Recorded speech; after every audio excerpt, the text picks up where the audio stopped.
The Project Gutenberg ebook of the Handbook to English Heraldry. This ebook is for the use of anyone anywhere in the United States and most other parts of the world at no cost and with almost no restrictions whatsoever.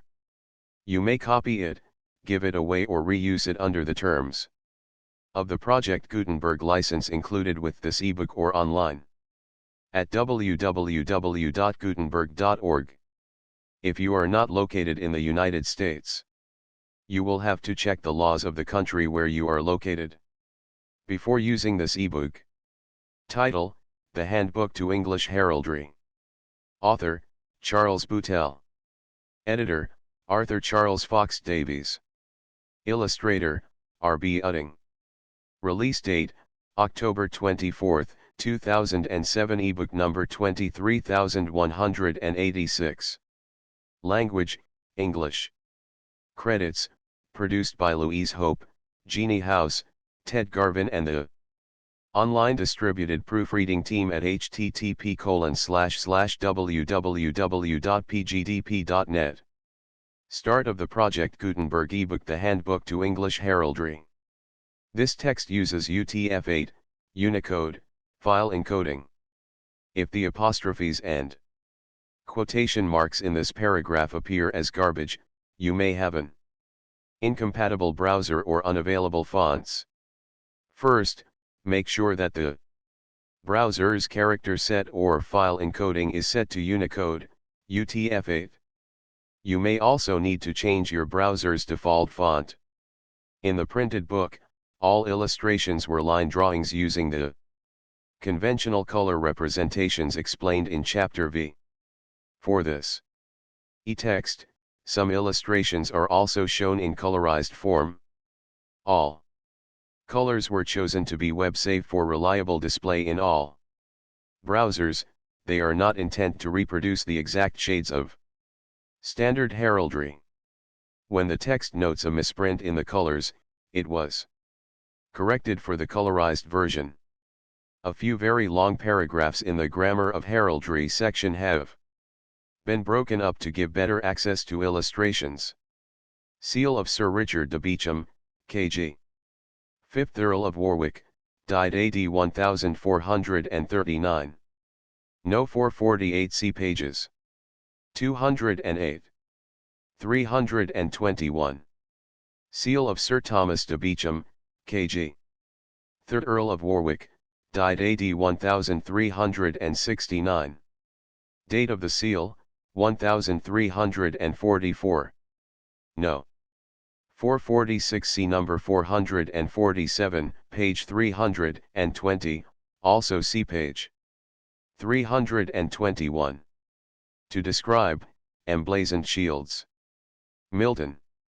The Handbook to English Heraldry. By Charles Boutell, M.A. Author of The Monumental Brasses of England. Editor and part author of Arms and Armor in Antiquity and the Middle Ages, etc. With nearly 500 illustrations. Drawn and engraved on wood by Mr. R.B. Utting and others. 11th edition. Thoroughly revised with an additional chapter by A.C. Fox Davies. Of Lincoln's Inn Barrister at Law. Royal Arms, 1340–1405. London, Reeves and Turner. 1914. Printed by Ballantyne, Hanson and Co. At the Ballantyne Press, Edinburgh. Preface. To the 11th edition.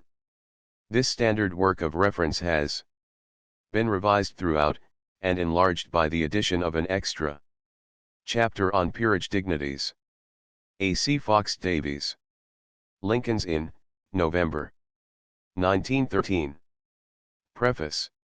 To the 10th edition. In the revision of this well-known work I have held my hand, rather than the contrary, trying to bear always in mind that it was the handbook of Mr. Charles Boutell and not a production of my own. My alterations have been concerned chiefly in bringing the volume up to date, a necessity imposed by the creation of new orders of knighthood, and change of sovereign. I have certainly omitted a few remarks which I have thought might be the cause of leading students of the science astray. I have altered ambiguous wording to emphasize the real, and I have no doubt the originally intended meaning. But in many points which, being deductions, are naturally matters of opinion, I have left herein various expressions of Mr. Boutell's opinion, with which I can hardly say I personally altogether agree or would myself put forward. I hold that it is no part of an editor's duty to air his own opinions under the protection or repute of another's name, and herein I have inserted nothing for which my own opinion is the only authority. A. C. Fox Davies. Lincoln's Inn, June 1908. No. 2 St. Edward. No. 1 St. George. No. 3 St. Edmund. Author's Preface. This volume, specially prepared for the use of students at an early period of their study of English heraldry, commends itself also to those inquirers who may desire to obtain some general information on the same subject, without having any intention to devote to heraldry much either of their time or of their serious regard. The success, no less extraordinary than gratifying, of my larger work on heraldry, led me to hope that a not less favorable reception might be extended to a simpler and much shorter essay, more decidedly elementary in its aim and character, and yet as far as possible within its limits complete. Such a treatise I have endeavored to produce in this volume, inseparably associated with the history of our country, and more particularly when our national history becomes the biography of eminent Englishmen. English heraldry has the strongest claims upon the attention not only of all historians, but also of all who desire to become familiar with their writings. In like manner, heraldry may be studied with no less of advantage than of satisfaction by all artists, whether architects, sculptors, painters, or engravers. Nor is it too much to assert that some knowledge of heraldry, in consequence of its singular and comprehensive utility, ought to be estimated as a necessary element of a liberal education. In confirmation of my own views, I am tempted to quote the following passage from M. Gordon de Genouillic's introduction to his excellent Grammaire Heraldique, published at Paris Le Blazon, says M. de Genouillic, est une langue qui est conservée dans sa puride primitive depuis les siècles, langue dont la connaissance est indispensable auxiliary families nobles, qui y trouvent un signe d'alliance ou de reconnaissance, auxiliary numismates, auxiliary antiquaires, auxiliary archéologues. Enfin à tous les artistes, gens de lettres, ainsi, cependant cette langue est presque inconnue, et la plupart de personnes qui possédent le droit de porter de armoires seraient un fort en peine de les expliquer. Selon les termes techniques. Heraldry, indeed, I believe to be a study worthy to be universally regarded with affectionate respect, as it certainly is eminently qualified to inspire such a sentiment in every class of student. In this spirit I have here treated the elements of the heraldry of England, confident that, of those who may accompany me as far as I shall lead them, very many will not be content to stop where I shall take leave of them. Thus much I promise my companions, I will be to them a faithful guide. They may trust to my accuracy. I have made no statement, have adduced no example, nor have I exhibited any illustration, except upon authority. I myself like and admire what is real and true in heraldry, and it is by the attractiveness of truth and reality that I desire to win for heraldry fresh friends, and to secure for it firm friendships. It will be understood that from the authority, the practice, and the associations of the early heraldry of the best and most artistic eras, I seek to derive a heraldry which we may rightly consider to be our own, and which we may transmit with honor to our successors. I do not suggest the adoption, for present use, of an obsolete system. But, while I earnestly repudiate the acceptance and the maintenance amongst ourselves of a most degenerate substitute for a noble science, I do aspire to aid in restoring heraldry to its becoming rank, and consequently to its early popularity, now in our own times. This is to revive the fine old heraldry of the past, to give to it a fresh animation, and to apply it under existing conditions to existing uses and requirements, not to adjust ourselves to the circumstances of its first development, and to reproduce as copyists its original expressions. It is not by any means a necessary condition of a consistent revival of early heraldry, that our revived heraldry should admit no deviation from original usage or precedent. So long as we are thoroughly animated by the spirit of the early heralds, we may lead our heraldry onwards. With the advance of time, it is for us, indeed, to prepare a heraldry for the future, no less than to revive true heraldry in the time now present.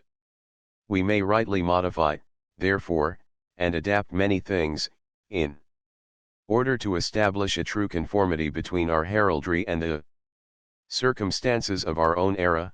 For example, with advantage as well as propriety we may, in a great measure, substitute badges for crests, and we shall do well to adopt a style of drawing which will be perfectly heraldic, without being positively unnatural.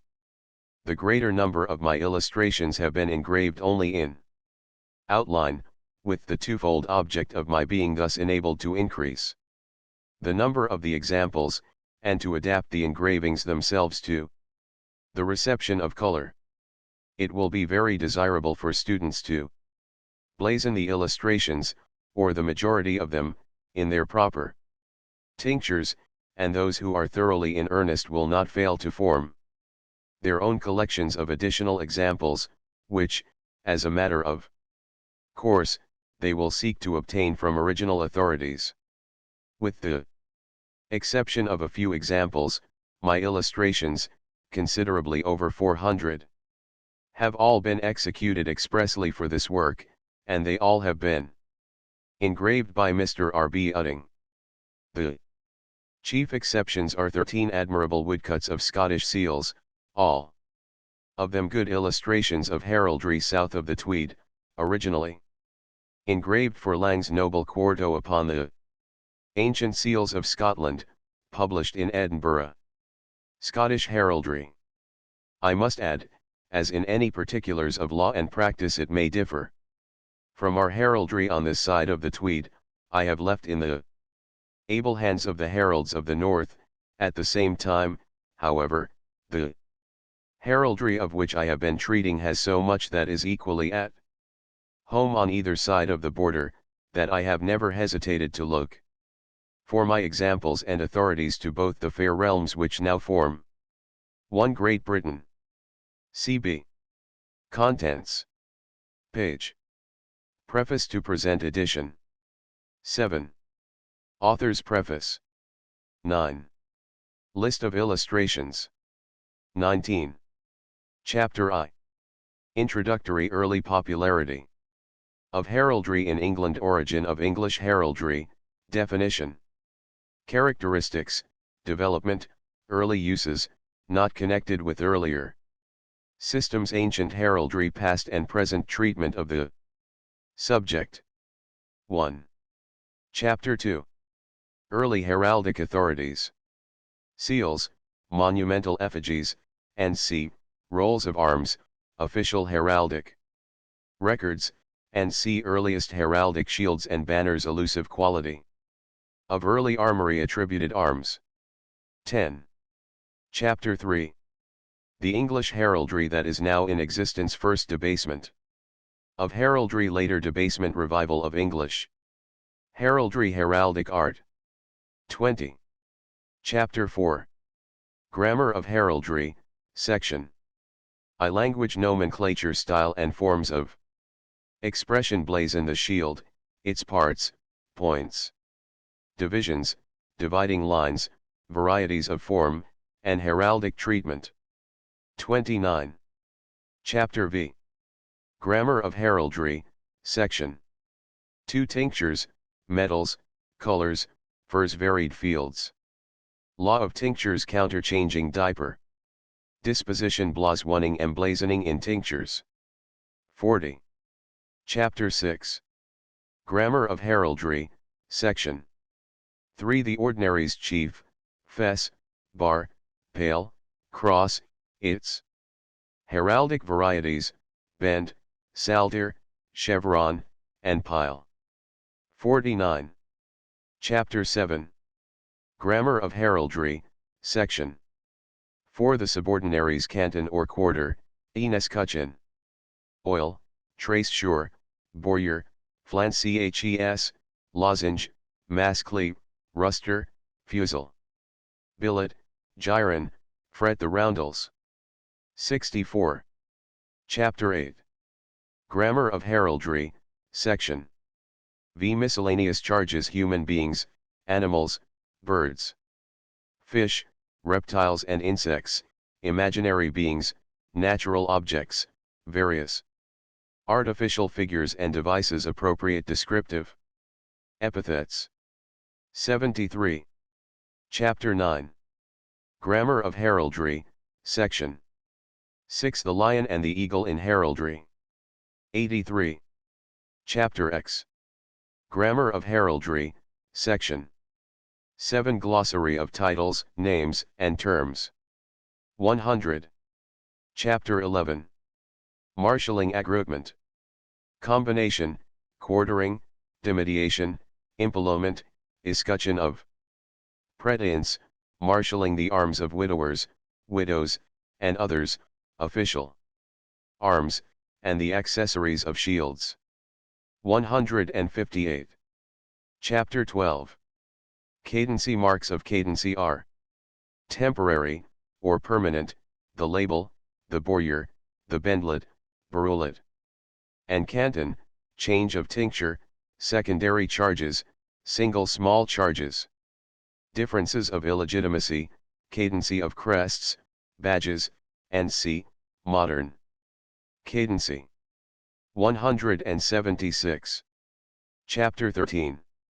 Differencing to denote feudal alliance or dependency, differencing without any alliance, augmentation, abatement. 194. Chapter 14. Crests. 209. Chapter 15. Badges. 220. Chapter 16. Supporters. 237. Chapter 17. Flags, the pennon, the banner, the standard, the royal standard, the Union Jack, ensigns.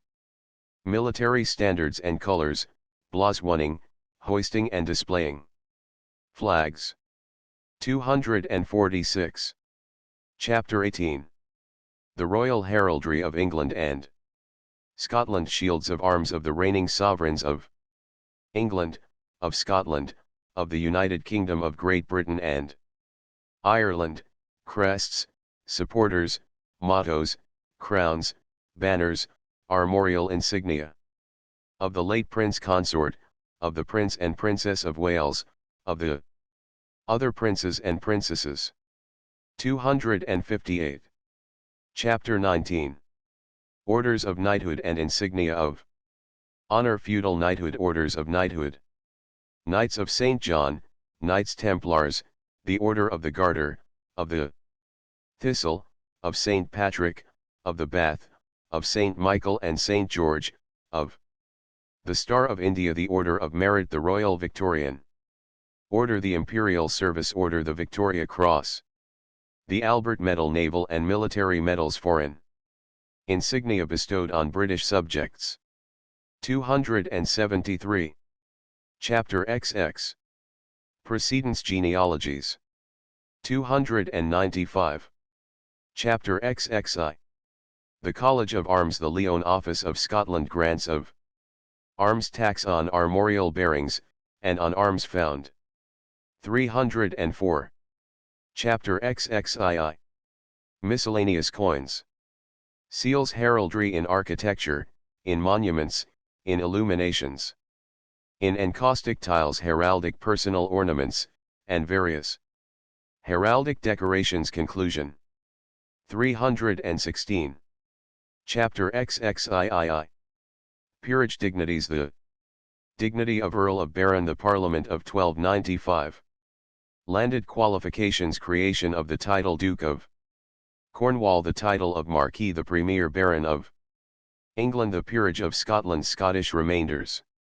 Daughter inherits in her own right determination of an abeyance. The right to create peers of Ireland. Rights and privileges of a peeress. The daughters of peers. Anomalies of the English scale of precedence.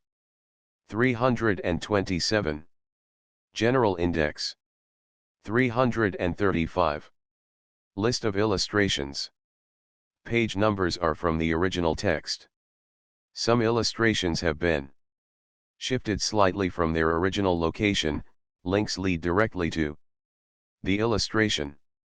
Illustrations 4 to 315 are in the separate file containing chapters. IX words in italics were added by the transcriber. There is no figure 208. No. Page 1. Arms of St. George. 9. 2. Arms of St. Edward. 3. Arms of St. Edmund. 4. Arms of Sir Walter Scott, of Abbotsford. 1. 5. Lance Flag, Bayeux Tapestry. 6. 6. Lance Flag, Bayeux Tapestry. 6. 7. Ancient Shield, from a Greek vase. 8. 8. Ancient Shield, from a Greek vase. 8. 9. Ancient Shield, from a Greek vase. 8. 10. Ancient Shield, from a Greek vase. 8. 11. Seal of Walter Innes. 11. 12. Seal of William Innes. 11. 13. Banner of Templars. 14. 14. Banner of Leicester. 14. 15. Shield of Brittany. 14. 16. Shield of Waldegrave. 14. 17. Shield of Fitzwarren. 14. 18. Shield of Whitworth. 14. 19. The Escarbuncle. 15. 20. Shield of Montacute. 17. 20a. Shield of Montacute. 70. 21. The Plantagenista. 17. 22. Arms assigned to William I. 18. 259. 23. Arms assigned to the Saxon princes. 18. 24. Shield of Prince John of Eltham. 26. 25. Badge of Richard II, Westminster Hall. 27. 26. Badge of Richard II, Westminster Hall. 27. 27. The points of an heraldic shield. 33. 28.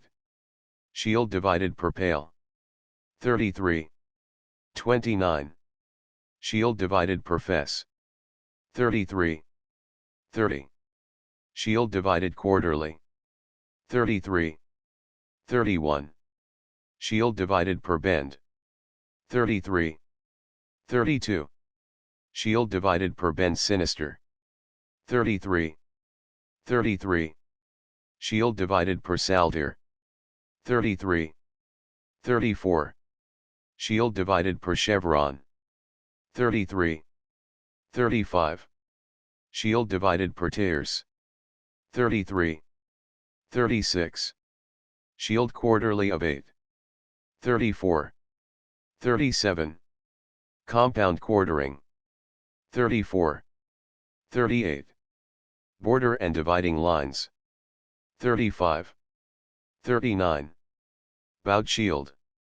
36. 40. Heraldic shield. 36. 41. Heraldic shield.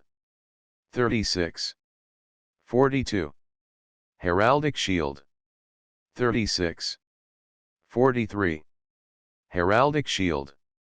37. 44. Heraldic shield. 37. 45. Modern shield. 37. 46. Cartouche. 37. 47. Lozenge. 37. 48. Arms of Provence. 38. 49. Shield couch. 38. 50. Symbolization of ore. 40. 51. Symbolization of argent. 40. 52. Symbolization of azure. 40. 53. Symbolization of gules. 40. 54. Symbolization of sable. 40. 55. Symbolization of bird. 40. 56. Symbolization of purpur. 40. 57. 57a. Ermine. 41, 42. 58. Ermines. 41. 59. Erminois. 41. 60. Paean. 41. 61. Ver. 41. 62. Ver. 41. 63. Counter ver. 41. 64. Potent. 41. 65. Counter potent. 41. 66. Compone. 43. 67. Counter compone. 43. 68. Arms of Earl de Warenne. 45. 69. Arms of Jerusalem. 44. 70. Arms of Fenwick. 44. 71. A chief. 50. 72. Arms of Le Baudelaire. 50. 73. Arms of de Brusse. 50. 74. Arms of de Clinton. 50. 75. Arms of de Clinton. 50. 76. Arms of de Clifford. 50. 77. Arms of de Pates Hull. 50. 78. Arms of Le Vavasour. 50. 79. Arms of de Hemenhale. 51. 80. Arms of de Ditchworth. 51. 81. Arms of de Harcourt. 51. 82. Arms of Wake. 51. 83. Arms of de Hunter-Combe. 52. 84. Arms of de Lamere. 52. 85. Arms of Fitzalan of Boutell. 53. 86. Arms of de Valence. 53. 87. Arms of Erskine. 53. 88. Arms of Grandison. 53. 89. Cross fimbriated. 54. 90. Cross pointed. 54. 91. Greek cross. 55. 92. Latin cross. 55. 93. Tau cross. 55. 94. Cross quadrate. 55. 95. Cross patriarchal. 55. 96. Cross laurchy. 55. 97. Arms of Demolins. 56. 98. Arms of Bishop Anthony Beck. 56. 99. Arms of William de Vesey. 56. 100. Cross fleury. 56. 101. Cross fleuretti. 56. 102. Cross pommy. 56. 103. Cross bottoni. 57. 104. Cross crosselt. 57. 105. Cross gleshy. 57. 106. Cross petit. 57. 107. Cross Maltese. 57. 108. Cross potent. 57. 109. Cross Aval Lane. 57. 110. Cross Bottoni Fici. 57. 111. Arms of Le Scrope.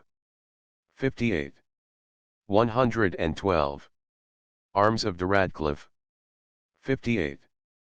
113. Arms of Le Boteler. 58. 114. Arms of de Bohun, Earl of Hereford. 59. 115. Arms of de Bohun, differenced. 59. 116. Arms of de Montfort. 60. 117. Arms of de Bray. 60. 118. Polybendy. 60. 119. Barry Bendy. 60. 120. Arms of St. Andrew. 60. 121. Arms of de Neville. 60. 122. Arms of de Neville. 60. 123. Arms of de Stafford. 61. 124. Arms of de Clare. 61. 125. Early Shield of de Clare. 62. 126. Arms of de Chandos. 62. 127. Arms of de Prian. 62. 128. Arms of de Passet. 62. 129. Arms of de Kirkepi. 65. 130. Arms of Blundell. 65. 131. Arms of de Mortimer. 66. 132. Arms of Darcy. 66. 133. Arms of de Willers. 66. 134. Arms of de Balliol. 66. 135. Single trace sure flory. 67. 136. Trace sure flory counter flory. 67. 137. Double trace sure flory. 67. 138. Arms of Scotland. 67, 260. 139. Arms of de Waltone. 68. 140. Arms of Richard, Earl of Cornwall. 68. 141. Flange. 69. 142. Flasks. 69. 143. Maskley. 69. 144. Ruster. 69. 145. Arms of de Burgh, Earl of Kent. 69. 146. Arms of Dyncourt. 70. 147. Arms of Campbell. 70. 148. Afret. 71. 149. Arms of de Etchingham. 71. 150. Trellisclui. 71. 151. Besant. 72. 152. Tordo. 72. 153. Fountain. 72. 154. Annulet. 72. 155. Shield of Douglas. 74. 156. Shield of Douglas. 74. 157. Shield of Douglas. 74. 158. Shield of Isle of Man. 74. 159. Shield of St. Albans Abbey. 75. 160. Early Martlet. 77. 161. Martlet. 77. 162. Banner of Debar. 77. 163. Dolphin. 78. 164. Arms of de Lucy. 78. 165. Escallop. 78. 166. Moon A, B, C, Crescent, Increscent, Decrescent. 80. 167. Stag at Gaze. 81. 168. Stag Tripping. 81. 169. Stag at Speed. 81. 170. Stag's Head Cabast. 85. 171. Lion Rampant. 85. 172. Lion Rampant Gourdant. 85. 173. Lion Passant. 85. 174. Lion Passant Gourdant. 85. 175. Lion Statant. 85. 176. Lion Statant Gourdant. 85. 177. Lion Couchant. 86. 178. Lion Siegent. 86. 179. Lion Dormant. 86. 180. Lion Salient. 86. 181. Lion Double Queued. 86. 182.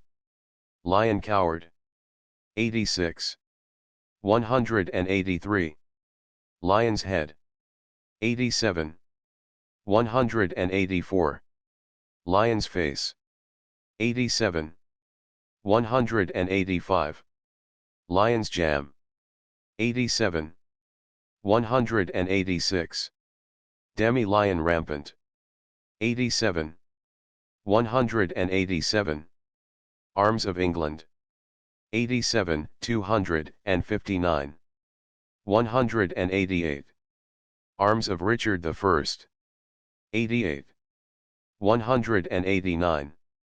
Arms of Prince John. 88. 190. Arms of Richard I. 88. 191. Arms of L. E. Strange. 89. 192. Arms of Gifford. 89. 193. Arms of Mowbray. 89. 194. Arms of de Lacy. 89. 195. Arms of de Segrave. 89. 196. Arms of de Percy. 90. 197. Arms of de Longespie. 90. 198. Crest of Black Prince. 91.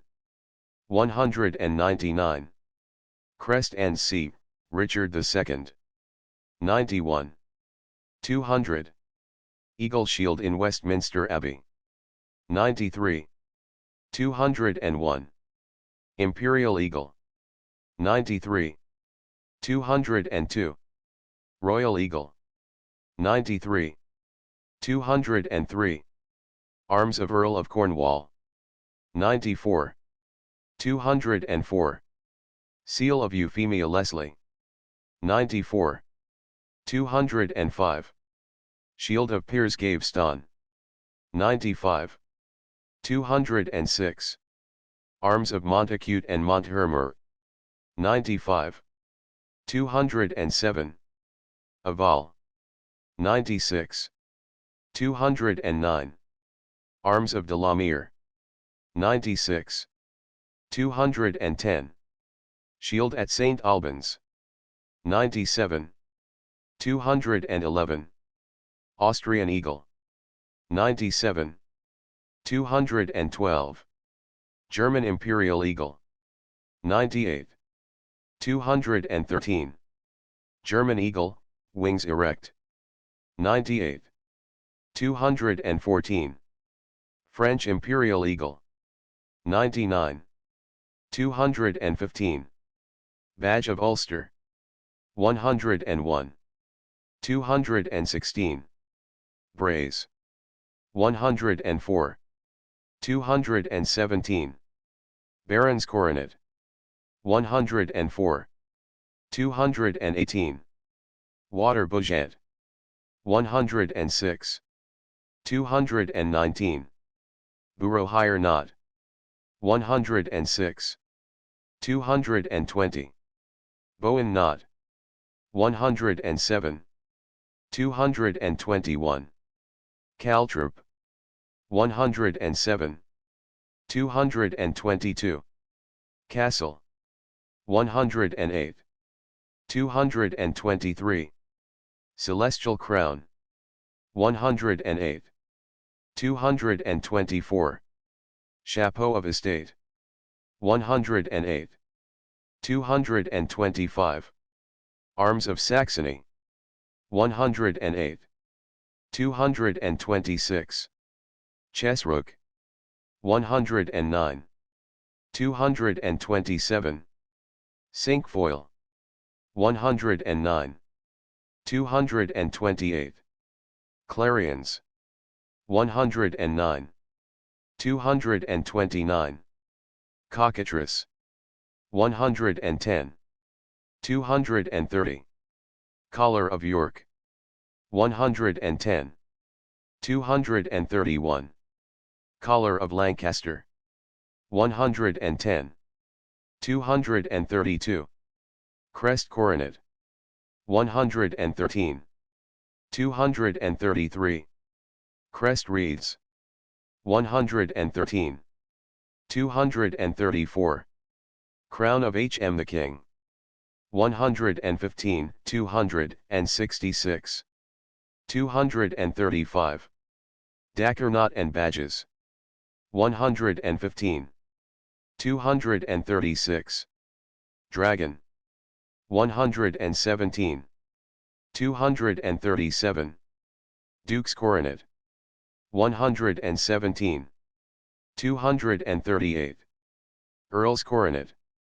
118. 239. Eastern Crown.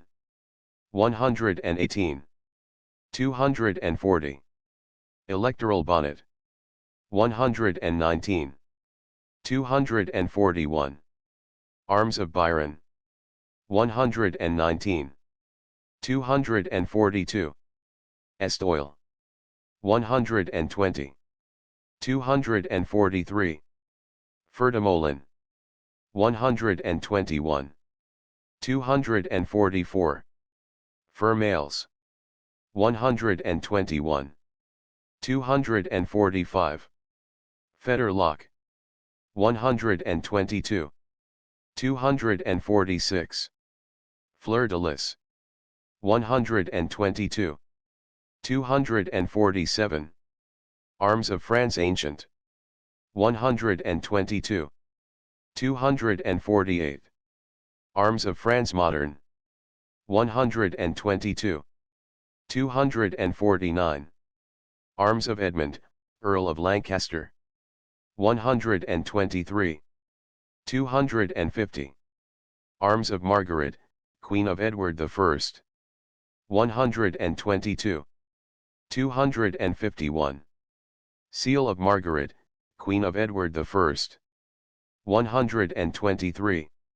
252. Shield of Edward III, 80. 1340. 124, 260. 253. Shield of Henry IV, about 1405. 124, 260. 254, 255. Philpotts. 125. 256. Shield of Ardegorges. 127. 257. Hawk's Lure. 128. 258. Hawk's Bells and Jesses. 128. 259. Helm of the Sovereign. 129. 260. Helm of Princes and Nobles. 129. 261. Helm of Baronets and Knights. 129. 262. Helm of Esquires and Gentlemen. 129. 263. Helm of Esquires and Gentlemen. 129. 264. Henignot. 130. 265. Arms of the Heralds' College. 130. 266. Arms of Leon Office. 131. 267. Jesant de Lis. 133. 268, 269. Heraldic Keys. 133. 270. Hastings Badge. 133. 271, 272. 273. Labels. 134. 274. Lacy Knot. 134. 275. Lymphad. 136. 276. Arms of Hastings. 136. 277. Coronet of Marquis. 137. 278. Mullet. 139. 279. Mullet pierced. 139. 280. Mural crown. 140. 281. Naval crown. 140. 282. Pourton. 141. 283. Panache crest of Edward Courtenay. 142. 284. Panache crest of William L. E. Latimer. 142. 285. Panache crest of Edmund Mortimer. 142. 286. Pennon of d'Aubernoun. 143. 287. Fan. 143. 288. Portcullis. 143. 289. Coronet of Prince of Wales. 145. 290. Coronet of King's daughters and younger sons. 145. 291. Coronet of King's grandchildren. 145. 292. Coronet of King's cousins. 145. 293. Cotterfoil. 146. 294. The Ragged Staff Badge. 146. 295. Rebus of Abbot Curtin. 148. 296. Rebus of Bishop Peckington. 148. 297. Rebus of Sir John Petchy. 148. 298, 299. Heraldic Roses. 149. 300. Rose and Solile. 149. 301. Crest of Hamilton. 150. 302. Six Foil. 152. 303. Arms of Shakespeare. 151. 304. Stafford Knot. 152. 305. Staple Patch. 152. 306. Arms of City of London. 153. 307. Tabard. 154. 308. Badge of James I.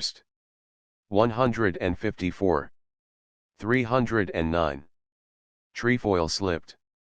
155. 310. Trumpet. 155. 311. Viscount's Coronet. 156. 312. Shield at St. Michael's Church, St. Albans. 157. 313. Wake Knot. 157. 314. Catherine Wheel. 157. 315. Wyvern. 157. 316. Seal of Margaret, Queen of Edward I. 160. 317. Seal of Margaret Lady de Ros. 161. 318. Seal of Joan, Countess of Surrey. 162. 319. Seal of Mary, Countess of Pembroke. 164. 320. Seal of Matilda of Lancaster. 164. 321. Seal of Oliver de Bohun. 165. 322. Shield of Earl John de Dreux. 165. 323. Shield of Castile and Leon. 166. 324. Shield of Henry, Earl of Northumberland. 167. 325. Shield of Mayor of Winchelsea. 168. 326. Shield of de Valence and Clermont-Nesle. 168. 327. Shield of Camoes and Mortimer. 169. 328. Shield of Daubigny and Scotland. 170. 329. Shield of Earl Richard Beauchamp. 171. 330. 4 diagrams illustrative of marshalling. 171 to 2. 331, 332. 2 diagrams illustrative of marshalling. 172. 333, 334. 335. 3 diagrams illustrative of marshalling. 172. 336. Shield of eldest sons of Edward I and II. 178. 337. Shield of Black Prince. 178. 338. Label of Lancaster. 179. 339. Label of Brittany. 179. 340. Label of York. 179. 341. Label of Clarence. 180. 342. Label of Henry and John of Lancaster. 180. 343. Label of Thomas of Lancaster. 180. 344. Shield of Holland, of Kent. 181. 345. Shield of Henry of Lancaster. 182. 346. Shield of Beauchamp of Elmley. 183.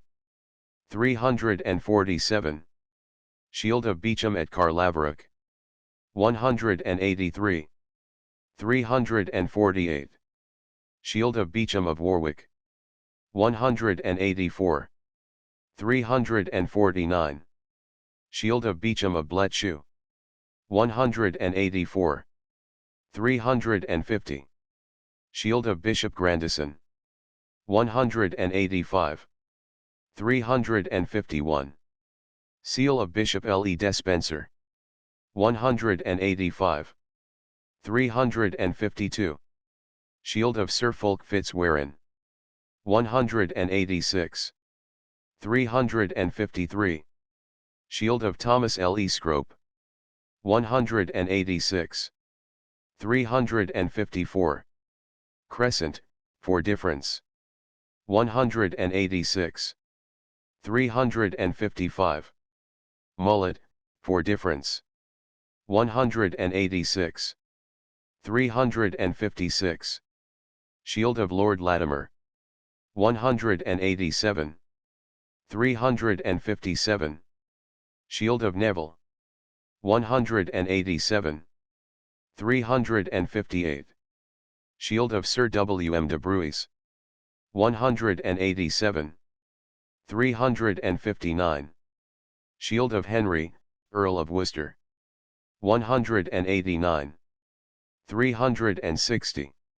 Shield of Beaufort, before 1397. 189. 361. Shield of Beaufort, after 1397. 189. 362. Shield of Charles, Earl of Worcester. 190. 363. Shield of Sir Roger de Clarendon. 190. 364.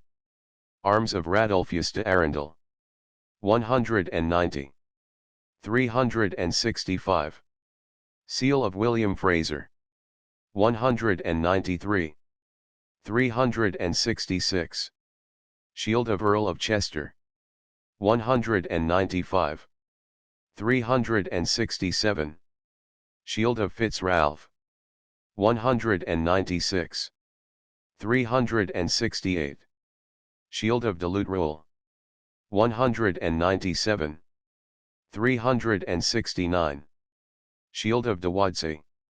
197. 370.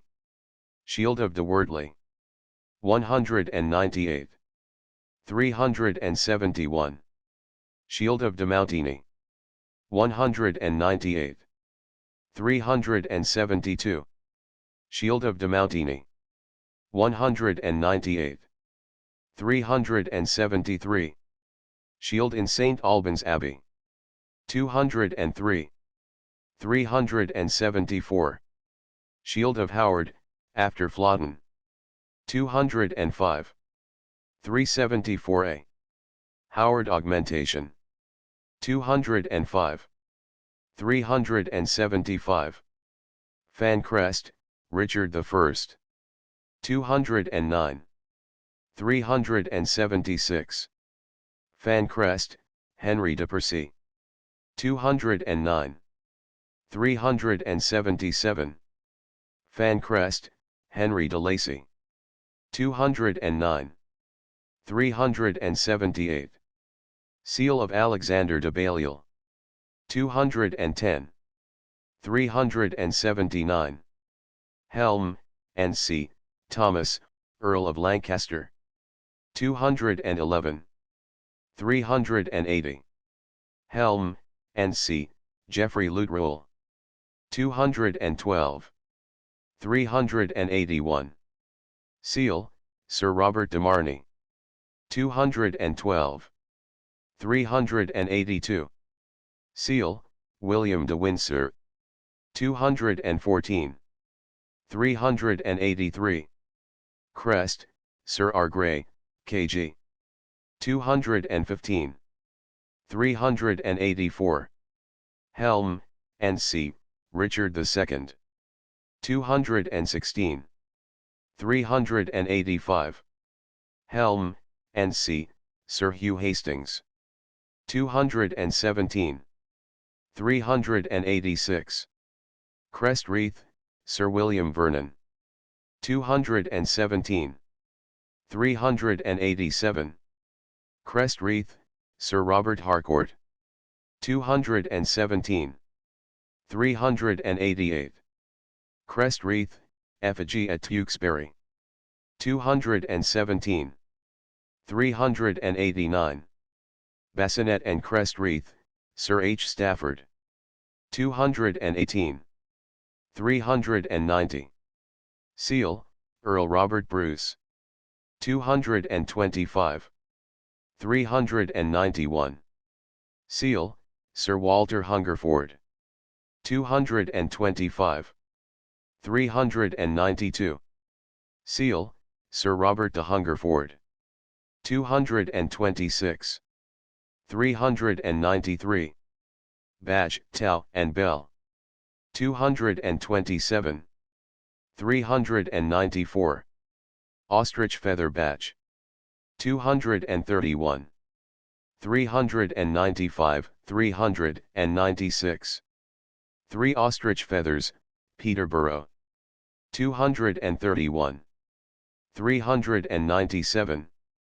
Ostrich feather badge, Ludlow. 232.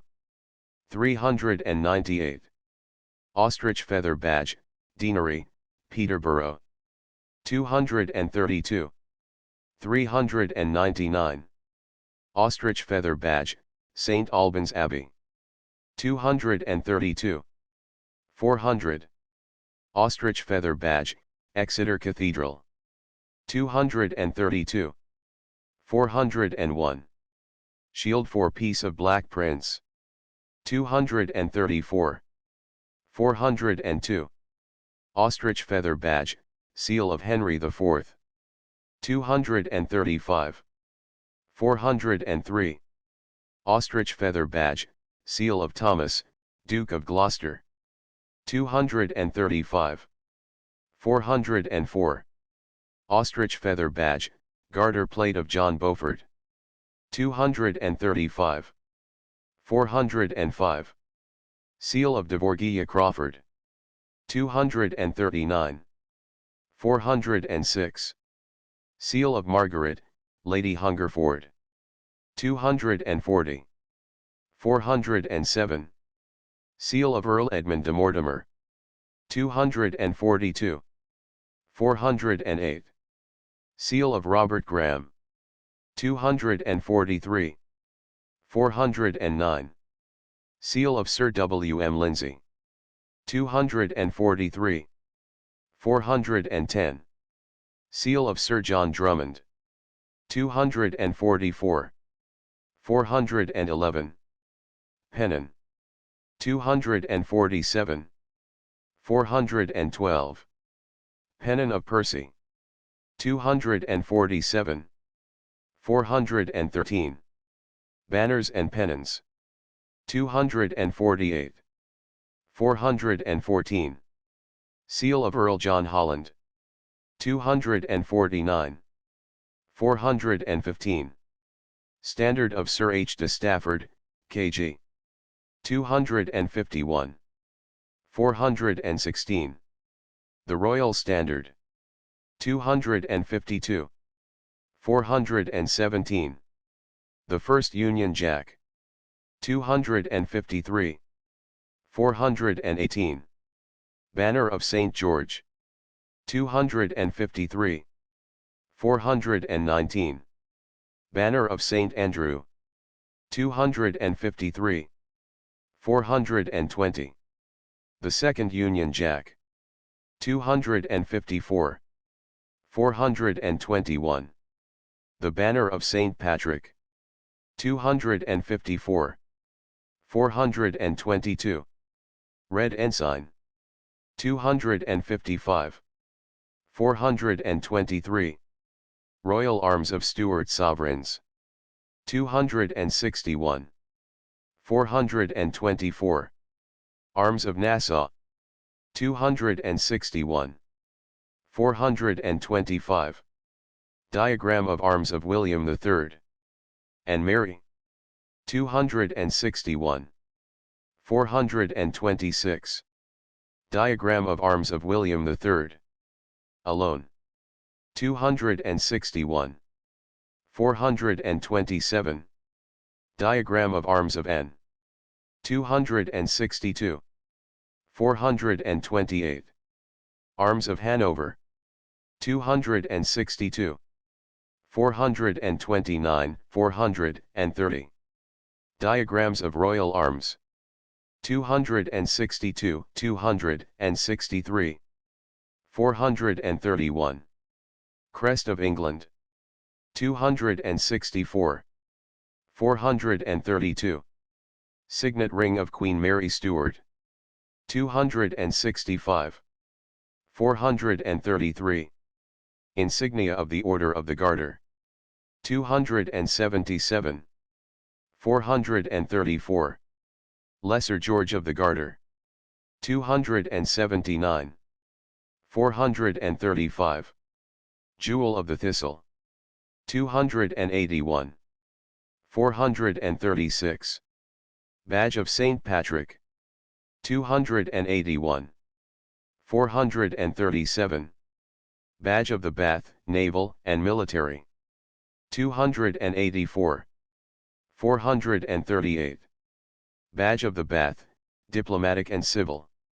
285. 439. Badge of the Star of India. 288. 440. Victoria Cross. 293. 441. The Albert Medal. 293. 442. Seal of Lord Bardolph. 318. 443. Seal of William Muir.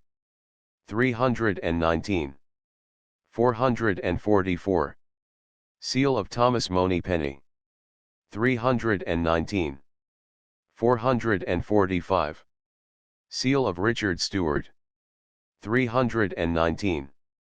446. Seal of Earl Thomas de Beauchamp. Frontispiece. 447. Counter seal of the same. 320. 448. Seal of Earl Richard de Beauchamp. Frontispiece. 449.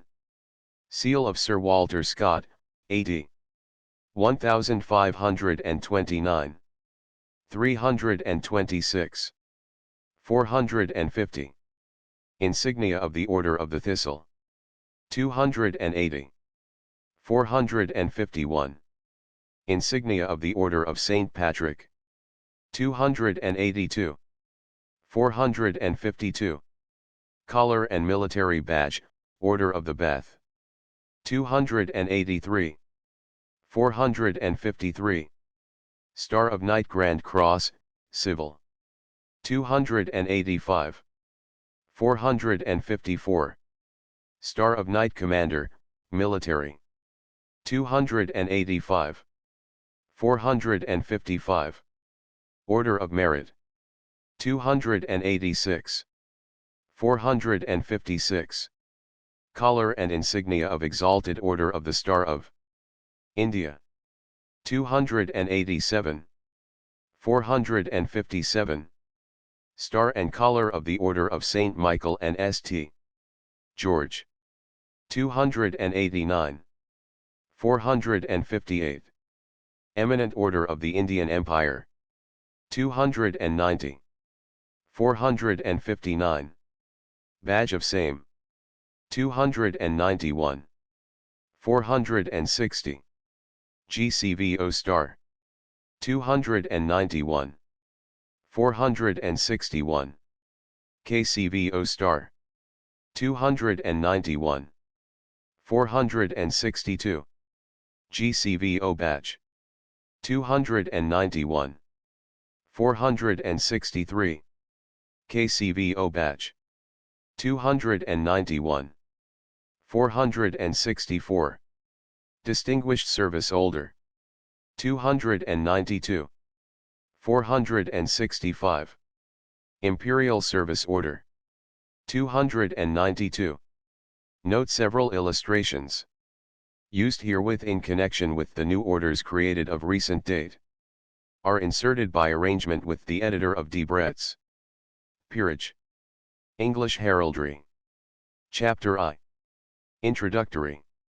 Early popularity of heraldry in England. Origin of English heraldry, definition, characteristics, developments, early uses, not connected with earlier systems. Ancient heraldry. Past and present treatment of the subject. What? Is it possible? Not know the figures of heraldry? Of what could your father be thinking? Rob Roy. Number 4. The sentiment unquestionably was his own, which Sir Walter Scott made delightful de Vernon express when, with indignant surprise, she asked Frank Osbaldistone of what his father could have been thinking, that he had been permitted to grow up without any knowledge of heraldry.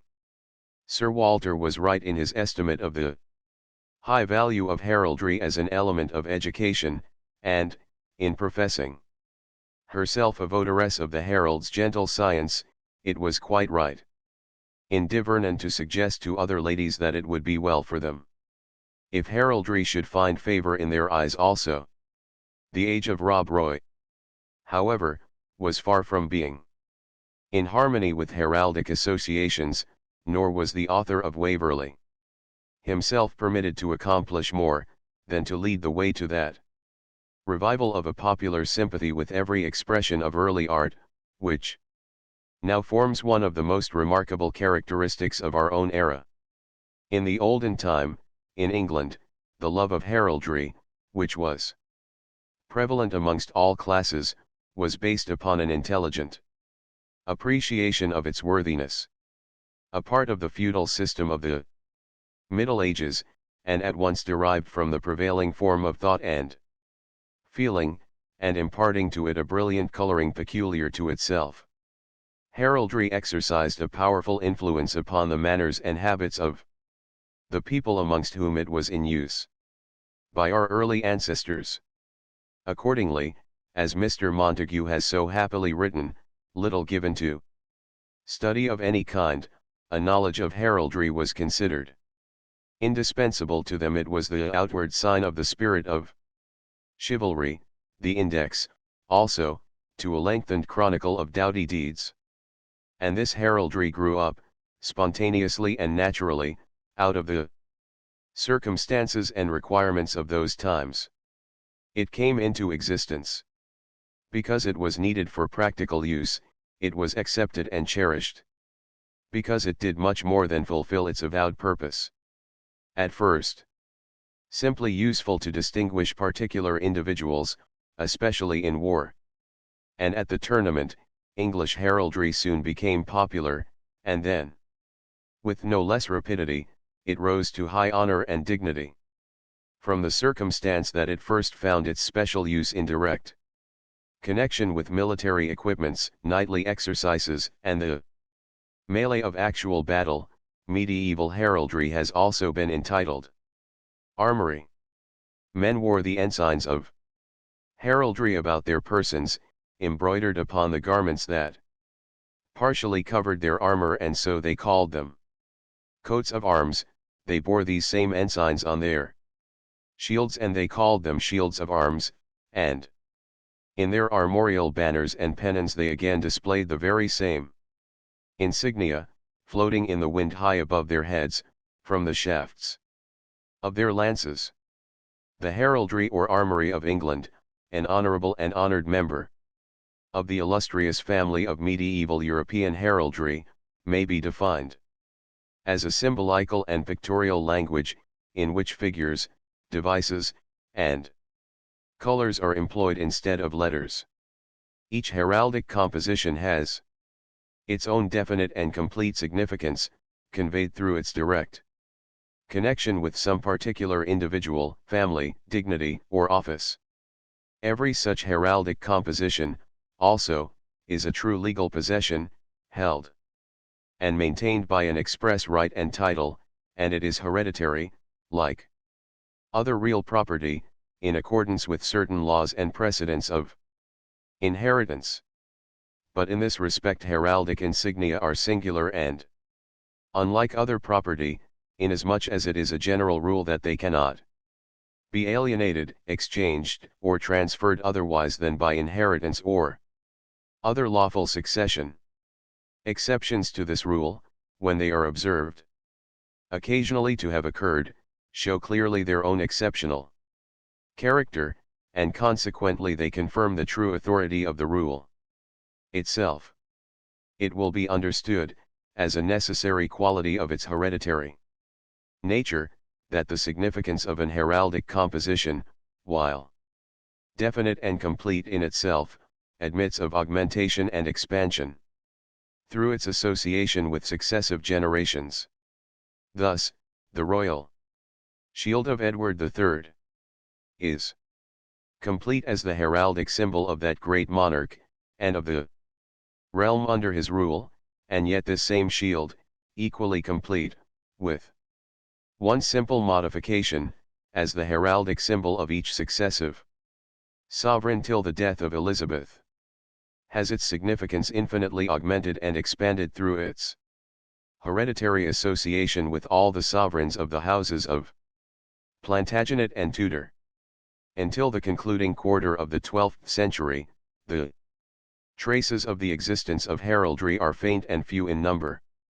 Early in the 13th century the new science began to establish itself firmly amongst our ancestors of that age, and it is certain that, as soon as its character and capabilities were in any degree understood aright, it grew speedily into favor, so that in the reign of Henry III, AD 1216 to 1272, heraldry in England had confirmed its own claims to be regarded as a science, by being in possession of a system, and a classification of its own.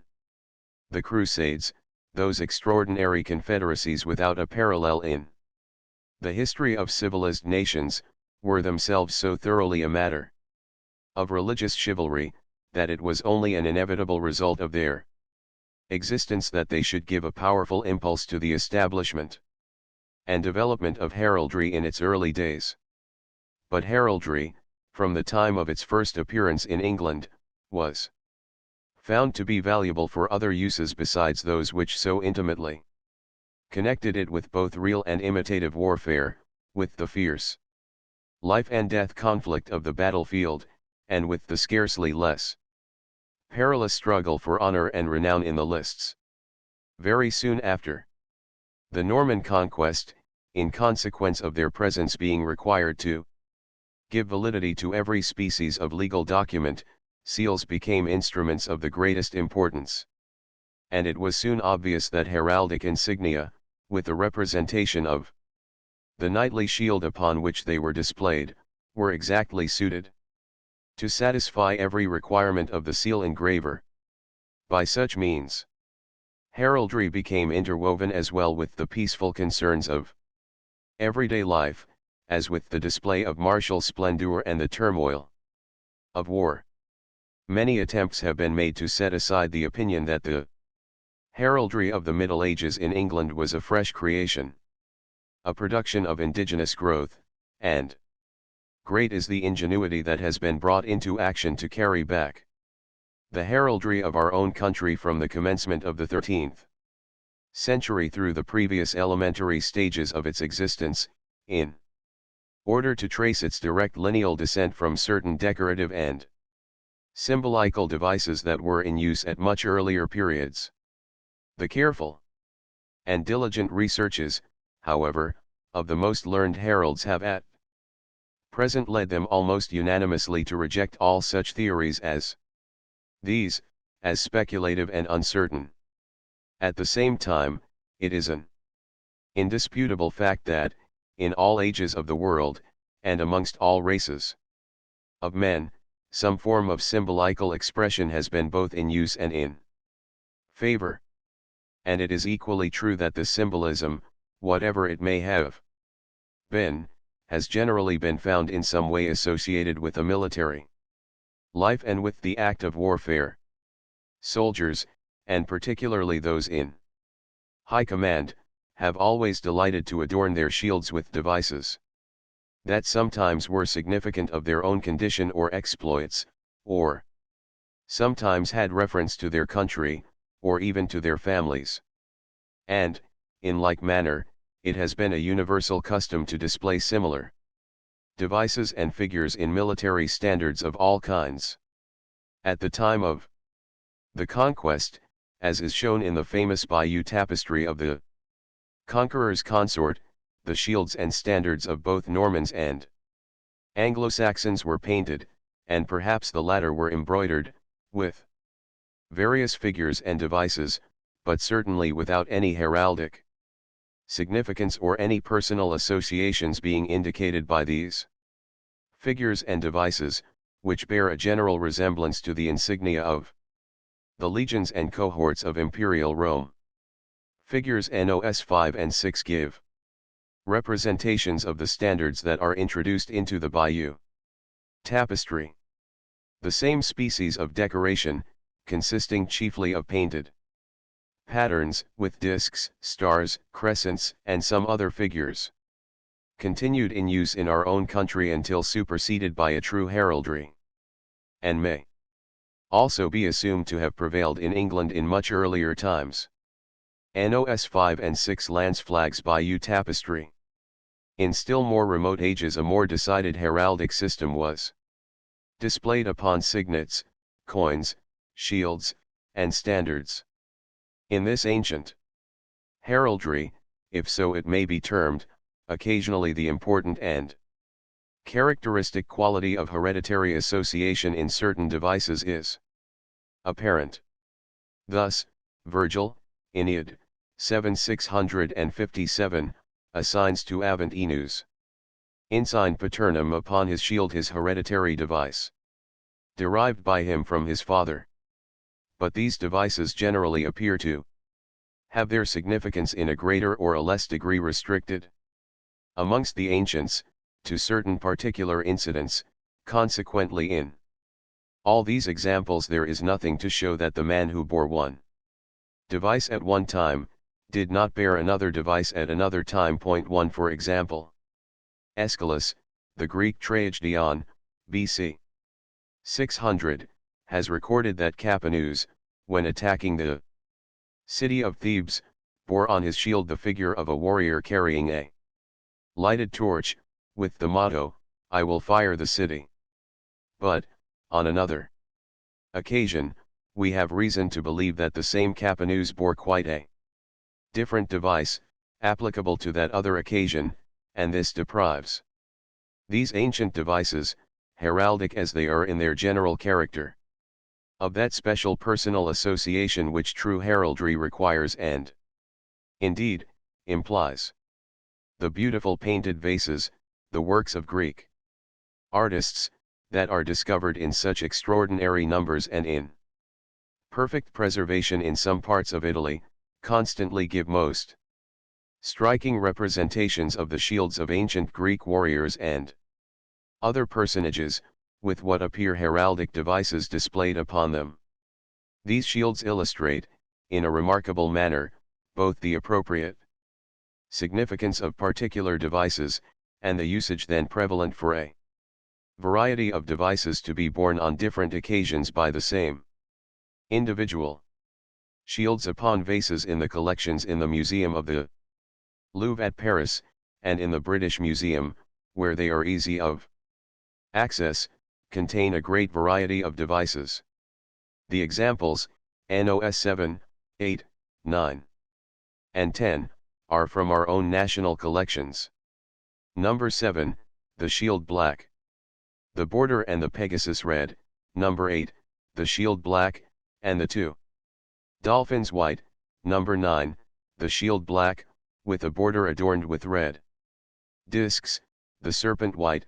Number 10, the shield black, with purple border, the 3 human legs conjoined white. The shields, NOS 9 and 10, are both borne by the goddess Alpha Theta et Nueta, Minerva, and the remarkable device displayed on number 10 is also found on the coins of ancient Sicily.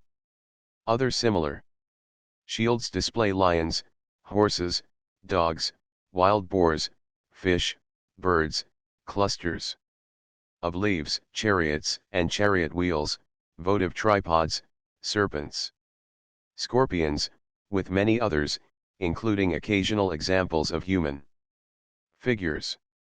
In another collection I have seen an anchor and an Amazon's bow. A device differing from that in number 10 only in having the conjoined limbs in armor, will be found in our own English heraldry to be the armorial ensign of the Isle of Man. Number 7. Number 8. Number 9. Number 10. Ancient shields from Greek vases. This heraldry of antiquity is to be regarded as the predecessor, and not as the ancestor of the heraldry of England. There may be much that is common to both, but there is nothing to show the later system to have been a lineal descendant from the earlier. It would seem much more likely that heraldry, when it had been evolved, adopted ready-made the emblems of an older civilization for its own purpose, often appropriating at the same time the symbolism attaching to the emblems. The heraldry, therefore, that has flourished, declined, and now is in the act of reviving in our own country in almost the full vigor of its best days, I shall treat as an independent science, proceeding from a single source, and from thence flowing onwards with varied fortunes, side by side with the checkered chronicles of England. In the course of its progress from the palmy days of Edward III, it has had to encounter, in a degree without precedent or parallel, that most painful and mischievous of trials, the excessive admiration of injudicious friends. Hence, heraldry was brought into disrepute, and even into contempt, by the very persons who loved it with a genuine but a most unwise love. In process of time, no nonsense appeared too extravagant, and no fable too wild, to be engrafted upon the grave dignity of the herald's early science. Better times at length have succeeded. Heraldry now has friends and admirers, zealous as of old, whose zeal is guided aright by a sound judgment in alliance with a pure taste.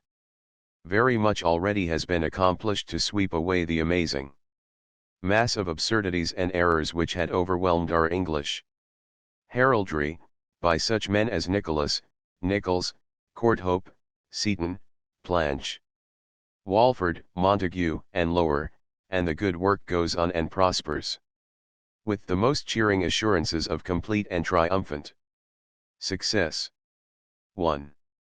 In his Handbook of Engraved Gems, Mr. King maintains that the devices on the signets of the ancients were both hereditary and unalterable, like our armorial bearings, but, at the same time, he admits that the armorial bearings, which appear on the shields of the Grecian heroes in the most ancient pictures extant, the vase paintings, seem to have been assumed at the caprice of the individual, like the knights' cognizances at tournaments in the days of chivalry, and not to have been hereditary.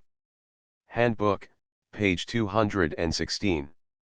Almost immediately, however, Mr. King adds, that traditions exist which represent the mythic heroes bearing engraved on their signets the same devices that decorated their shields.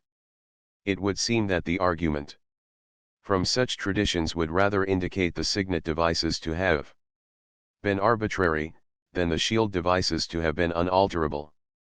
While I readily admit the very interesting devices of antiquity to possess decided heraldic attributes, I cannot consider Mr. King to have shown that, as a general rule, they were held by the ancients themselves to have been either unalterable or hereditary.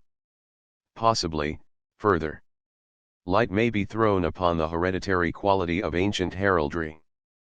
But, I certainly do not expect to see any evidence adduced, which would establish a line of descent connecting the medieval heraldry of England with any heraldic system of classic antiquity. Chapter 2. Early Heraldic Authorities. Seals, monumental effigies, and c. rolls of arms, official heraldic records, and c. earliest heraldic shields and banners. Elusive quality of early armory attributed arms. Let us begin at the beginning. Pursuivant of arms. At the head of the earliest existing authorities in English heraldry are seals. To the fortunate circumstance of the legal importance attached to them we are indebted for the preservation of these equally interesting and valuable relics, in great variety and in very considerable numbers. The heraldic evidence of seals is necessarily of the highest order. They are original works, possessing contemporaneous authority, produced with peculiar care and approved by their first possessors. Their original authenticity is confirmed by their continued use through successive generations, having been in use before the introduction and adoption of heraldry. In England, seals enable us to compare the devices that preceded true heraldry with the earliest that are truly heraldic, and thus they show that, in many instances, regular coats of arms were derived in their hereditary bearings from similar devices that had been adopted in the same families before the heraldic era.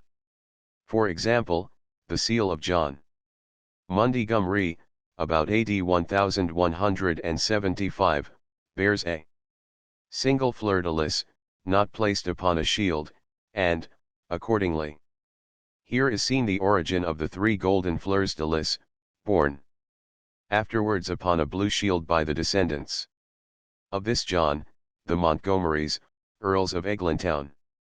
Again, the seal of Walter Innes, AD 1431, displays the shield of arms of his house 3 blue mullets, stars, generally of 5 rays, on a field of silver, number 11, and these mullets may be traced to the single star that appears on the seal of William Innes, or de Innes, number 12, appended to his deed of homage to Edward I, in the year 1295. I have selected these examples from the Catalogue of Scottish Seals, published by Mr. Lang, of Edinburgh, that I may be enabled here to refer in the highest terms of admiring commendation to that most excellent work. It is greatly to be desired that a corresponding publication should treat, with equal ability, of the seals of England which, from the dawn of heraldry, continue their admirable examples and illustrations throughout its career. No 11 seal of Walter Innes. No 12 seal of W.M. Innes. Monumental effigies, sepulchral memorials, early buildings, and early stained glass, frequently are rich in authoritative examples of the figures of heraldry. In addition to the various forms and combinations of heraldic composition, these works illustrate the early style of drawing in favor with heralds during the great eras of medieval art. And they have preserved to us most useful and suggestive representations of various devices in their proper heraldic aspect.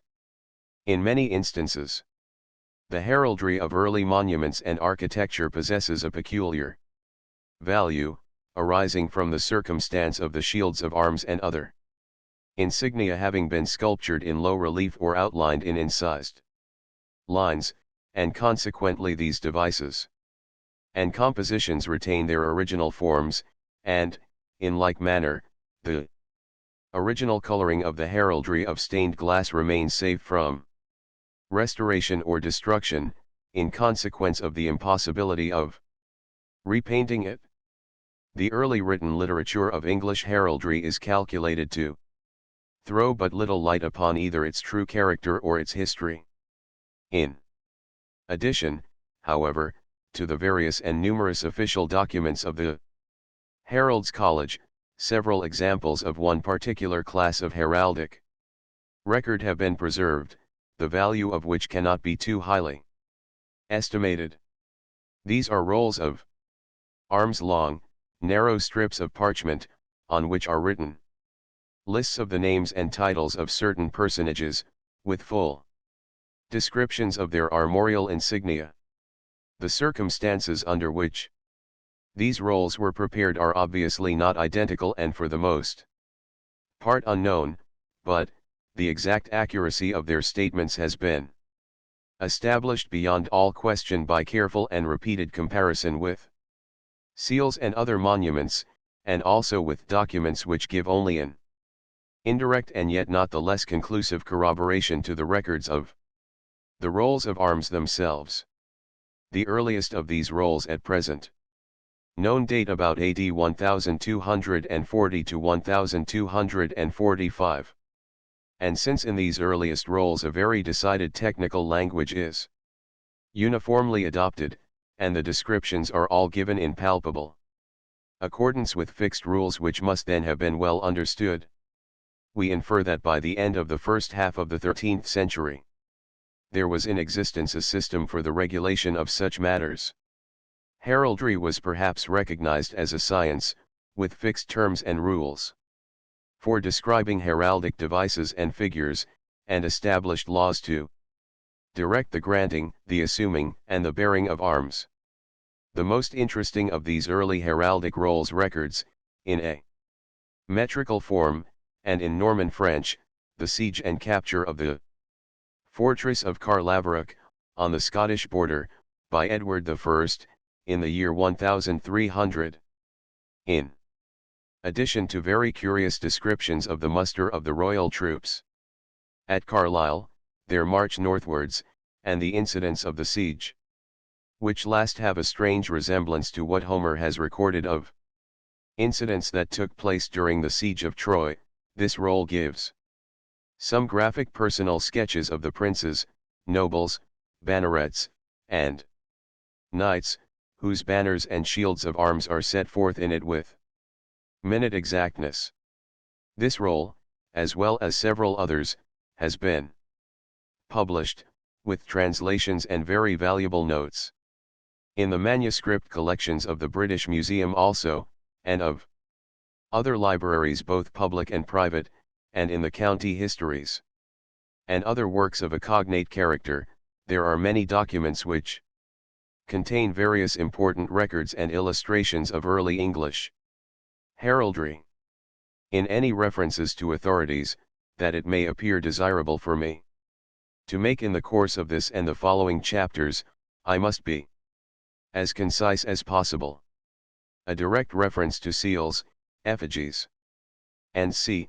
will be necessary in each case, but, in referring to rolls of arms, it will be sufficient to denote the period of the authority in general terms.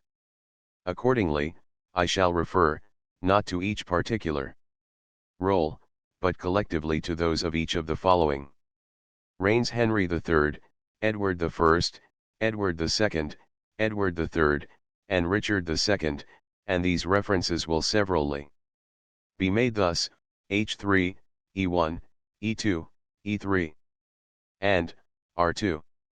Number 13. Banner of Templars. Number 14. Banner of Leicester. Amongst the earliest shields and banners of arms, all of them remarkable for their simplicity, many are found to be without any device whatever, their distinction consisting simply in some peculiarity in the coloring. Such examples may be considered to have been derived from pre-heraldic times, and transmitted, without any change or addition, to later periods. The renowned banner of the Knights Templars, by them called Boutell, number 13, is black above and white below, which is said to have denoted that, while fierce to their foes, they were gracious to their friends. An ancient banner of the Earl of Leicester, H3, is white and red, the division being made by a vertical indented line, number 14.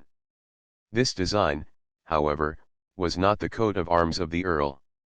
The shield of the ducal house of Brittany, closely connected with the royal family of England, is simply of the fur ermine, number 15.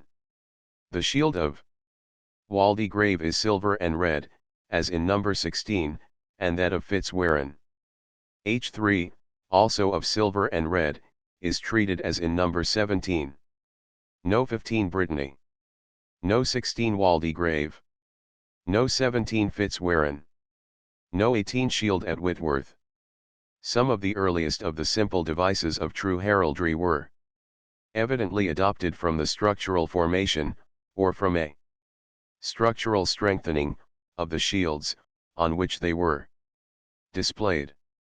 Thus, a raised border, and bands of metal variously disposed in order to impart additional strength to a shield, with distinct coloring, would produce a series of heraldic compositions. A good example occurs in the shield of an early effigy at Whitworth, Durham, number 18, in which the heads of the rivets or screws employed to fix the border on the shield, appear to have been made to assume the character of heraldic additions to the simple border and horizontal bands. Other primary devices of the same simple order, which in like manner may have had a structural origin, I shall consider in detail in subsequent chapters. See particularly Chapter 6. No 19. The escarbuncle. The central boss, at once an appropriate ornament of an early shield, and an important addition to its defensive qualities, when extended in the form of decorative metal work, would readily suggest a variety of heraldic figures, and amongst others several beautiful modifications of a simple cruciform device which it might be made to assume. The figure, called an escarbuncle, number 19, is simply a shield boss developed into decorative structural metal work. This figure appears in the Temple Church, London, upon the shield of an effigy, which Mr. J. Goff Nichols has shown to have been incorrectly attributed to Geoffrey de Mandeville, Earl of Essex. The greater number of the earliest devices that appear in English heraldry were adopted for the express purpose of their having some elusive association, through a similarity of sound in their own names or descriptions with the names and titles or the territories of certain persons, dignities, and places. In exact accordance with the principles and aim of primitive medieval heraldry, and in perfect harmony with the sentiments and requirements of the age in which it grew up into a science, devices of this kind addressed themselves in very Plain and expressive language to the men of their own era. In them they saw the kind of symbolical writing that they could remember, as well as understand. They also evidently liked the quaint style of suggestiveness that was a characteristic of these elusive devices, and, it is more than probable, that there frequently lurked in them a humorous significance, which by no means tended to detract from their popularity. Devices of this same order have never ceased to be in favor with heralds and lovers of heraldry. They were used in the 16th century at least as commonly as in the 13th, but, as would be expected, in the later period, they often became complicated, far-fetched, and extravagant. This elusive quality, distinguished in English heraldry as conteing, has commonly been misunderstood, and therefore incorrectly estimated, by modern writers, who have supposed it to be a fantastic conceit of the heralds of a degenerate age. By writers such as these, accordingly, all conteing arms, by French heralds called armes parlantes, have been absurdly assigned to a separate class, in their estimation having an inferior heraldic grade. No 20 shield of Montacute. The prevalence of the elusive quality in early arms may be assumed to have been even more general than is now apparent, since so many of the original echoes and allusions have become obscured or altogether lost in the lapse of time, and through the changes that have taken place since the accession of Henry III. In the French language and in our own also. The use of the Latin language, again, in the Middle Ages led, at later periods, to translations of names. French names, too, were translated in the same manner into English equivalents, and, at other times, the sound of a Latin or a French, Anglo-Norman, name was transferred to an English representative having a somewhat similar sound, without the slightest reference to the original signification. Who, for example, in the name of Montague now recognizes instinctively the original allusion to a mountain with its sharply peaked crests, and so discerns the probable elusive origin of the sharp triple points of the devices on the old Montacute shield, number 20. It is easy to see how much must have been unconsciously done, by such changes in names and their associations, to obliterate what once was clear, significant, and expressive. I must be content here to give, simply by way of explanatory illustration, a very few examples of elusive arms. And, in so doing, it may be well for me to observe that the early heralds of our country always employed the French language as it was spoken in their own times in England as well as in France. In the time of Henry III, G. de Lucy has for his arms 3 Lucy's fish now known as pike. Robert Quincy has a quintafiel, a flower of 5 leaves. Goss Corbett has 2 corbeaux ravens. A. de Swinburne has 3 testes de Senglier, 3 heads of the wild boar, or swine. E2, Sir R. de Eschales has 6 escallops shells. Sir G. de Trompington, of Trumpington, near Cambridge, has 2 tromps trumpets. Sir J. Bourdown has 3 Bourdons pilgrim staves. Sir G. Rossell has 3 roses, and Sir O. Heron has the same number of herons. So also, for the Spanish provinces Castile and Leon, a castle and a lion. For falconer, a falcon. Butler, cups. Forester, bugle horns. Arundel, hirondella swallows. Wingfield, wings. Shelley, shells. Pigott, pickaxes. Levson, leaves. And Martel, martels hammers. The broom plant with its seed pods, in Latin Plantagenista, number 21, gave its name to the Plantagenet dynasty. I shall Hereafter add several other curious examples of devices of this class. When treating of badges, rebuses, and mottos. Number 21. Plantagenista. There is one class of early arms, which it is important that students of armory should observe with especial care, lest they be led by them into unexpected errors. These are arms that were invented after heraldry had been established, and then were assigned to personages of historical eminence who had lived and died before the true heraldic era.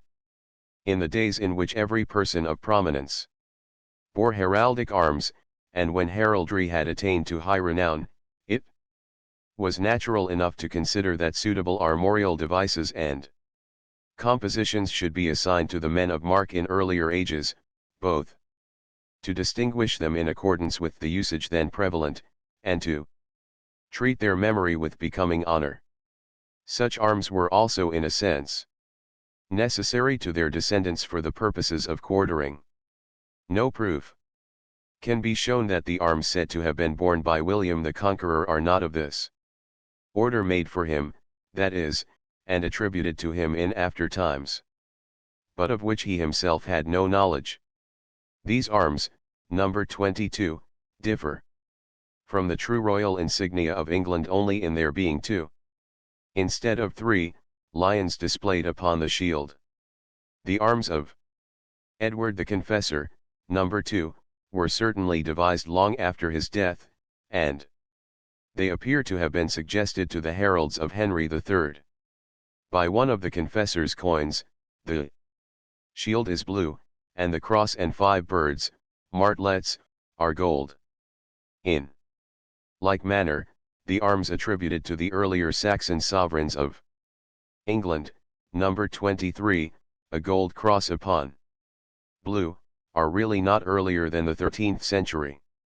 The arms, number 2, having been assigned to Saint Edward, a patron saint of medieval England, were long regarded with peculiar reverence. I have placed them, drawn from a fine shield of the 13th century in Westminster Abbey, to take a part in forming a group at the head of my preface, with the shields of the 2 other saintly patrons of Old England, St. George and St. Edmund, number 1 and no 3, a red cross on a silver shield, and 3 golden crowns upon a shield of blue. No 22 William I. No 23 Saxon princes. Chapter 3. The English heraldry that is now in existence. First debasement of heraldry, later debasement, revival of English heraldry, heraldic art. Sans changer. Motto of Stanley. English heraldry, as it exists amongst us in our own times, is the very same heraldry that flourished under the kindly influences of the greatest of the Plantagenets, though perhaps modified in some details by changed circumstances. It is not of a new, but of the old, heraldry of England that I am setting forth the elements. Our heraldry has had to pass from good days to bad ones, and, having gone through the worst of bad days, the circle at length has revolved, so that we are witnessing the happy change of a vigorous heraldic revival. Heraldry already enjoys a very great popularity, and, without a doubt, it will become still more popular, in the degree that it is better and more generally understood. For its complete ultimate success, the present revival of true English heraldry must mainly depend upon the manner in which we apply the lessons that may be learned by us, no less from the warnings of the recent evil days of the science, than from the example of the brilliant ones that preceded them long ago. Nor should we deal faithfully with our revived heraldry, were we not to form a just estimate of whatever was imperfect in the best era of its early history, in order to apply to present improvement the lessons that thus also may be learned. It must be admitted that the heralds and heraldic writers of the 17th century, following the footsteps of some of their immediate predecessors, led the way towards the thorough debasement of their own science. Their example was not without effect upon those who followed them, men quite equal to the perpetration of whatever had not been already done to bring heraldry into contempt. This was accomplished first, by gravely discoursing, in early heraldic language, upon the imaginary heraldry of the patriarchal and antediluvian worthies, making a true coat of arms of Joseph's coat of many colors, giving armorial ensigns to David and Gideon, to Samson and Joshua, to that worthy gentleman Japheth, to Jubal and Tubal-Cain, and crowning the whole by declaring that our common progenitor, Adam, bore on his own red shield Eve's shield of silver, after the medieval fashion that would denote his wife to have been an heiress. Then there set in a flood of allegorical and fantastic absurdities, by which the fair domain of heraldry was absolutely overwhelmed. Wild and strange speculations, in a truly vain philosophy, interwoven with distorted images of both the myths and the veritable records of classic antiquity, were either deduced from armorial blazonry, or set forth as the sources from whence it was developed. Fables and anecdotes, having reference to less remote eras, were produced in great variety and in copious abundance. The presence in blazon of animated beings of whatsoever kinds, whether real or fabulous, led to rambling disquisitions in the most ludicrously unnatural of imaginary natural history. From every variety also of inanimate figure and device, the simplest no less than the more elaborate, after the same fashion, some moral was sought to be extracted.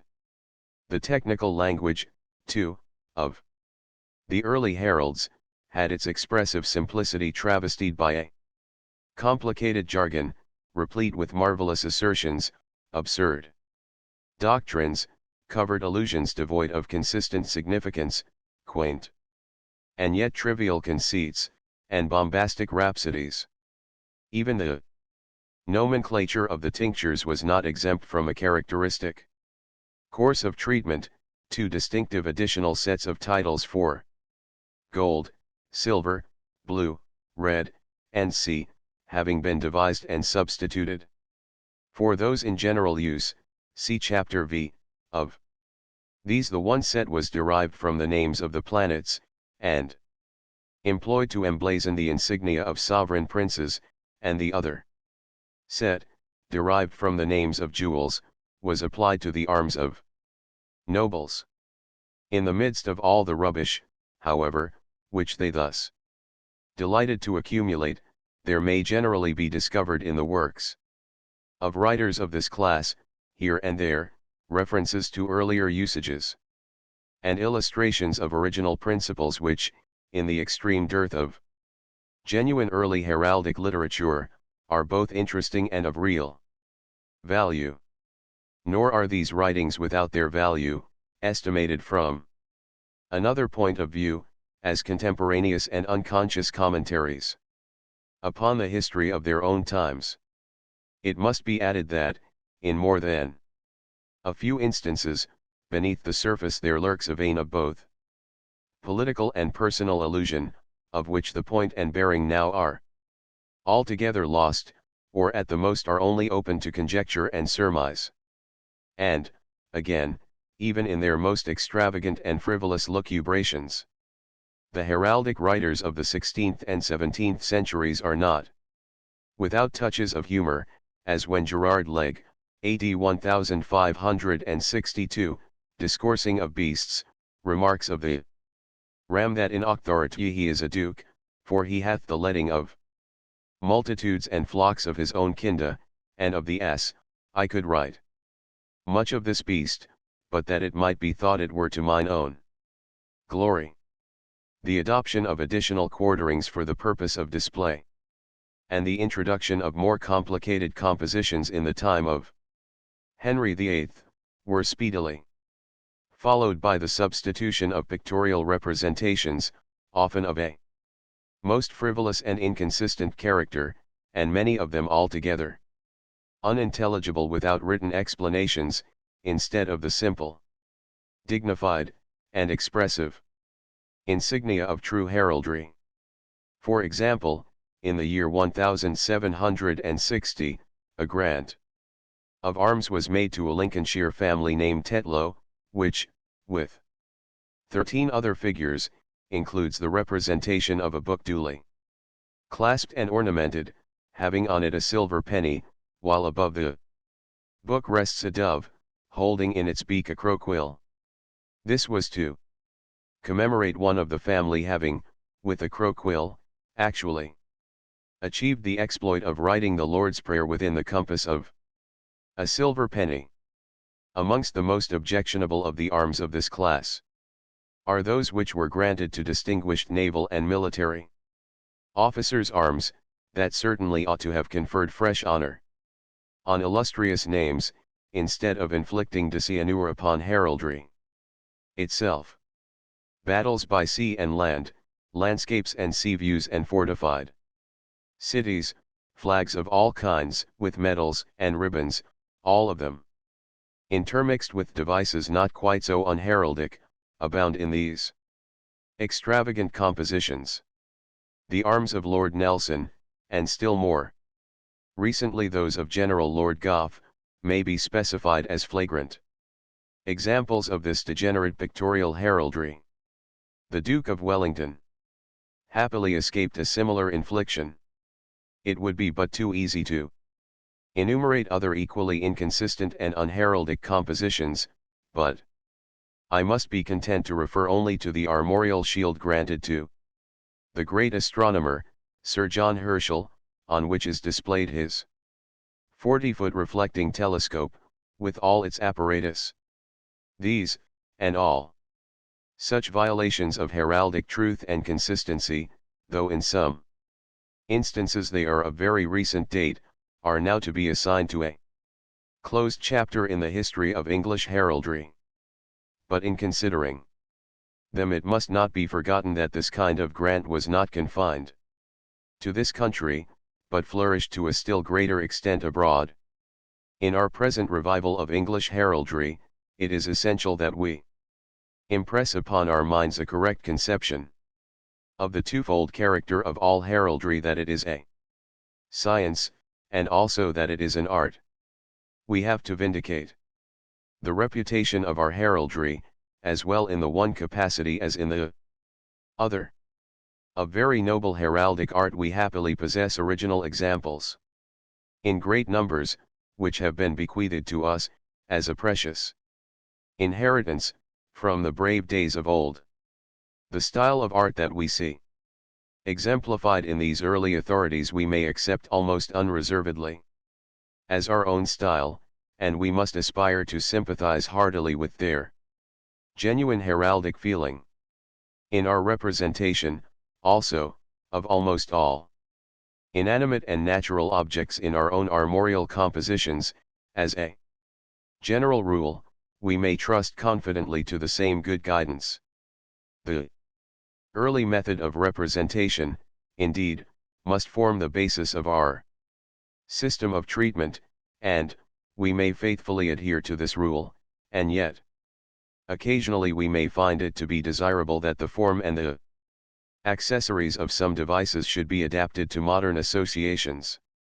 In truth, it is not by merely copying the works of even the greatest of the early heraldic artists, that we are to become masters in heraldic art. When the copies are good, copying is always valuable, as a branch of study, but, if it be our highest and only aim to reproduce the expressions of other men's thoughts, then copying is worse than worthless.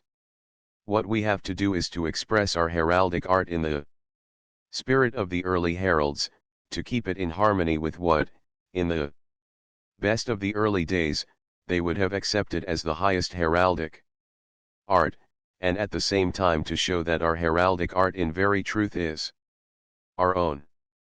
No. 24 Prince John of Eltham. AD 1336. The treatment of animate creatures in heraldry requires a certain kind, and also a certain degree, of conventionalism. Here, as before, in the early heralds we have excellent masters, but, here we must follow their teaching with more of reserve, and with cautious steps. We recognize the happy consistency of the conventionalism which they displayed in their representation of animate creatures, without any purpose to adopt it in the same degree with them. Had the early heralds been more familiar with the living presence of the various creatures that they summoned to enter into their service, without a doubt they would have represented them with a much closer conformity to nature. We must apply our better knowledge, as we may feel confident the early heralds would have applied a similar knowledge had they been able to have acquired it.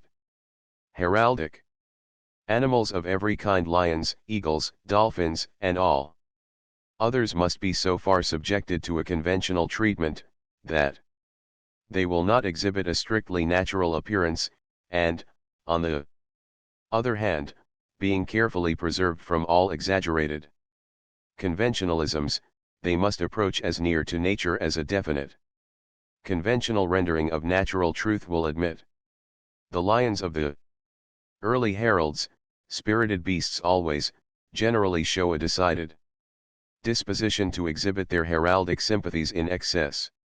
They have in them rather too much that is heraldic conventionalism, and not quite enough that is natural lion. And, with the first symptoms of decline in heraldic art, the treatment of lions showed signs of a tendency to carry conventionalism to the utmost extravagance. The same remarks are applicable to eagles. It must be added, however, that truly admirable examples of heraldic animals occasionally may be found as late even as the commencement of the 16th century, as in the chantry of Abbot Ramrige, in the Abbey Church at St. Albans, and in King's College Chapel at Cambridge.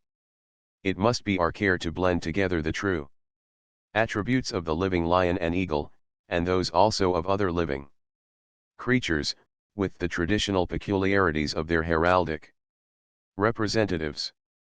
And we must extend the corresponding application of the same principles of treatment to imaginary beings and heraldic monsters, as they occur in our heraldry.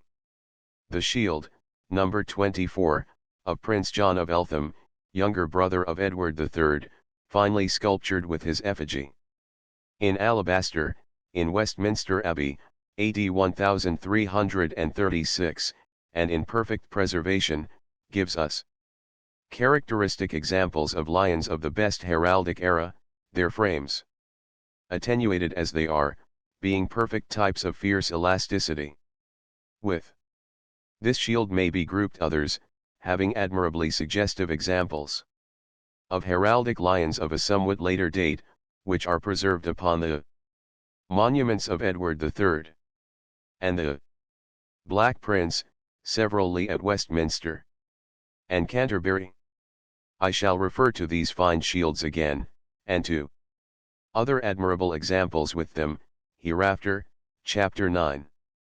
The conventionalism in all these examples, however felicitous the manner in which it is treated in them, is very decidedly exaggerated.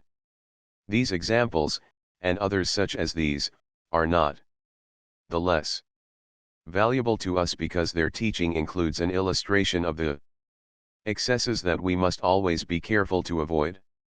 I may here observe, that on the subject of armorial art I leave my examples, all of them selected from the most characteristic authorities, and engraved with scrupulous fidelity, for the most part to convey their own lessons and suggestions, my own suggestion to students being that, in such living creatures as they may represent in their compositions, while they are careful to preserve heraldic consistency and to express heraldic feeling, they exhibit beauty of form coupled with freedom of action and an appropriate expression.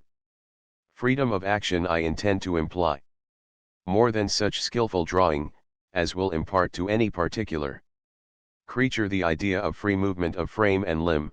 It refers also to repeated representations of the same creature, under the same heraldic conditions of motive and attitude. And, here freedom of action implies those slight, yet significant, modifications of minor details which, without in the least degree affecting armorial truth, prevent even the semblance of monotonous reiteration. Thus, at Beverley, in the Percy shrine in the Minster, upon a shield of England the three lions are all heraldically the same, but, there is nothing of sameness in them. Nevertheless, because in each one there is some little variety in the turn of the head, or in the placing of the paws, or in the sweep of the tail. And again, in Westminster Hall, the favourite badge of Richard II, a white hart, chained, and in an attitude of rest, is repeated as many as 83 times, and all are equally consistent with heraldic truth and accuracy, without any one of them being an exact counterpart of any other. In NOS 25 and 26 two examples are shown from this remarkable series of representations of this beautiful badge, each one different from the other, and yet both really the same. Number 25. Number 26. Badge of Richard II, Westminster Hall. Chapter 4. The Grammar of Heraldry. Section I. The language of heraldry, the nomenclature, style and forms of expression blazon the shield, its parts, points, divisions, dividing lines, varieties of form, and heraldic treatment. The shield hangs down on every breast. Lord of the Isles. The language of heraldry. The original language of English heraldry was the Norman French, which may also be designated Anglo-Norman, habitually spoken at the court of England in the early heraldic era.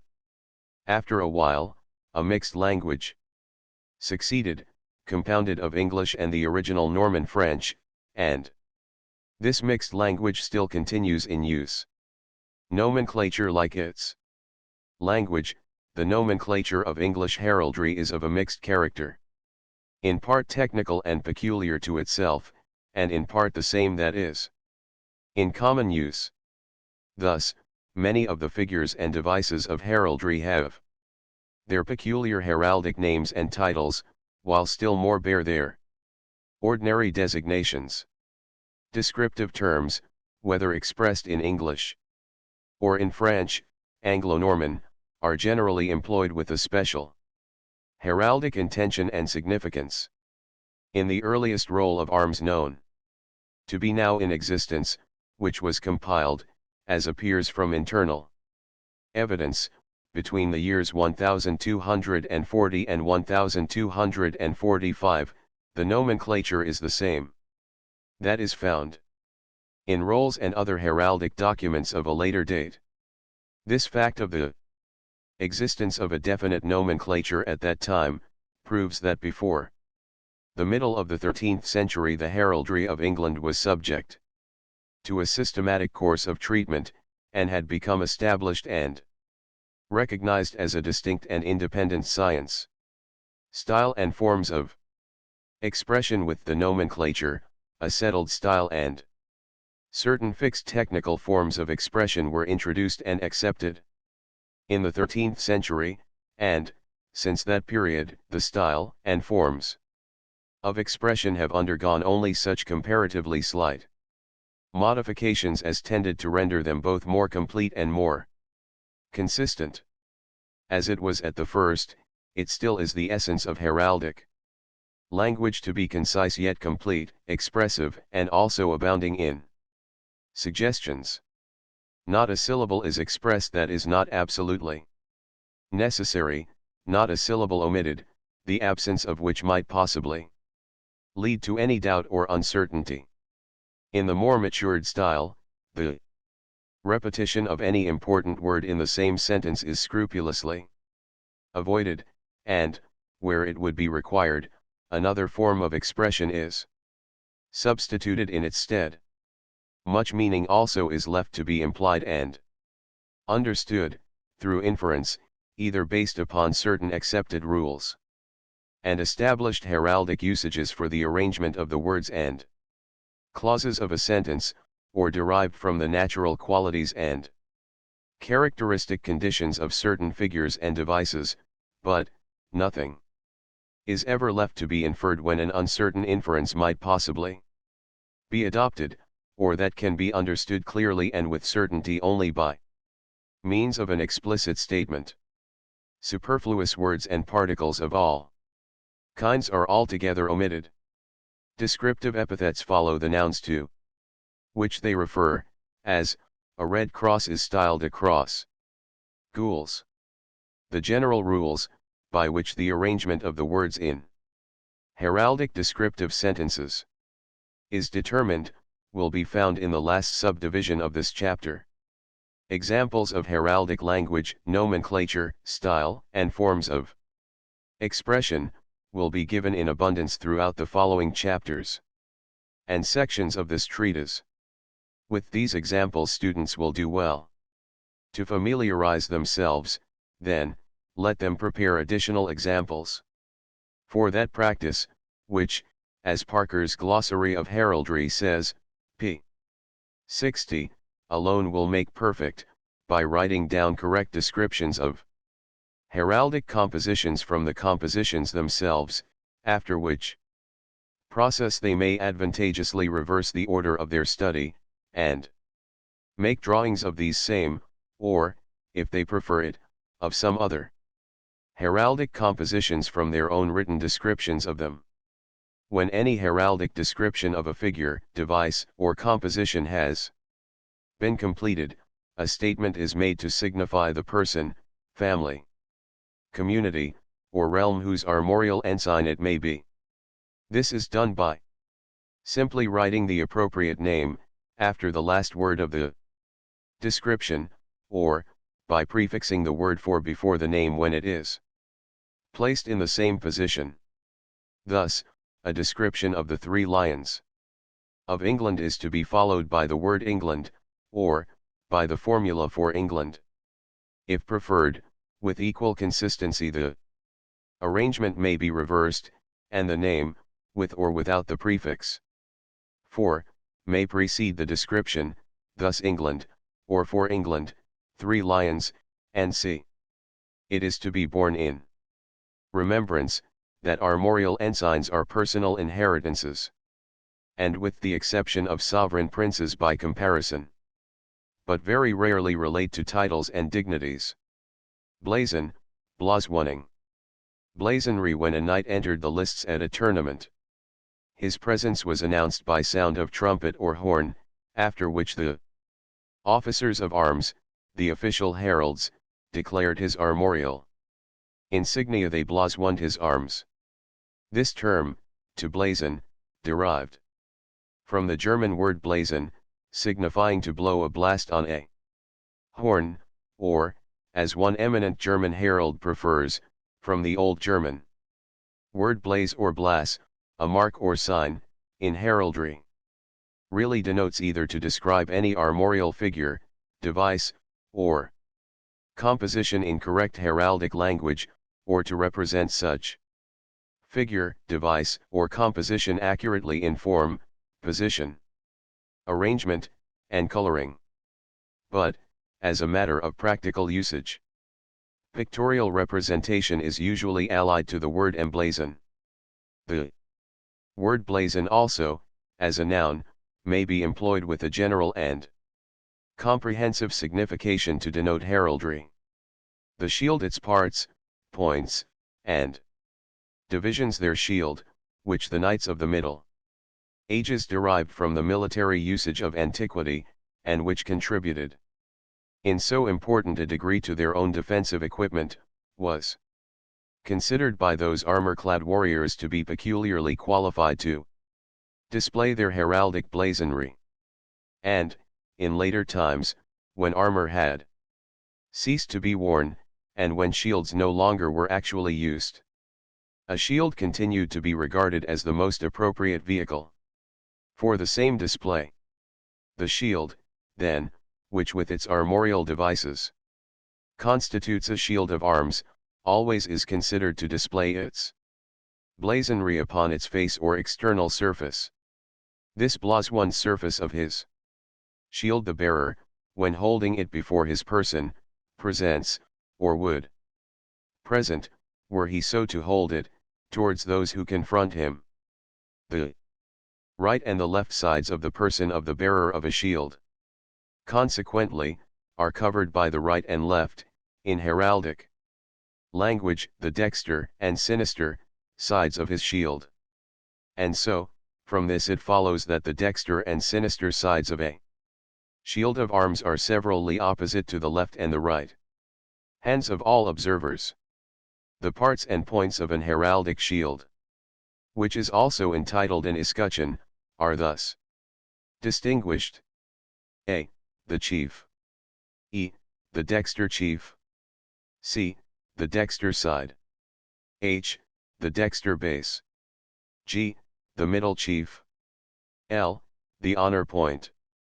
m. The fess point. f. The sinister chief. d. The sinister side. I. The sinister base. k. The middle base 2. b. The base. Number 27.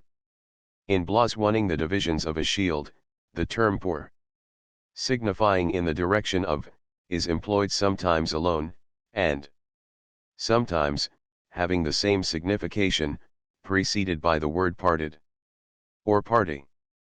The primary divisions of a shield are indicated in the following diagrams, NOS 2835. Number 28. Number 29. Number 30. Number 28. Per pale, or parted per pale, or party per pale. Number 29. Per fess, or parted per fess. Number 30.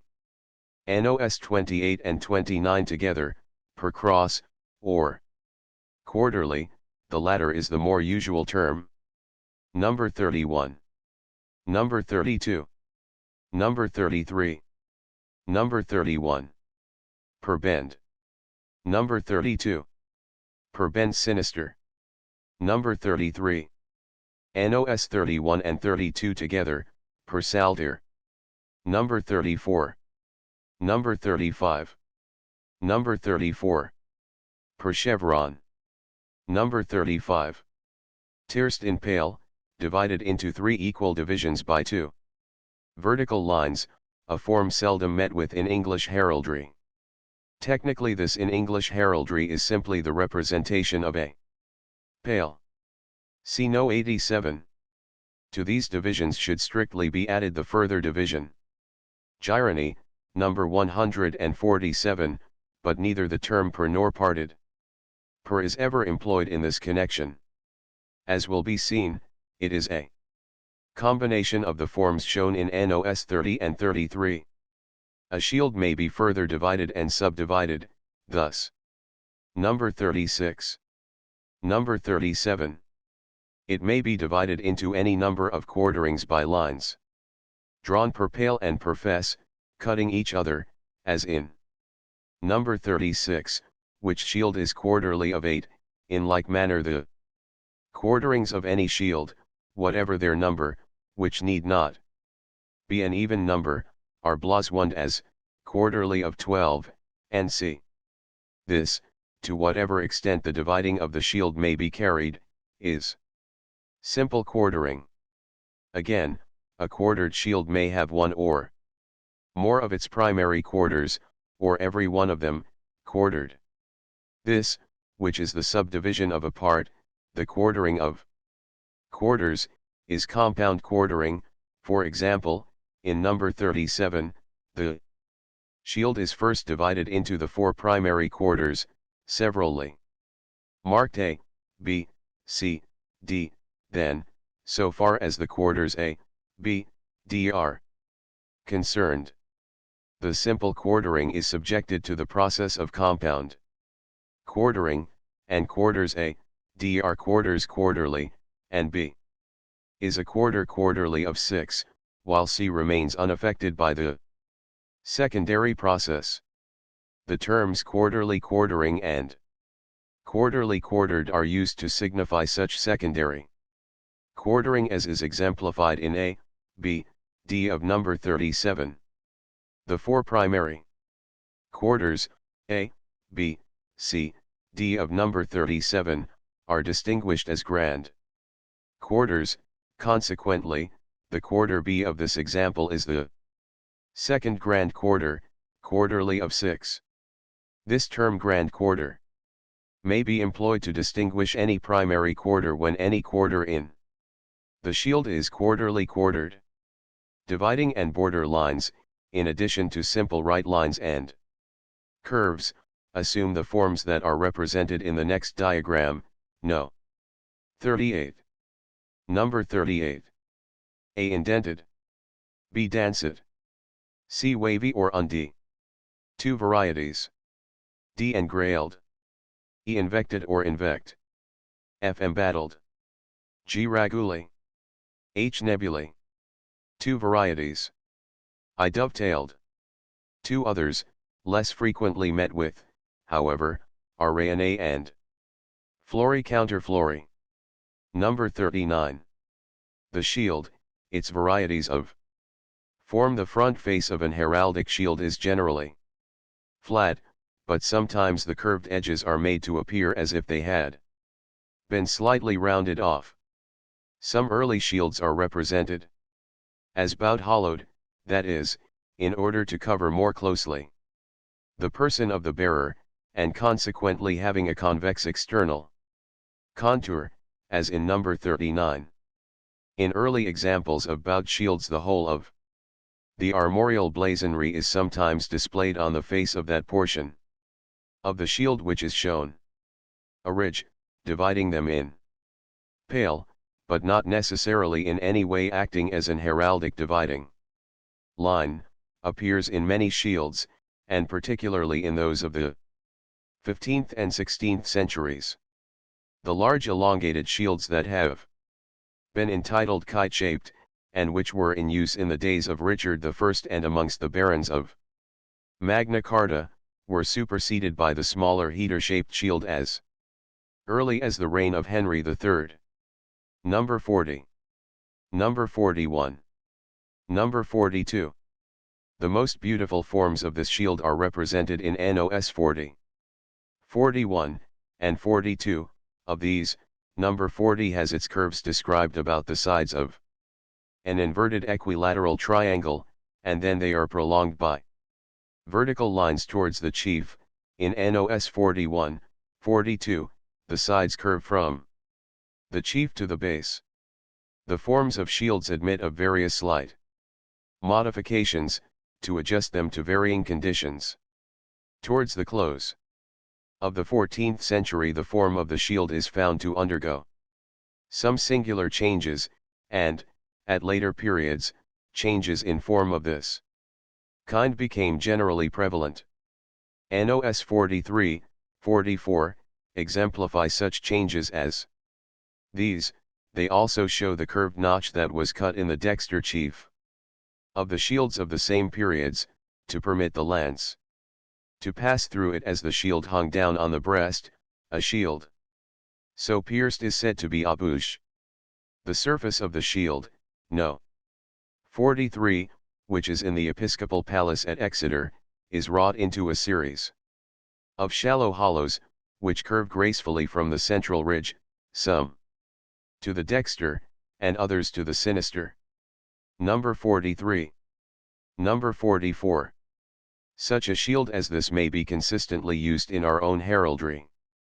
But, since now we do not associate lances laid in rest with our heraldic shields, it appears desirable that we should not draw our shields a bouche. In recent heraldry the shield has commonly been made to appear such an unsightly and unheraldic deformity as is represented in number 45. Instead of a true heraldic shield also, a rounded oval with a convex surface, called a cartouche, or cartouche shield. Number 46, is occasionally used for the display of armorial blazonry, or a circle is substituted for such an oval. These cartouches probably owe their origin to the usage of placing a garter of the order about a shield, prevalent in the 15th century, and to a subsequent period, when we find the omission of the exact outline of the actual shield. But their frequent appearance in ecclesiastical heraldry suggests that perhaps they were deliberately preferred to the purely military shield. A lozenge, number 47, takes the place of a shield to bear the arms of ladies, with the exception of the sovereign. This very inconvenient substitute for the heraldic shield was introduced early in the 14th century. Number 46. Number 45. Number 47.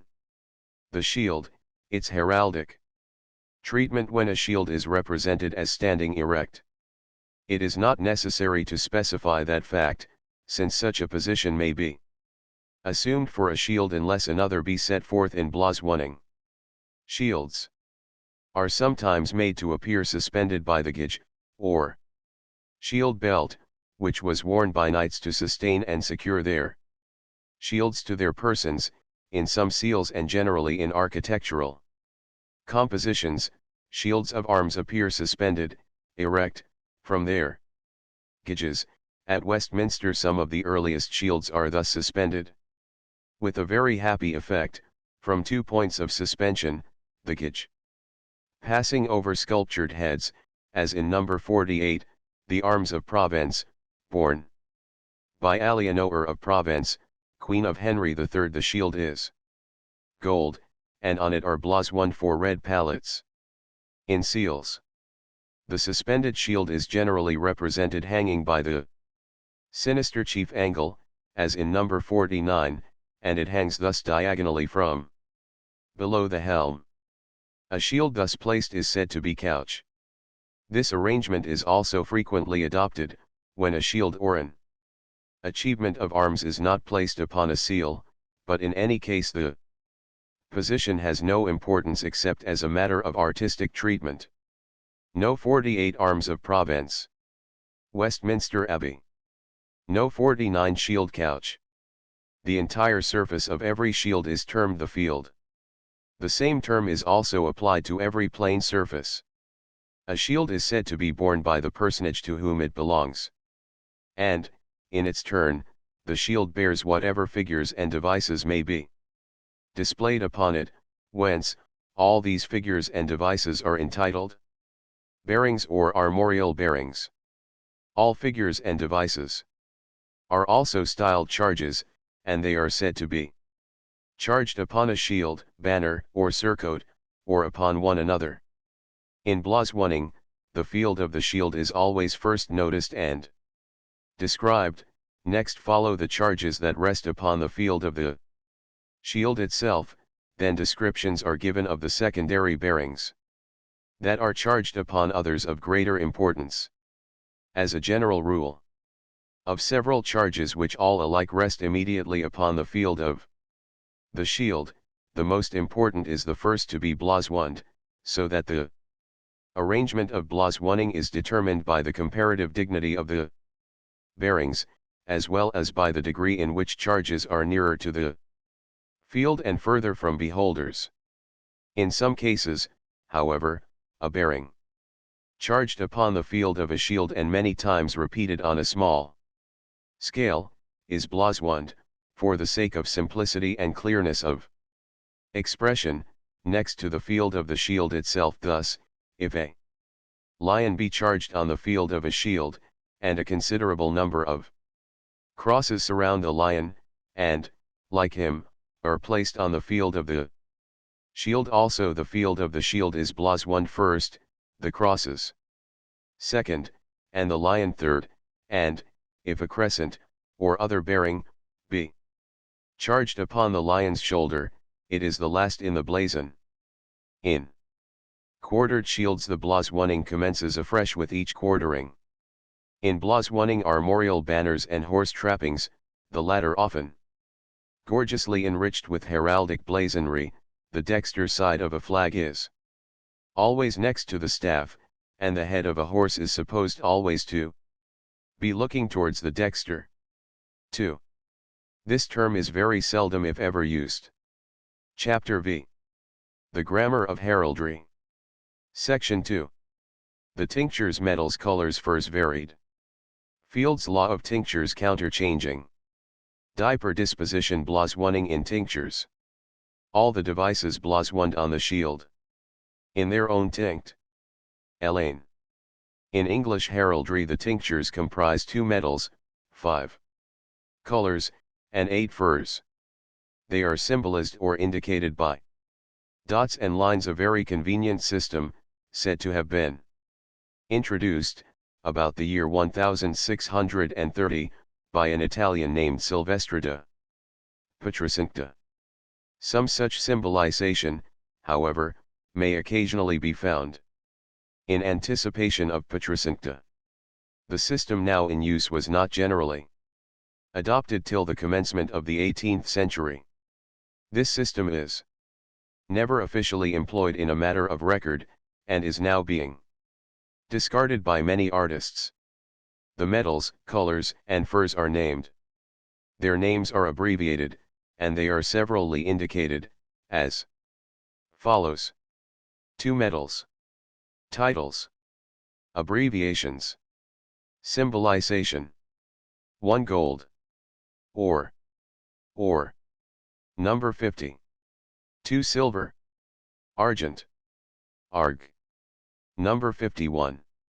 Number 50. Number 51. 5 colors. Titles. Abbreviations. Symbolization. 1 blue. Azure. AZ. Number 52. 2 red. Gules. Gu. Number 53. 3 black. Sable. SA. Number 54. 4 green. Verd. Verd. Number 55. 5 purple. Purper. Perp. Number 56. In French heraldry, green is sinipal. Number 52. Number 53. Number 54. Number 55. Number 56. 8 furs, not abbreviated. Titles. Symbolization. 1. Ermine black spots on white. Number 57. 2. Ermine's white spots on black. Number 58. 3. Erminois black spots on gold. Number 59. 4. Peon gold spots on black. Number 60. Number 57. Number 59. Number 60. Number 58. 5. Var alternate divisions of blue and white. Number 61. Number 62. 6. Counter var, no difference of arrangement. Number 63. 7. Potent. No different shape of divisions. Number 64. 8. Counterpotent. Number 65. Number 61. Number 62. Number 63. Number 64. Number 65. No 57a. 2 other colors, or tints of color, are sometimes heard. Of 10, a tawny or orange color, indicated by vertical lines crossing those of purple, and murrey or sanguine, a dark crimson red, indicated by diagonal lines from both dexter and sinister, crossing each other. These 2 are sometimes termed stains, but their real usage was in liveries. The furs. NOS 58, 59, 60, 63, 64, and 65, are of comparatively rare occurrence, and do not appear in the best ages of heraldry. Var and ermine are common.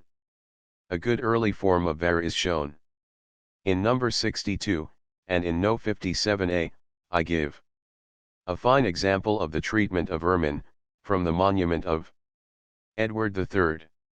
In order to avoid repeating or referring to the word or, the word gold is sometimes used.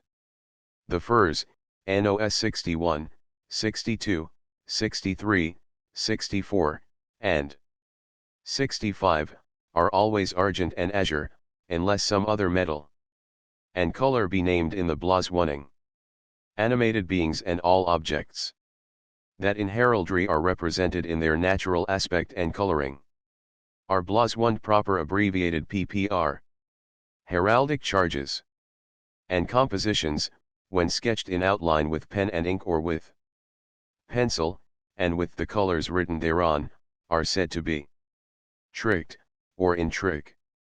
Varied fields. It is not necessary that the field of a shield, or of any bearing, should be of any one uniform tincture, but varied surfaces are usually tinctured of some one metal and some one color alternating, and the patterns or devices thus produced are generally derived, the furs, NOS 61 to 65, which are good examples of varied surfaces, being the exceptions, from the forms of the original simple charges that are distinguished as ordinaries and subordinaries.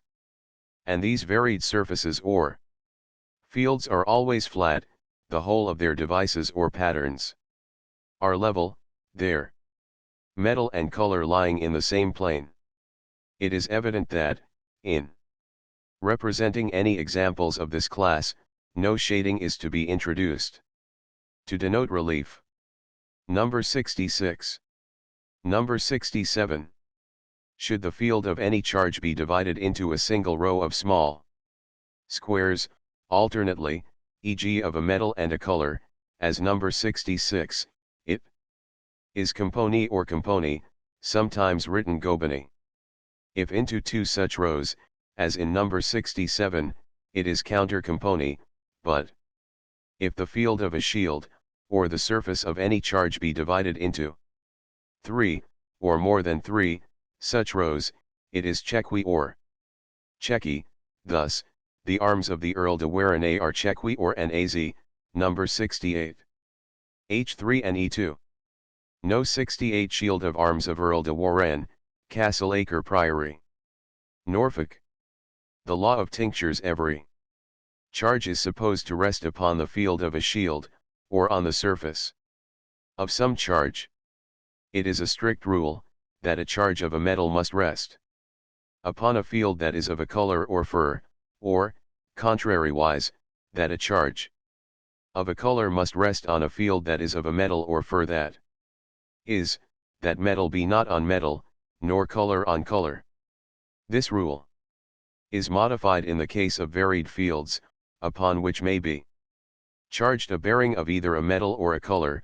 Also, a partial relaxation of the rule is conceded when one bearing is charged upon another, should the conditions of any particular case require such a concession. This rule does not apply to bordures, nor very stringently to augmentations or crests, and it is not so rigidly enforced in foreign as in British heraldry. There are, of course, a few exceptions, but they are not numerous, the one usually instanced as an intentional violation being the silver armorial shield of the Crusader kings of Jerusalem, number 69, upon which 5 golden crosses are charged, the motive in this remarkable exception to an established rule being said to be to cause the shield to be unlike that of any other potentate. What may be termed the accessories of a charge are not included in this law of tinctures. Thus, a silver lion having a red tongue may be charged on a blue shield, and the red tongue may rest on the blue field of the shield. No 69 arms of Jerusalem. No 70 arms of Fenwick. Counterchanging is dividing the field of a shield in such a manner that it is, e.g. in part of a metal and in part of a color, and then arranging the charges in such a manner that they shall be reciprocally of the same color and metal. Thus, the shield of John Fenwick, number 70, R2, is per fescu, and arg, 6 martlets, 3, 2, 1. Counterchanged, that is, the field is red in chief and silver in base, and the birds or parts of the birds on the red field are silver, and those on the silver field are red. Diapering. This term denotes a system of decorating plain surfaces in various ways, which was in great favor with the early heraldic artists. In the use of diaper, which is often desirable when artistic reasons suggest its suitability, care must be taken that the decorative designs and patterns do not in any way admit of their being mistaken for charges. This diaper may be executed in low relief, subordinated to the relief of the charges, and it is not required to yield any obedience to the law of tinctures. In the shield. Number 68, the original, a very noble shield, is at Castleacre Priory, Norfolk, which is simply chequy.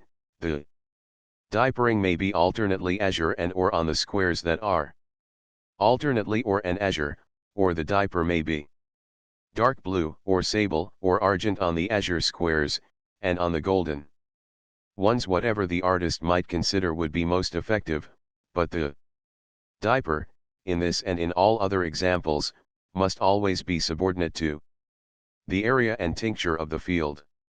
The finest known early example of heraldic diaper in enamel is the shield of William de Valence, Earl of Pembroke, in Westminster Abbey, AD 1296.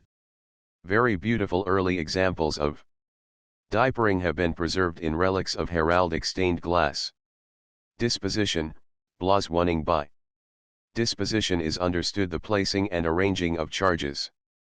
A single important charge, which has not a fixed position of its own, is placed in the center of any composition, and minor charges are arranged in their most natural and consistent order and positions, any deviation from which must be specified.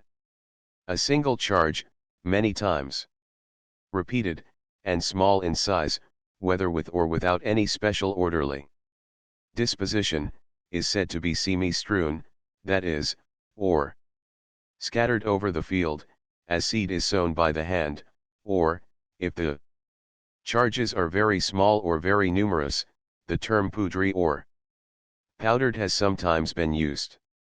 The expression 3, 2, 1, signifies that a charge is repeated 6 times, the disposition being 3 in a horizontal row towards the chief of the shield, then 2 in a similar row in the center, and 1 in base. In the same manner, the expressions 4, 4, 1, 4, 3, 2, 1, 3 and 1, and c, are used as occasion may require. For other dispositions of charges other appropriate terms will present themselves to our notice, growing out of our subject as it advances. Should a tincture or a number occur a second time in blaswoning a single composition, it must be indicated, not by repeating the word already used, but by reference to it. Thus, if the tincture of the field should occur a second time, reference is made to it in the formula of the field or, perhaps more frequently of the first, or, if the tincture that is named second in order in the blaswoning be repeated, it is indicated by the expression of the second, and so on. Again, should there be 3 fleurs de lis and also 3 crescents in one and the same composition, having specified the 3 fleurs de lis, the number of the crescents would be set forth in the words as many crescents providing nothing else has in the wording of the blazon intervened in such a way as to cause uncertainty by the use of the term. And so, in like manner, with any other numbers of these or of any other charges. In descriptive blaswoning, epithets, which follow their own nouns, precede the tinctures that are associated with those nouns, thus. A black rampant lion having golden claws is blaswoned a lion ramped. S.A., armed or. In written and printed blaswoning, the arrangement of the words and the placing the stops are alike matters of supreme importance. The sentences are to be short. A comma is to mark the end of each complete minor clause or division of a sentence. A colon, each more important clause. A point or period is to follow every abbreviated word, to mark the fact of the abbreviation, but without affecting the additional presence of a comma, as in the Blaswoning, a lion rampant essay. Or of a colon, as the case may be, but a second period is unnecessary. It is a very common error to overload heraldic Blaswoning with commas, which, instead of aiding to simplify the sentences, obscure the meaning and perplex the reader. It is always correct to write 3 lions' heads, 6 pilgrims' staves, and c, and always incorrect to write 3 lions' heads, 6 pilgrims' staves, and c, but it is a point printers have an apparently invincible objection to accept. Emblazoning in tinctures on this head. I must be content to offer to students only a few brief practical observations. The metal gold may be rendered with gold prepared in small saucers, or, most advantageously, in minute slabs. This preparation is applied, like a common watercolor, by moistening the gold with water, and it is desirable previously to have washed the paper, card, or vellum, with diluted white of egg. Gold leaf may also be used, but the process is tedious, and requires both skill and experience. To ensure complete success, yellow paint, again, may be used to represent the metal, the best colors being cadmium yellow, or orolin, Winsor and Newton, mixed with Chinese white. For shading, carmine, or crimson lake, mixed with gum. 4. Silver, aluminium may be used with excellent effect, or Chinese white, or the paper may be left white, for shading. Gray, blue and Indian ink mixed, and gum. The aluminium is prepared, like the gold, in minute slabs. It may be obtained, of great excellence, from Messrs. Winsor and Newton, by whom also a very pure preparation of gold is sold, but both the gold and the aluminium slabs are sold by all good artists' colormen. These metals may be diapered, as well as burnished, with an agate burnisher. For azure French blue, freely mixed with Chinese white and a very little gum, the color to be laid on thick shade with Prussian blue mixed with a larger proportion of gum. For gules orange vermilion either pure, or mixed with a very little cadmium yellow or Chinese white, and still less gum.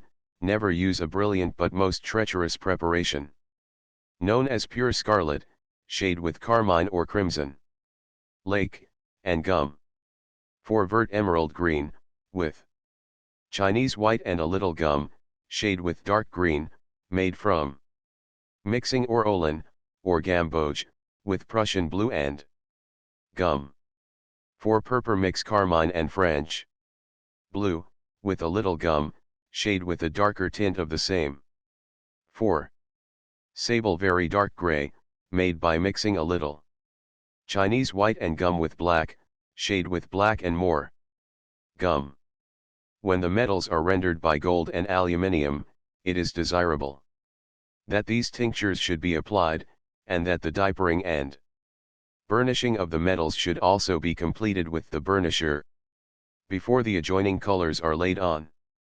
The burnishing may be executed in 2 or 3 hours after the metals have been applied to the paper, and the paper should be placed upon a piece of glass during the processes of burnishing and diapering. Chapter 6. The Grammar of Heraldry. Section 3. The ordinaries: the chief, fess, bar, pale, cross, its heraldic varieties, bend, saltire, chevron, and pile. Marks of hereditary honor, given or authorized by some supreme power. Science of heraldry. The ordinaries: the simple charges of early heraldry, which always have been held in the highest esteem and which are most familiar, are the chief, the fess, the bar, the pale, the cross, the bend, the saltire, the chevron, and the pile.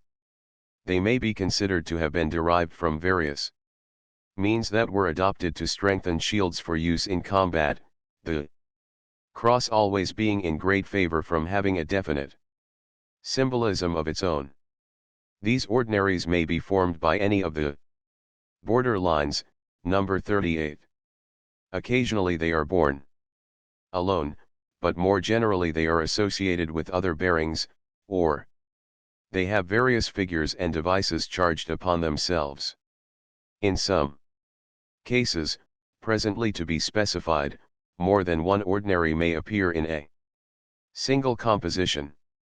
The bar, the pale, the bend, and the chevron have diminutives. The cross has many varieties. Number 71. The chief, H3, bounded by a horizontal line, contains the uppermost third, or, in practice, somewhat less than the third, of the field of a shield, as in number 71. The shield of Le Boutell, number 72, is or a chief indented az. H3. A chief may be borne with any other ordinary except the fess. It may also be charged with any other figures or devices, thus, for Sire Bernard de Brus, no 73 az, a chief and a saltire, or for Sire Huon de Clinton, no 74 arg, on a chief az. 2 fleurs de lis, or, and for Sire Huon de Clinton de Maidstoke, no 75 arg, on a chief az. 2 mullets, or, all e2.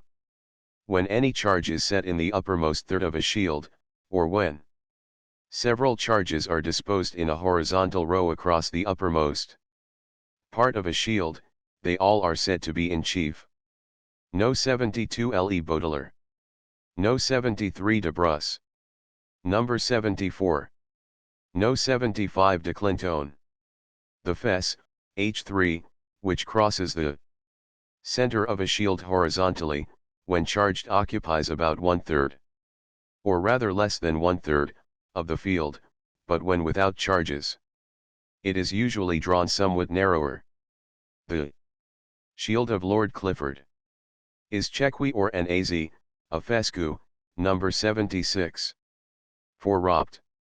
Le Fitzwater, or a fess between 2 chevronscu, for John de Pate's Hull, no 77 arg. A fess sa, between 3 crescentscu. All h.3 for William Le Vavasour, no 78, or a fess dank et sa, for de Hemenhale, no 79, or, on a fess between 2 chevronscu, 3 escallops arg, and for de Ditchworth, no 80 erm, a fescu. Bezanti. All e2.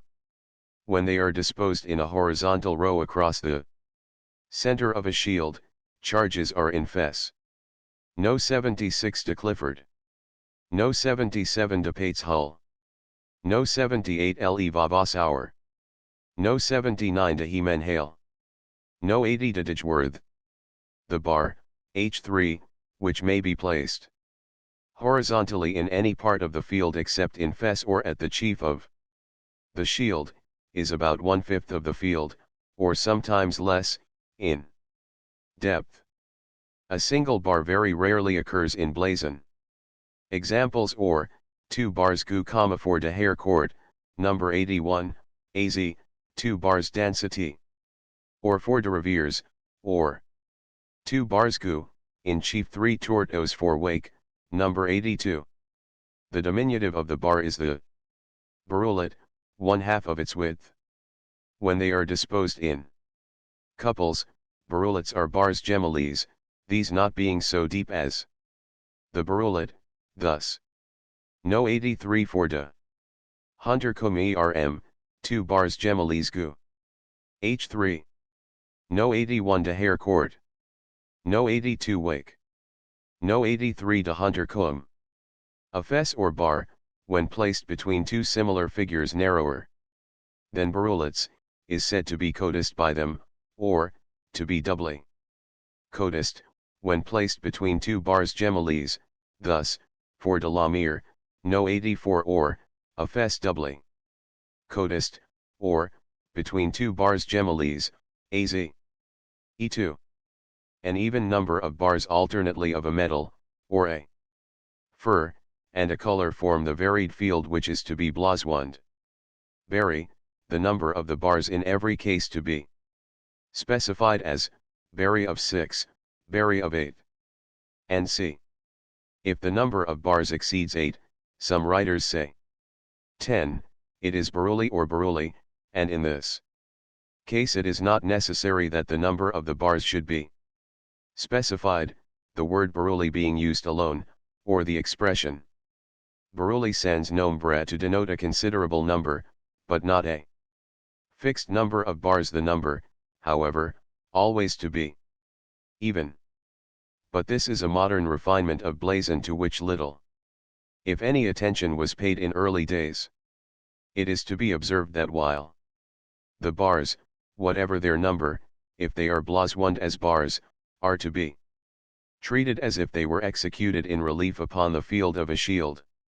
A shield that is bari or baruli has its field formed by bars, which are all in the same plane. Examples: bari of 6 or and gu, 4 Fitz Allen of Boutell, no. 85, bari of 6 arg. And az, 4 de Gray, bari of 8 or and az, 4 de Penbrugge, all h3 baruli arg and az, an Earl of Martletsgu, 4 de Valence, Earl of Pembroke, no. 86, in this example 10 bars are represented, but in the noble enamelled shield of the 1st de Valence, AD 1296, preserved in Westminster Abbey, the bars are 28 in number. Charges, not in fess or in chief, that are disposed horizontally across the field are bar-wise. No 84 de la Mire. No 85 Fitz Allen of Boutell. No 86 de Valence. The pale like the fess, this ordinary occupies rather less than a central third of the field, but it is vertical in its position instead of horizontal. Number 87, 4. Erskine, is arg, a pale. Sa. Its diminutives, the pallet, and the endorse, severally 1/2 and 1/4 of its width, may be placed vertically in any part of the field. A pale between two endorses is endorsed, but the term codiced is also employed with this meaning. An even number of pallets of a metal, or a fur, and a color set alternately, form the varied field to be blaswand. Poly, the number of the pallets, which lie all in the same plane, always to be specified, thus poly of 6 arg. And az. On a bent gu. 3 eaglets displayed, or, for Grandison, number 88, h3, charges that are disposed one above another in a vertical row are in pale. This is the arrangement of the 3 golden lions of England. No 87 Erskine. No 88 Grandison. The cross, h3, formed from a combination of a fess with a pale, in its simplest form is set erect in the center of the field, and it extends to the border lines of the shield.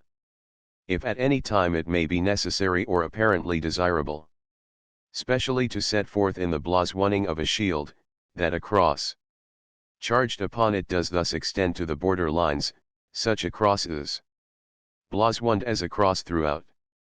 Number 1, arg, a crossgu, the armorial ensign of St. George, the special patron saint of England, may be blaswand as a cross of St. George. Of this cross, the great symbol of the Christian faith. Spencer says, and on his breast a bloody cross he bore, the dear remembrance of his dying Lord. Upon his shield the like was also scored. Fairy Queen, II. No 89 cross fimbriated. No 90 cross pointed.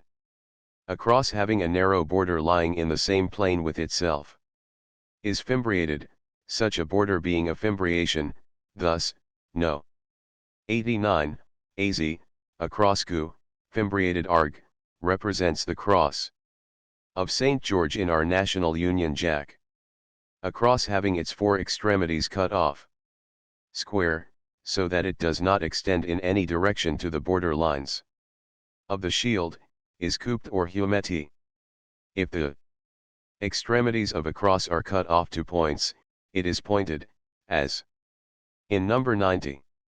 If its central area is entirely removed, so that but little more than its outlines remain, it is voided, or, h3, a false cross, focroi when its four limbs are equal in length, it is a Greek cross, as number 91, when the limbs are unequal, the lower limb or shaft being longer than the other. 3, as in number 92, it is a Latin cross or a long cross, but neither of these two last terms are used regarding the plain cross. Throughout, notwithstanding that differences in the shape of the shield may materially alter the proportion of the limbs. If a cross be formed of a shaft and two horizontal limbs only, like the letter T, as in number 93, it is a tau cross, or cross tau, if it is pierced at the intersection of the limbs, and the entire central area be voided, it is said to be pierced quarterly. A Latin cross on steps is on degrees, and it is distinguished as a Calvary cross. Charges having a cruciform arrangement are in cross. Number 91. Number 92. Number 93. No 94 quadrate. No 95 patriarchal. No 96 forci. The cross its heraldic varieties. The cross symbol appears in English heraldry under very many varieties and modifications of form and condition, some of them of great beauty. The following engraved representations of the various examples are so explicit, that descriptions of them are unnecessary. The cross quadrate, number 94. The cross patriarchal, number 95. The cross forci, number 96.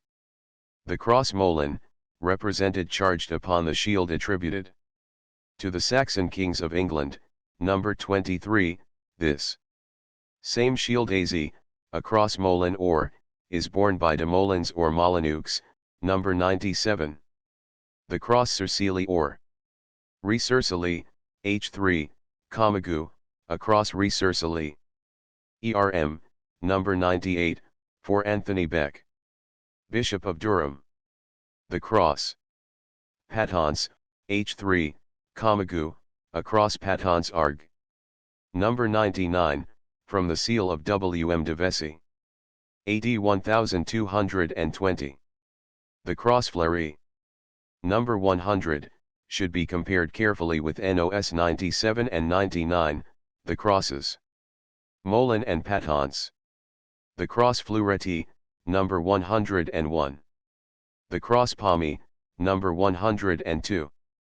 The cross batoni or trifle, number 103. The cross crossult, or crossult. Crossed, number 104.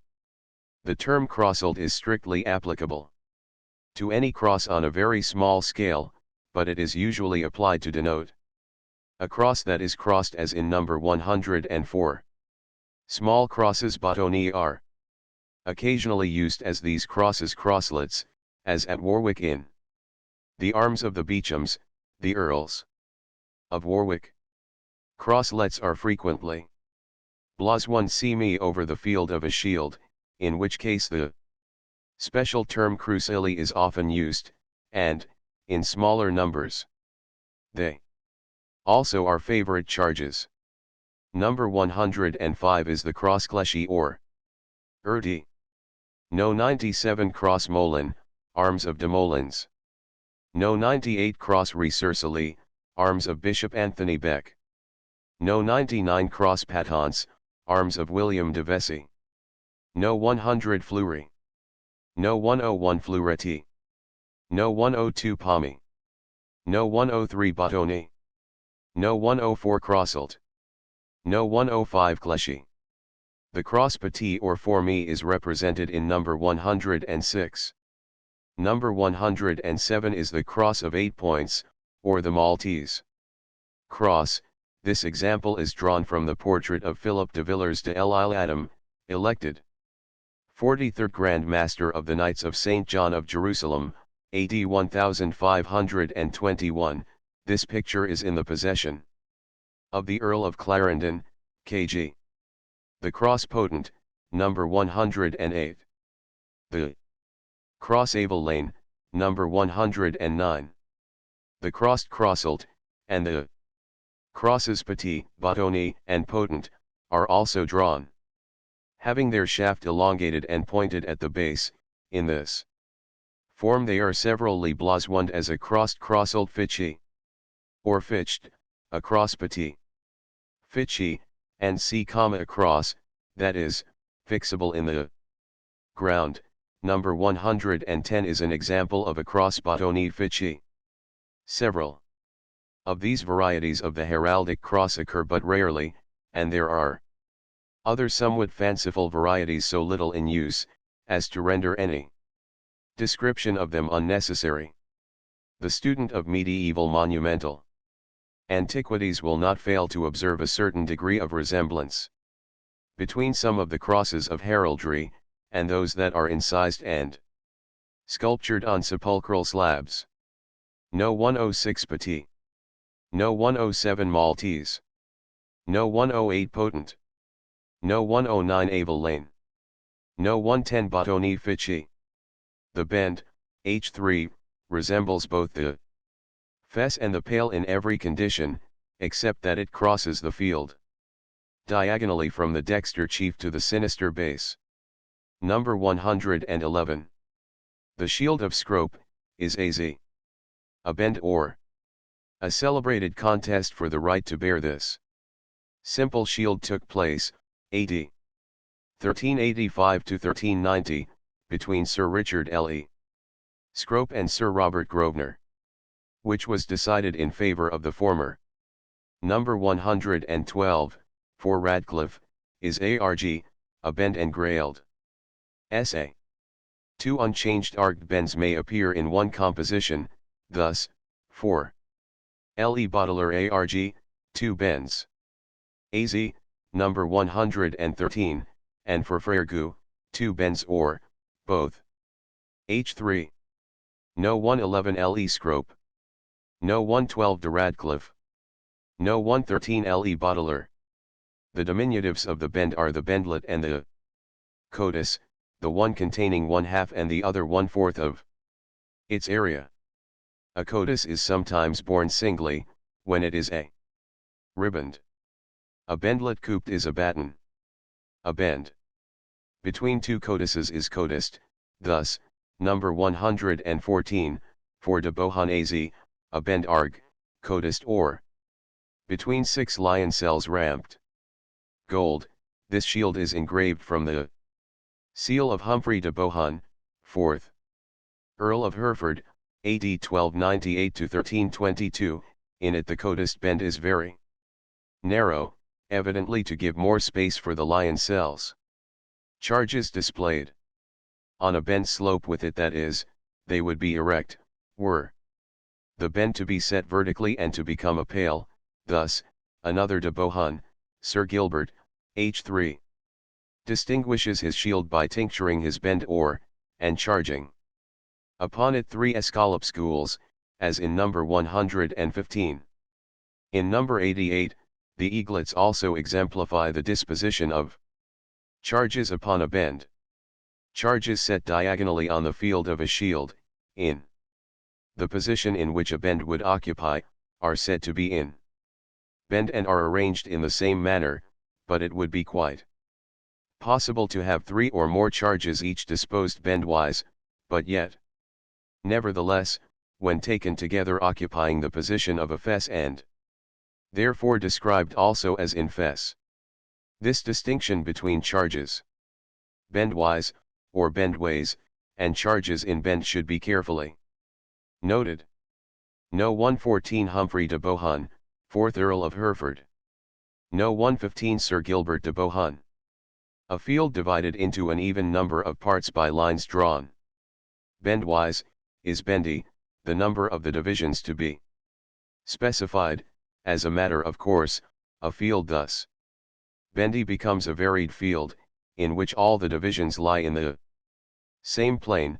Thus, number 116, for de Montfort, H3 and E2, bendy of 10 or and AZ.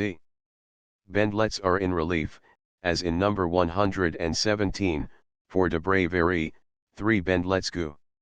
If a field be divided by lines drawn bendwise, and also by others drawn either vertically or horizontally, it is polybendy, as no.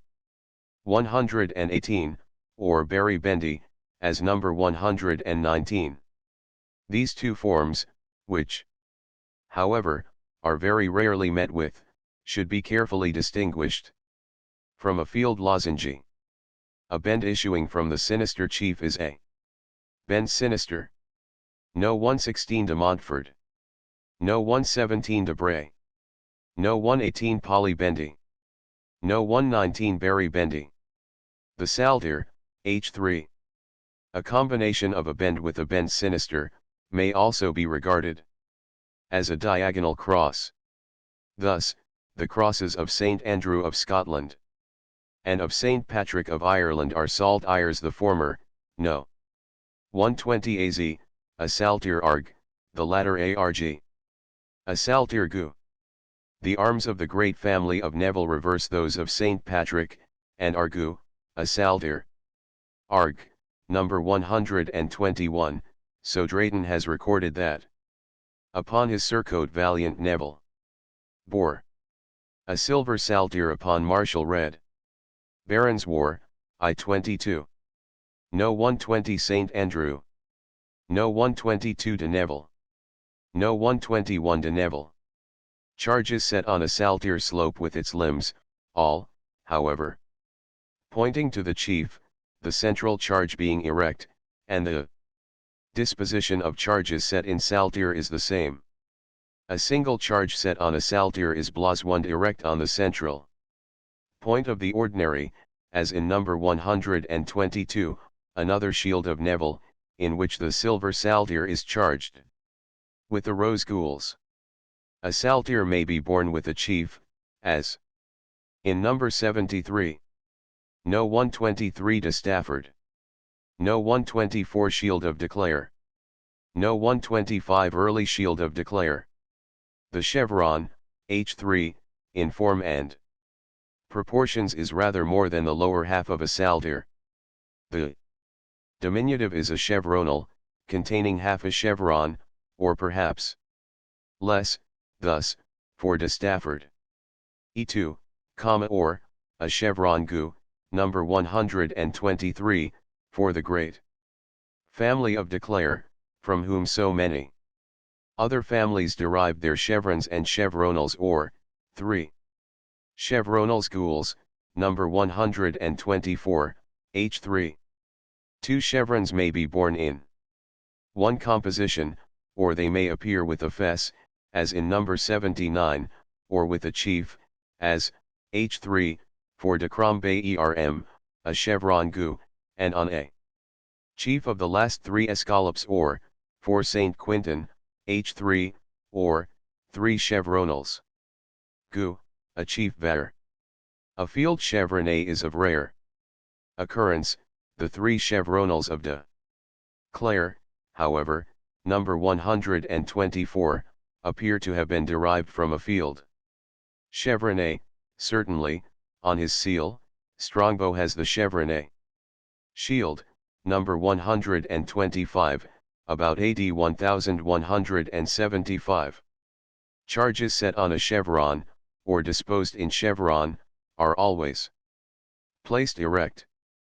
The pile, H3, resembling a wedge in form, is borne both single and in small groups. Unless some other disposition on the field be specified, this ordinary issues from the chief of the shield. Examples, or, a pile gu, between 6 and charged with 3 estoiles, or mullets. Counterchanged for Robert de Chandos, number 126, or, 3 piles az, no 127 for Sir Guy de Brian, or, 3 piles gu, a canton erm, no 128 for de Basset, all H3 and, E2, arg. A pile engrailed SA for Sir Rob de Fourneuse. In early emblazonments 3 piles appear almost uniformly to be depicted with the points converging. But a distinction is now made, and when the piles are intended to converge, as in number 128, they are termed in point. No 126 de Chandos. No 127 de Brian. No 128 de Basset. The probable structural origin of these ordinaries is sufficiently apparent to render any further comment on that interesting circumstance superfluous. Chapter 7. The Grammar of Heraldry. Section 4. The subordinaries, the canton or quarter, the escutcheon, the oral, the trace sure, the bowyer, flances, the lozenge, mascly, and ruster, the fusel, the billet, the gyron, the fret, the roundels. The second in a line of stars. Idols of the king. The subordinaries. This title has been assigned, but without any decisive authority, to another group of devices, second in rank to the ordinaries. Very few writers agree as to which are ordinaries and which subordinaries, nor does there seem any reason why any distinction between them should exist. Nor, indeed, save that all are exclusively heraldic, why some of them should be regarded as anything more than ordinary charges. These subordinaries are the canton, the quarter, the escutcheon, the oral, the trace sure, the bowyer, flances, the lozenge, mascly, and ruster, the fusel, the billet, the gyron, and the fret. The canton, by the early heralds commonly styled the quarter, sometimes has been grouped with the ordinaries.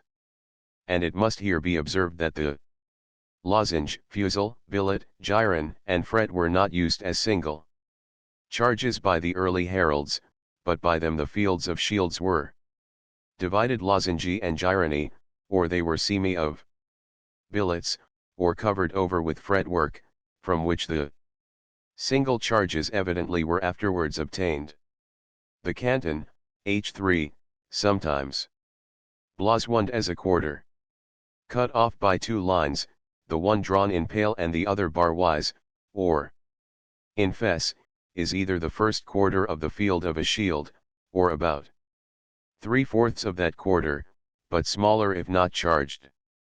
The confusion between the canton and the quarter is due to the fact that ancient arms, in which the charge is now, and has been for centuries past, stereotyped as a canton and drawn to occupy 1/9 of the shield, were uniformly drawn and blazoned in early times with the charge as a quarter.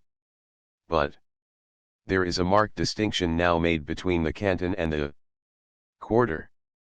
A canton ermine is of frequent occurrence, as in number 128, but it is generally borne charged, and it always overlays the charges of the field of the shield, as number 129, for de Kirkeby, R2, ARG, 2 Barsgu. On a canton of the last across Molen or, and, for Blundell, H3, AZ, Billety, on a canton or a Raven PPR, number 130. No 129 de Kirkeby. No 130 Blundell. The escutcheon, H3, is a shield. Borne as a charge, and superimposed upon another shield larger than itself. When one escutcheon is borne, it is usually placed on the fess point, but several escutcheons may appear in one composition. The well-known shield of the Mortimers supplies a good example, number 131, H3, vary of 6 or an AZ, an escutcheon arg, on a chief gold, gyrand of the second. 2 pallets of the same, for Darcy ARG, an escutcheon SA, within an orle of roses goo, number 132, E2. ARG, 3 escutcheons goo, for de Willers, E2, number 133. This is also the well-known Scottish coat of hay. No 132 Darcy. No 131 de Mortimer. No 133 de Willers. Number 134. De Balliol. The Orle, H3, blazoned by early heralds as a false escutcheon, faux escutcheon, or as an escutcheon voided, is the border of a shield or escutcheon a shield, that is, voided of the central area of its field, and, like an escutcheon, charged on a shield. The arms of Balliol, number 134, Argu, and Orle. Arg. H3. These arms are blazoned on many Scottish seals of the greatest interest, and on the seals of Balliol College, Oxford. Small charges are frequently disposed about the border of a shield. In Orle, as in NOS 86 and 132. The trace sure, H3, may be regarded as a variety of the Orle. Indeed, in its simplest form it is a very narrow Orle, which is generally set round with fleurs de lis. A trace sure thus enriched is represented in number 135, in this example. All the heads of the fleurs de lis point externally, and all their stalks internally, and this accordingly is blazoned as a trace sure. Flory. In number 136, which, like number 135, is a single trace sure, the fleurs de lis are so disposed that the heads and stalks of the flowers point alternately in contrary directions. This is blazoned as a trace sure flory counter flory. From this last example the trace sure that is so well known in the blazonry of the Royal Shield of Scotland differs, in being double. This, the double trace sure of Scotland, is a combination of two such single trace sures as number 136, and it is produced from them in the manner following. From one such single trace sure, as number 136, all the alternate heads and stalks of the fleurs de lis that point internally are cut away and removed. Then a second similar trace sure, of rather smaller size, is denuded of all its external adornment, and in that condition it is placed within the former trace sure, leaving a narrow interval between the two. No 135 single trace sure flory. No 137 double trace sure flory counter flory. No 136 single trace sure flory counter flory. Each component half of this double trace sure flory counter flory, accordingly, has its own independent series of demi-fleurs de lis, the stalks and heads of the flowers alternating, and the one alternate series pointing externally, while the other points internally. When in combination, these two series of demi-fleurs de lis must be so arranged that the heads of the flowers in one series correspond with their stalks in the other, as in number 137. I am thus particular in describing the process of producing the royal trace sure, because it is frequently to be seen incorrectly drawn. Number 138, the Royal Shield of Scotland, now displayed in the second quarter of the Royal Arms of the United Kingdom, is thus blazoned or, a lion ramped within a double trace sure. Flory counter flory, gu.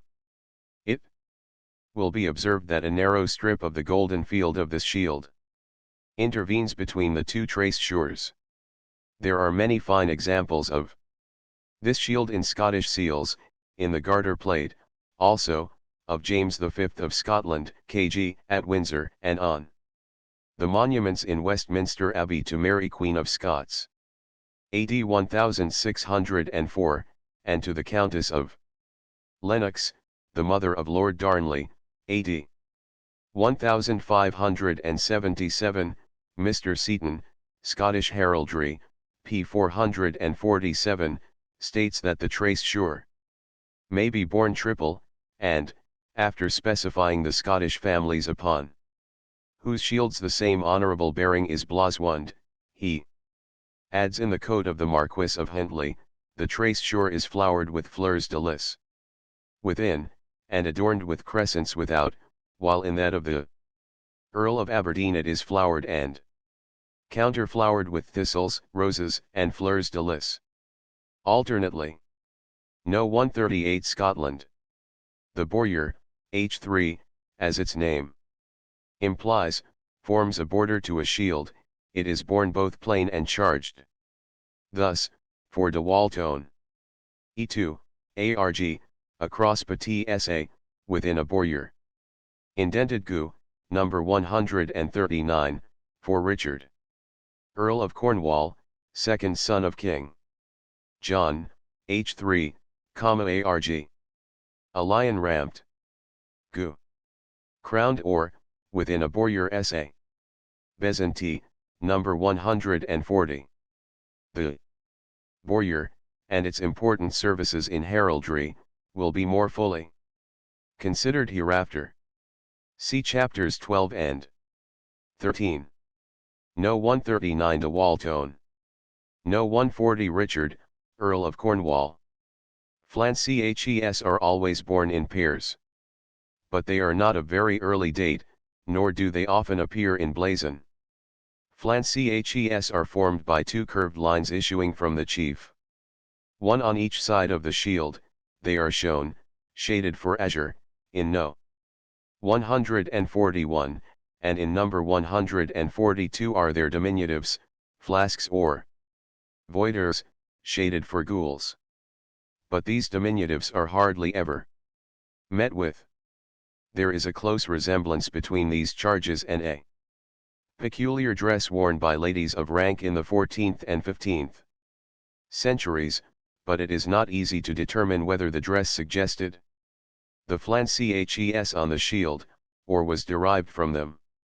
One thing, however, is certain: the dress must have possessed very decided good qualities, since it continued in favor for more than 2 centuries.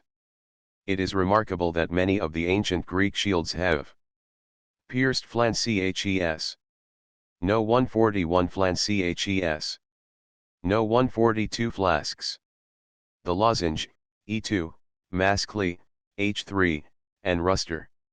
The lozenge is a diamond-shaped figure, or a parallelogram set diagonally. The mascly is a lozenge voided of the field, number 143, and the ruster, No. 144, is a lozenge pierced with a circular opening. In the early days of heraldry the lozenge and the mascly were evidently held to be identical. The shield of the famous Hubert de Burgh, Earl of Kent, in the early rolls is blazoned as masculi, but his seal proves it to have been, as in number 145. Lozenge ver and gu. The lozenge, it will be remembered, is always set erect upon the field of a shield. No. 143 mascly. No. 145 de Burgh, Earl of Kent. No. 144 ruster. The fusel is an elongated lozenge. The arms of Montacute or Montague, see number 20, are ARG. 3 fusels conjoined in fescu, number 20, the arms of Percy are AZ, 5 fusels conjoined in fess or No 20 Montacute. No 146 Dincourt. The billet, H3, is a small, elongated rectangular figure. Thus, for Dincourt, no 146 AZ, billetie. A fes dank et or. The early heralds blas one de fes. Dank et as simply a dank et or dance. See also. Number 130. Number 147. Campbell. The gyron, a triangular figure, not known in English blazon as a separate charge, except perhaps in the one case of the arms of Mortimer, gives its title to the gyrony. Field, which is more commonly found in the heraldry of the north than of the south. The field gyrony generally, and more particularly in Scotland, is divided into 8 pieces, but the divisions are sometimes 6, 10, 12, or even 16 in number. A roll of the time of Henry III has 4. Werinda. Basingborn Gerani dor et d'azur. The arms of Campbell are gyrony or and. Essay, no 147.3 here, where there are 8 pieces of divisions, it is not necessary to specify the number, but if they were either more or less than 8 the blazon would be gyrony of 6, of 10. And c. The fret, in more recent heraldry, has generally superseded the original field fretty.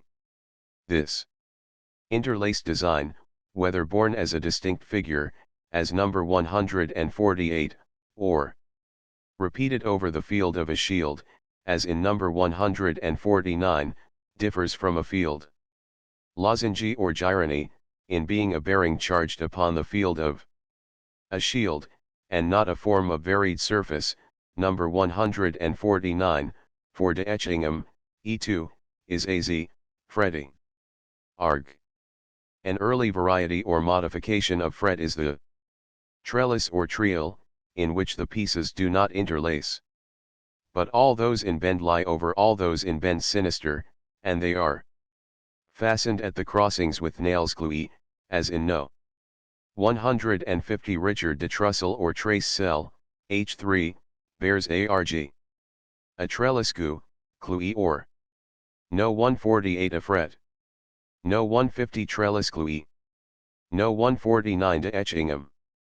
The roundels, or roundlets.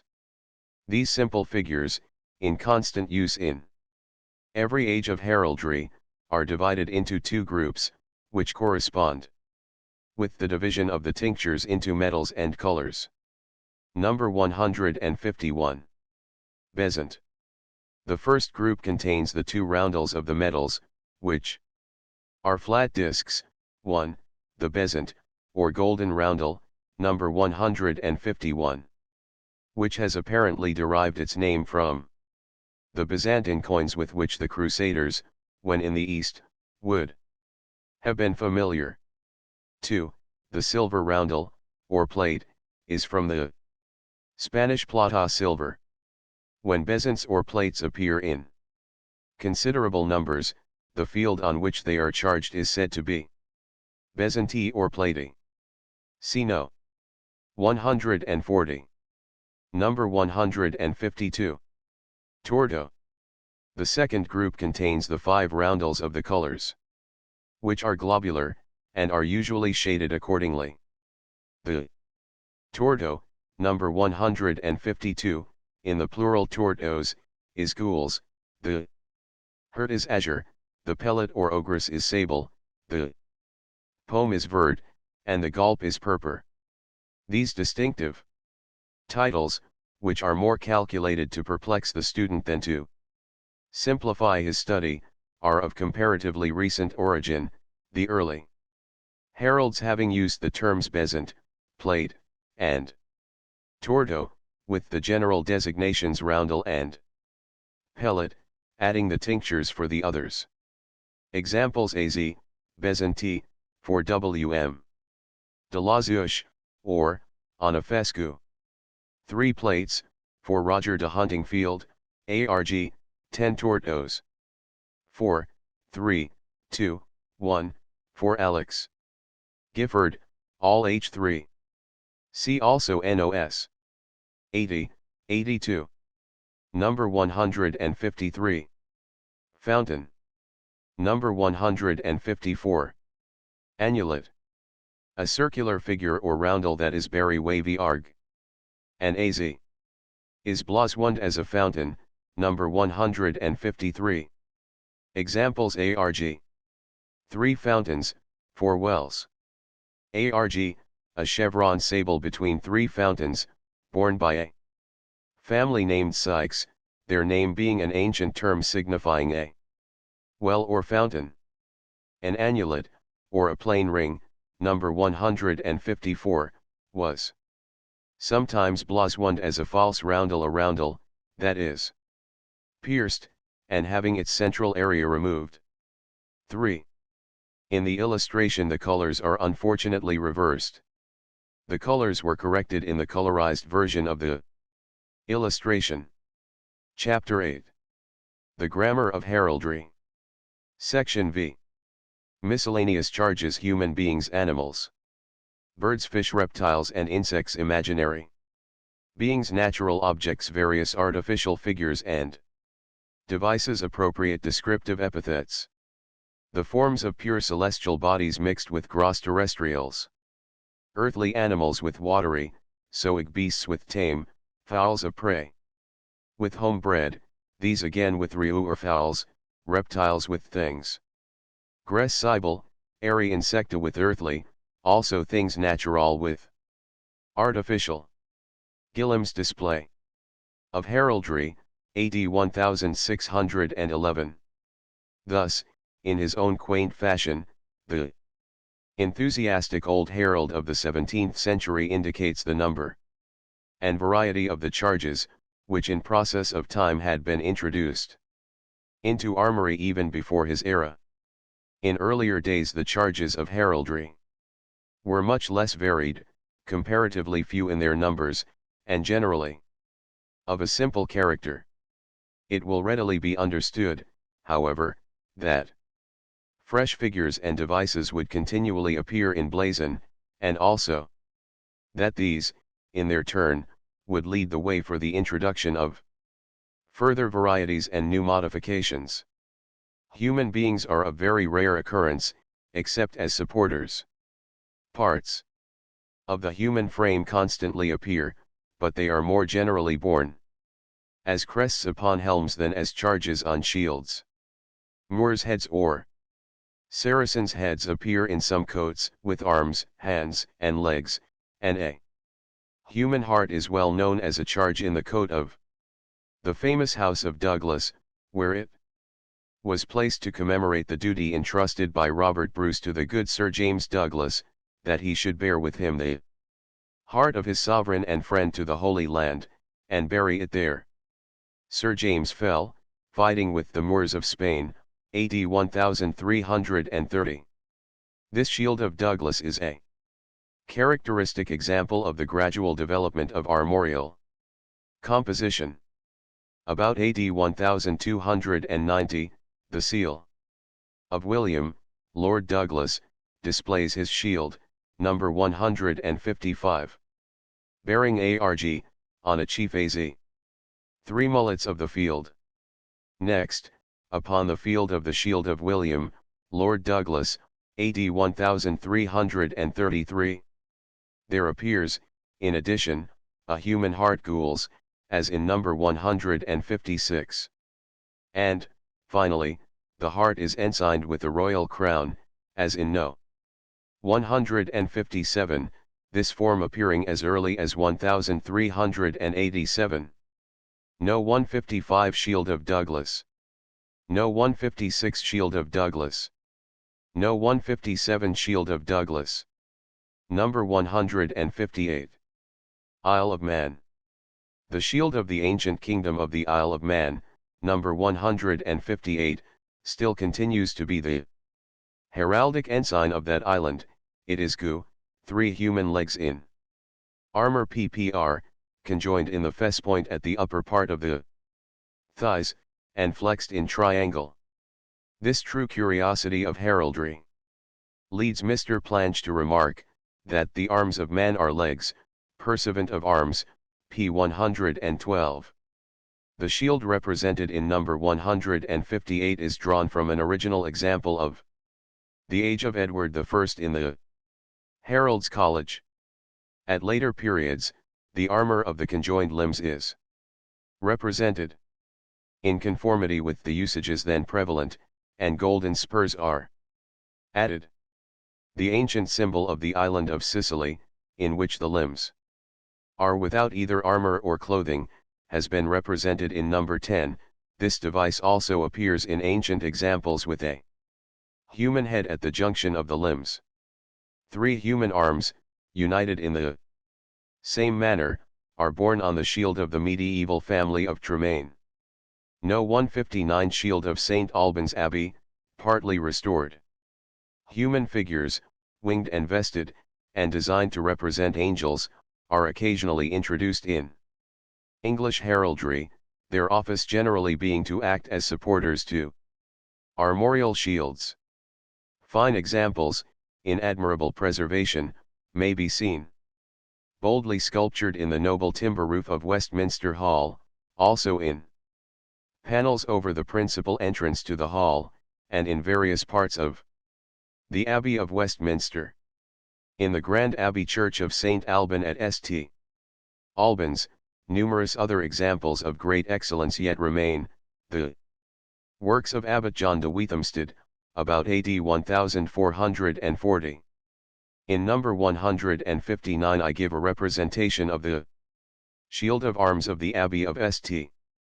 Alban az, a saltire or, supported by angels, and the shield ensigned by the mitre of Abbot Thomas de la Mire, as it is represented in his noble brass in the Abbey Church. The shield and the angel figures are the work of Abbot John. The heads of the figures, which are destroyed in the original, are restored from stained glass of the same period in the Abbey Church. Figures of angels holding shields of arms, each figure having a shield in front of its breast, are frequently sculptured as corbels in Gothic churches. In the earliest rolls of arms, the lion is the only animal that is found in blazon, with the sole addition of boars' heads. Deer, dogs, bulls, calves, rams, and a few other animals subsequently appear to share heraldic service and honors with the king of beasts. In modern armory, however, almost every living creature has been required to discharge such duties as heralds have been pleased to assign to them. The lion of heraldry I leave to be considered, with the eagle, in the next chapter. In comparatively early blazon, the bear is borne by Fitzurse, the calf, by Cavally, and a Vele, the ram, by Ramsay. And Ramrige, the lamb, by Lambert, and Lambton, the otter, Lutry, in French. By Luttrell, the hedgehog, Father Harrison, by de Herais. Afterwards Harris, and so also, in like manner, some other animals appear as armes parlantes, cp 16. Number 160. Early martlet. Number 161. Martlet. With the lordly eagle a few other birds are associated in early heraldry, and, after a while, others join them, including the falcon, ostrich, swan, peacock, or pawn, and the pelican, borne both as a symbol of sacred significance, and also by the pelhams from being allusive to their name. Cocks, with the same allusive motive, were borne by cocken, parrots, bloswund as popinjays. Appear as early as Henry III, and in a roll of Edward II, the sire. Mounpinzon has a lion charged on the shoulder with a chaffinch in French a pinson. The favorite bird, however, of the early heralds is the martlet, the heraldic martin, a near relative of the swallow or hirondelle. The martlet is practically Always represented in profile, at rest, and with its wings closed. The few exceptions are modern. In some early examples the feet are shown, as in number 160, but, in the shield of Earl W. de Valence in Westminster Abbey, AD 1296, the martlet appears feetless, as in No. 161, and at a later period this mode of representation was generally adopted. French heralds deprive their martlets of beak as well as feet. No. 162 Banner of Debar. As the symbol of a name, writes Mr. Moule, almost all fish have been used in heraldry, and in many instances fish have been assumed in arms in reference to the produce of the estate, giving to the quaint device a twofold interest. Heraldry of Fish, p. 13. The earliest examples are the barbel, the dolphin, the luce, or pike, the herring, and the roach. In conjunction with fish we may perhaps consider the escallop which, as a charge, belongs to the earliest period of heraldry. The barbel, so named from the barbs attached to its mouth to assist it in its search for food, was introduced into English heraldry by John, Count de Bar, whose elder brother married Alienoer, eldest daughter of Edward I.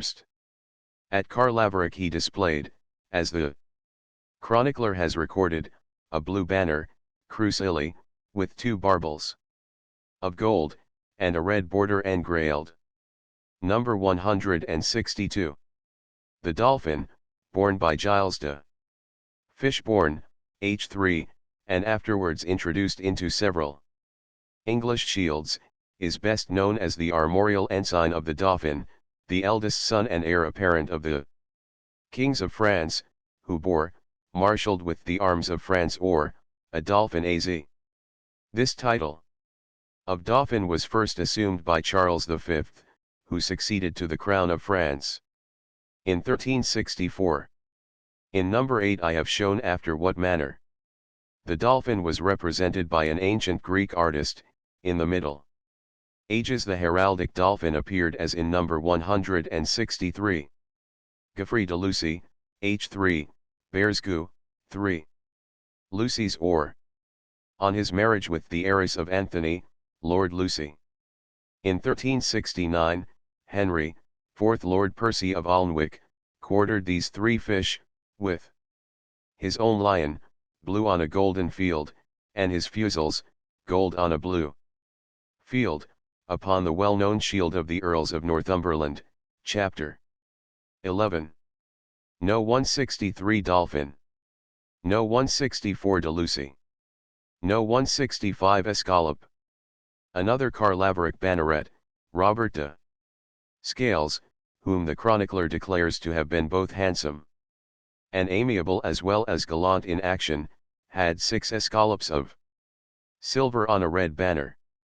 This beautiful charge of the escallop, happy in its association with the pilgrims of the olden time, and always held in high esteem by heralds, is generally drawn as in number 165.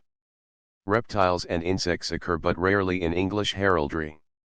Bees, flies, butterflies, and snails are sometimes found, but they have no place in the earliest rolls of arms.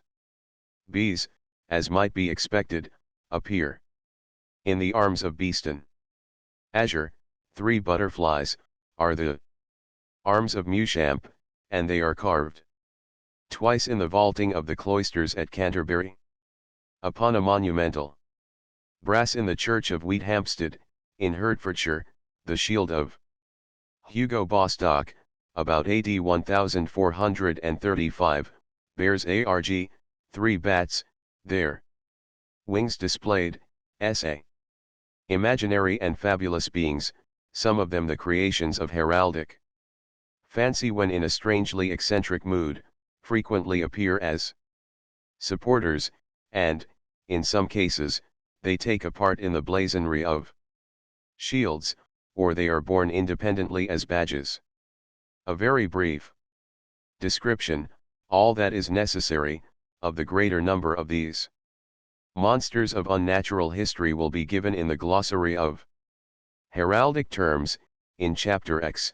Consequently, it is enough here merely to refer to them as having a place in blazon.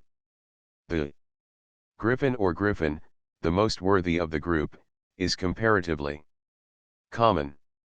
The dragon and the wyvern or wyvern, both of them winged monsters, differ in this respect, that the former has 4 legs, while the latter has 2 only.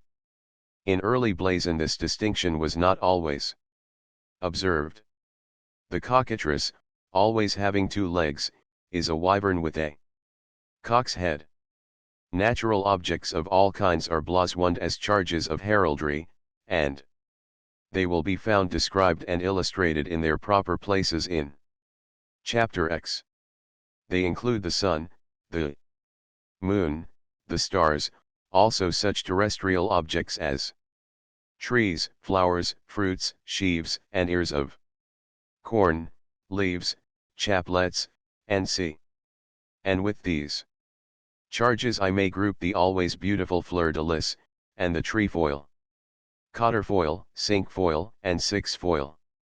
Of the various artificial figures and devices that heralds have charged upon shields of arms, it will be unnecessary for me to give detailed descriptions, except when either the heraldic name may require explanation, or some special circumstances connected with any particular figure or device may impart to it peculiar claims for attention. Again I refer to the glossary for notices and examples of all charges of this class: amulets, buckles, castles, crowns, cups, horseshoes, keys, knots, sickles, stirrups, trumpets, and many others. A crescent. B increscent. Number 166. C decrescent.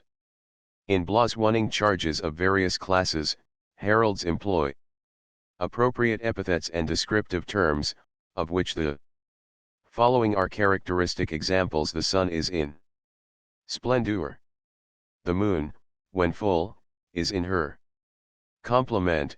She is a crescent when she appears in number 166. A.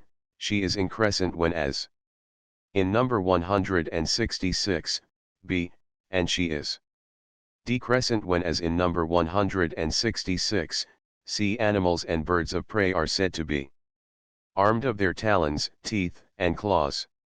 All horned animals, also, except stags and antelopes, are armed of their horns, and a cock is armed of his spurs, whilst griffins and birds of prey are armed of their beaks and claws, i.e. the part of the leg which is unfeathered. Animals are hoofed or ungulled of their hoofs, and longed of their tongues.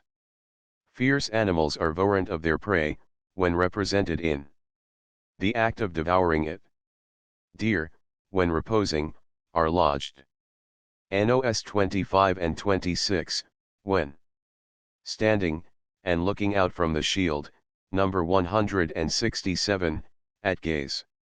When in easy motion, they are termed trip pant, or sometimes the word tripping is substituted, number 168, and when in rapid motion, they are courant, at speed, or sometimes described as in full course, number 169. The male stag is sometimes termed a hart, and the female a hind. There is really a distinction between the buck and the stag, but it is very usually disregarded in heraldry. The antlers of the hart are attires, their branches are tines, and they are said to be attired of their antlers. A stag's head full-faced, but without the neck, as number 170, is cabossed or caboched. No 167 at gaze. No 169 at speed. No 168 tripping. No 170 stag's head cabossed. Eagles and hawks with expanded wings, as in number 206, are displayed. Expanded wings may be elevated, or, if drooping, inverted or in lure. Birds about to take wing are rising; when in flight, they are volant; when at rest, they are close. A bird trusses its prey. A peacock having its tail expanded is in its pride, and this same expression is applied to the turkey. A pelican, when feeding its young, is said to be in her piety, but may be merely vulning herself if the young are not represented. A swan, when bloswand proper, is white with red legs and black beak. Fish, represented swimming in fess, are naiant; if they are in pale, they are horient, number 164. But if their heads are to the base, the term urinant is said to apply, but I cannot say I have so far come across an authenticated instance of the use of this word. If their bodies are bent, as the dolphin is generally represented, they are embowed, number 163. Fish, also, are said to be finned of their fins. Insects are volant. Reptiles are gliding. Or, if they are twined into knots, nowed. Trees of mature growth are accrued, when with leaves, in foliage, but these two terms are so seldom used that they may be entirely disregarded, with fruit or seeds, fructed or seeded. If without leaves, blasted, and if their roots are exposed, eradicated. Branches or leaves torn off are slipped. The terms which denote the attitudes of lions, all of them described in the next chapter, are equally applicable to other animals. Some other descriptive terms, not noticed here, will be found in the glossary in Chapter X. Chapter 9. The Grammar of Heraldry. Section 6. The Lion and the Eagle in Heraldry. The Lion and a King of Beasts. Shakespeare, Richard. 2. The eagle, ennobled by nature in as high a degree of nobility as the chiefest of the terrestrial animals, is the most honorable bearing of birds. Gwillem, edition of 1724. The regal dignity of the lion amongst the creatures that are quadrupeds, like himself, would naturally secure for him a position of corresponding eminence in heraldry. From the dawn of the heraldic era, accordingly, the lion is bloswand on the shields of sovereigns, princes, and nobles. The trace-shorted lion has been already noticed upon the royal shield of Scotland, no. 138, and a crowned lion has also appeared in the same attitude. Borne by an English prince, Richard, Earl of Cornwall, number 140. From the time that they first possessed any true armorial insignia, the sovereigns of the realm of England have borne lions upon their royal shield. A lion was the ensign of the native princes of Wales, as he was of the kings of Leon, of Norway, and of Denmark, and of the counts of Holland, Hainault, EU, and C. And, in like manner, the lion was in high favour with the most noble and powerful barons of England, the Mowbrays, Bowens, Long Espies, Fitzalans, Lacys, Percys, Segraves, and such as they. It was a necessary consequence of his great popularity that the lion of heraldry should be bloswand in various attitudes, and also variously tinctured, otherwise it would not be possible duly to distinguish the lions of different shields. Heralds of all countries appear readily to have permitted their lions to lay aside their natural tawny hue, and in its stead to assume the heraldic or argent, azure, gules, and sable, but continental heralds were not generally disposed to recognize in their lions any other attitude than the one which they held to be consistent with their lion character, instincts, and habits erect, that is, with one hind paw only on the ground, looking forward towards their prey, so as to show but one eye, and evidently in the act of preparing To spring. This undoubtedly most characteristic attitude is rampant, number 171, and only when he was in this rampant attitude did the early heralds consider any lion to be a lion, and blazon him by his true name. A lion walking and looking about him, the early heralds held to be acting the part of a leopard. Consequently, when he was in any such attitude, they blazoned him as a leopard. The animal bearing that name bore it simply as an heraldic title, which distinguished a lion in a particular attitude. These heraldic leopards were drawn in every respect as other heraldic lions, without spots or any leopardish distinction whatever.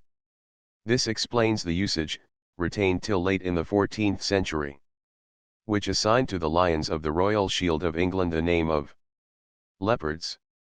They were so called, not by the enemies of England for derision and insult, as some persons, in their ignorance of early heraldry, have been pleased both to imagine and to assert, but the English kings and princes, who well knew their lions to be lions, in blazon styled them leopards, because they also knew that lions in the attitude of their lions were heraldic leopards.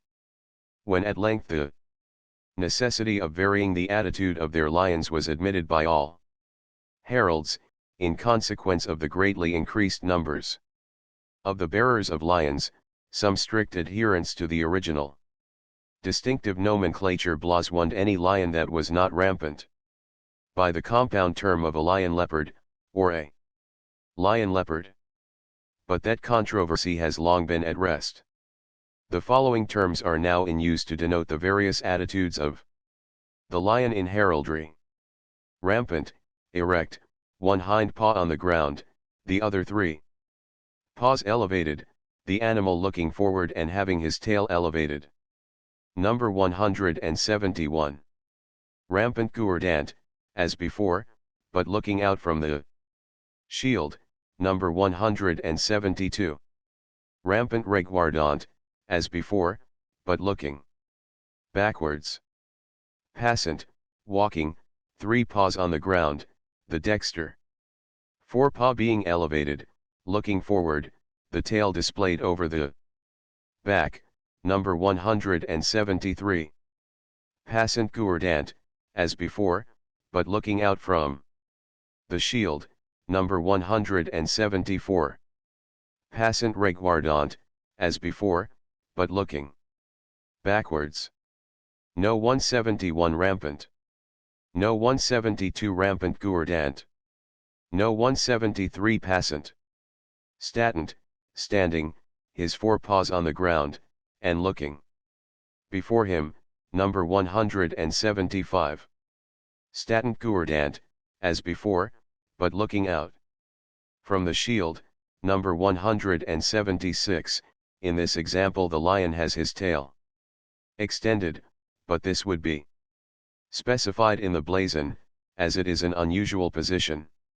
In like manner, if the tail of a lion in any other attitude be extended, there must be a statement to that effect. No 174 passant gourdant. No 175 statant. No 176 statant gourdant. Segant, sitting down with his head elevated, number 178. If he looks out from the shield, the word gourdant is to be added. A Scottish lion segant usually has his forepaws raised in the air, and in English terms of blazon would be described as segant. Erect or segant rampant. Couchant, is at rest, the forelegs stretched on the ground. As number 177. Dormant, asleep, head resting on forepaws, number 179. No 177 couchant. No 178 segant. No 179 dormant. Salient, in the act of springing, the hind paws on the ground. Both the forepaws elevated, number 180. Q-forchi, having a forked tail. Double queued, two tails, as number 181, which is a lion. Rampant double queued. Coward, passant regardant, his tail between his legs, no. 182. No 180 salient. No 181 double queued. No 182 coward.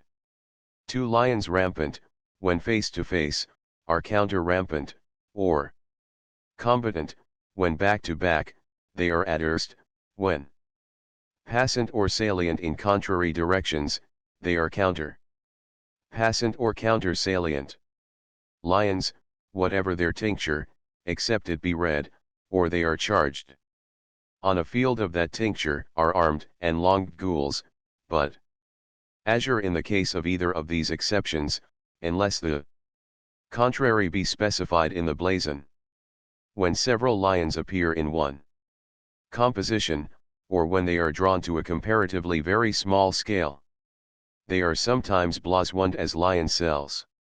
This term, lion cell, it must be added, when used alone, denotes a small lion rampant. No 183 lion's head. No 184 lion's face. No 185 lion's jam. A lion's head is a charge, it may be erased, as in no 183, or cut off smooth, when it is cooped. A lion's face also is a charge, number 184, so is his jam or paw, number 185. A demi-lion rampant is the upper half of his body and the extremity of his tufted tail, as in number 186. No 186 demi-lion rampant. No 187 England. The lions of England are golden. Lions leopard, 3 in number, placed one above the other on a red shield. They are blazoned 3 lions pass. Guard, in pale, or, number 187. A lion in this attitude, of this tincture, and on a field gules, may be blazoned as a lion of England. These 3 lions first appear upon the second Great Seal of Richard I, AD 1194, on the shield of the king, number 188. An earlier seal, used by Prince John before his brother's accession, has a shield charged with 2 lions only, and they are passant, number 189. The first Great Seal of the lion-hearted king has a shield, bowed in its contour, and charged with a single lion rampant facing to the sinister, or counter rampant, number 190, and it has been conjectured that, were the whole face of this shield visible, a second lion rampant facing to the dexter would appear, thus charging the shield with 2 lions. Combatant, this, however, is a conjecture which is not supported by the authority of many shields of the same form. A red shield, charged with 2 golden lions passant gourdant in pale, number 22, and therefore closely resembling number 189, as I have already shown, has been assigned to William I, and his 2 sons and his grandson, William II, Henry I, and Stephen. The shield bearing the 3 lions, number 187, has been assigned to Henry II. But it first makes its appearance on the Great Seal of his son. The probability is that up to this period the device was simply a lion, indeterminate in position or numbers. This same shield has continued from the time of Richard I, to display the royal arms of the realm of England. How, in the course of ages, these arms become grouped with other insignia, I shall presently have to show. Number 188. Richard I. Second GT Seal. Number 189. Prince John Seal. Number 190. Richard I. First GT Seal. The lion passant is carefully distinguished in the earliest rolls as a different charge from the lion passant gourdant.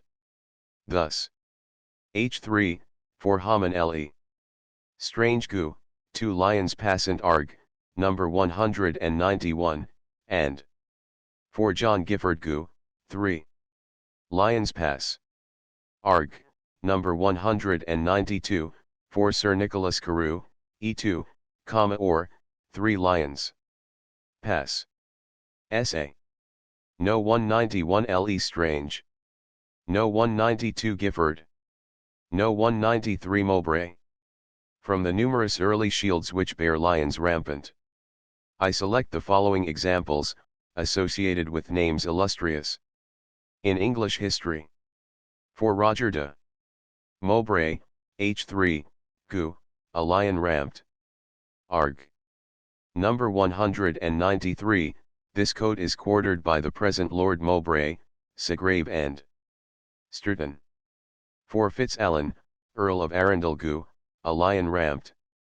Or H3, number 193.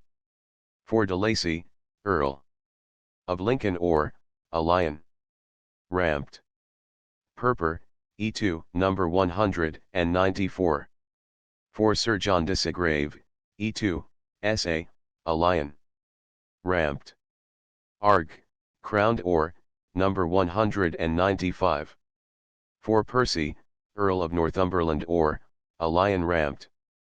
AZ, number 196, this shield is drawn from the fine counter seal of Sir Henry de Percy, 1st Lord of Alnwick, who died AD 1315. No 194 de Lacy. No 195 de Segrave. 2 shields of the de Bowens. NOS 114, 115, already described, exemplify the display of lion cells as heraldic charges.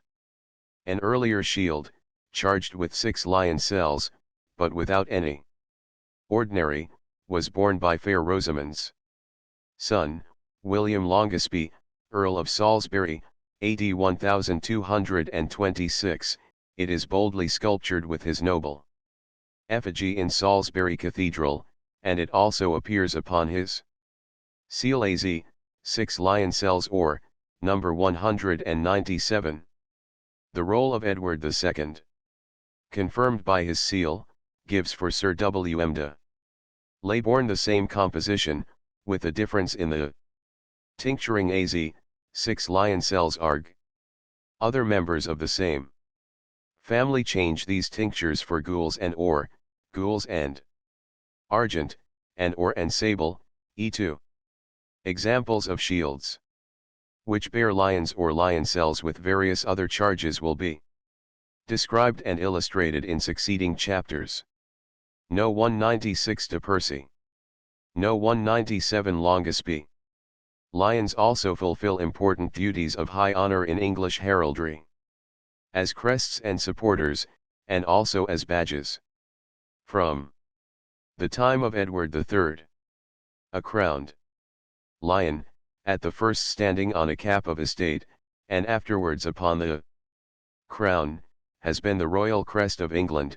A lion also has always been the royal crest of Scotland, see chapter 18. The princes of the royal houses of England, in like manner, have always borne the royal lion distinguished by some mark of cadency. C. 198 is the lion crest of the Black Prince, from his monument at Canterbury, the lion differenced with the prince's silver label. The lion also appears as the crest of many noble and distinguished families, as the de Bowens, the Percys, and the Howards. The lion crest of Richard II, sculptured Statent Gourdant upon his helm, with the chapeau and mantling, and with the badge of 2 ostrich feathers, in Westminster Hall, is without any crown. No. 199. No 198 crest of Black Prince. No 199 crest of Richard II. As a royal supporter of the arms of England, the lion appears in company with some other creature from the time of Henry VI, Edward IV, sometimes having his shield supported by 2 lions. On the accession of James I of Great Britain, The Royal Lion.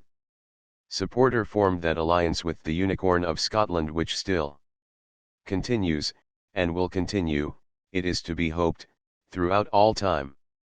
Lions, as I shall point out more in detail in chapter 16, were frequently introduced into the composition of seals before true heraldic supporters were in use. In more recent heraldry the lion is a favorite supporter. He now appears supporting the shields of the Dukes of Norfolk, Argyll, Atholl, Bedford, Grafton, Northumberland, Portland, and Wellington, also, with many others, those of the Marquesses of Bath, Exeter, Hertford, and Salisbury, of the Earls of Albemarle, Brownlow, Carlisle, Carnarvon, Cork, Essex, and Hardwicke, of the Viscount Hartinga, and of the Barons Arundel, Camoes, Dunboyne, Monson, Mowbray, Petter, and Southampton. As a supporter the lion is represented rampant, rampant reguardant, and siegent rampant. Lions also, and demi-lions, are frequently borne as modern crests. In our own treatment of the lions of heraldry, whatever their attitude or tincture, whatever also the position they may occupy or the heraldic duty they may discharge, we are always to draw and to blazon them as true heraldic lions, while, at the same time, in their expression and general characteristics they are to be genuine lions. No. 200 in Westminster Abbey. In becoming fellowship with the lion, the eagle appears in the earliest English rolls and examples of arms. The royal bird, however, does not occur in English blazons so frequently as the lion, and his appearance often denotes an alliance with German princes. A roll of arms, printed in Archaeologia, XXX, of the year 1275 commences with the shields of the Emperor of Germany, and of the King of Germany, which are severally blazoned as or, an eagle displayed having two heads sa, and, or, an eagle displayed sable. In York Cathedral, in stained glass, there are shields with both the double-headed and the single-headed eagles, all of them German, which may be considered to have been executed before the year 1310.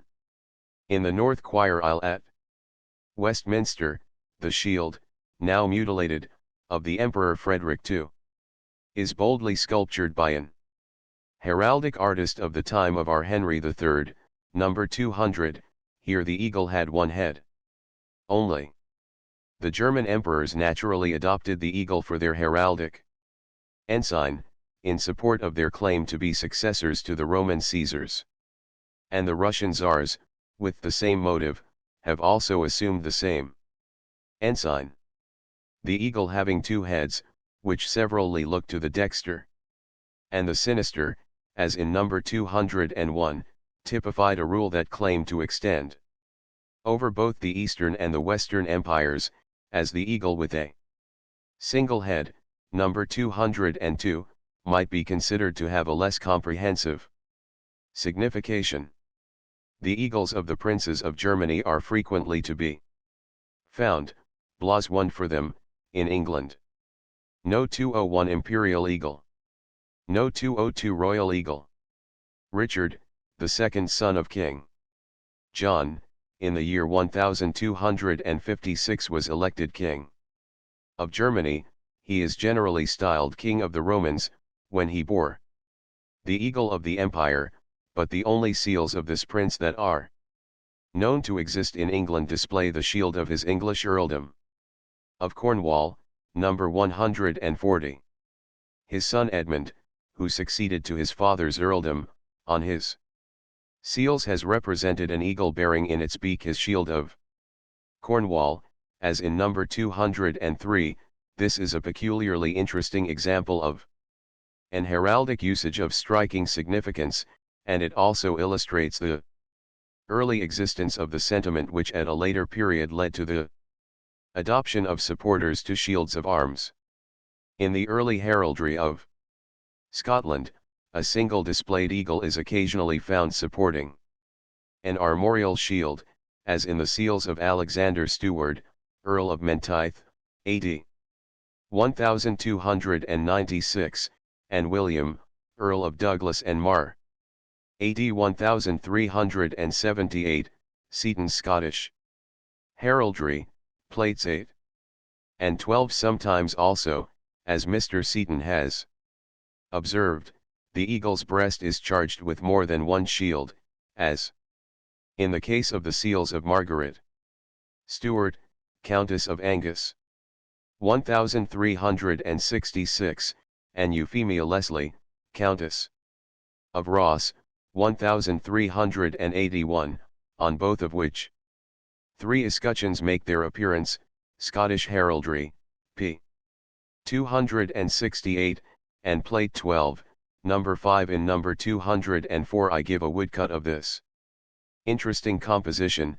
The shields are, to the dexter, Leslie ARG, on a bend AZ, 3 buckles. Or, in the center, the arms of the Earl of Roscoe, 3 lions rampant ARG, within a trace sure, and, to the sinister, come in AZ, 3 garbs. Or, the imperial eagle is sometimes represented crowned, the heads also in some examples are encircled with a nimbus or glory, as in number 212. I must add that in the heraldry of the English peerage the imperial eagle still supports the shields of some few peers of different ranks, as, for example, that of Baron Methuen. No. 203 Cornwall. No. 204 Seal of Euphemia Leslie. Piers Gaveston, who was created Earl of Cornwall by Edward II, bore verd, 6 eaglets. Or, number 205, E2 and York stained glass on his seal. However, the number of the eaglets is reduced to 3. Another early example is the shield of that gallant and persevering knight, Ralph de Monthermer, or, an eagle displayed verd, number 206, who became Earl of Gloucester in right of his wife, Joan, daughter of Edward I, and widow of Gilbert de Clare, the Red Earl. This green eagle of Monthermer long held a place of high distinction in the medieval heraldry of England, marshalled on the shields of the Earls of Salisbury and Warwick, in which, as in the example, number 206, the eagle of Monthermer is quartered with the coat of Montacute, number 20, page 17. The eagle of early heraldry was sometimes blazoned as an urn, and sometimes as an ailrion. William D. Urnford, H3, bears SA, an urn displayed ARG, and, at the same period W.M. de Urnfield bears a pair of urns or eagle's wings, called a vol, number 207. From shields of the 14th century which bear eagles, and are blazoned in the roll of Edward II, I select the following small group as good examples: Sir W.M. de Montgomery, or, an eagle displayed AZ, Sir Nicholas de Etongu, a chevron between 3 eaglets. ARG, Sir John de Charleston ARG, on a chevron vert 3 eaglets. Or, Sir Philip de Verlay, or, a bendgu, between 6 eaglets SA. Sir John de la Mere ARG, on a bend AZ.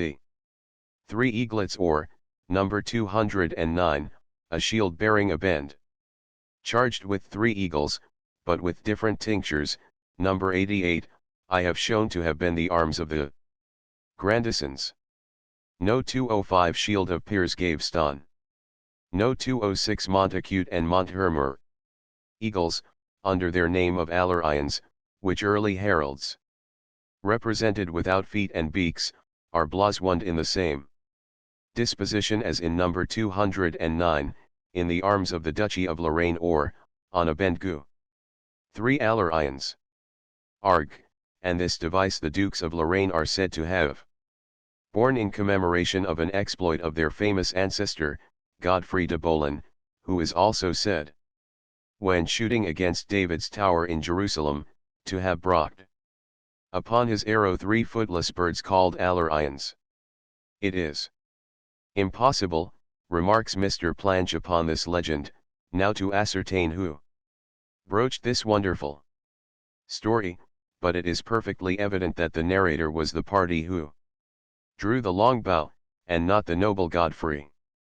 Mr. Planch adds, that the Alarions of Lorraine may indicate an alliance with the imperial house, and he directs attention to a similarity in sound between Aelrian and Lorraine, and also to a singular anagram produced by the letters Aelrian and Lorraine, which are the same, pursuivant of arms, p. 87, the arms of Lorraine are still borne by the Emperor of Austria, and in England they were quartered by Queen Margaret of Anjou. No 207 a volume. No 209 de la Mire. The roll of Edward II. Gives also for Sir Hugh de Bilbisworth these arms az. 3. Eagles displayed or a similar shield, the tinctures changed to arg, 3 eagles displayed gu, armed or, was borne by Robert de Egglesfield, confessor to Philippa of Hainault, Queen of Edward III, who in the year 1340 founded Queen's College, Oxford. This shield of the founder is borne by the college. One of the shields in the chantry of Abbot Ramrige in St. Albans Abbey Church bears the same charges. 3 eagles displayed, number 210, the drawing of the eagle in this shield is remarkable, and the form of the shield itself is singularly characteristic of the close of the 15th century. Another shield in the same monument bears a single eagle, drawn in the same manner, and sculptured with extraordinary spirit. No 210 shield at St. Albans. The German heralds, and also their brethren of France, delight in exaggerations of what I may distinguish as the Westminster eagle. Number 200. The Austrian eagle, besides having both its heads crowned, has a large imperial crown placed between and above the 2 heads, as in number 211. The imperial eagle, Holy Roman Empire, sometimes has a nimbus or glory about each head, which dignified accessory is represented by a circular line, as in number 212. In some examples of eagles, as well in our own heraldry as in that of continental countries, the wings are represented as erect, the more usual form in England, and having the tips of all the principal feathers pointing upwards, as in number 213. The eagle borne as the ensign of imperial France was represented grasping a thunderbolt, in an attitude of vigilance, having its wings displayed, but with the tips of the feathers drooping, as they would be in the living bird, number 214. No 211 the Austrian eagle. No 212 imperial eagle, with nimbus. No 213 eagle displayed, with wings erect.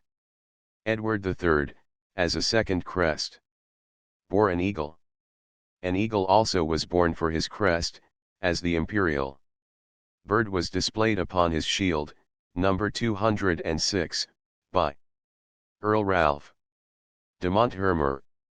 In the more recent heraldry of England, the eagle is a supporter to the shields of the Earls of Clarendon, Coventry, and Malmesbury, the Viscounts Bolingbroke and St.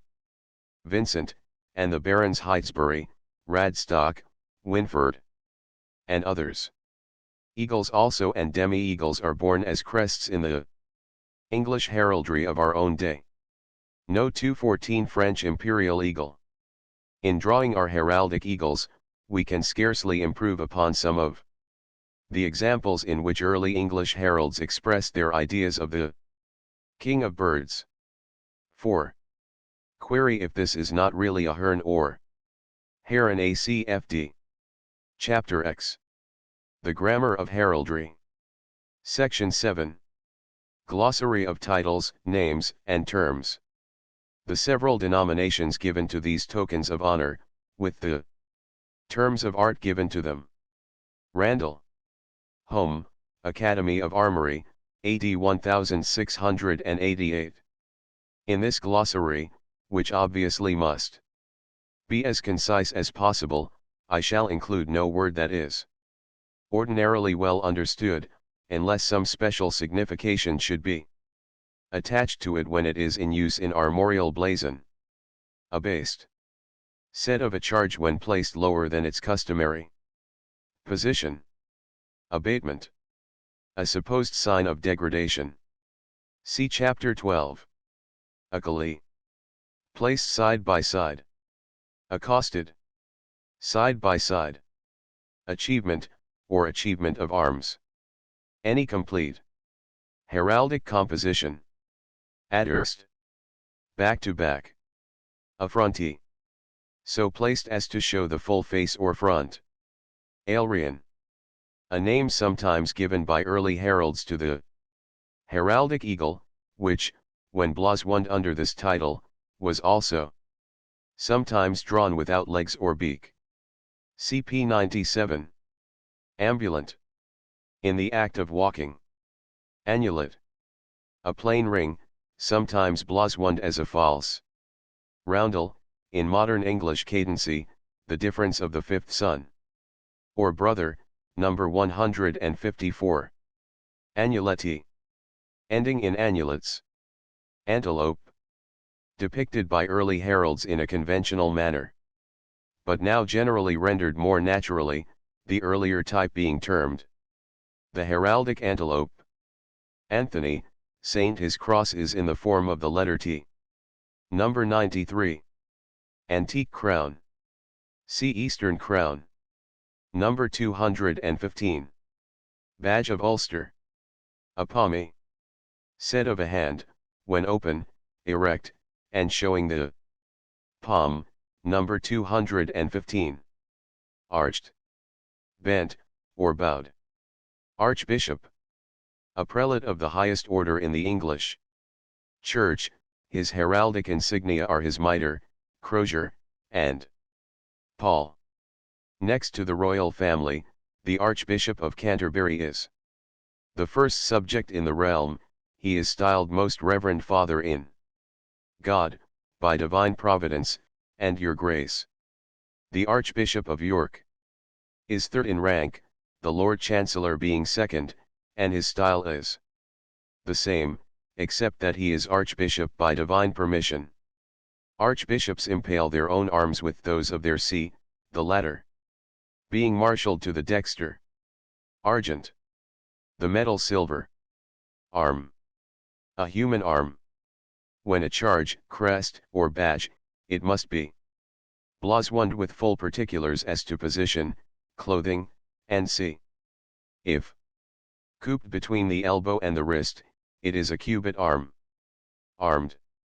A term applied to animals and birds of prey, to denote their natural weapons of offense and defense. Thus, a lion is said to be armed of his claws and teeth, a bull, to be armed of his horns, an eagle, of its beak and talons. Armory. Heraldry. Also, a list of names and titles, with their respective arms. Arms, armorial bearings. Heraldic compositions, and the figures and devices which form them. See Chapter I. Arms of community.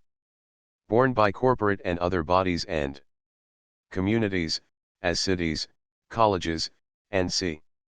Arms of dominion. Borne by sovereign princes, being also the sovereign arms of the realms over which they rule. Arms of office. Borne, with the personal arms, to denote official rank. Armes parlantes.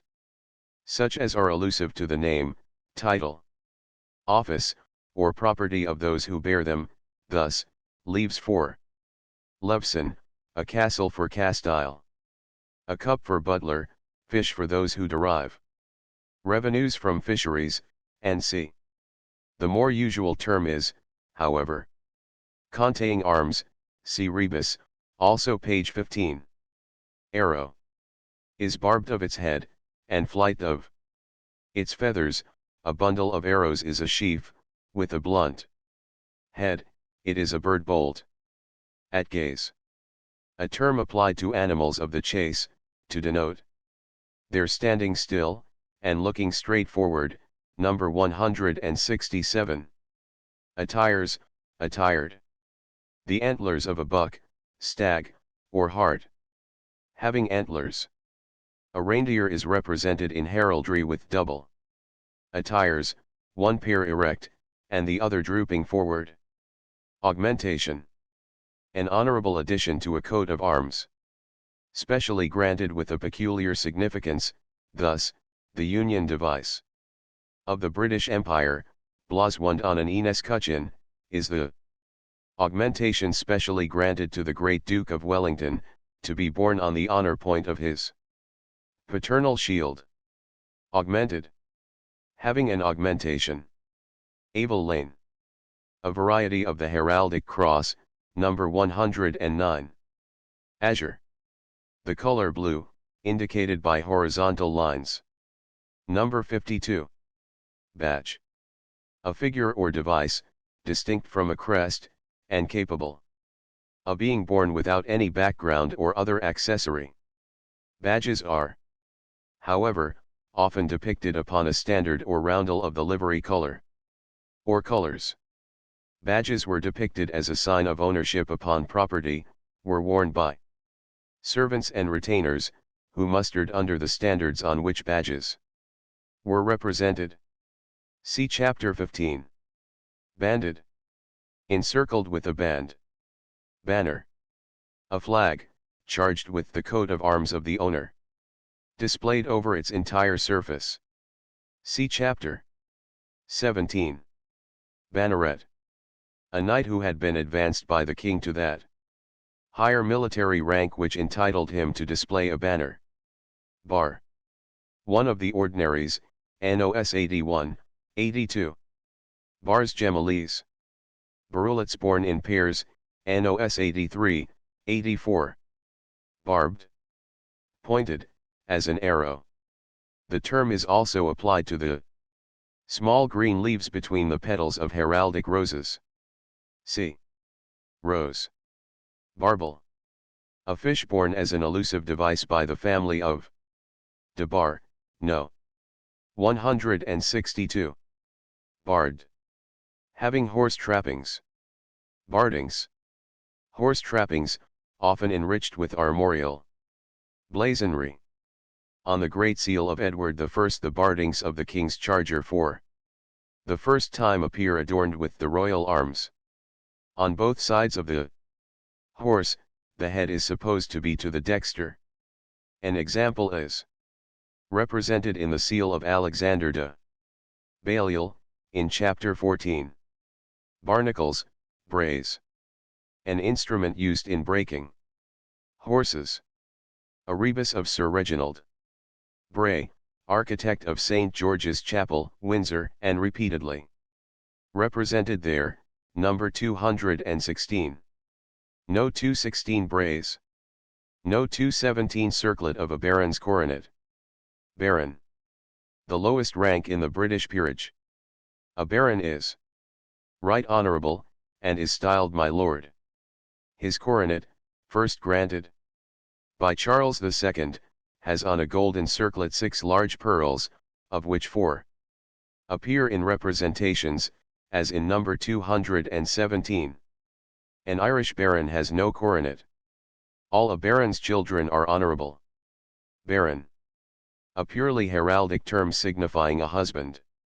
A wife in heraldry being femme. Baroness. A lady in whom a barony is vested by inheritance in her own right, also, the wife of a baron. In either case she is right. Honourable, is styled my lady, and her coronet is the same as that of a baron. Baronet. An hereditary rank, lower than the peerage. Instituted in 1612 by James I. Who fixed the precedence of baronets before all knights, those of the Order of the Garter alone excepted. As originally created, all baronets were of Ulster, or of Nova Scotia, afterwards all new creations were of Great Britain, now all are of the United Kingdom. The badge of Ulster, generally borne as an augmentation upon a canton or small Inescutcheon, is ARG, a sinister hand, couped at the wrist and a pommy, gu no 215. The arms of Nova Scotia, which may be, but seldom are, similarly borne on a canton or Inescutcheon, are ARG, on a saltire AZ, the royal arms of Scotland. See No 138. By letters patent of James I, the wives of baronets have the titles of lady, madam, or dame, at their pleasure prefixed to their names. Baroulet. The diminutive of a bar. Baruli, baruli. Berry of 10 or more pieces. Berry. Divided into an even number of bars, which all lie in the same plane, NOS 85, 86. Berry bendy. Having the field divided by lines drawn barwise, which are crossed by others drawn bendwise. Number 119. Barwise. Disposed after the manner of a bar crossing the field, that is, horizontally. The term fessways is more usually employed. Base. The lowest extremity, number 27, b. Basilisk. A cockatrice having its tail ending in a dragon's head. Bassinet. A helm fitting close to the head. Batten. A diminutive of the bend, couped at its extremities. Battled, or embattled. Having battlements, or bordered. As number 38, f. Beacon, or fire beacon. An iron case of burning combustible set on a pole, against which a ladder is placed. Beaked. Applied to birds, not of prey. Bearer. An old Scottish term for a supporter. Bearing, bearings. Armorial insignia, borne on shields. Bell. Drawn, and generally blazoned as a church bell. Unless specified to be a hawk's bell. Belled. Having bells attached. Bend. One of the ordinaries, NOS 111 to 115. Bendlet. The diminutive of a bend, no. 117. Bendwise, or in bend. Placed in the position of or. Arranged in the direction of a bend. Bendy. Parted bendwise into an even number of divisions. Number 116. Besant. A golden roundel or disc, flat like a coin, number 151 and number 140. Billet. An oblong figure of any tincture. Billet strewn with billets, NOS 130, 146. Bird. Many birds appear in blazon, and they are represented both in heraldic tinctures and proper in their natural aspect. See chapters 8 and 9. Bird bolt. An arrow with a blunt head. Bishop. The bishops are by divine permission, and are styled Right Reverend Father in God, and my Lord Bishop. The bishops of England and Wales are not peers but are all spiritual lords of Parliament, some of the junior bishops, however, having no seats. The suffragan bishops are merely assistant bishops, and are not lords of Parliament. The heraldic insignia of bishops consist of a mitre and pastoral staff. They impale their official and personal arms, as do the archbishops, and, like them also, they bear no crests, but they ensign their shields with a mitre. Blasted. Leafless, withered. Blazon. Heraldry, armorial compositions. To blazon is to Describe or to represent any armorial figure, device, or composition in an heraldic manner. Blaswoning describing in heraldic language, also representing in an heraldic manner. Blazonry the representation of any heraldic figure, device, or composition. But the distinction is in practice usually made to employ the word emblazon in cases of representation. Bore. In heraldry occasionally termed sangalier. Bowyer. A subordinary, NOS 139. 140 also, an important difference. See chapters 12 and 13. Bottoni, Bottoni Fici. Varieties of the heraldic cross, NOS 103, 110. This cross is also termed trifle. Bouget, or water bouget. A charge, representing the vessels used by the Crusaders for carrying water. The word is an early form of bucket. Fine early examples occur in the Temple Church, at Beverley Minster, and in a monument at Blibborough, Lincolnshire, No. 218. No. 218 Water Bouget. No. 219 Borchier Knot. Borchier Knot. The badge of the Borchier family represented in number 219. Bourdon. A palmer's or pilgrim's staff. See pilgrim's staff. Bow. The archer's weapon, in all its varieties of form, is a charge. Bowed. Having a convex contour. Number 220. Bowen knot. Bowen knot. Number 220. Braced. Interlaced. Braze. Barnacles, QV. Brisure, or brisure. Any difference or mark of cadency. Buckle. Seafair mail. Burgonet. A helm worn in the 16th century. Cabost, or cabo shed. The head of a stag, or other horned animal, represented full-faced, so as to show the face only. Number 170. In the case of a lion or leopard, when the head is so represented, it is termed the face. Cadency, marks of figures and devices, introduced into armorial compositions, in order to distinguish the different members and branches of the same family. See difference, and chapter 12. Cadet. A junior member or branch of a family. Number 221. Caltrop. Caltrop. An implement formerly strewn on the ground in war to maim horses, number 221. Conteing heraldry. Refer to armes parlantes. Canton. One of the subordinaries, NOS 129, 130. Cantonade. Placed in the quarters of a shield. Carbuncle. The same as escarbuncle. Cartouche. Number 46. Castle. Generally represented with 2 or 3 turrets, as in the shield of Queen Eleanor, of Castile, number 222. Refer to tower. Celestial crown. Number 223. No. 222 castle.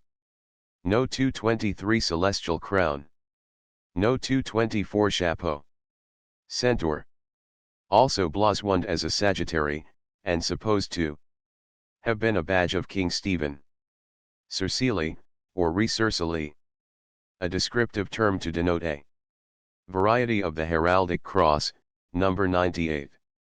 Chapeau. Also entitled a cap of dignity, of maintenance, or of estate. An early symbol of high dignity. And in England of right of peerage. In addition, it is now more frequently met with supporting certain crests, number 224. Chaplet. A garland or entwined wreath of leaves and flowers. Or of flowers alone. A chaplet of rue, sometimes called a Kransellen, is +1 bendwise in the shield of Saxony berry of 10 or an SA, over all a chaplet of rue. Verd, number 225. See Kransellen. No 225 arms of Saxony. Charge. Any heraldic figure or device. Charged placed on a shield, banner, and c, as any heraldic figure or device may be. Chequi, Checky, Checky. Divided into 3, or into more than 3, contiguous rows of small squares, alternately of a metal, or fur, and a color, number 68. Number 226. Chessrook. Chessrook. A piece used in the game of chess, borne by Rookwood and others, number 226. Chevron. One of the ordinaries, NOS 123, 125. Chevronal. A diminutive of the chevron, number 124. Chevronnet, chevroni. A field composed of a number of pieces divided and disposed per chevron, no. 124a. Chief. One of the ordinaries, NOS 71 to 75.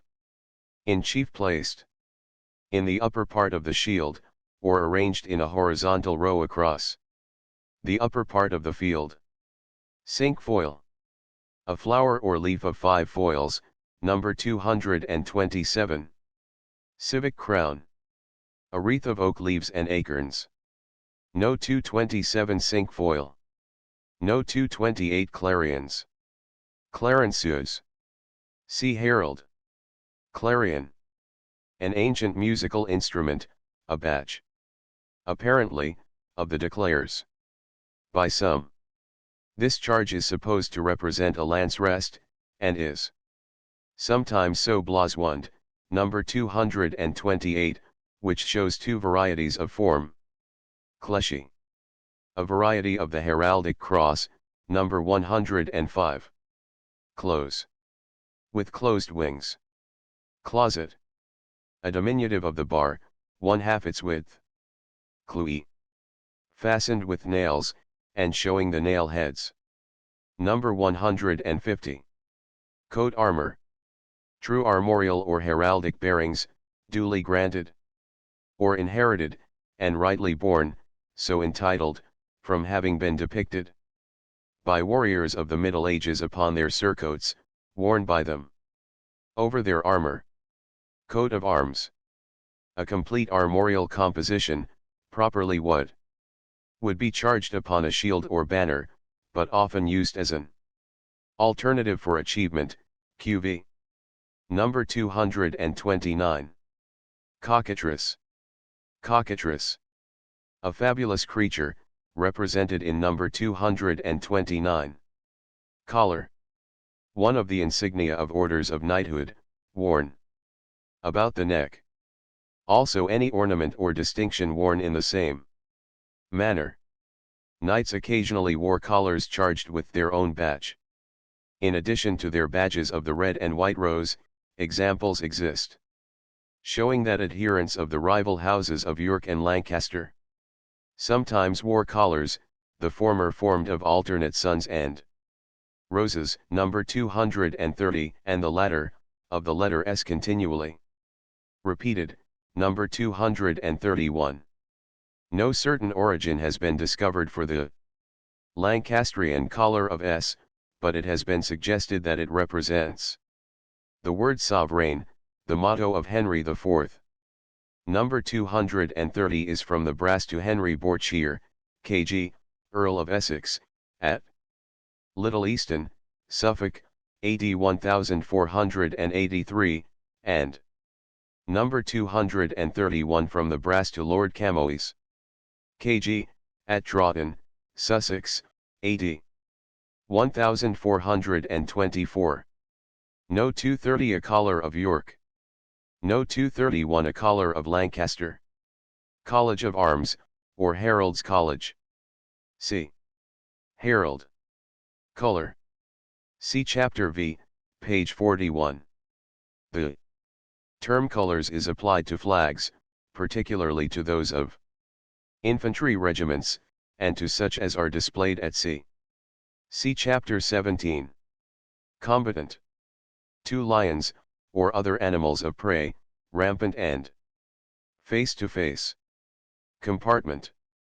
In Scottish heraldry, a kind of carved panel, of no fixed form, placed below the escutcheon, bearing the supporters, and usually inscribed with a motto or the name and designation of the owner. Seton. Other objects placed below the shield are met with under this description.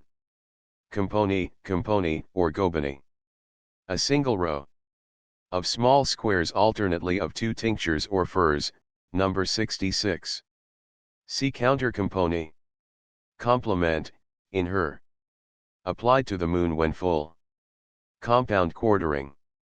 The quartering of a quarter, or division, of a quartered coat of arms. See page 34. Compound arms. Arms formed from the combination of the bearings of 2 or more distinct coats, to produce a single compound coat. Conjoined in lure. 2 wings united, their tips in base. Contoise. A flowing scarf, worn attached to the helm before. 1352 examples occur in effigies in Exeter Cathedral, and another in Westminster Abbey. Contourney. Facing to the sinister. Cornish chough. A bird like a crow, black, with red beak and legs. Coronet. An ensign of rank worn upon the head, in use in England from about the middle of the 14th century, but without any distinctive tokens of gradations of rank until a later period. In modern times English coronets have enclosed a velvet cap with a bullion tassel. This cap originated in the cap of estate worn by peers. See Prince, Duke, Marquis, Earl, Viscount, and Baron. Coatus. A diminutive of the bend or other ordinary, being 1/4 of their width. Codist. When a bend or chevron is placed between 2 codices, or when a fess or bar is placed between 2 barulets. NOS 114, 115. Couchant. In repose. Number 177. Couchy. Said of a shield when suspended from the sinister extremity of the chief, or when placed as if it were so suspended. Number 49. Count, countess. Count, in Latin comes, the same as earl. Countess, the wife of an earl, she is right honorable, and styled my lady, her coronet is the same as that of an earl. Counter. Reversed or opposite. Counterchanging. See page 44, and NOS 70, 126. Counter-compony. Double compony, or 2 conjoined rows of alternately tinctured squares. Number 67. Counter-embattled. A term in use for a fess, bar, or chevron, when embattled on both edges. Counter seal. Early seals were generally impressed on both sides, and the seals thus were produced from 2 dies or matrices. The 2 sides were severally called the seal and the counter seal, the latter being termed the reverse of the compound composition. Every such double impression constituted a single seal. Both seal and counter seal were sometimes used alone, and the counter seal was regarded as a private seal, or secretum. Couped. Cut off smoothly, the reverse of erased. Couple close. Half a chevronal. Courant. Running. Courtesy, titles of nominal degrees of rank, conceded to, and borne by, the eldest sons of dukes, marquises, and earls, and other titles used by their younger children and all children of viscounts and barons. Coward, cowed. A term applied to an animal with its tail between its legs. Number 182. Crampet. The decorated end of a sword scabbard. Kranzellen. From the German Kranzlein, a small garland, applied to the chaplet that crosses the shield of Saxony. No.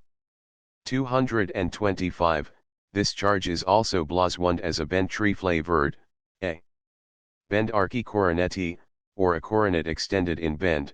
It is said to be an augmentation conferred, with the dukedom of Saxony, on Bernhard of Ascania, by the Emperor Barbarossa.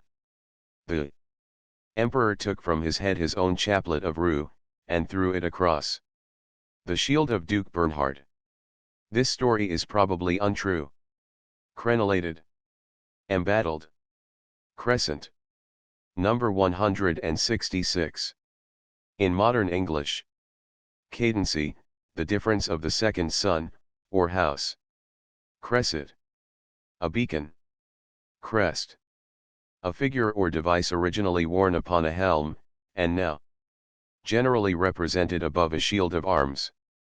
Crests at first were ensigns of high honor, and their use was restricted to a few persons of eminence. They were attached by a wreath, or torse, or by a coronet, to the helm or bassinet, and sometimes a crest stood upon a cap of estate. Crests are still represented standing upon either a wreath, or a cap, or issuing from a coronet, but in our own heraldry a crest coronet must always be carefully distinguished from those coronets that are insignia of princely and noble rank. Crests are not borne by ladies, a reigning sovereign only excepted. See Panache, Rebus, and Chapter 14. Crest coronet. A coronet from which issues, or which supports a crest. Number 232. No. 232 Crest coronet. No. 233 Crest wreath. Crest wreath, or torse. In the Middle Ages, of rich materials and costly workmanship, now represented as being formed of two rolls of silk of the principal metal and color in the arms, which are twisted to show the metal and color alternately. The earliest examples are about AD 1375. Number 233 shows three varieties of representation. See Chapter 14. Crind. Having a mane or hair. Cross. One of the ordinaries. NOS 90 to 110. No. 234 Crown. Of H.M. the King. Crown. The ensign of royal and imperial dignity, in heraldry. Borne as a charge, and also used to denote the rank of a sovereign. Prince. The crown that is generally borne as a charge is represented without arches, and resembling number 232. Certain other crowns, each distinguished by an appropriate title, are also sometimes borne on shields, or introduced as heraldic accessories. See celestial, eastern or radiated, mural, naval, and Valerie crowns. The different forms assumed at different periods by the Royal Crown of England are faithfully exemplified in the seals and the coinage of the successive sovereigns, and several fine examples are preserved in the royal effigies. The adornment of the regal circlet was arbitrary before the 15th century, still, it always was enriched with gems and surmounted by golden foliage. Henry V first arched his crown, and by Henry VI. The circlet was first heightened with alternate crosses petit and fleurs de lis. This arrangement has since been retained, the subsequent alterations being restricted to changes in the number and in the contour of the arches. The crown of His Majesty the King has the circlet heightened with 4 crosses and as many fleurs de lis.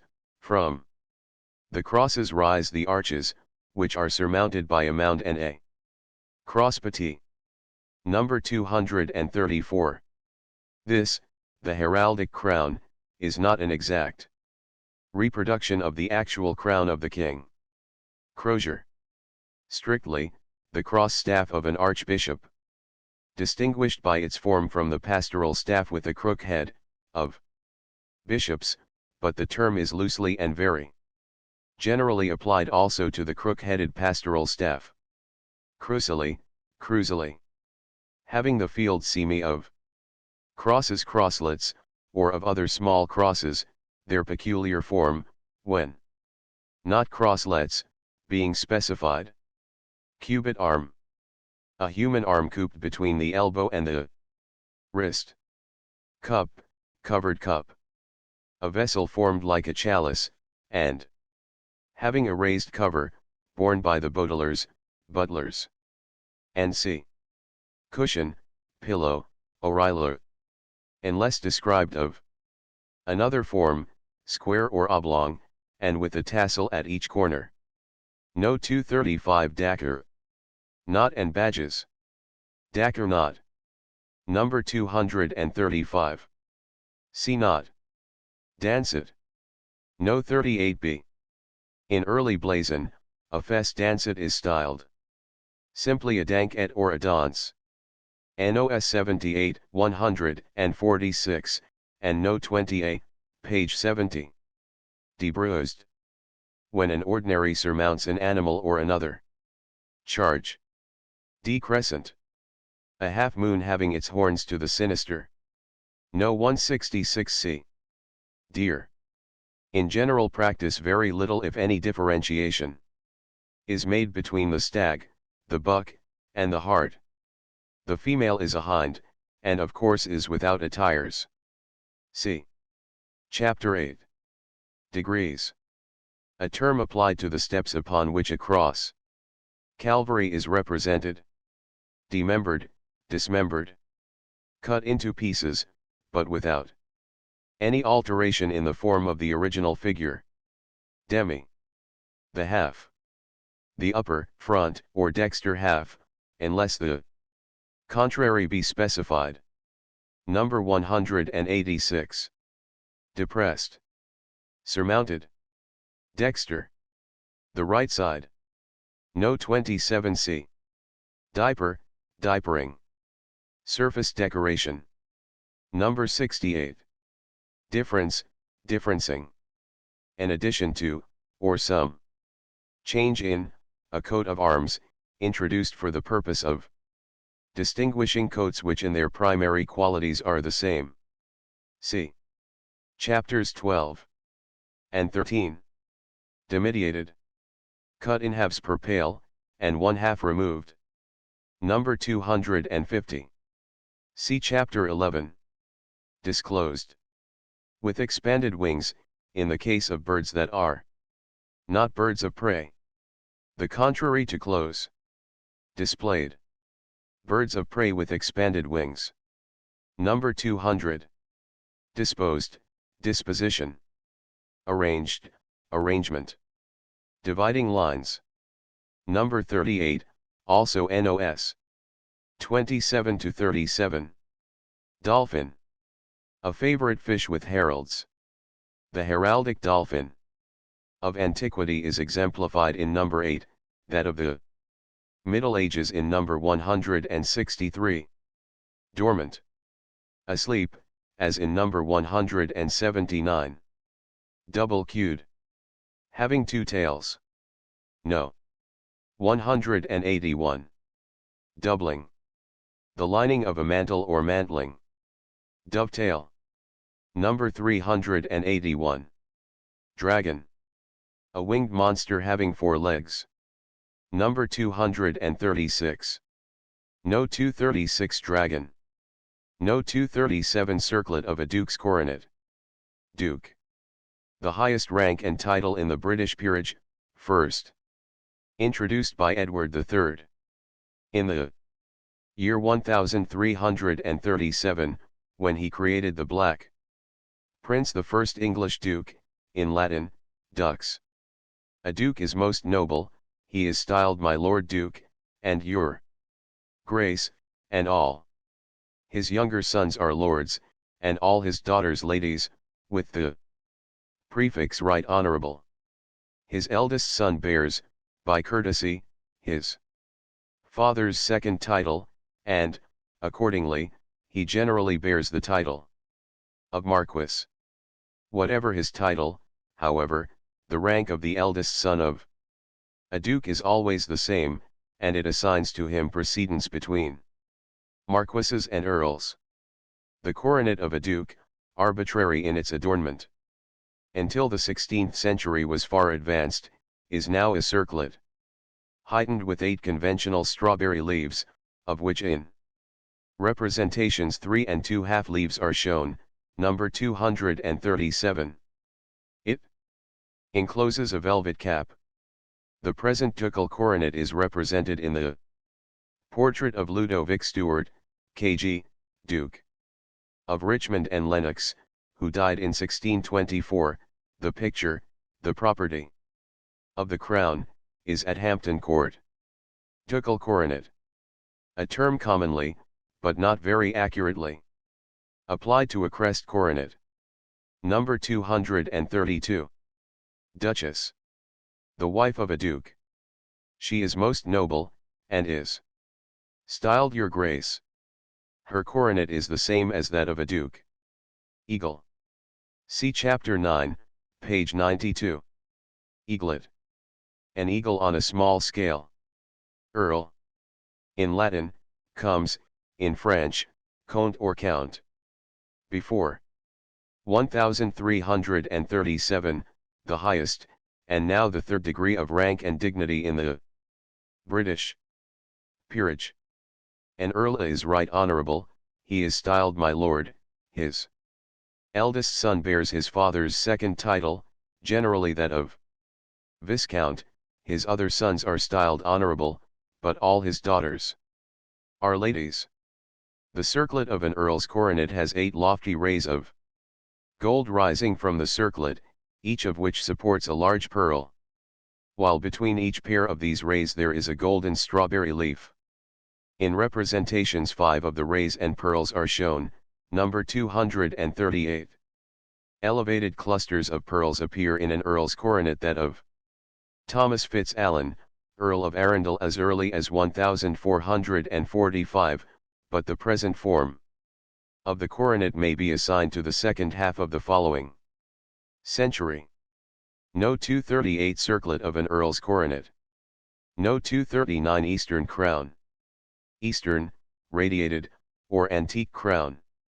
No. 239. Number 240. Electoral bonnet. Electoral bonnet. A cap of crimson velvet guarded with ermine. Borne, in the royal arms, over the escutcheon of the arms of Hanover. From 1801 till 1816. Number 240. Embattled, and counter-embattled. A term applied to a fess or bar when so depicted both above and below. Embowed. Bent. An arm embowed has the elbow to the dexter, unless blase one to the contrary. Embrued. Stained with blood. Endorse. A diminutive of the pale. Enfiled. Pierced, e.g. with a sword, or surrounded, e.g. with a coronet. Engrailed. The borderline, no 38d. Enhanced. Raised towards the chief. Thus the arms of Byron, number 241, are ARG, 3. Bendlet's enhanced gu. No. 241 Shield of Byron. Ensigned. Adorned, having some ensign of honor placed above as a coronet above a shield. Entire. Said of a charge when it is necessary to express that it extends to the border lines of a shield, coat, or banner, also of a shield, coat, or banner of arms, when borne without any difference or mark of cadency. Entair, entour. A bowyer charged with a series of inanimate figures or devices, as crosslets, roundels, and to a Similar bordure of living figures the term enaluron is applied. These are not terms ordinarily in use. Enveloped, environed, surrounded, equipped, fully armed, caparisoned, or provided, eradicated, torn up by the roots, erased, torn off with the ragged edge, the contrary to, cooped, ermine, ermines, erminois. NOS 57 to 60 and 57a. The animal, the ermine, sometimes appears in blazon, and an ermine spot is borne as a charge. Ern. An eagle. CP 96. Escarbuncle. Number 19. Escroll. A ribbon charged with a motto, also a ribbon, coiled at its extremities, borne as a charge. Escutcheon. An heraldic shield, NOS 39 to 40, also number 27. An escutcheon, when borne as a charge, is usually blazoned as an escutcheon. Thus, the arms of Hay. RARG, 3 escutcheons gu, see also NOS 131, 133. Escutcheon of Pret-ins. A shield charged upon the center of the field of another shield of larger size, and bearing a distinct coat of arms. Escallop, or escallop shell. A beautiful and favorite charge, number 165. Esquire. A rank below that of knight.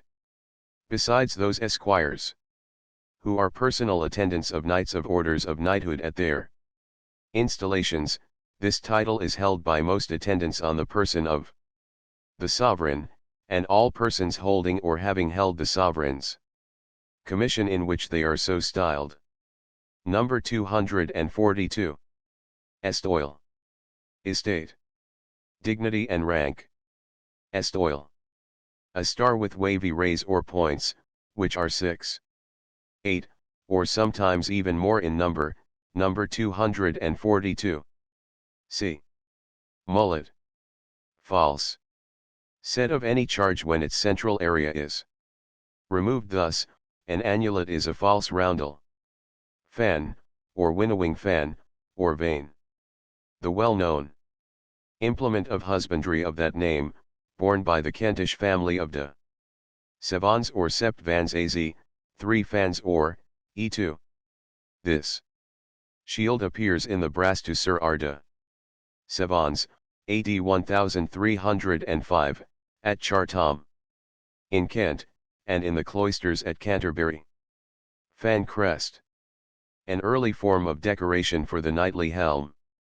Exemplified in the second Great Seal of Richard I, and in many other seals, until about AD 1350. See Chapter 14. Feathers. Generally those of the ostrich, sometimes of the swan, the turkey, and a few other birds, borne generally as crests and badges, both singly and in plumes or groups. See ostrich. Feather, panache, and Chapter 14. Femme. The wife, as distinguished from the baron, the husband. Ferdemolin, or mill rind. The iron affixed to the center of a millstone, number 243, a modification of the crossmolin, number 97. Fermail, plural fermo. A buckle, number 244. Several varieties of form appear in blazon, it being usual to specify them as round, oval, square, or lozenge-shaped. They are always blazoned as buckles. No 243 Ferdemolin. No 244 Fermails. No 245 Fetterlock. Fess, or fess. One of the ordinaries, NOS 76 to 80. Fesswise, in fess. Disposed in a horizontal line, side by side, across the center of the field, and over the fess point of a shield, number 27, M. Fetterlock. A shackle and padlock. A Yorkist badge, no. 245, is from the brass to Sir Esta. Fulbrigge, kg, at Fulbrig, Norfolk, AD 1414, this, however, being a very unusual shape. Field. The entire surface of a shield or banner, or of an ordinary file. A label, from the Latin filum, a narrow ribbon. Fillet. A diminutive of a chief. Fimbriated. Bordered. The border, which is narrow, lying in the same plane with the object bordered, number 89. Fish. Numerous fish appear in blazon, and generally in their proper tinctures. They are borne as elusive charges, and also as types of some connection between those persons who bear them and the sea or lakes or rivers. Mr. Moule has published an admirable volume on the heraldry of fish, beautifully illustrated with examples drawn by his daughter. CP 77. Fichy. Pointed at the base, as in No. 110. Flances, flasks. Subordinaries, NOS 141, 142. Number 246. Fleur de lis. Fleur de lis. The beautiful heraldic device so long identified with the history of France, number 246, from the monument of Edward III. The fleur de lis, derived, it would seem, from the flower of a lily resembling the iris, was adopted by Louis VII. AD 1137 to 1180, as his royal ensign, and in due time it was regularly charged upon a true shield of arms. Originally the royal shield of France was semi of fleurs de lis, or the fleurs de lis scattered freely over the field, and the shield itself having the appearance of having been cut out of a larger object, over the whole surface of which the flowers had been semi.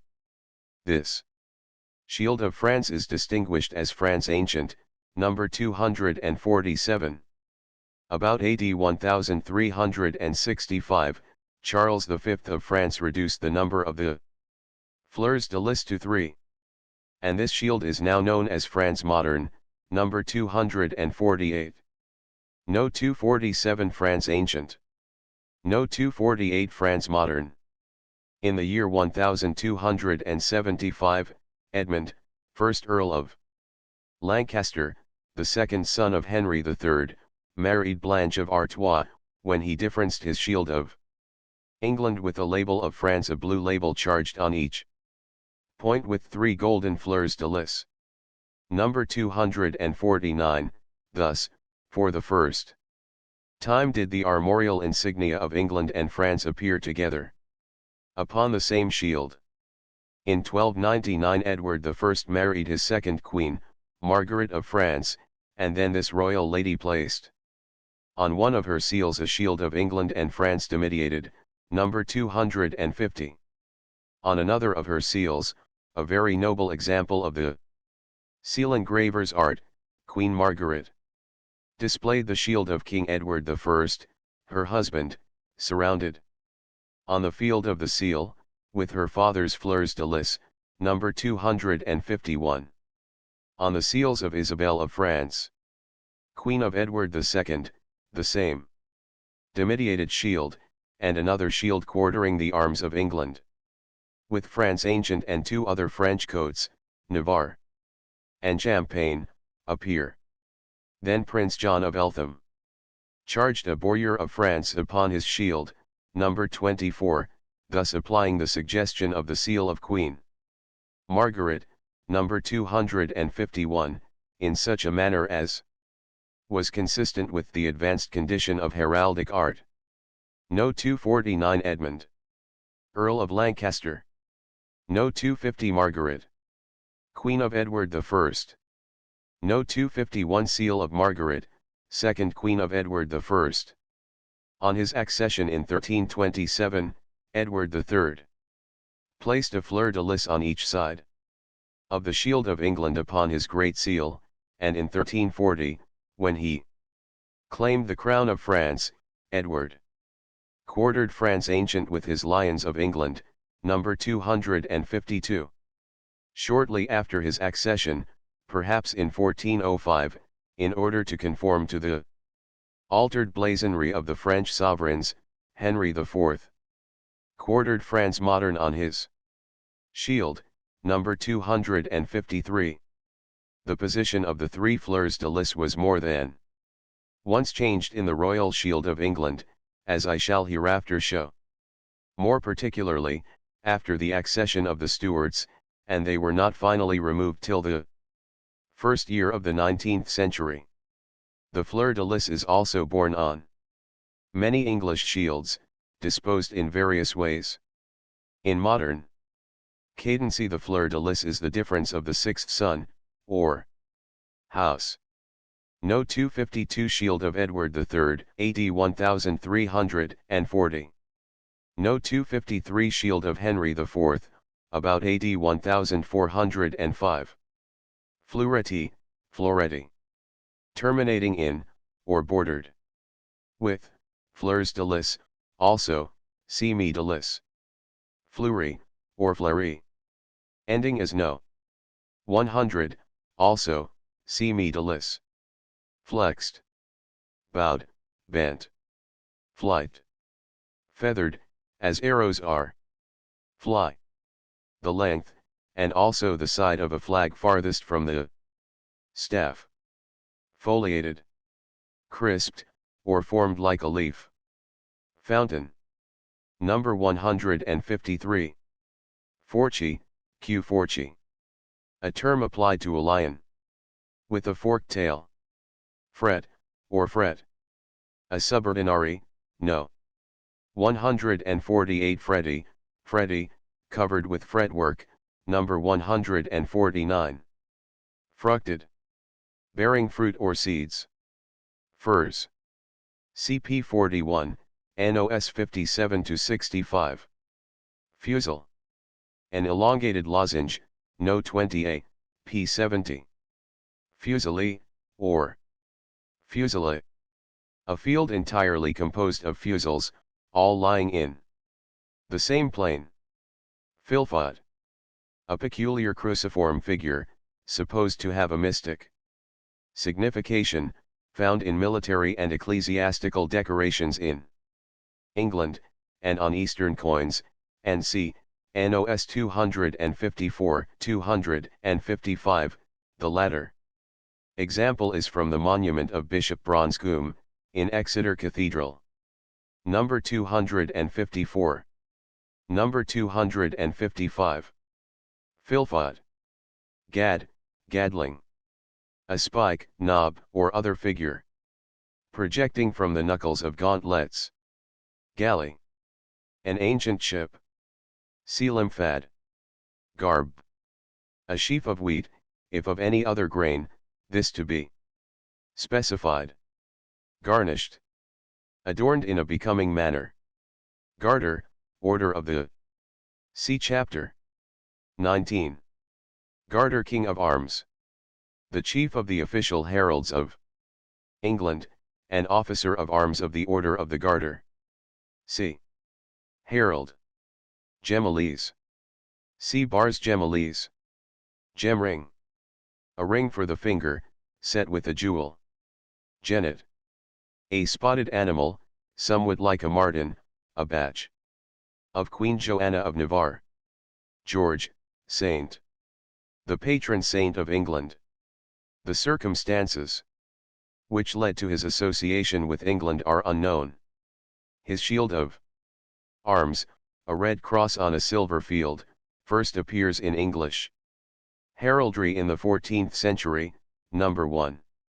George, a mounted figure of the saint in the act of piercing the dragon with his lance, and worn as a pendant to the collar of the Order of the Garter, added to the insignia of the order, with the collar, by Henry VII. The Lesser George has the same group on an enameled field, and Surrounded by the garter of the order, the whole forming a jewel. Generally oval in shape, it was introduced by Henry VIII, and is now worn pendant from the dark blue ribbon of the order, the ribbon passing over the left shoulder, and the jewel hanging on the right side of the wearer. Originally, this Lesser George was worn from either a gold chain or a black ribbon. By Queen Elizabeth the color of the ribbon was changed to sky blue, and it assumed its present darker hue in the reign of Charles II. Gilding. Differencing by the introduction of small charges. It is an early term, now obsolete. Gimel ring. 2 annulets, interlaced. Gird, girdled. Encircled, or bound round. Gonfanon. A long flag, pointed or swallow-tailed at the fly, and displayed from a transverse bar attached to a staff. Gorged. Encircled round the throat. Goody, gutty. Sprinkled over with drops either of gold goody d'or, of silver dough, of bleu de larmes, tears, of red de sang, blood, or of black de poya, pitch. Grand quarters. The 4 primary divisions of a shield, when it is divided quarterly, NOS 30, 36, 37. The term grand quarter may be used to signify a primary quarter or division of a quartered shield or coat, and to distinguish such a quarter when it is quartered. Greases. Steps. Gourdant. Looking out from the field, NOS 172, 174, 176, 187. Gitch. A shield belt, worn over the right shoulder, and frequently represented in heraldic compositions as if sustaining a shield of arms, NOS 48, 49. Gules. Red, number 53. Gurges, or gorges. A charge formed of a spiral line of blue on a white field, and supposed to represent a whirlpool, born H3, by R. de Gorges, No. 256. No. 256 Shield of R. de Gorges. Gyron. A subordinary. Gyrony. A field divided into gyrons, number 147. See page 70. Habit. Clothed. Hames, hemes. Parts of horse's harness. Hammer, or martel. Represented in blazon much in the same shape as the implement in common use, H3. Harp. A device and badge of Ireland. The Irish harp of gold, with silver strings on a blue field, forms the 3rd quarter of the royal arms. Hart. A stag, with the tires, the female is a hind. Page 81. Hasty lewd. A tournament. Hatchment. An achievement of arms in a lozenge-shaped frame. Placed upon the front, generally over the principal entrance, of the residence of a person lately deceased. In the case of the decease of an unmarried person, or of a widower or widow, the whole of the field of the hatchment is painted black, but in the case of a married person, that part only of the field is black which adjoins the side of the achievement occupied by the armorial insignia of the individual deceased. Thus, if a husband be deceased, the dexter half of the field of the hatchment is black, and the sinister white, and so, in like manner, if the wife be deceased, the sinister is black and the dexter white. Horient. A fish in pale, its head in chief. Hawk's bells, jesses, and lure. A falconer's decoy, formed of feathers with their tips in base, and joined by a cord and ring, No. 257, also bells with straps to be attached to hawks, number 258. No. 257 Hawk's lure. No. 258 Hawk's bells and jesses. Heightened. Raised, placed above or higher. Heights. Applied to plumes of feathers which are arranged in rows or sets, one rising above another. See panache. Helm, helmet. Now placed as an accessory above a shield of arms, and bearing its crest after the fashion in which, in the Middle Ages, both helm and crest were actually worn in tournaments. A modern usage distinguishes helms as follows: the sovereign helm of gold, with 6 bars, set. Affronti, number 259, nobleman helm of silver, garnished with gold, set in profile, and showing 5 bars, number 260, baronets and knights of steel with silver ornaments, without bars, the visor raised, set affronti, number 261, esquires and gentlemen of steel, the visor closed, and set in profile, NOS 262, 263. The helms that appear on early seals and in other heraldic compositions till about AD 1600, are all set in profile, and the shield generally hangs from them couchy, as in number 49. In these early compositions, the shield is small in proportion to the helm and its accessories. Helms of No. 259 the sovereign. No. 260 nobles. Number 261. Number 252. Number 263. Baronets and knights. Esquires and gentlemen. Hemp brake, hackle. An instrument having saw teeth. Used for bruising hemp. Hanig knot. Number 264. No. 264 Hanig knot.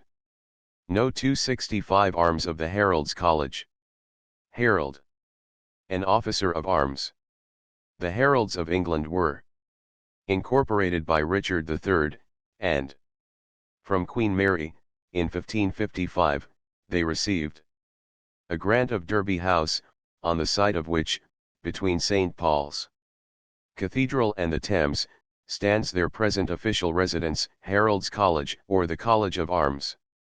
The college now consists of 3 Kings of Arms Garter, Clarenceus, and Norroy, 6 heralds, who have precedence by seniority of appointment: Chester, Lancaster, Richmond, Windsor, York, and Somerset, and 4 pursuivants: Rouge Dragon, Portcullis, Rouge Croix, and Blumenthal.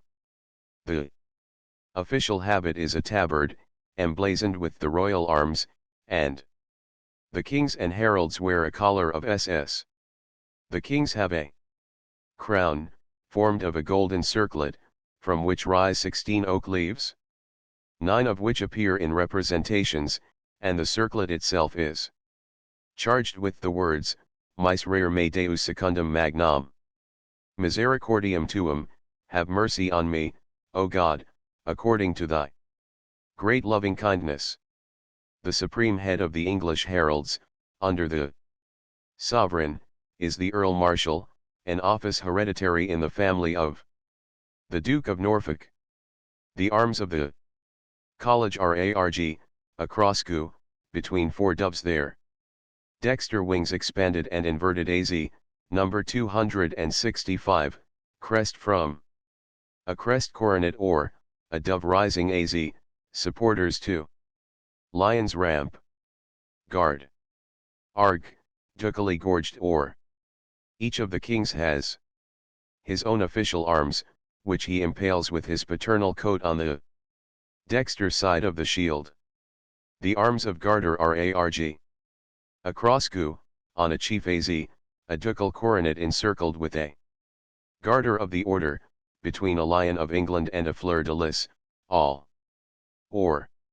Clarence's and Norroy have the same shield, but the former has a lion of England only, crowned, on a chief gules, and the latter, on a chief per pale AZ. And Gu, has a similar lion. Between a fleur-de-lis and a key, all of gold. There is also another king styled Bath, who is specially attached to The Order of the Bath, he is not a member of the college. No 266 arms. Of Leon office.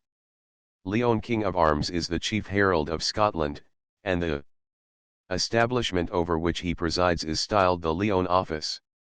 The arms of the office are ARG, a lion segent erect and a front gu, holding in his dexter paw a thistle-slipped verd, and in the sinister and escutcheon of the second, on a chief az, a saltire. Of the first, number 266. Ireland is the heraldic province of Ulster King of Arms. His official armorial ensigns differ from those of Garter only in the charges of the chief, which are a lion of England between a golden harp and a portcullis. Harrison, a hedgehog. Hill, hillock, a mound of earth. Hirondelle, a swallow. Hoist, the depth of a flag from chief to base. See, fly. Honor point. Number 27, L. Humeti, cut short at the extremities. Hurst, a clump of trees. Hurt, a blue roundel. Illegitimacy. See Chapter 12. Imbrued, or embrued. Stained with blood. Impaled. Conjoined per pale. Impallement.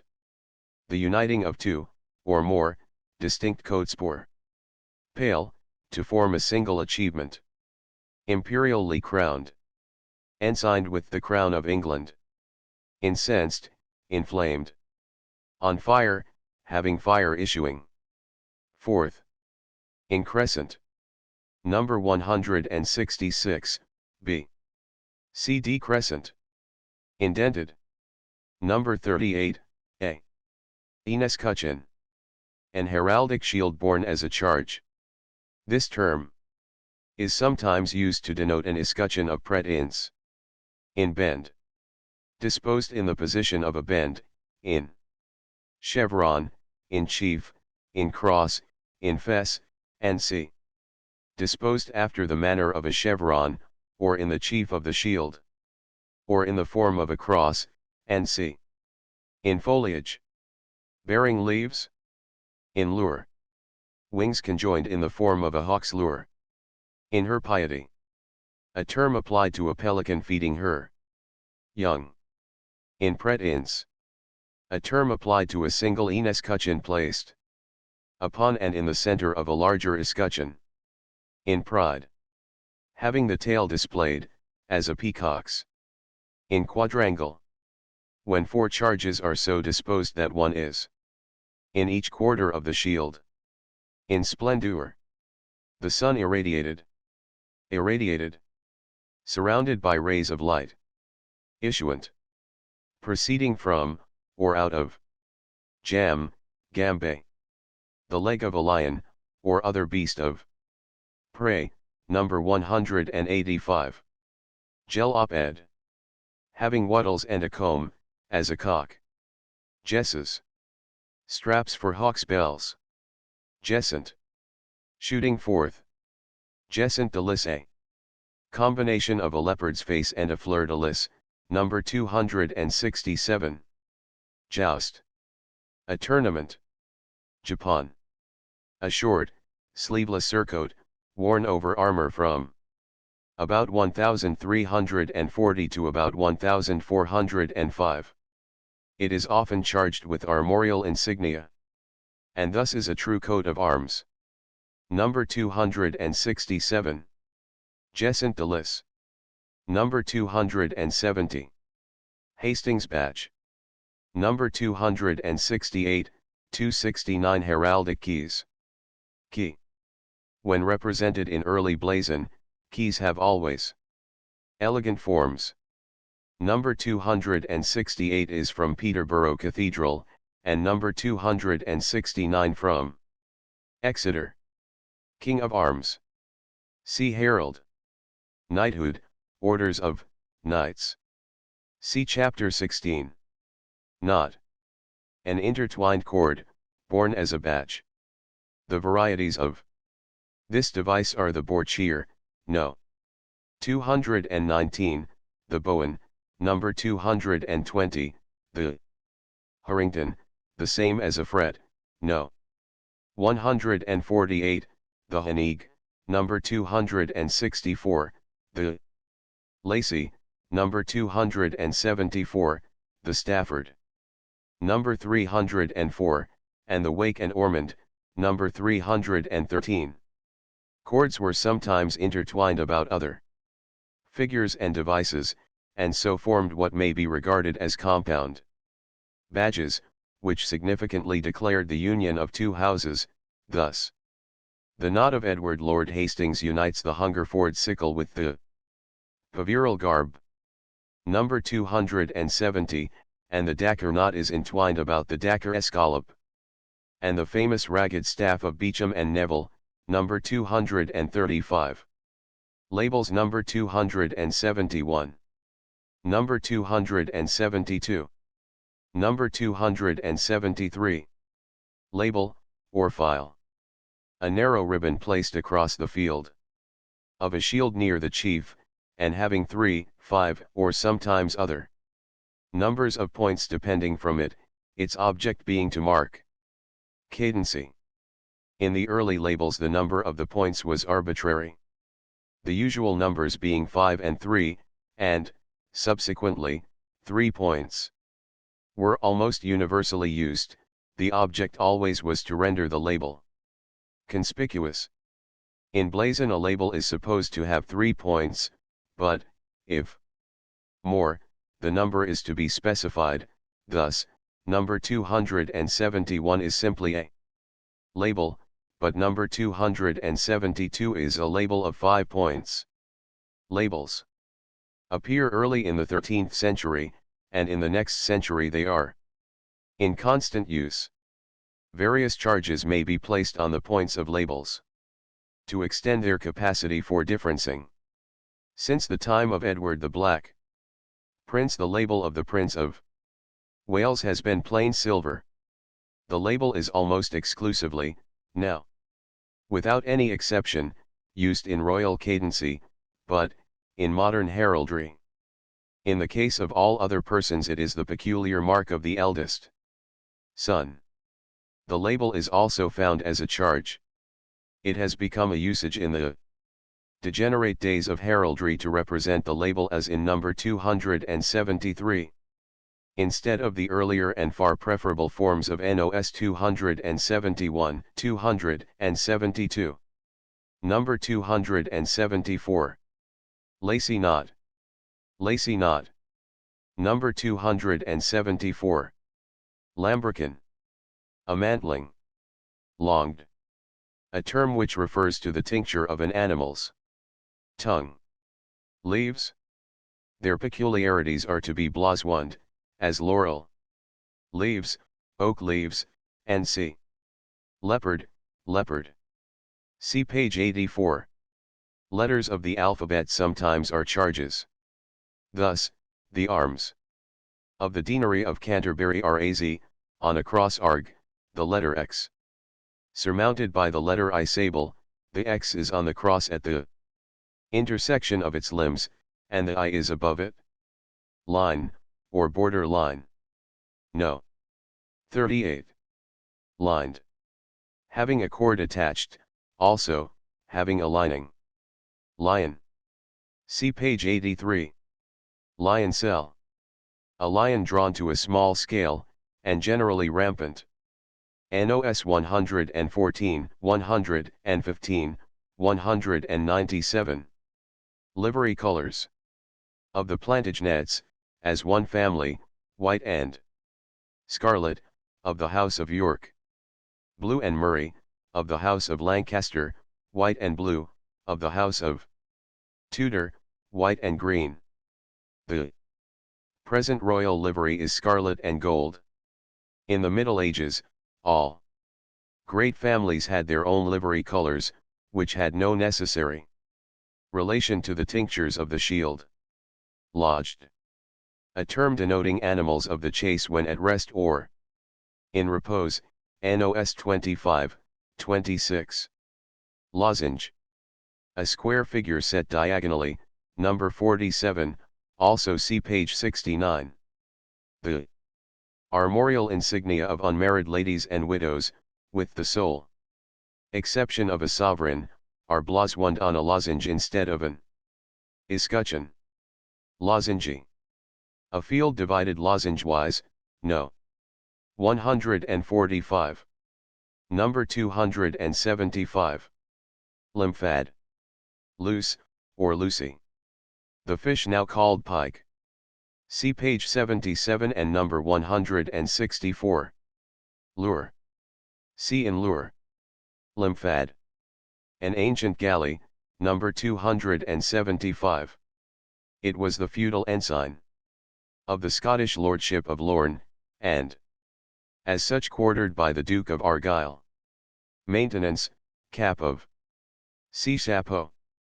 No 276 arms. Of Hastings. Manche, manche. A lady's sleeve with a long pendant. Lappet, worn in the time of Henry I, and borne as an armorial charge by the families of Hastings, Conyers, and some others. Hastings, H3, or, a manche. Gu, number 276. Mantle. A flowing robe worn over the armor, or over their ordinary costume, by personages of distinction of both sexes. The mantles of ladies were commonly decorated with armorial blazonry. Mantling, or lambrequin. A small mantle of some rich materials, attached to the knightly bassinet or helm, and worn hanging down. It is usually represented with jagged edges, to represent the cuts to which it would be exposed in actual battle. No. 199, see panache. Mantlings blazoned with achievements of arms are sometimes adjusted in folds to form a background to the composition, and they are also occasionally differenced with various charges. No 277 circlet. Of the coronet. Of a marquis. Marquis, marquis. The second order of the British peerage, in rank next to that of duke. This rank and title were introduced into England in 1387, by Richard II, who then created his favourite, Robert de Vere, Marquis of Dublin. The next creation was by Henry VI. A marquis is most honourable, he is styled my lord marquis, all his younger sons are lords, and his daughters ladies. His eldest son bears his father's second title. The coronet, apparently contemporary in its present form with that of dukes, has its golden circlet heightened with 4 strawberry leaves and as many pearls, arranged alternately, in representations 2 of the pearls, and 1 leaf and 2 half leaves are shown, number 277. The wife of a marquis is a marchioness, her style corresponds with that of her husband, and her coronet is the same. Marshalling. The disposition of more than one distinct coat of arms upon a shield, so forming a single composition, or the agroupement of 2 or more distinct shields, so as to form a single composition. Also the association of such accessories as the helm, mantling, crest, and sea, and of knightly and other insignia with a shield of arms, thus again forming a single heraldic composition. See chapter 11. Martel. A hammer. Martlet. The heraldic martin, usually represented without feet, NOS 160, 161, and 70 and 86. Mascly. Lozenge voided, number 143. Masculi. A field divided mascly-wise. Masoned. Representing brickwork. Membered. To denote the legs of a bird. Merchant's mark. A device, adopted as early as 1400 by merchants, as a substitute for heraldic ensigns which were not conceded to them. Such marks are the predecessors of the trade brands and marks of after times. Mermaid, merman, or triton. The well-known fabulous creatures of the sea, born occasionally as charges, but more frequently as supporters, badges, or crests. A mermaid was the device of Sir William de Brivera, who died in 1226, and it is the badge of the Berkeleys. Metal. The tinctures or an argent, NOS 50, 51. Millrind. See Fertamolin. Mitre. The ensign of archiepiscopal and episcopal rank, placed above the arms of prelates of the Church of England, sometimes borne as a charge, and adopted by the Berkeleys as their crest. The contour of the mitre has varied considerably at different periods, the early examples being low and concave in their sides, the later lofty and convex. See No. 159. Molin. A cross terminating like a fertamolin, number 97. In modern cadency it is the difference of the eighth sun. Moon. Number 166, page 80. Motto. A word, or very short sentence, placed generally below a shield but sometimes above a crest, an idea perhaps derived from the war cries of early times. A motto may be emblematical, or it may have some allusion to the person bearing it, or to his name and armorial insignia, or it may be the epigrammatic expression of some sentiment in special favor with the bearer of it. As a matter of course, allusive mottos, like allusive arms, afford curious examples of medieval puns. I give a few characteristic examples: veronil, various, nothing truer than truth, or, no greater verity than in vir, fair. Fac, speak act, that is, a word, and blow, Fairfax, cave. Beware, cave, Cavendish.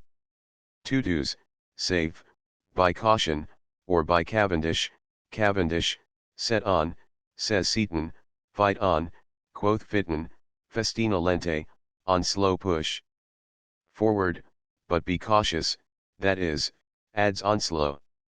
Again, Jeffery says, Je ferri cekje dire.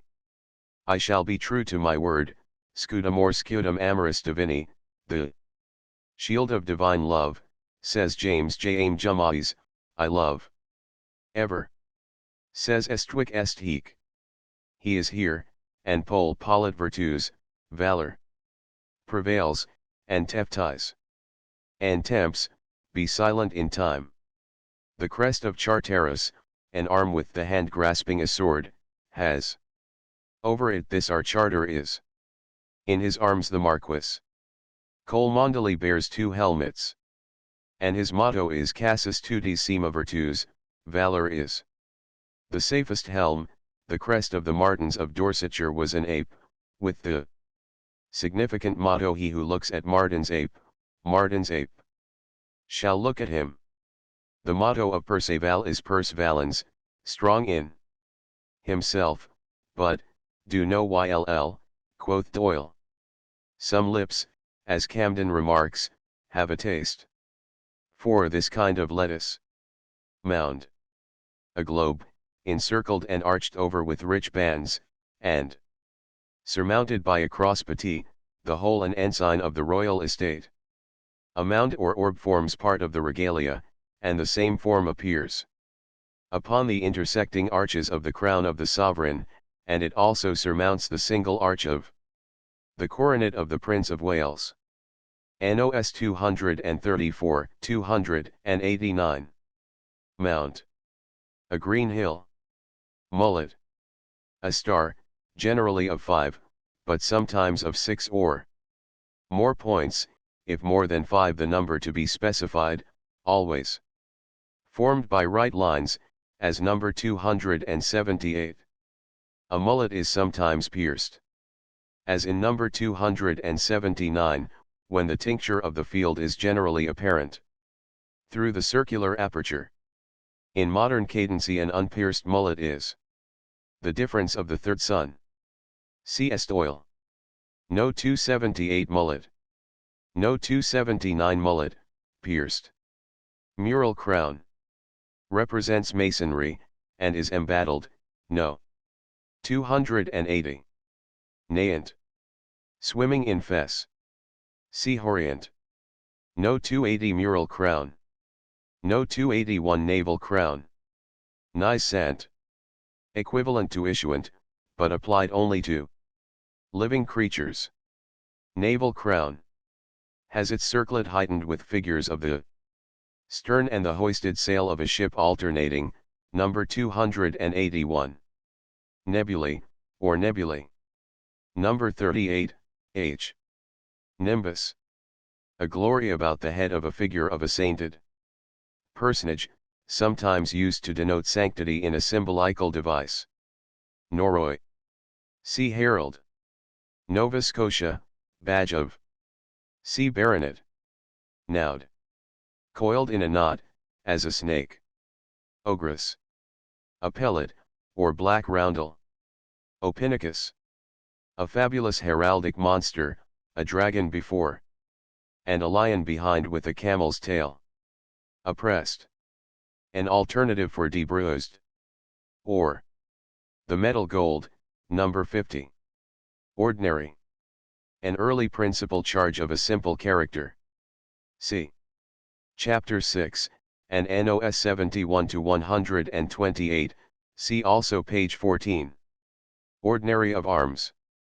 A list of armorial bearings, classified or arranged alphabetically, with the names of the bearers. See Armory. Oreiller. A cushion or pillow, generally with tassels. Orle. A subordinary formed of a border of a shield, which is charged upon another and a larger shield, as in No. 134 in Orle. Arranged after the manner of an orle, forming a border to a shield, as in number 86. Ostrich feathers. A royal badge, also a device in a few instances charged by royal and some other personages on an armorial shield. See chapter 15. Overall, or surtout. To denote some one charge being placed over all others. Overt. With expanded wings. Pale. One of the ordinaries, number 87. Pale-wise, or in pale. Disposed after the manner of a pale, that is, set vertically, or arranged vertically one above another, as are the lions of England in number 187. Page 87. Pall, pallium. A vestment peculiar to archbishops of the Roman Church, in heraldry, as a charge, half only of the pall is shown.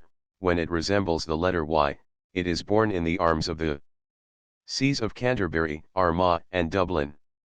Number 282. Borden. Pallet. Half a pail. Palmer's staff, pilgrim's staff, or Borden. No. 282 John Borden, H3. Bears ARG, 3 Palmer's staves Gu. Poly. Divided per pail into an even number of parts, which all lie in the same plane, as in number 88. Poly. Bendy. Divided evenly pail-wise, and also bend-wise, number 118. Panache. A plume of feathers, generally of the ostrich, set upright and borne as a crest. A panache sometimes consists of a single row of feathers, but more generally it has 2 or more rows or heights of feathers, rising one above the other. In the greater number of examples the tips of the feathers are erect, in others they wave, or slightly bend over. A panache may be charged with some device or figure, for difference, as by the Tyndalls, with an ermine circlet, a martlet, and a fleur-de-lis. In NOS 283, 285, From The Seals of Edward Courtenay, and Edmund Mortimer, AD 1400 and 1372, the heights both expand and rise in a curved pyramidal form. Number 284, from the seal of William L. E. Latimer, AD 1372, shows a remarkable variety of both panache and mantling. Waving plumes formed of distinct feathers first appear near the end of the 15th century, and are prevalent during the 16th century. No. 283 Edward Courtenay. Panache crests. No. 284 William L. E. Latimer. No. 285 Edmund Mortimer. Party, parted. Divided. Passant. Walking and looking forward, no. 173 Passant Gourdant. Walking and looking out from the shield, number 174. Passant Regardant. Walking and looking back. Passant Repassant, or passant and counterpassant. Walking in opposite directions. Pastoral staff. The official staff of a bishop or abbot. Having a crooked head, and so distinguished from an archbishop's. Crozier. Petit, or forme. Patence. Patriarchal. Varieties of the heraldic cross, NOS 106. 99, and 95. Peon. The fir, number 60. Peer. That general title, expressing their equality as members of a distinct order in the realm, which is applied to dukes, marquesses, earls, viscounts, and barons of England, Scotland, Great Britain, Ireland, and the United Kingdom. Peerage. The heirdement of a peer, also rank of a peer. A list of the peers. Pegasus. A horse with wings, a classic as well as an heraldic imaginary creature. Pelican. Bloswand in her piety, when feeding her young with her own blood. Pellet. A black roundel. Pendant. Hanging. Pennon. An armorial lance flag, pointed or swallow-tailed at the fly. Number 286 is from the brass to Sir John D. Obernoun, AD 1279, the arms are a chevron or pour. By means of, or after the manner of. No. 286 a pennon. No. 287 a fan. Fan. A pointed arrowhead, borne with the point in base. Unless the contrary is specified, number 287. Phoenix. A fabulous eagle, always represented as issuant from flames. Pile. One of the ordinaries, in form like a wedge, NOS. 126, 127, 128. In pile. Arranged after the form of a pile. Plantagenista. The broom plant badge of the Plantagenets. Number 21. Plate. A silver roundel. Plenitude. The moon when full. See no. 166. Plume. See panache. Points of shield. Number 27. In. Point is the same as in pile. Poem. A green roundel. Popinjay. A parrot, H3. Number 288. A portcullis. Port. A gateway, as the entrance to a castle, number 222. Portcullis. A defense for a gateway, number 288, the badge of the houses of Beaufort and Tudor, borne by the former with the significant motto, Altera Securitas, additional security. Potent. A variety of the heraldic cross, number 108, also a fir, number 64.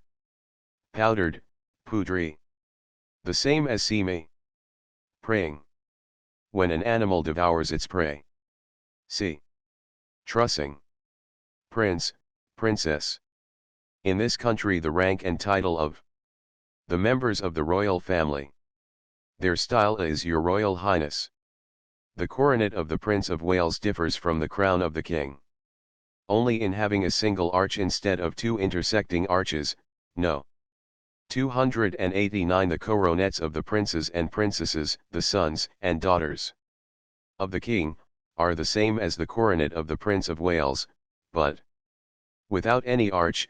Number 290. The coronets of the princes and princesses, the grandchildren of the sovereign, differ in having the circlet heightened with 2 crosses petit, as many strawberry leaves, and 4 fleurs de lis. Number 291.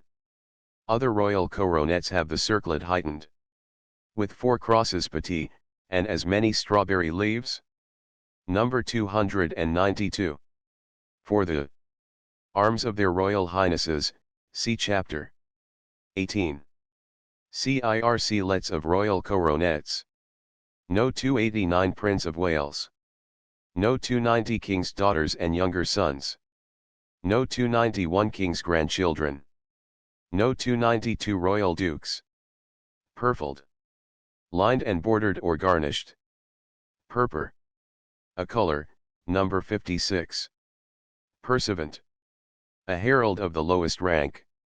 In the Middle Ages, these officers were attached to the households of personages of high rank, and bore titles generally taken from the armorial insignia of their lords. Quadrate. A form of cross, number 94. Quarter. The first, from the dexter chief, of the divisions of a shield that is parted per cross, as in number 30. Also any other division of a shield, to be specified in blaswoning. See number 36, and canton. Quartering. Marshalling 2 or more coats of arms in the different quarters of the same shield. When 2 coats are thus quartered, the one in the first quarter is repeated in the fourth, and the one in the second in the third. When 3 are quartered, the first quartering is repeated in the fourth quarter. Any required number of coats may be quartered on the same principle. This same term is also applied to denote the dividing a shield quarterly, as in number 30, or into more than 4 divisions, as in number 36. Quarterly. A shield divided into 4 divisions, as in number 30, each division to contain a complete coat of arms, or a distinct heraldic device or composition. Should the shield be divided into more than 4 sections, the number is to be specified. Thus, number 36 is quarterly of 8. And c. CNOS 252, 253. Number 293. Quatrefoil. Quarterly quartering and quartered. The quartering of a quarter of a shield that is divided quarterly, also distinguished as compound quartering. See page 34. Quatrefoil. A flower or figure having 4 foils or conjoined leaves, number 293. In modern cadency a double quatrefoil is the difference of the 9th son. Q. Forci. Having a forked tail, no. 181. Quilled. Used to blazon the quills of feathers, thus. A blue feather having its quill golden is blasoned. Feather az, quilled or. Number 294. The ragged staff badge. Radiant. Encircled with rays. Rayony. Formed of rays. Raguli, raguli. Serrated, as no. 38, g. A ragged staff, no. 294, is a part of a stem from which the branches have been cut off. Roughly. This ragged staff, or staff raguli, is the famous badge of the Beauchamps, and, derived from them, of the Nevilles. Number 294 is from the monument of the great Earl, Richard de Beauchamp, K.G., who died in 1439, at Warwick. Rampant, rampant gourdant and regardant. Nos. 171, 172, when regardant, the animal looks backward. No 295 rebus of Abbot Curtin. No 296 rebus of Bishop Beckington. Rebus. An elusive charge or device. A cask, or ton, to represent the final syllable ton of many surnames, is frequently found. I give a few examples of several varieties of rebus. John Oxney. Canterburyan. Eagle, the emblem of Saint John the Evangelist, to denote John, standing on an ox, charged on its side with the letters Ne. John Weathamsted, St. Albans an eagle and an Agnus Dei, the emblems of St. John the Evangelist and St. John the Baptist, to denote John, and clusters of ears of wheat. John Ramrige, St. Albans a ram, gorged with a collar inscribed with the letters Ryge. Woodstock the stump or stock of a tree. Abbot Islip, Westminster a man falling from a tree, exclaiming, I slip, and a human eye, and a slip, small branch of a tree. Walter. Lihard, Norwich a hart, stag, lying down in water. An owl, with the letters DOM on a scroll in its beak, for Bishop Oldham, at Exeter. A church. Kirk, on a tun, with a pastoral staff and the initial R, for Abbot Robert Curtin, number 295. And a bird on a tun, and a tree growing out of a tun, for Burton and Ashton, all at Peterborough. At Wells, with an initial T, a fire beacon planted in a tun, for Bishop Thomas Beckington, number 296, and at Lullenstone, Kent, in stained glass, the shield of Sir John Petchy, A.D. 1522 AZ, a lion ramped. Q4GERM, crowned. Or is encircled by peach branches fructed and in foliage. Each peach being charged with the letter E, number 297, the crest wreath also is formed of a similar peach branch. No 297 arms and rebus of Sir John Petchy. Resurcally. A variety of the heraldic cross, number 98. Reflexed, reflected. Curved and carried backwards. Regardant. Looking backwards, see no. 182. Reindeer. Heraldically drawn with double antlers, one pair erect, the other drooping. Respecting. Face to face applied to creatures not of a fierce nature. Rest. See clarion, number 228. Ribbon, riband. A diminutive of a bend. Rising, rousant. About to fly. Rompue. Broken. Rose. Represented in blazon as in NOS 298, 299, and without. Leaves. The 5 small projecting leaves of the calyx, that radiate about the flower itself, are styled barbs, and when they are blossomed proper these barbs are green, as the seeds in the center of the flower are golden. Both the red rose of Lancaster and the white rose of York, but more especially the latter, are at times surrounded with rays, and each is termed a rose ensolile, number 300. The rose, the emblem of England, is generally drawn like the natural flower, or with natural stem, branches, leaves, and buds, but with heraldic rose flowers. In modern cadency the heraldic rose is the difference of the seventh son. NOS 298, 299 heraldic roses. No 300 rose ensolile. Roundel. See page 72. Ruster. A maskly pierced with a circular opening, number 144. Sable.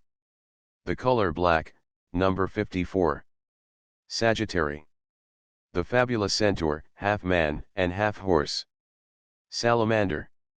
An imaginary being, supposed to live in flames of fire. It is represented sometimes as a kind of lizard, and at other times, as in the crest of Earl Douglas. AD 1483, as a quadruped somewhat like a dog, breathing flames. Salient. Leaping or bounding. Saltire. An ordinary, in form a diagonal cross, NOS 120, 121, 122. Saltire-wise, or in. Saltire. Arranged after the form of a saltire. Sangulier. A wild boar. Sans. Without. Sans nombre, without any number fixed or specified. Savage man, or woodman. A wild man, naked except large wreaths of leaves about his head and loins, and carrying a club. No 301 crest. Of Hamilton. Saw, or frame saw. Born as the crest of Hamilton, Duke of Hamilton, which is thus blossomed out of a ducal crest coronet or, an oak tree fructed and penetrated transversely in the main stem by a frame saw ppr, the frame gold, above the crest. The motto, through this device, is said to commemorate the escape into Scotland, in 1323, of Sir Gilbert Hamilton, a reputed ancestor of the present ducal house.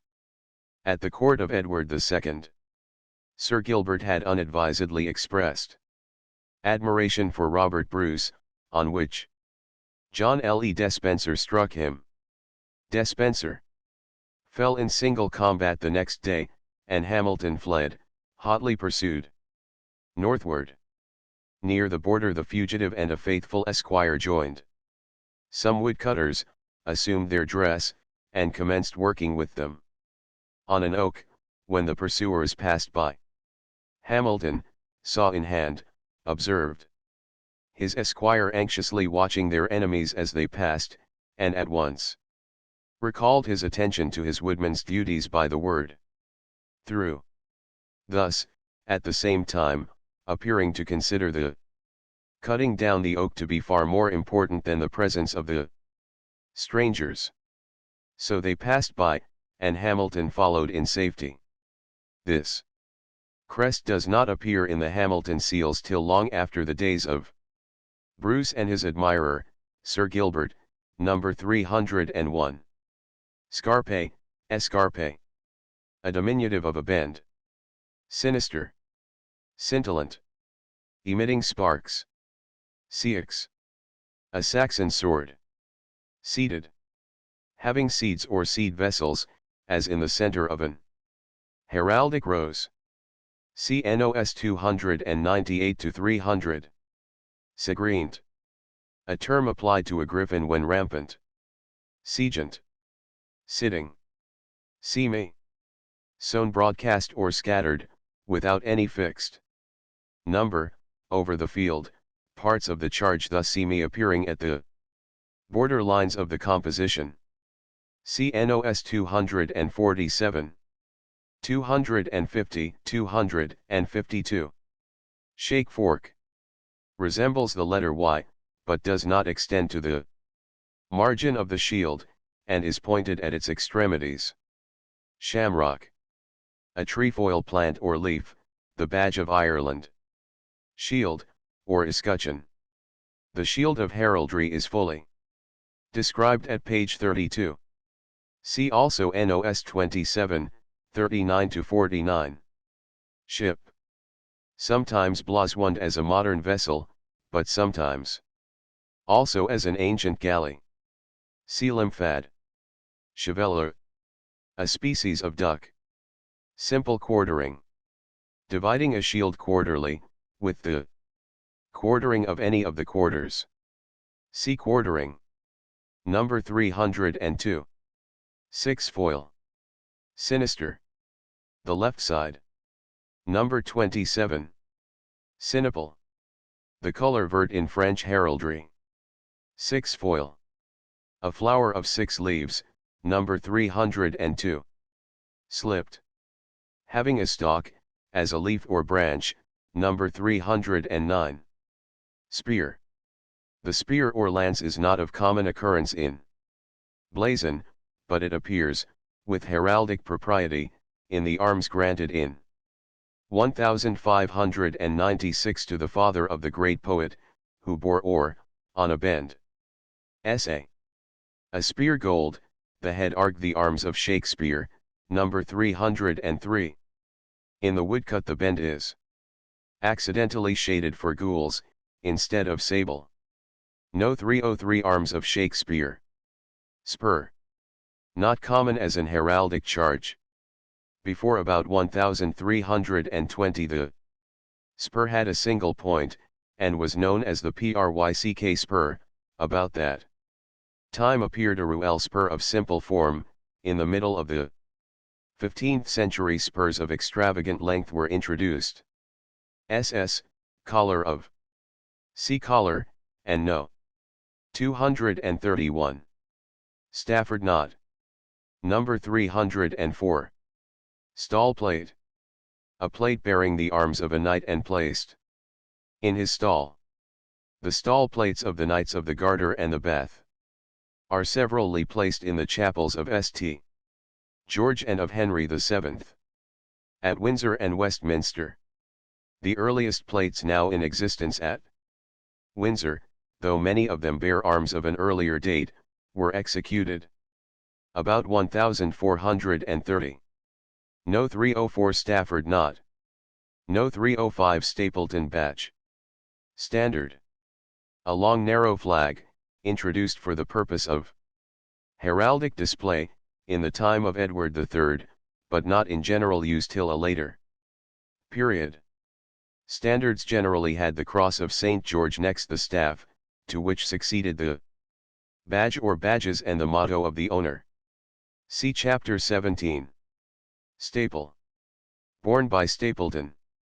Number 305 represents a badge formed of two staples. Statent. Standing. Star. See estoil and mullet, also a knightly decoration. Stirrup.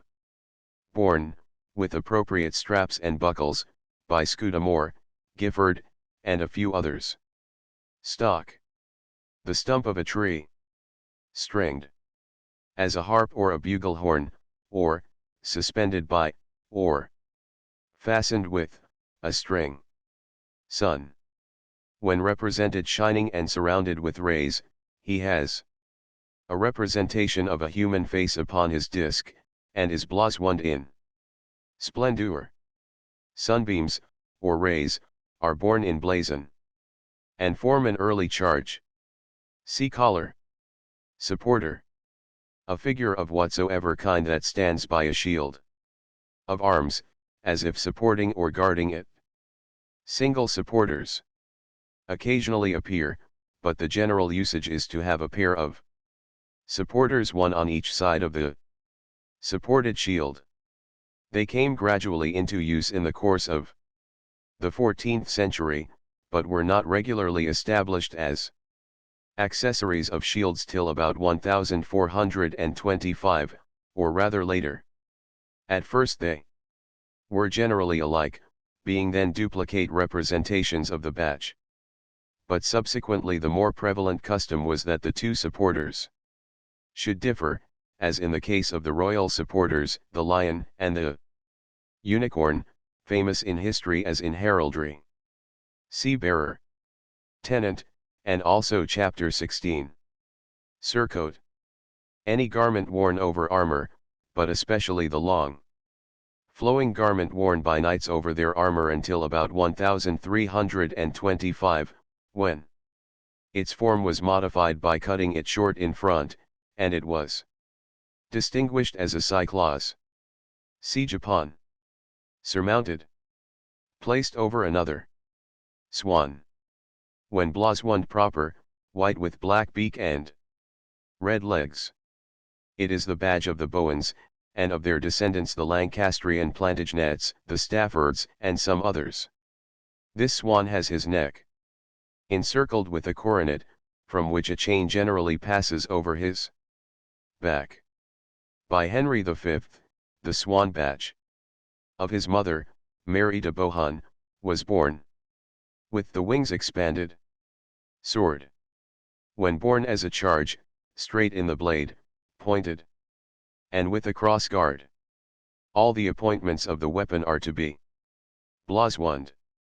It appears, as a spiritual emblem, in several episcopal coats of arms, in the arms of the city of London, number 306, the first quarter of a shield of St. George, Arg, a cross-gu, is charged with a sword erect gules, the emblem of St. Paul, the special patron of the English metropolitan city. The sword is also borne in blazon in its military capacity.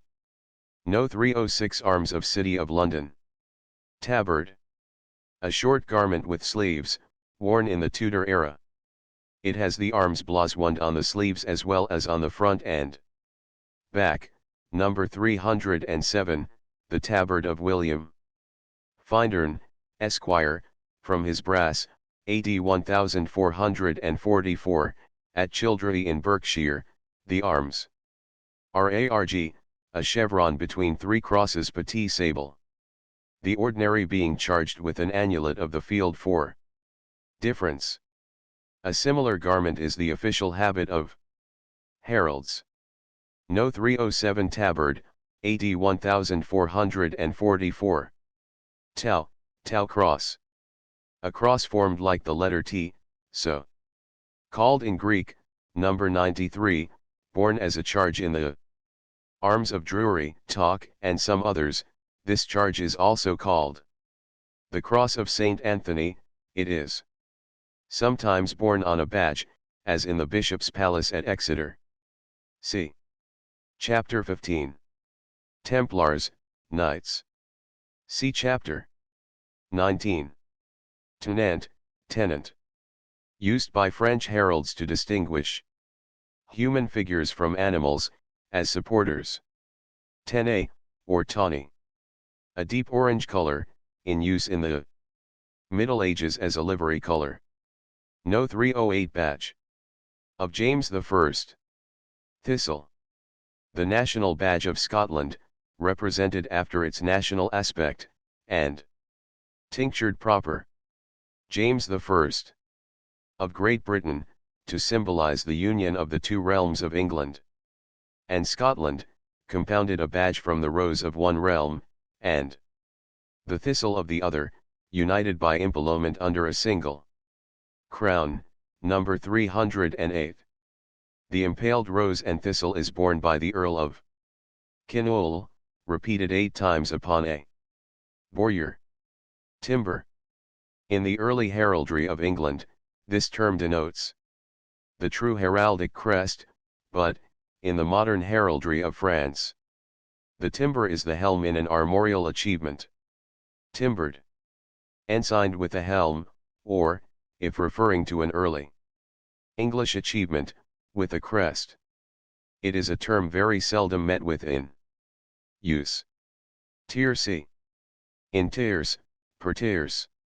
Divided into 3 equal parts. Tinctures. The 2 metals and the 5 colors. Of heraldry, NOS 50-56. See page 40. It was one of the puerile extravagancies of the heralds of degenerate days to distinguish the tinctures by the names of the planets in bloswunning the arms of sovereign princes, and by the names of gems in bloswunning the arms of nobles. Torse. A crest wreath. Torto, plural tortos. A red spherical roundel. Number 152. Tower, turret. A small castle. Towered. Surmounted by towers, as number 222, which is a castle triple towered. Number 309. Trefoil. Slipped. Transposed. Reversed. Trefoil. A leaf of 3 conjoined foils, generally borne. Slipped, as in number 309. Trifle, or bâtonnet. A variety of the cross, number 103. Trifle also implies seme of trefoils. Treil, trellis. See page 71. And number 150. Trace sure. A subordinary. See pages 66, 67, and NOS 135-8. Tricked. Sketched in outline. Trip pant, or tripping. In easy motion, as a stag. See page 81, and no. 168. Triton. Sea mermaid. Trivet. A circular or triangular iron frame, with 3 feet. Borne by the family of trivet. Number 310. Trumpet. Tragotus. An animal like a reindeer. Trumpet. In blazon, usually a long straight tube, expanding at its extremity, number 310, from the brass to Sir R. de Trumpington, at Trumpington, near Cambridge. AD 1272. Trust. With closed wings. Trussing. Devouring applied to birds of prey. Tudor rose. An heraldic rose, quarterly goo. An arg. Or a white heraldic rose, charged upon a red one. Tun. A cask, the rebus of the final syllable tun in many surnames. See rebus. Tines. Branches of a stag's antlers. See attires. Ulster. See baronet and herald. Undie, undie. Wavy, number 38, see. Unguelled. Hoofed. Unicorn. A well-known fabulous animal, famous as the sinister supporter of the Royal Shield of England. Union Jack. The national ensign of the United Kingdom of Great Britain and Ireland, fully described in chapter 17. It is borne on an escutcheon upon the arms of the Duke of Wellington as an augmentation. Orient. A term said to be applied to a fish when it swims in a vertical position, head downwards. The reverse of horient. QV. Var. A fur, NOS 61, 62, 63. Vein. See fan. Vert. In French heraldry, sinople. The color green. Number 55.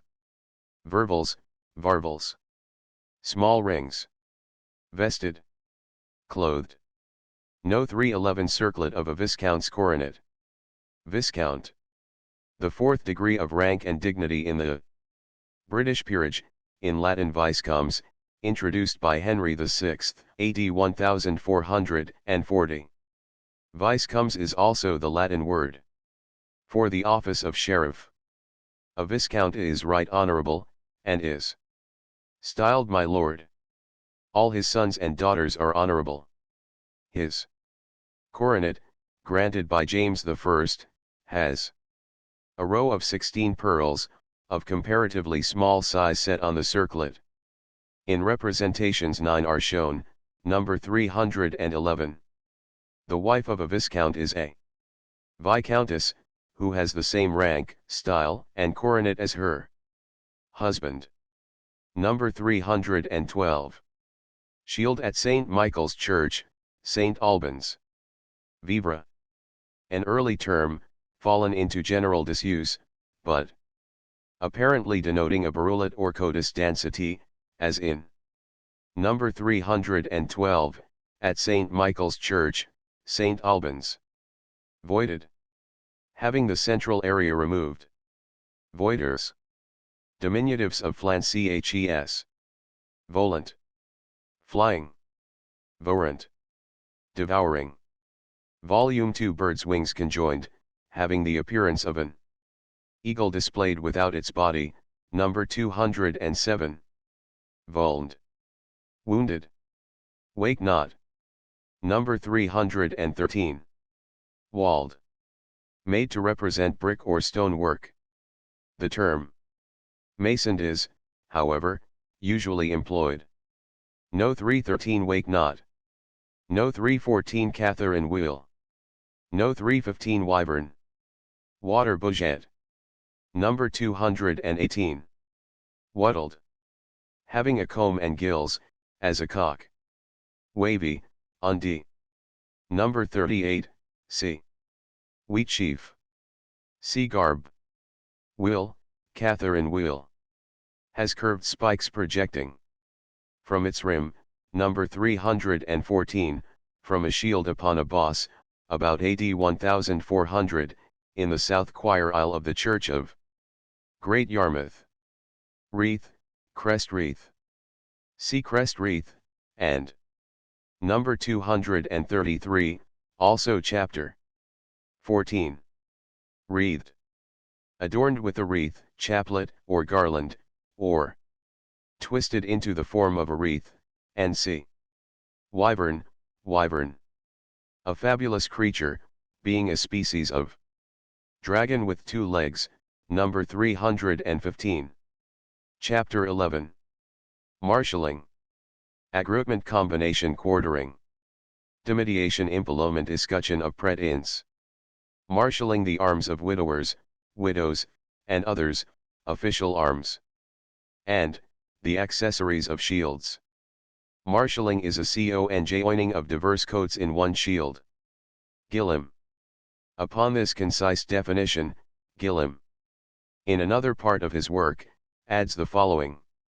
Comment: marshalling is an orderly disposing of sundry coat armors pertaining to distinct families, and their contingent ornaments, with their parts and appurtenances, in their proper places. Hence it is apparent that this term, marshalling, implies 1. First, the bringing together and the disposition of 2 or more distinct coats in one shield. 2. Secondly, the agrupment of 2 or more distinct coats to form a single heraldic composition, the shields being still kept distinct from one another, and 3. Thirdly, the association of certain insignia with a shield of arms, so as to produce a complete heraldic achievement. The association of arms with names, dignities, and estates would necessarily require, at an early period in the history of heraldry, the establishment of some regular and recognized system for the combination. An agrupment of various distinct coats and insignia, whenever a single individual became the representative of more than one family, or was the hereditary possessor of several dignities and properties. Again, it would be equally necessary that this system should extend to the becoming heraldic declaration and record of alliances of every kind, including, a matter of no little importance in the Middle Ages, feudal dependence. In another, and a secondary sense, this same term, marshalling, is used by heralds to denote the general arrangement and disposition of heraldic charges and insignia emblazoned upon the field of a shield. In its simplest form, marshalling is effected by agrupment without combination by placing 2 or more shields of arms, that is, in such positions as to form a connected group of distinct shields, either with or without various accessories. Seals afford excellent examples of marshalling of this order. These seals may be classified in 2 groups: one, in which an effigy appears, and a second, in which the composition does not include any effigy. Here I may observe that the same armorial blazonry that was displayed upon their military surcoats by princes, nobles, and knights, was adopted by ecclesiastics for the decoration of their official vestments, and also, towards the close of the 13th century, by ladies of rank, as an appropriate style of ornamentation for their own costume, and many examples of the effigies of ladies, with a few of ecclesiastics, adorned in this manner with heraldic insignia, exist in seals and in monumental memorials. In Beverley Minster there is a noble effigy of a priest, a member of the great family of Percy, about AD 1330, the embroideries of whose vestments are elaborately enriched with numerous allied shields of arms. Upon his episcopal seal, Louis Beaumont, Bishop of Durham from 1317 to 1333, has his effigy standing between two shields of arms, to the dexter, England, to the sinister, a cross potent between four groups of small crosses paties, 3 crosses in each group, while his chasuble is semi-delisse and also charged with a lion rampant, the arms of the House of Beaumont. No. 316 Seal of Margaret, Queen of Edward I. The obverse of the Seal of Margaret, daughter of Philip the Hardy, King of France, the second Queen of our Edward I, illustrates this usage in the instance of ladies, number 316. Upon her tunic the Queen has emblazoned the 3 lions of her royal husband. On her right side is a shield of France, the arms of her royal father, and on the left side a corresponding shield is charged with a lion rampant.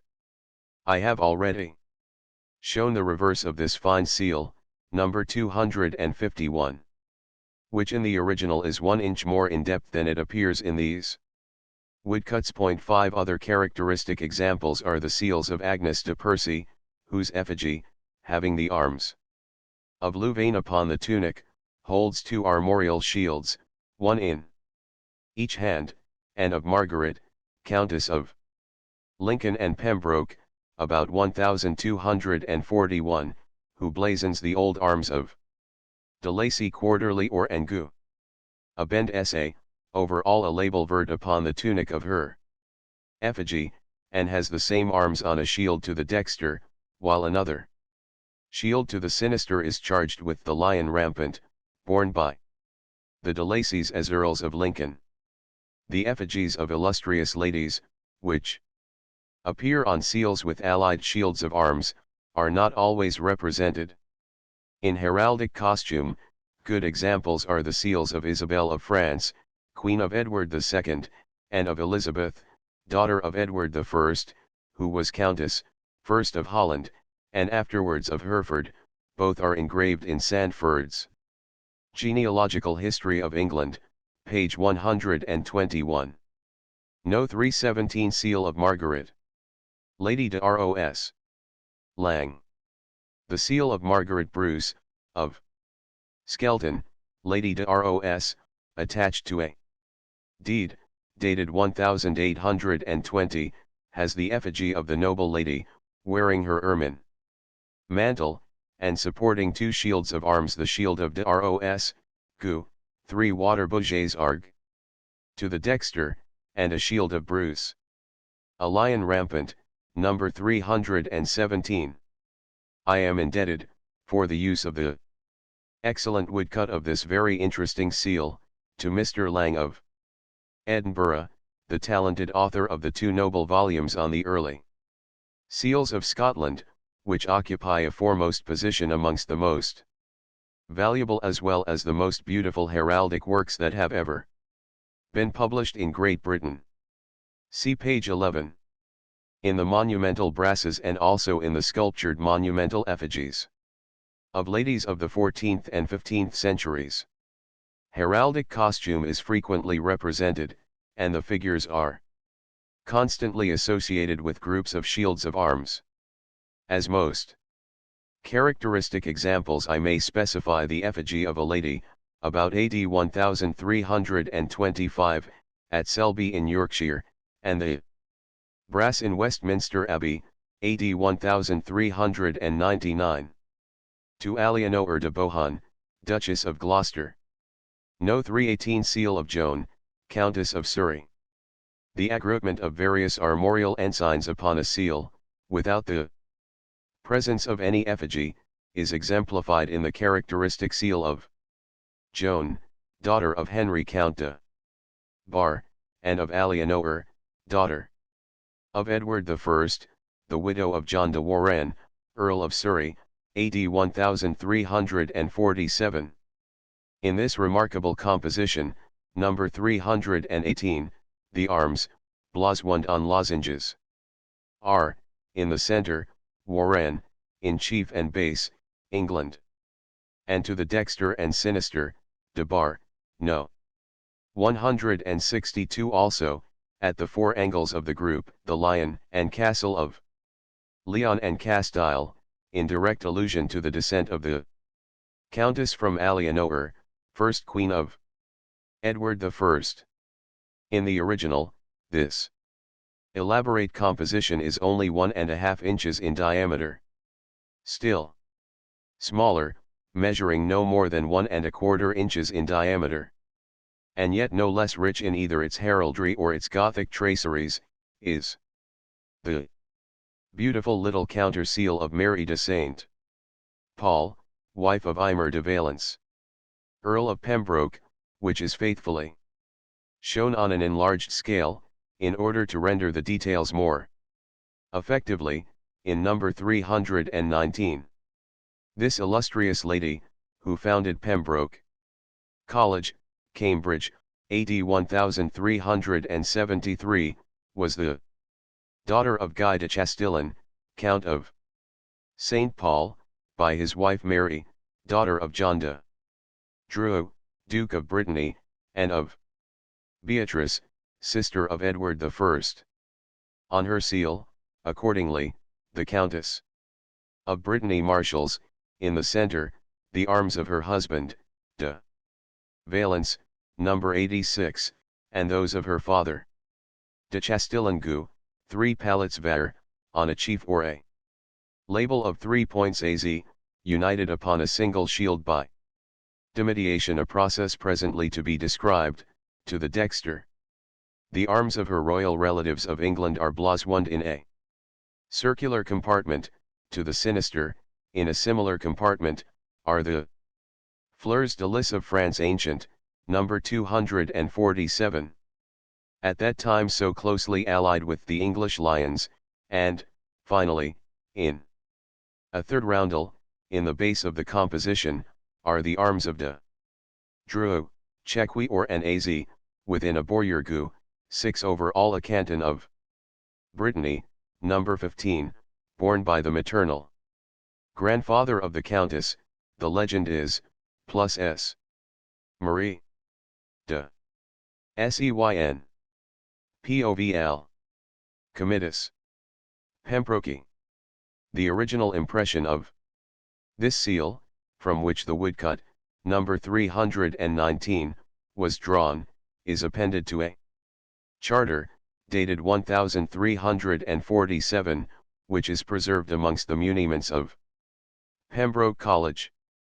A very good example of the accoutrement of shields upon a seal, under conditions differing from those that now have been illustrated, I have already given in No.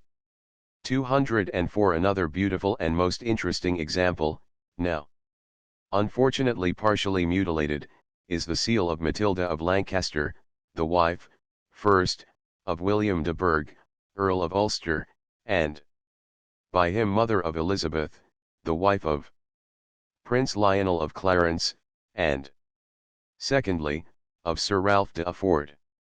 This seal, of circular form, number 320, displays to the dexter a shield of de Burgh or, a crossgu, to the sinister, a shield of Afford or, a cross engrailed. S.A., in the first quarter of fleur de lis, for difference, in base there is a lozenge of de Chaworth, the mother of the Countess was Matilda de Chaworth, Beruli Arg, and Gu, an Earl of Martlets.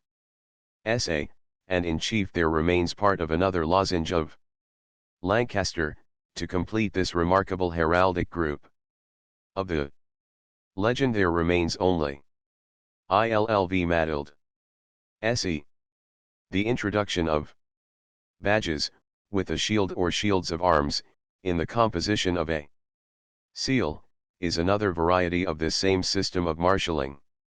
Number 321, the seal of Oliver de Beauhun, exemplifies this usage, having the white swan badge of the noble house of Beauhun thrice repeated about the shield. See number 114. Also, see, in the frontispiece, the seal of Earl Richard de Beauchamp, number 449, which is described in Section 2 of Chapter XXII. No. 319 seal of Mary, Countess of Pembroke. No. 320 seal of Matilda of Lancaster. Marshalling by aggroupment was practiced under another form by placing shields of arms in the different panels of the same architectural monument.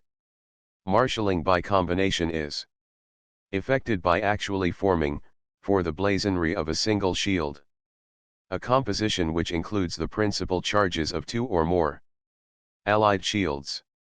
The composition of the shield borne by the house of de Dreux, to which I have just referred in describing the seal of the Countess of Pembroke, number 319, is a most striking example of this variety of marshalling, and this shield was borne by John de Dreux, created Earl of Richmond by his uncle King Edward I, who lived and died in England, as it is represented in No. 322. The field, Chequy, or and azure, being for de Dreux, the canton ermine for Brittany, and the bowyer, gules charged with golden lions of England, representing the royal shield of England, and showing the close connection existing between the Earl of Richmond and his sovereign.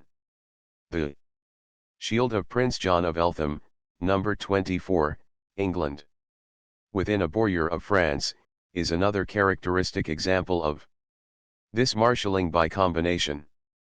No. 321 seal of Oliver de Beauhun. No. 322 shield of Earl John de Dreux. For many reasons, except in particular instances, these methods of marshalling were not considered to be altogether satisfactory. Accordingly, a fresh arrangement was devised which would preserve intact the original integrity of each coat of arms, would imply a definite systematic method of arrangement, and would admit into a single composition any required number of distinct coats. This marshalling by quartering, naturally suggested by such simple bearings as NOS 16 and 17, consists in dividing the shield, as in number 30, into 4 parts, and placing in each of these divisions or quarters one of the coats to be marshaled on a single shield. If 2 coats only are thus to be quartered, the most important of the 2 occupies the first quarter, and is repeated in the fourth, and the other coat is placed in the second quarter, and repeated in the third. The earliest example known in England is the quartered shield of Castile and Leon quarterly, first and fourth, gules, a castle triple-towered or, second and third. Argent, a lion rampant gu, number 323. This shield is sculptured upon the monument in Westminster Abbey to Alienoer, daughter of Ferdinand III, King of Castile and Leon, and Queen of Edward I, the date is 1290. This form of marshalling began gradually to be adopted during the first half of the 14th century, and in the second half of that century it became generally adopted. Other examples of quartered shields I have already given in NOS 252 and 253. No. 323 shield of Castile and Leon. No. 324 shield of Henry, Earl of Northumberland. Should there be 3 coats to be quartered, they would severally occupy the first, second, and third quarters of the shield, in due order, and the first quarter would be repeated in the fourth. In quartering 4 coats, no repetition would be necessary. If more than 4 coats would require to be quartered, the shield would be divided into whatever number of sections might be necessary, as in number 36, and the required arrangement would be made, should any repetition be necessary. The first quarter is to be repeated in the fourth. This process, whatever the number of the coats thus marshaled, and their number sometimes is very great, is always entitled quartering. And each of these divisions of a shield, for the purpose of marshalling, is distinguished as a quarter. Occasionally a quartered coat would have to be marshaled with others. In the grand quartering which then takes place, the quartered coat is treated precisely as any other member of the group. See number 37. For example, the shield, number 324, R2, of Henry, 1st Earl of Northumberland, is IN4.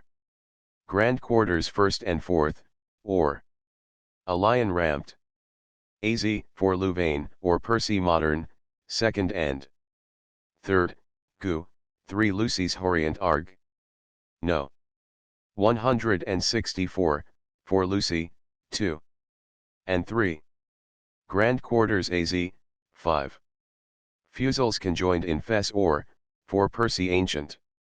When a shield to be quartered has a very numerous array of quarterings, grand quartering is seldom adopted, but, in its stead, the new quarterings are marshaled in their proper succession, with the original quarterings of the shield.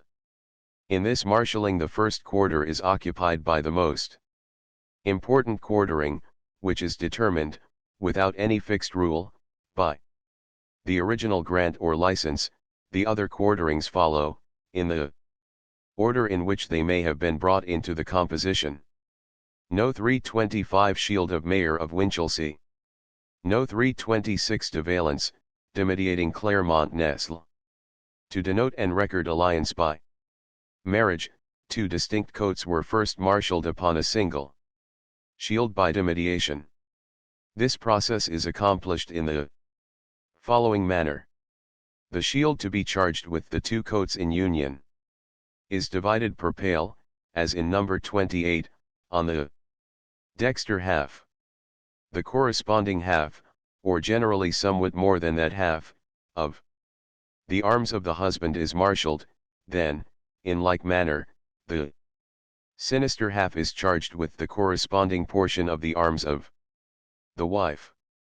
In the shield, number 250, from another seal of Queen Margaret, England, demediates France Ancient, NOS 187 and 247. This demediation in most cases produces a singular effect, as in number 325, a shield from the seal of the Mayor of Winchelsea, one of the famous Sussex Cinque-Ports, which bears England demediating azure, 3 hulls of ships, in pale.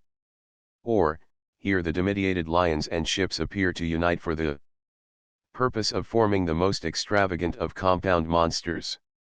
The seal of the Borough of Great Yarmouth substitutes 3 herrings, in allusion to the staple fishery of the port, for the ships, and demediates them with the national lions. In the central shield of the seal, number 319, I have shown de Valence demediating de Chastillon. In number 326, from the monument of William de Valence, de Valence appears demediating the French coat of Clermont-Nesle. See me of trefoils, 2 barbels Horient adderst, or the demediation here cuts off and removes 1/2 of the de Valence martlets and also one of the 2 barbels of Clermont. No. 327 Camoes.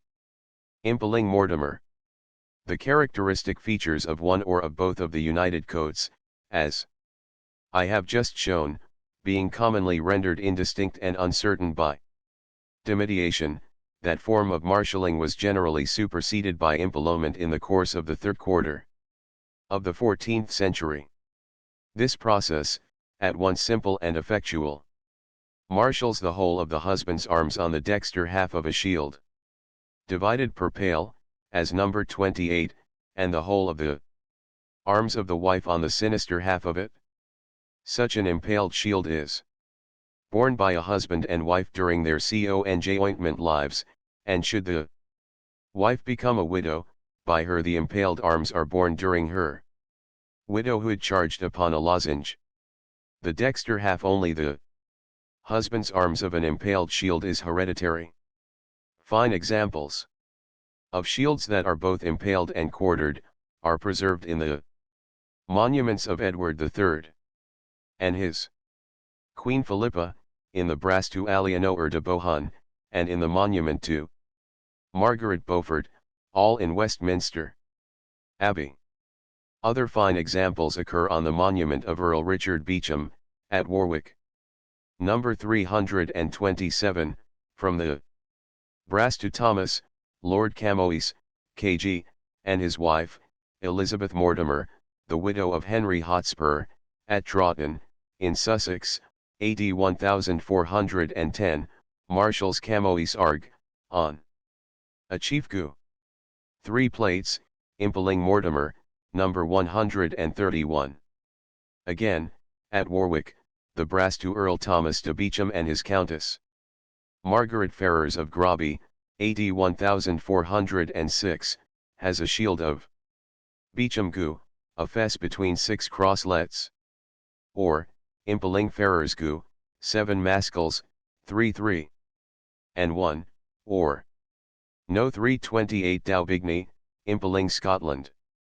It is to be observed that bordures and tracesures, which are not affected by quartering, are dimidiated by impallement, that is, that side of both a bordure and a tracesure which adjoins the line of impallement is generally removed. Thus, one of the small shields sculptured upon the canopy of the monument of Queen Mary Stuart, at Westminster, is charged with Daubigny impaling Scotland, that is, AZ, 3 fleurs de lis, or, within a bordure gu, charged with 8 buckles gold, impaling number 138. This shield, represented in number 328, has both the bordure on its dexter half, and the tracesure on its sinister half, dimidiated by the impallement. There are other excellent examples of this partial dimidiating in the monuments of Margaret Tudor and Margaret Beaufort, in the same chapel of Westminster Abbey. No 329 shield of Earl Richard Beauchamp. The husband of an heiress or a co-heiress, instead of impaling the arms of his wife, marshals them upon his shield charged as an escutcheon of prétence. The son of an heiress, as heir to his maternal grandfather through his mother, as well as to his own father, quarters on his shield, and transmits to his descendants, the arms of both his parents, his father's arms generally being in the first quarter. The shield of Richard Beauchamp, K.G., Earl of Warwick, died in 1439, is a good example of the use of an escutcheon of prétence. It is represented in number 329. Drawn from the garter plate of the Earl, in St. George's Chapel, Windsor. The Earl himself, as his hereditary coat, quarters Beauchamp with Newburgh Chequy or an AZ. A chevron upon this, for his Countess Isabel, daughter and heiress of Thomas Le Despencer, Earl of Gloucester, he marshals an escutcheon of prétence, charged with declare, number 124. Quartering Le Despencer quarterly arg. And gu, in the second and third quarters a fret or, over all a bend sa. In the monument of this great Earl, at Warwick, upon the escutcheon of prétence, the arms of Bohun are quartered with those of Clare and Despencer. Number 330. A few very simple diagrams will clearly elucidate the principle of marshalling the arms of husband and wife. Suppose B, Baron, to represent the husband, and F, Femme, the wife, then, number 330.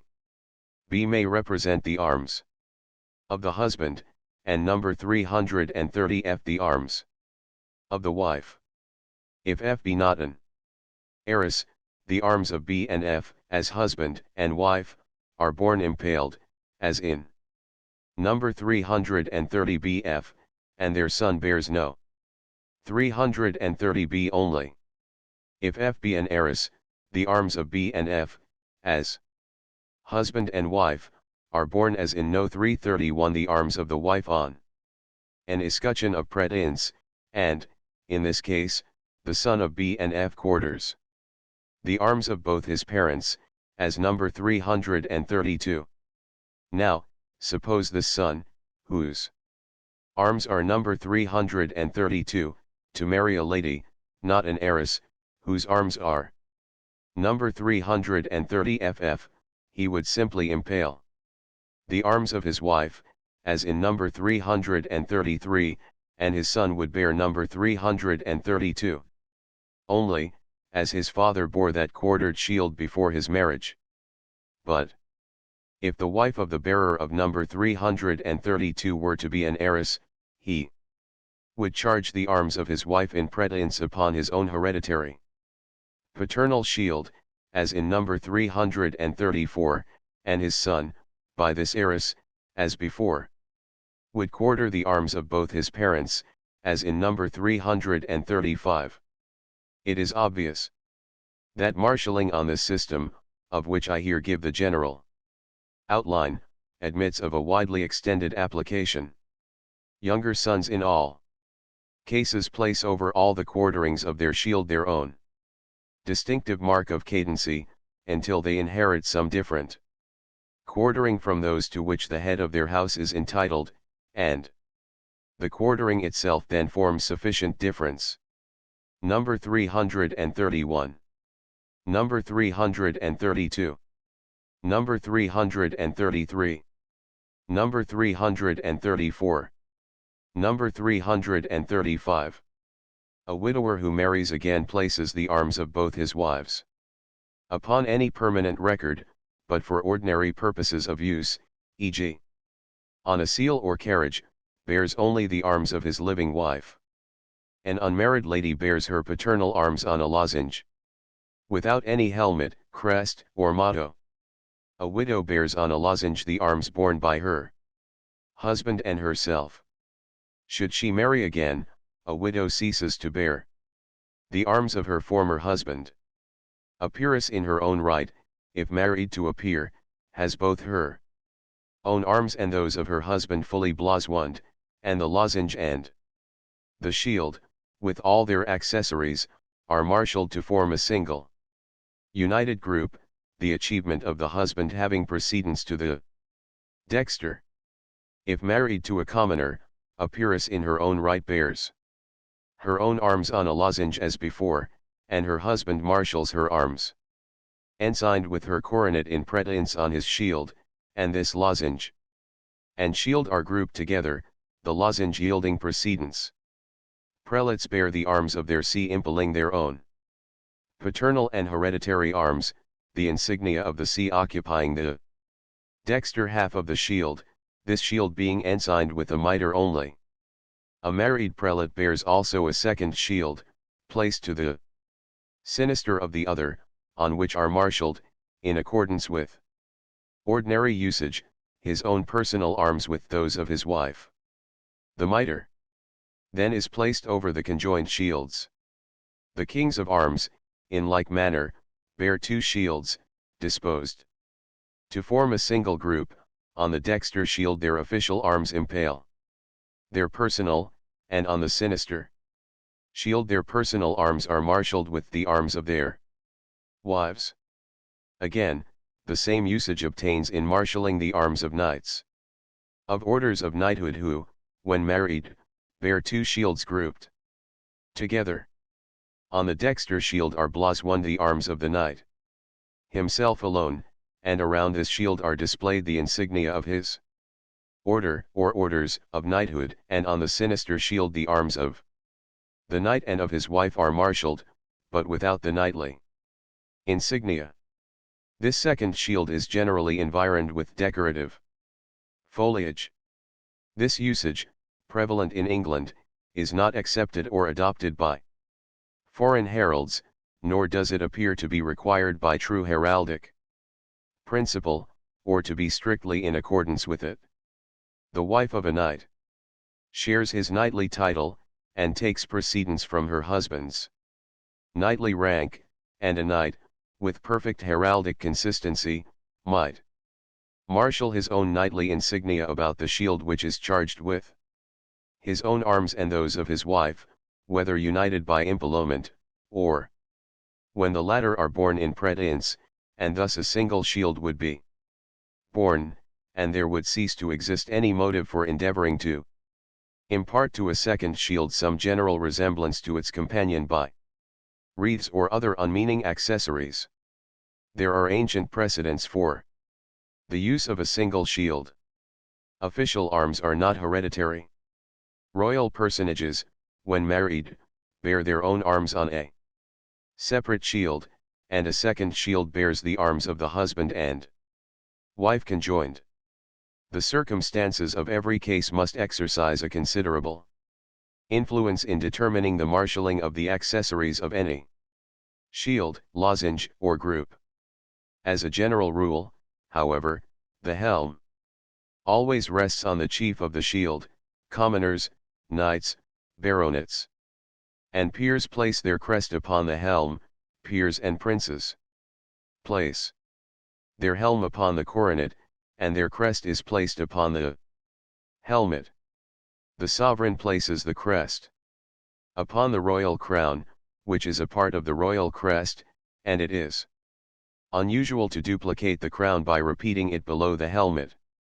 The mantling is displayed from the back of the helm. It is most effective when simple in its form and adjustment, and when it droops behind the shield. The motto is usually placed below the shield, but if it has special reference to the crest, above the crest. A Scottish motto always goes over the crest. Supporters are usually placed erect, as if in the act of really supporting the shield. They ought to stand either on an appropriate ground, or on a Gothic basement to the entire achievement. Badges, with all official and knightly insignia, and all other honorable insignia of every kind, are rightly marshalled in an achievement of arms. 5. In number 251 the initial A of the word Akvitani has been omitted. 6. In number 319 the bowyer of Dedru in the roundel in base is charged with Lions of England, as borne by John Dedru, but the presence of these in the seal of the Countess is uncertain. See number 322. Chapter 12. Cadency. Marks of cadency are temporary or permanent. The label the bowyer, the bendlet, barulet, and canton change of tincture. Secondary charges, single small charges. Differences of illegitimacy, cadency of crests, badges. And see modern cadency. Mercia Wilthays questiones here, now following. Boke of St. Albans, AD 1486. Amongst his comrades in arms, or in the midst of a hostile array, the last object that a medieval knight would expect or desire to observe, on the morning of a battle or a joust, would be an exact counterpart of himself. Occasions, indeed, might sometimes arise, when it might be highly desirable that 5 or 6 counterfeit Richmonds should accompany one real one to the field. Or, when a wild boar of Ardennes might prefer to encounter the hunters, having about him the choice of his own boar's brood, garnished at all points exactly after his own fashion. These, however, are rare and strictly exceptional cases. And the knight, to whom distinction was as the breath of his nostrils, as he closed his visor, trusted confidently to his heraldic insignia to distinguish him, while in the forefront of the fray, with sword and lance and axe he would strive manfully to distinguish himself. This implies that heraldry, besides assigning to different families their own distinct insignia, should possess the faculty of distinguishing the several members, and also the various branches of the same family, the one from the other. A faculty such as this heraldry does possess, in its marks of cadency. In marking cadency, that is, in distinguishing the armorial insignia of kinsmen, who are members of the very same family, or of some one of its various branches, it is a necessary condition of every system of differencing that, while in itself clear and definite and significant, it should be secondary to the leading characteristics of the original coat of arms, which denotes the senior branch of the family, and also declares from what fountainhead all the kinsmen of all the branches have derived their common descent. Various methods for thus marking cadency were adopted, and accepted as satisfactory, in the early days of heraldry. Of these I now shall describe and illustrate such as are most emphatic in themselves, and in their character most decidedly heraldic, such also as most advantageously may be retained in use in our own heraldry of the present time. It will be seen that the differences which mark cadency necessarily resolve themselves into two groups or classes: one, in which the difference is temporary only in its significance and use, as, when an eldest son, on the death of his father, succeeds to the position in the family which his father had held, he removes his mark of cadency as eldest son from his shield, assumes the unmarked shield as his father had borne it before him, and transfers to his own son the mark that previously had distinguished his shield from that of his father. In the other group, the marks of cadency are more permanent, and consequently may become integral elements of the heraldic composition in which they appear. Thus, the mark of cadency, which distinguishes any particular branch of a family, is borne alike by all the members of that branch, and in that branch it is transmitted from generation to generation.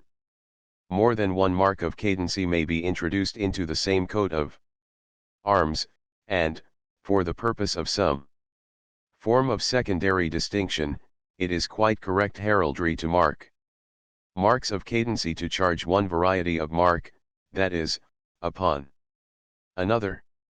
No. 336 Eldest sons of Edward I and II. No. 337 Black Prince. The label, NOS 271, 272, is blazoned as a mark of cadency in the earliest rolls of arms, and it appears discharging this duty in the earliest examples. The label is generally borne with 3 points, as in number 271, frequently with 5, as in number 272, and occasionally with 4 or with more than 5 points. It is quite certain that no significance was formerly attached to the number of the points, the object in all cases being to make the label distinctly visible, and to adjust the points to the general composition of the shield. Labels are of various tinctures. Edward I, Edward II, and Edward III, each one during the lifetime of his father, bore the Shield of England, number 187. Differenced with an azure label, sometimes of 3 points, as in number 336, and sometimes having 5 points. Edward the Black Prince marked the royal shield of Edward III with a label argent, as in number 337, and a plain silver label has since been the mark of cadency of every succeeding heir apparent to the English throne.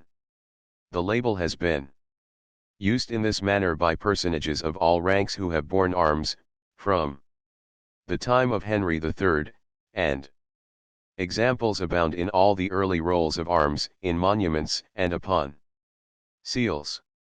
The label, borne as a mark of cadency, was sometimes, particularly in the cases of junior members of the royal family, charged with other figures and devices, as differences of a secondary rank.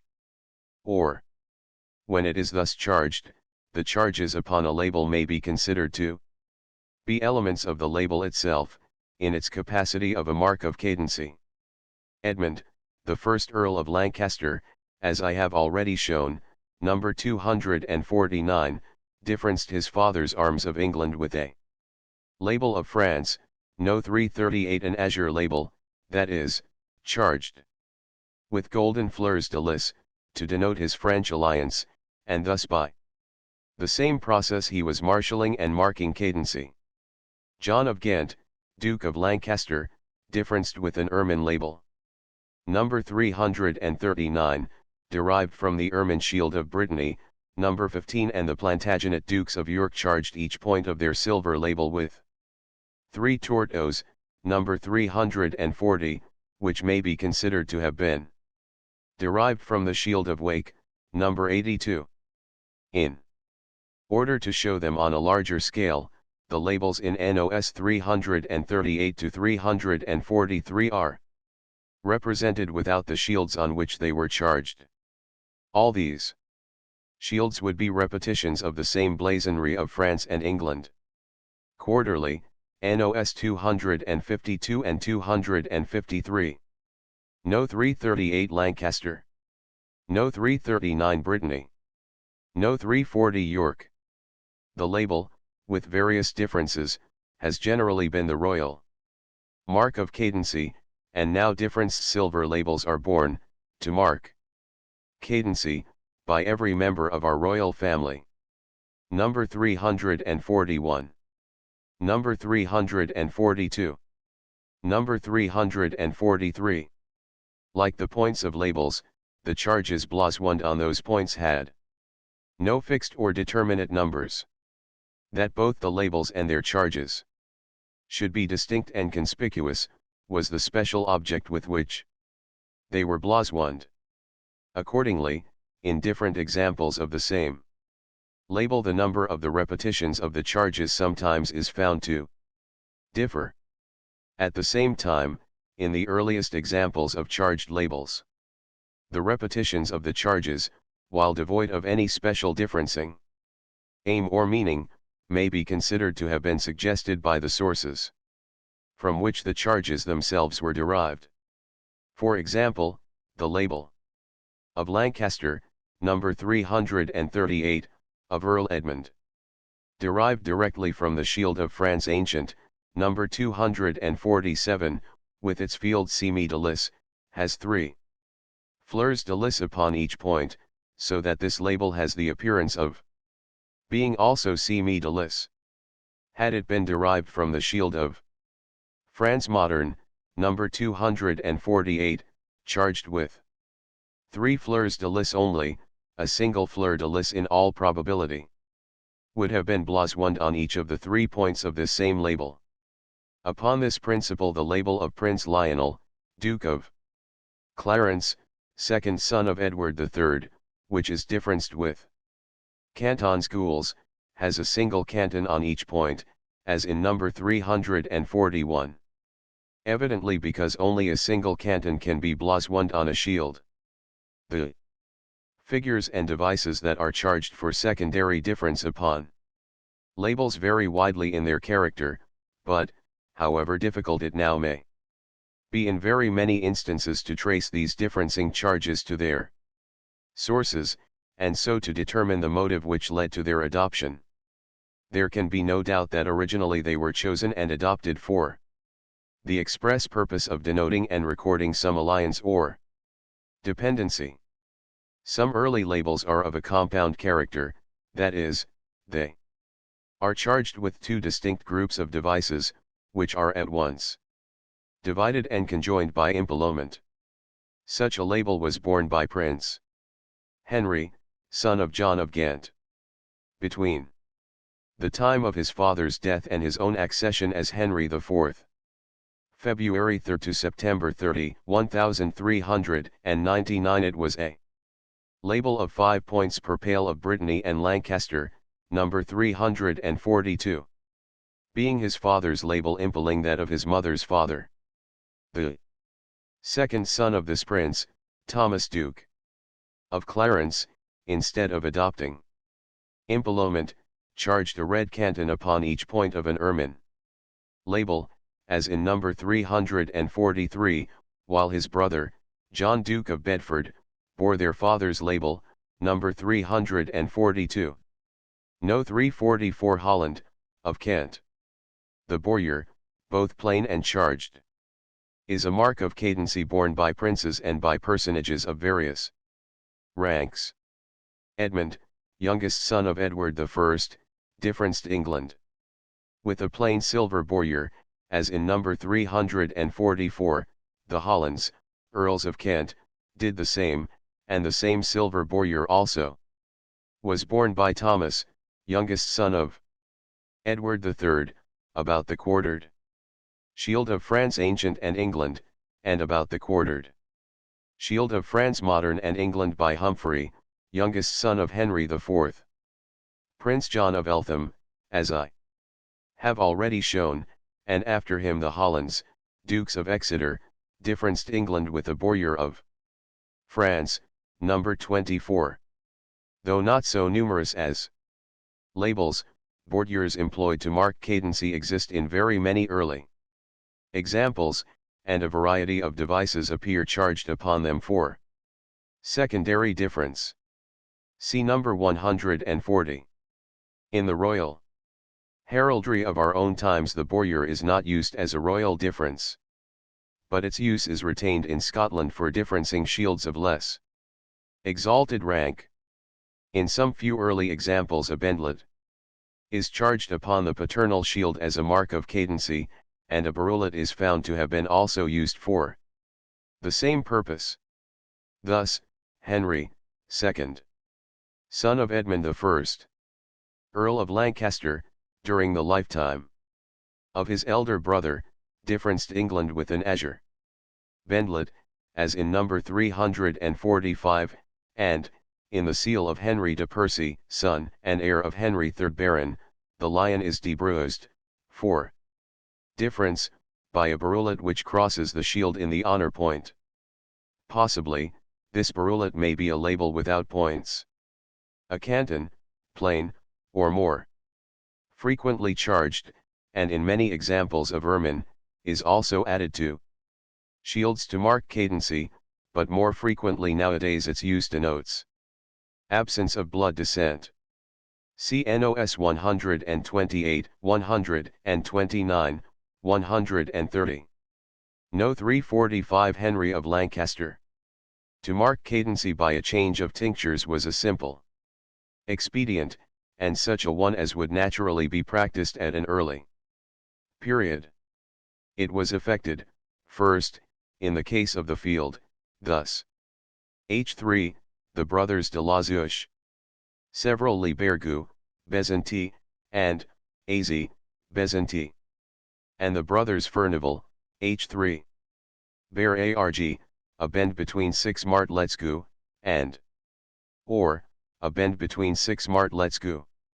Secondly, the change is effected in the charges, thus, 2 William Bardolphs, H3 and E2, severally. Bear Az, 3 cinquefoils or, and, Az, 3 cinquefoils arg. Thirdly, the tinctures are reversed, for example, for 2 Sir John Harcourts. E2, gu, 2 bars or, and, or, 2 bars gu. Fourthly, there is a complete change in all the tinctures, and so, while Sir Andrew Lateral E2, bears or, a bend between 6 martlets sa. Sir Geoffrey Lateral, E2, bears Az, a bend between 6 martlets argent.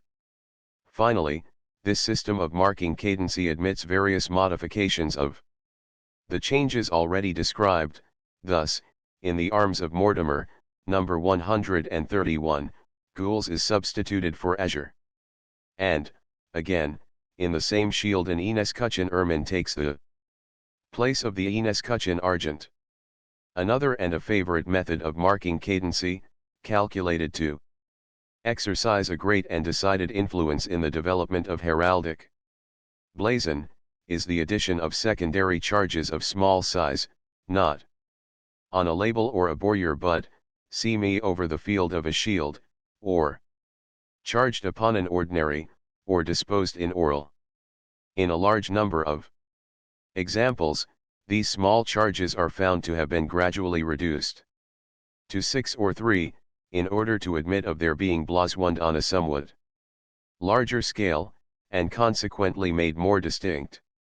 Again, while the number and the tinctures of the secondary differencing charges remain the same, in order to carry out the cadency still farther the secondary charges themselves are varied, and, once more, in other cases the identity of the original secondary charges is retained, but their number is increased or diminished. I must be content to illustrate these various forms of cadency with a few examples only. First, a group of shields of the Beecham's Beecham of Elmley. H3, Gu, a fess or, number 346, Beecham at Carlaveric Gu, Crucily, and a fess or, number 347. Beecham, Earl of Warwick Gu, a fess between 6 crosses crosslets or, number 348, and Beecham of Bletchew Gu, a fess between 6 martlets or, no. 349 second, a corresponding group of shields of the Berkeley's Maurice de Barcle, or Berkeley, Gu, a chevron arg. H3 and then 4 other Berkeley's Gu, a chevron between 10 crosses. Patties, 6 and 4, arg, and the same ordinary, with either 10 cinquefoils of silver, or the same number of white roses. 3 corbets bear severally E2, or, a raven SA, or, 2 ravens SA, and, or, 3 ravens SA.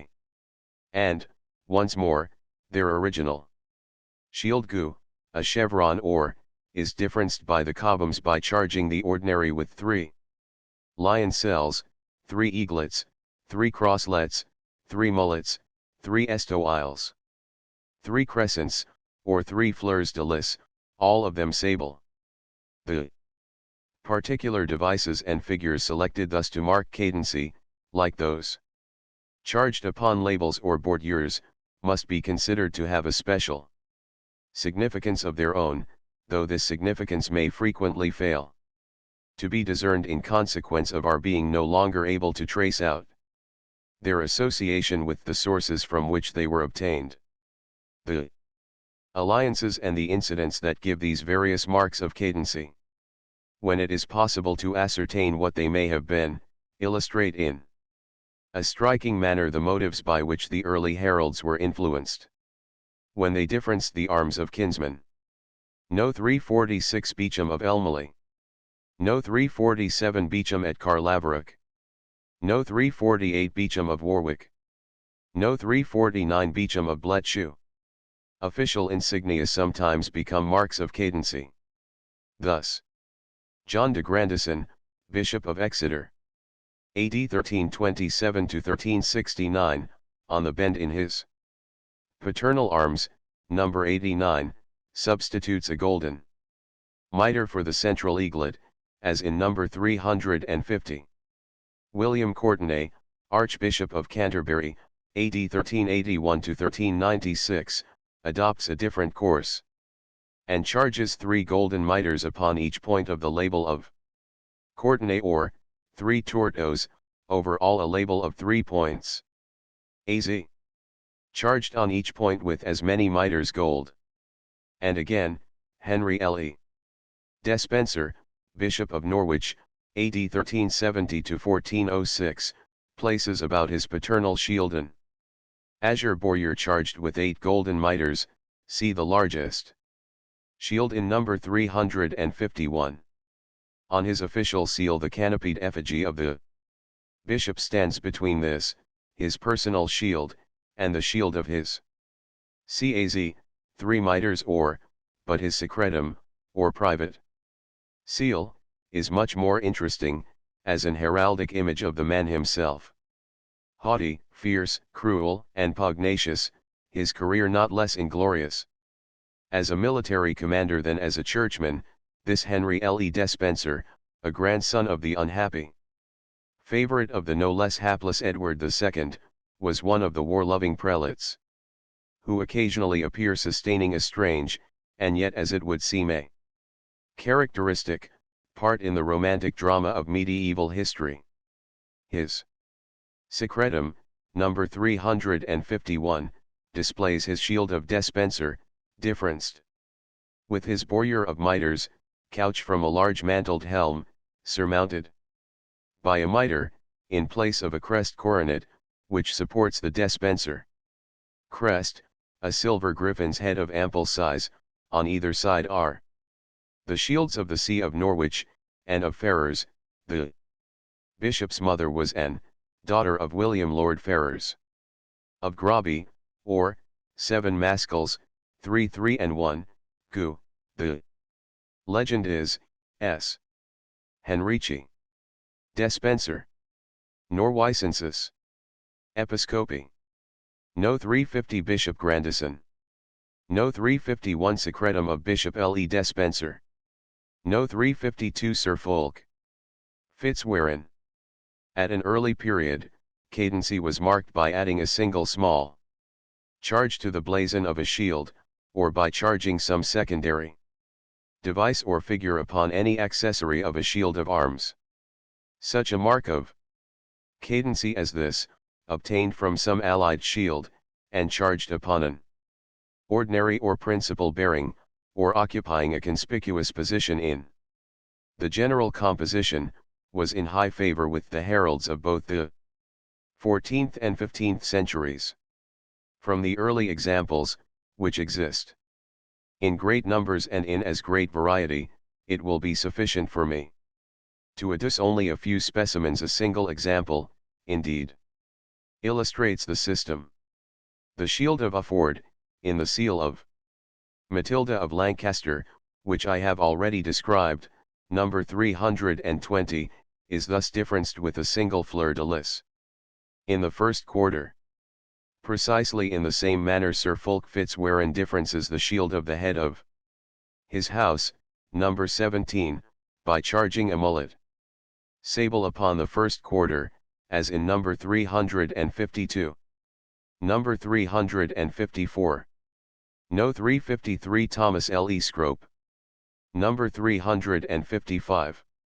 Thomas Le Scrope, on the other hand, for cadency marks the golden bend upon his azure shield, number 111, with an annulet sable, as in number 353. 2.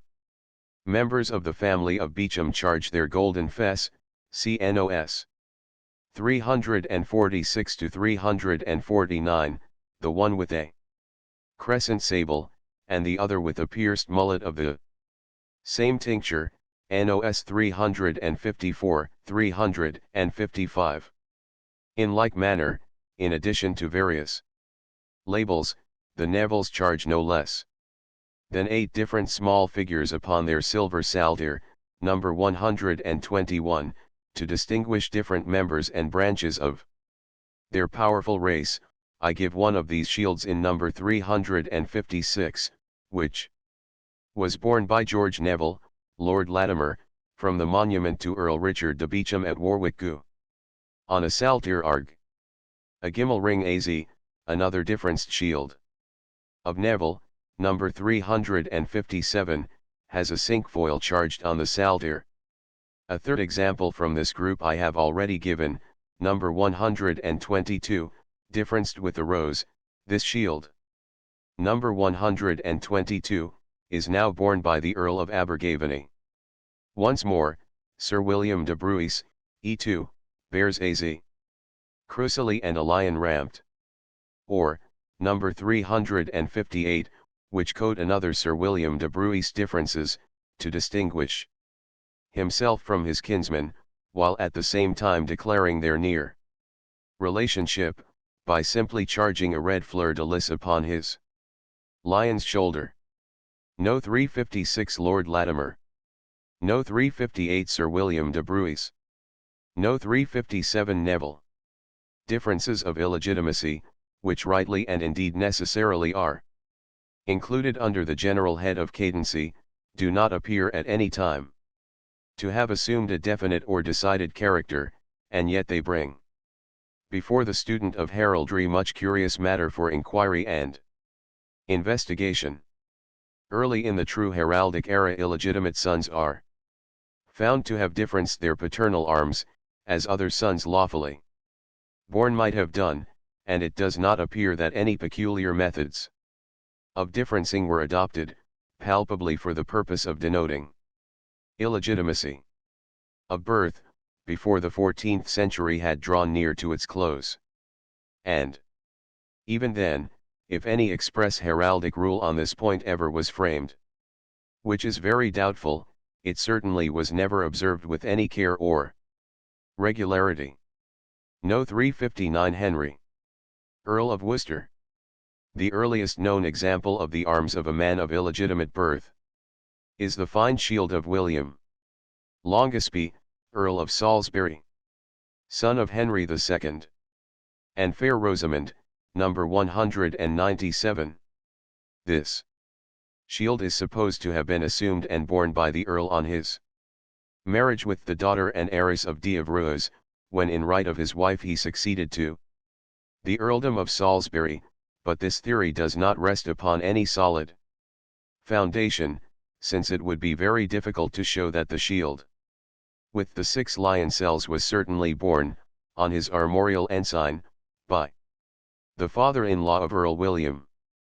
Also, if a shield charged with an escarbuncle and many lioncels, which has been assigned to Geoffrey Count of Anjou, was really borne by the founder of the house of Plantagenet, Earl William Longespie may have derived his own shield from his paternal grandfather. Upon his counter seal the Earl displays his own long sword as his proper device. In like manner, certain other personages, also illegitimate, appear to have borne arms which were either expressly assigned to themselves by the sovereign, or such as they assumed in right of their mothers or wives. In all such cases as these, the arms were not the paternal coat in any way differenced, but what now would be designated fresh grants. Towards the beginning of the 15th century, however, a peculiar kind of differencing for illegitimacy gradually prevailed throughout Europe. Thus, illegitimate children either altered the position of the charges in their paternal shield, or they marshalled the entire paternal arms upon a bend or a fess, or they composed for themselves a fresh shield, either using their father's badges and the actual charges of his shield, or adopting devices evidently derived from the paternal bearings, or they bore the paternal shield differenced in a peculiarly conspicuous manner, with certain marks by which they might be readily and certainly distinguished. When the composition of the paternal shield would admit of such an arrangement, the field not being argent, an illegitimate son sometimes bore his father's arms marshalled fesswise, so as to leave both the chief and the base of his shield plain white. Henry, Earl of Worcester, whose father was an illegitimate son of Henry Beaufort, 3rd Duke of Somerset, bore the arms of Beaufort couped in this manner in chief and in base, as if they were charged upon a very broad fess on the field, number 359. No. 360 Beaufort before 1397. No. 361 Beaufort after 1397. John de Beaufort, great-grandfather of Henry, Earl of Worcester, eldest illegitimate son of Prince John of Ghent, before the act for his legitimation was passed in the year 1397, bore his father's hereditary arms of Lancaster, England, with a label of France, No. 249 on a broad bend, the field being per pale arg. And AZ, the Lancastrian livery colours, number 360. After their legitimation act had become A law, this same John de Beaufort, with his brothers, sons, and grandsons, bore the royal quartered shield of France and England, number 361, differenced, not with labels, but with a Borger Compagnie Arg. And AZ. The Lancastrian colors. The different members of the Beaufort family slightly varied the Borger. But by the head of their house it was borne as in number 361. It will be seen that this is the coat that Henry, Earl of Worcester, himself the legitimate son of an illegitimate son, bore fesswise, as in number 359. The father of this Earl Henry, Charles Somerset, Earl of Worcester, illegitimate son of the third Duke of Somerset, differenced Beaufort, number 361, with a silver bendlet sinister, as in number 362, the bendlet covering the quarterings, but being included within the Borger. No. 362 Charles, Earl of Worcester. Since the 15th century, in English heraldry, a narrow bendlet or baton sinister, couped at its extremities, either plain or charged, has usually been the mark employed as difference by the illegitimate descendants of the royal family.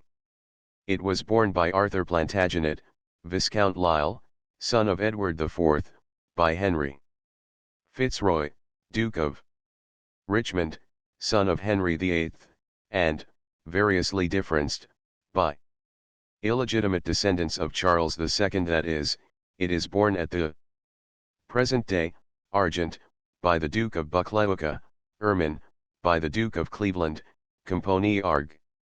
And AZ, by the Duke of Grafton, and, gules charged with 3 white roses, by the Duke of St. Albans. No. 363 Sir Roger de Clarendon. No. 364 Radulphus de Arundel. Sir Roger de Clarendon, illegitimate son of the Black Prince, bore on a sable bend the 3 ostrich feathers of his illustrious fathers. Shield of peace, the field of his shield being golden, as in number 363. Here the difference for illegitimacy is very emphatically marked in a singularly felicitous and beautiful shield. The paternal arms of illegitimate children have also sometimes been carried by them charged on a canton, either dexter or sinister. The rest of the shield being left blank, or perhaps in some cases displaying the maternal arms. Of this usage I am not able to give any good example, in English heraldry, of certain authority. One other variety of these singular shields, however, I must add to my small group of examples, which was first noticed by Mr. Montague, Guide to the Study of Heraldry, p. 44.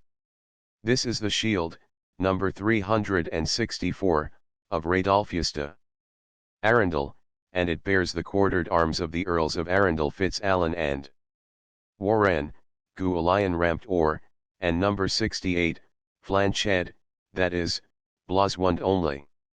Upon the flanc ches, see number 141, of the shield. The central area being blank. For a lengthy period the use of the bend, bendlet, and baton sinister was usual for the purpose of denoting illegitimacy, but this has now given way to the use, in England, of a Borger wavy, in Scotland, of a Borger compagnie, whilst in Ireland both these Borgers are used, more usually, however, the Borger wavy being employed.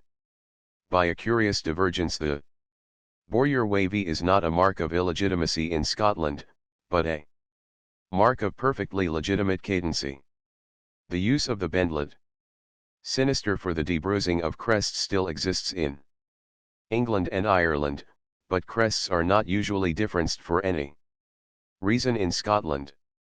In treating of this subject, some writers have maintained that the Borger compagnie is, in its heraldic nature, the most decided and unquestionable difference for illegitimacy, and this opinion these Writers have derived from the singularly contradictory fact, that the Beauforts differenced with the Bourrier component when they became legally legitimate. A Bourrier component may, indeed, be used with such an intention, as it is used by the Duke of Richmond, who bears the arms of Charles II. Within a Bourrier component arg and gu, charged with 8 roses of the last, but by the Beauforts it was used with an intention exactly the reverse of this. The Bourrier, however, whatever its aspect or modification of treatment, remains still, as it was of old, an honorable difference, until some abatement of honor has been associated with its presence under special circumstances. But the stereotyped use of the Bourrier wavy in England with a set meaning, gives to the wavy variety a lack of desirability. Marks of illegitimacy are intended to remain upon a shield for all time, although in a few historic cases their use has been discarded. And precisely the same words may be applied to any other charge that has been employed, or may be required to mark cadency. Marks of cadency, as they are borne on shields of arms, may also be charged on badges, crests, and supporters. As a matter of course, they appear on armorial banners and standards under the same conditions that they are blazoned upon shields and surcoats. Such examples as may be necessary to illustrate heraldic usage in these cases, I propose to describe in the following chapters. It cannot be necessary for me to adduce any arguments in order to impress upon students of heraldry the importance of investigating early cadency, or to assure them that a special interest is inseparable from this inquiry. I may suggest, however, that it is most desirable that students should arrange groups of allied shields, and should carefully blazon them with their various marks of cadency, being careful also to record their authorities for every example.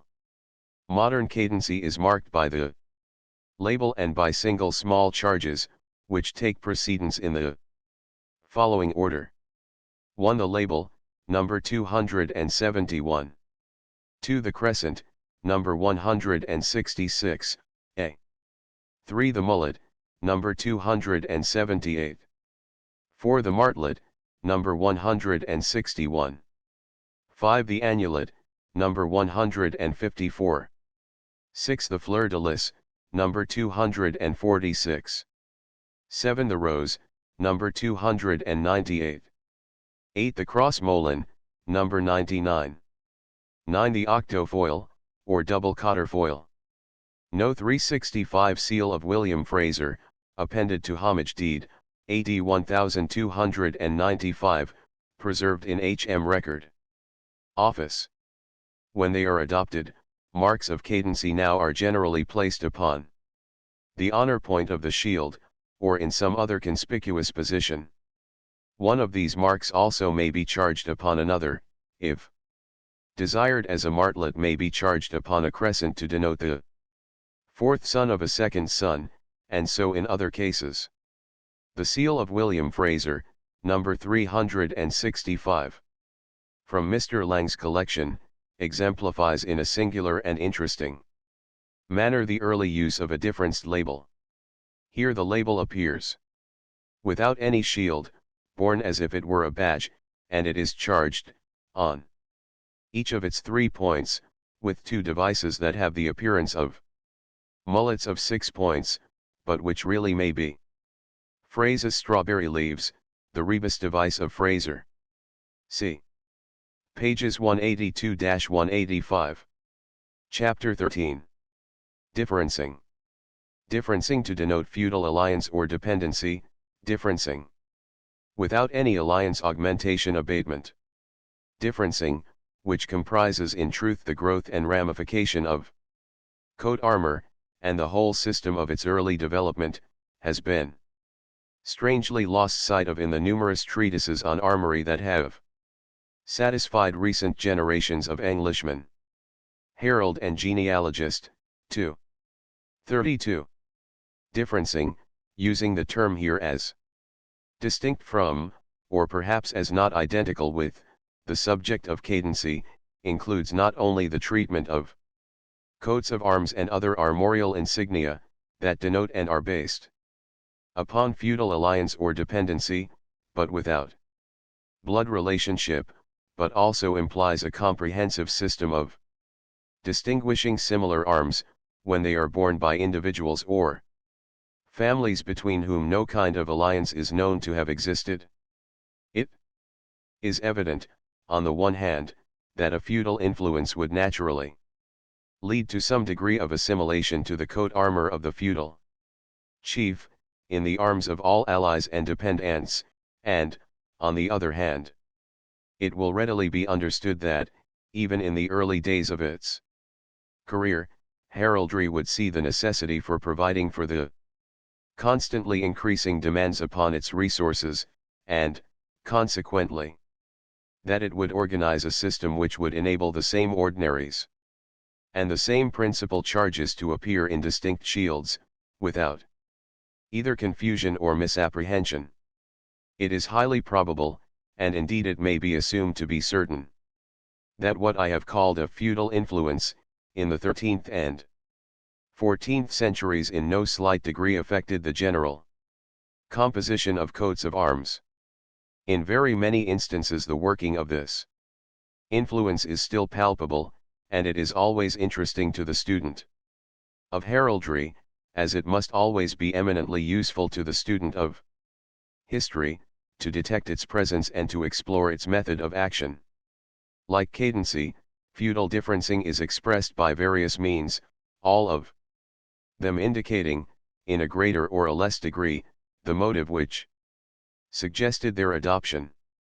I proceed at once to examples, which illustrate and explain the system so clearly and so fully, that prolonged introductory remarks are altogether superfluous. No. 366 Earl of Chester. Upon his seal, Ranulph de Blondeville, Earl of Chester. Died in 1232, bears 3 garbs or wheat sheaves, and rolls of arms of the time of Henry III. Blazon the shield of the Earl of Chester. As AZ, 3 garbs or, number 366. This shield has been assigned to the Earls of Chester to this day, and, in token of feudal alliance, from the middle of the 13th century, 1 or more garbs, in the words of Mr. Planch, are seen in the majority of coats belonging to the nobility and gentry of the county palatine of Chester.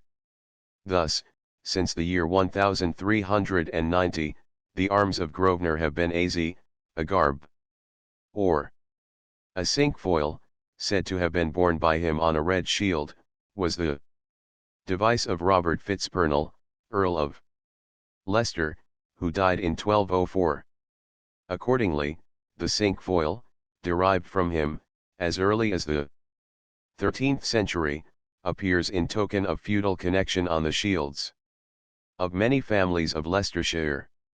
As I have already shown, page 183, a Berkeley, who was of Leicestershire, substituted 10 cinquefoils for the 10 crosses patee of the Berkeley shield. And thus he combined feudal differencing with cadency. No. 367 Fitzralph.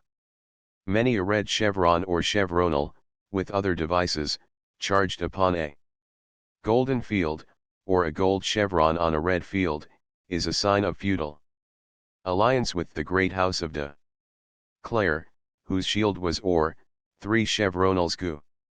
Number 124.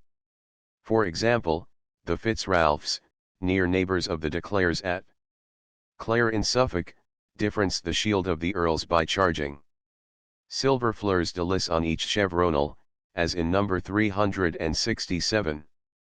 E2, and, for secondary difference, they sometimes added a bowyer azure, as in the fine early brass at Pebmarsh, near Clare. Again, by a change of tinctures, without affecting the charges of The shield, the arms of Elersadecn. Now Archdeacon, RARG, 3 chevronels SA. At Carlaverock, Edmund de Hastings. Brother of the Earl, bore or, a Montagu, with a label. Of 5 points SA, the Earl himself bearing simply or. A Montagu, number 276. And, close by. The side of Edmund de Hastings was his friend and companion, the feudal ally, without doubt, of his house. John Painel, a very proper comrade, as the chronicler testifies. Un Bokeller Joliffe et Comte. Who differenced Hastings by change of tinctures, and bore verd, a manche or. The shield of the noble house of de Loutrel, or Lateral. I have bloswund with changed tinctures for 2 near kinsmen bearing that name, page 182, thus showing in what manner they marked their cadency. This same shield, no 368 or, a bend between 6 martlets SA, was also differenced by other families to mark their feudal alliance with the house of Loutrel. Thus, the de Furnivals, themselves a powerful and distinguished family, who held their lands by feudal tenure under the Loutrels, in token of this alliance bore the shield of de Loutrel with a fresh change of tinctures, and, accordingly, the arms of the de Furnivals are well known as ARG, a bend between 6 martlets gu. Then, while the Furnivals, for cadency, differenced these arms amongst themselves, their feudal allies and dependants, the Ecclesials or Ecclesiales, the Mountainese, the Wadesels or Wadesleys, and the Wordels or Wordleys, all united in declaring their connection with their chief by assuming arms founded upon the Furnival code. These very interesting and characteristic examples of feudal differencing are well bloswund, as follows, in the role of Edward II. For de Ecclesial SA, a bend between 6 martlets or.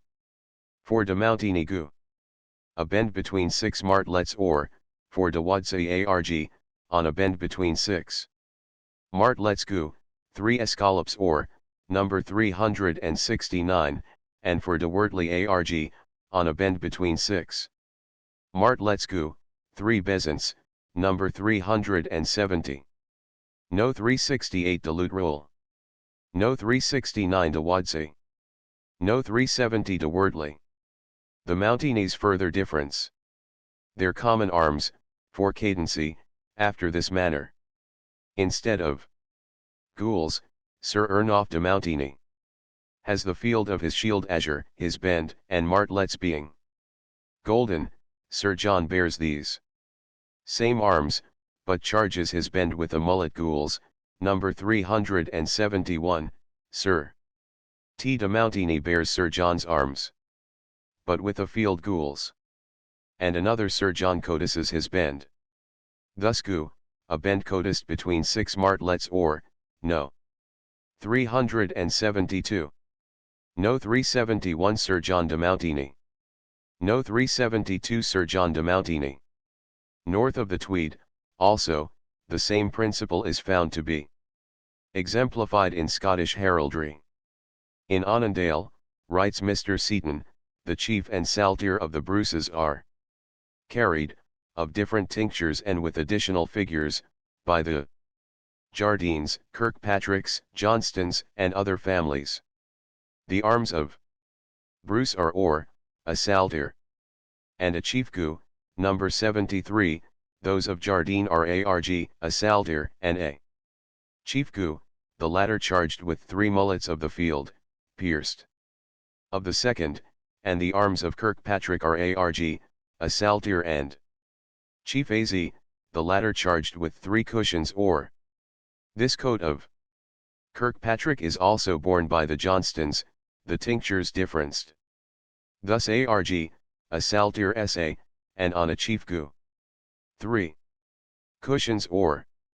Once more, returning to the southern side of the Scottish border, of Richard de Neville, the renowned kingmaker, we find it to be recorded that, so great was his popularity at Calais, of which city he was governor, that his badges were universally adopted, no man esteeming himself gallant whose head was not adorned with his silver ragged staff, number 294, nor was any door frequented, that had not his white cross, silver saltire, number 121, painted thereon.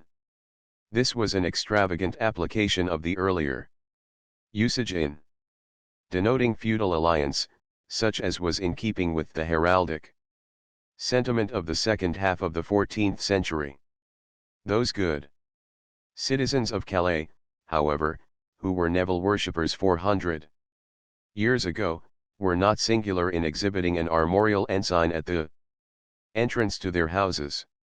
Numerous, indeed, are the doorways in various parts of England, and particularly in the counties of Surrey, Sussex, and Norfolk, which in the sign of the chequers still display the insignia, Chequy or NAZ, number 68, of the once mighty Earls of Warren and Surrey, and thus show that relics of the old feudal influence are endowed with a tenacious vitality, which prolongs their existence for ages after the feudal system itself has passed away. But no doubt some cases must be referred to the less romantic explanation of the reckoning board of the steward. Differencing adopted, so far as now is apparent, simply for the sake of distinction, lays open before the student of heraldry a wide and a diversified field of inquiry. All the miscellaneous charges that are associated in blazon with the ordinaries, and also with the subordinaries, thus are brought under consideration, and, without a doubt, it was for the express purpose of differencing that many of these charges were introduced into English heraldry. How far some remote degree of relationship, or some subordinate feudal motive now lost to sight and forgotten, may originally have affected the choice of charges for difference, it is not possible now to determine, nor can we always follow the rebus-loving search for a difference that might speak through that elusive quality which is a primary element of the herald's science. We do know that the act of bearing the same arms by different families, without some heraldic difference, was a very rare occurrence, and that, when it did occur, it was regarded with marked surprise, and on more than one occasion led to a memorable controversy, and, further, we find great numbers of early differenced shields, which illustrate in a very effective manner the growth and development of English heraldry. Shields of this order have strong claims on our attention. The examples that I am able here to place before students are to be regarded simply as specimens, few in number, and yet sufficient to show some of the varied forms under which early differencing was effected. The proceedings in the High Court of Chivalry in the suit between Sir Richard L. E. Scrope and Sir Robert Grosvenor, relative to the right to the arms azure, a bend or, no. 111 commenced on the 17th of August 1385, and the final judgment of the king himself upon the appeal of the defendant against the finding of the court was not pronounced till the 27th of May 1390. On the 15th of May 1389 the judgment of the court assigned the arms azure, a bend, or to Sir Richard L. E. Scrope, and to Sir Robert Grosvenor, these arms az, a bend or, within a plain bordure argent. Thus the court confirmed to Sir Richard L. E. Scrope the right to bear the ordinary in its severe simplicity, without any other charge and without any difference. And, at the same time, it was decided that these arms of Scrope should be differenced, in order that they might become the arms of Grosvenor. And the difference was to be a plain silver bordure. The whole of the proceedings in this remarkable case are preserved, and have been published, and they derive a peculiar interest from the circumstance That amongst the witnesses who gave evidence was the father of English poetry, Geoffrey Chaucer. Appeal having been made to the sovereign, Richard II.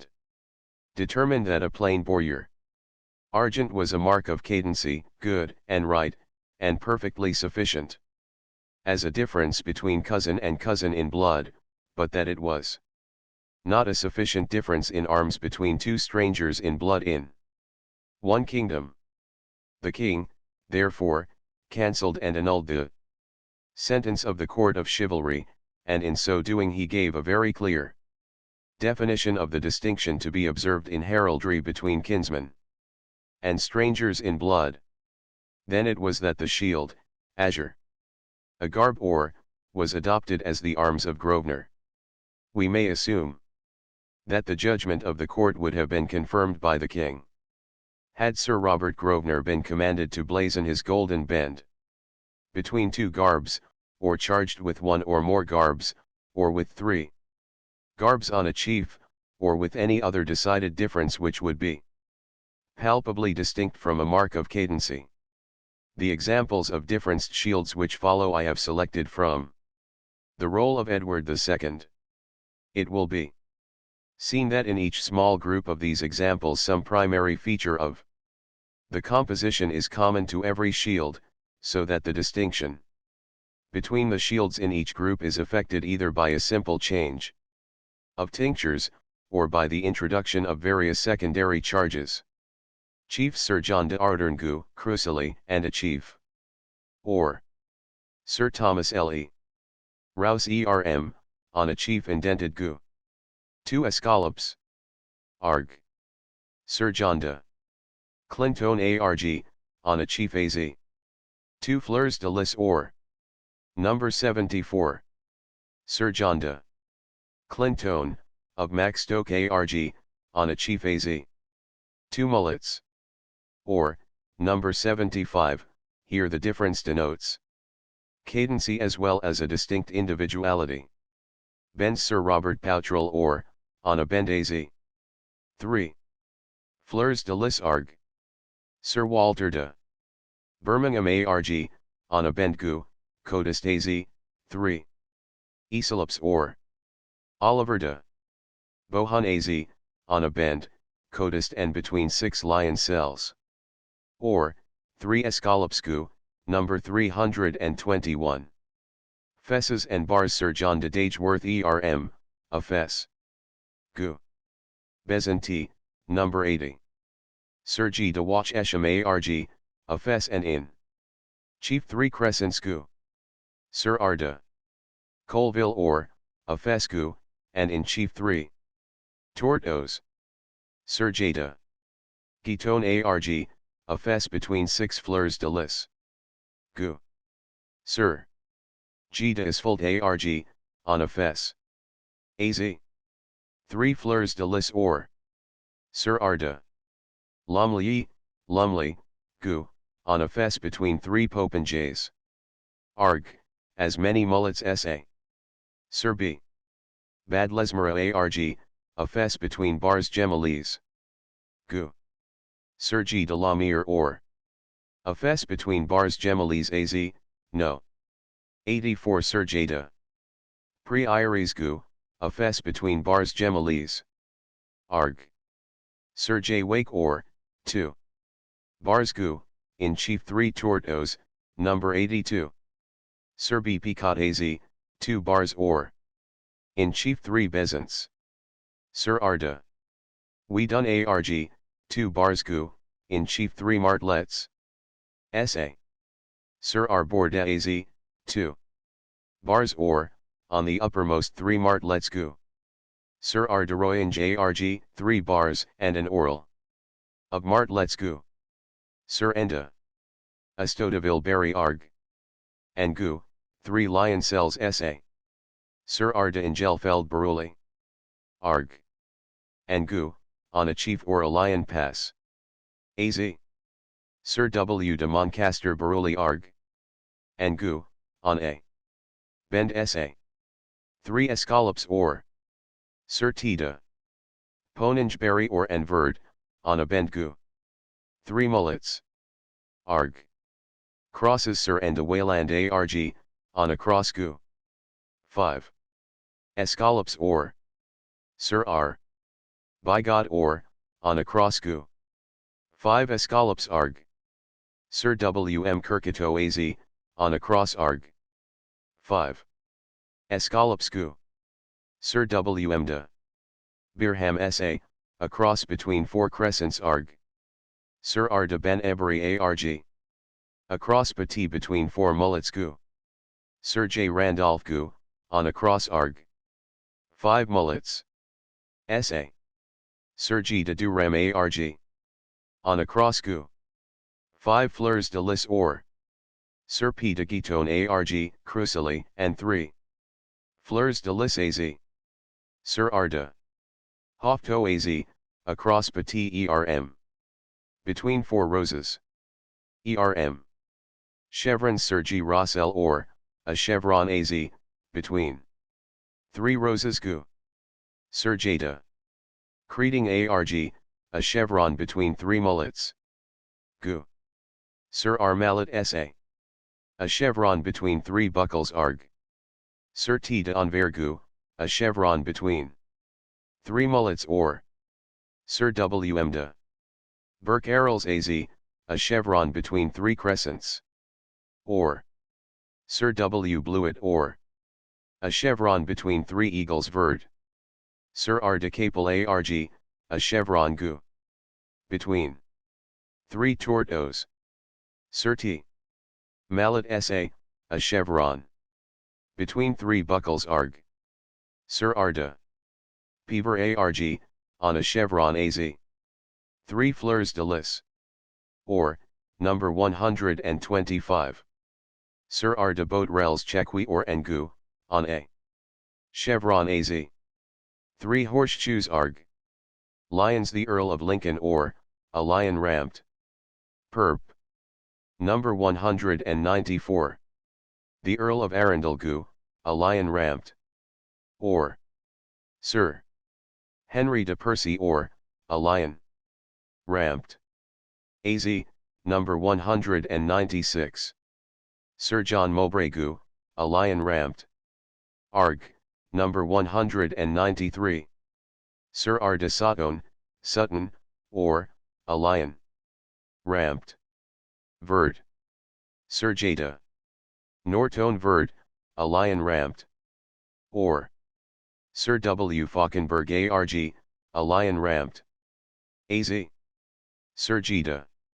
Hauteville sa, crucially, a lion ramped. Arg. Sir. de. Mountfort arg, crucially gu, a lion ramped. Az. Sir W. M. Maufi arg, see me of. Escallops gu, a lion ramped. Sa. Sir J. de Crepinge gu, Bilay or. A lion ramped. Arg. Sir R. de. Assc Hebe arg, a lion ramped. Sa. Bilay or. Sir J. de Deville gu, see me. Delis, a lion. Ramped. Arg. Arg, within a boyer gu. Bezanti, a lion. Ramped. Sa, for Sir T. de. Pickering, and, arg, within an orle of roses gu, a lion. Ramped. Sa, for Sir R. Pierpound. Both apparently founded on the shield of the Earl of Cornwall, number 140, which also is blazoned in this roll. Sir J. L.E. Strange gu, 2 Lions Pass. Arg, number 191. Sir J. de. Samurai or, 2 Lions Pass. Az. Sir R. de Saint Whaley or, 2 Lions Pass. Gu. Sir N. Carew, or, 3 Lions Pass. Sa. Sir J. Gifford gu, 3 Lions Pass. Arg, number 192.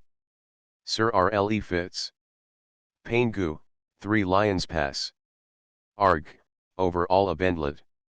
Az. Sir G. de Canville az. 3 Lions Pass Arg. In the beautiful chantry of Abbot Thomas Ramrige, at St. Albans, one of the large sculptured shields is charged with a lion rampant within what may be considered to be an orle of roses. The arms, as I have just shown, assigned in the roll of Edward II. To Sir R. Pierpound. This shield, carefully drawn by the engraver himself from the original in the Abbey Church of St. Alban, is represented in number 373. No. 373 at St. Albans. Augmentation, or augmentation of honor, is a term employed to denote an addition to a shield of arms, specially granted by the sovereign to commemorate some worthy or illustrious deed, and forming an integral element of the shield as an hereditary bearing. Such additions will be found marshalled in the forms of chiefs and escutcheons as cantons, or as quarterings, or they may assume the character of additional charges.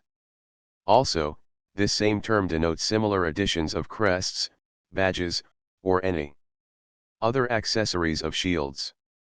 The augmentation displayed upon the ducal shield of Wellington, a most honourable exception to the prevailing degenerate heraldic feeling of the period in which it was granted to the great Duke, in characteristic and expressive qualities is second to no other example of its own class and order.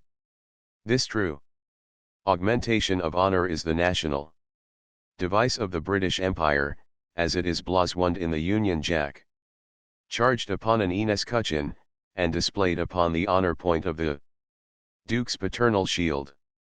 An equally significant augmentation of an earlier date is borne in the arms of Howard. These arms before the Battle of Flodden were a bend between 6 crosses. Crosslets Fichi Arg.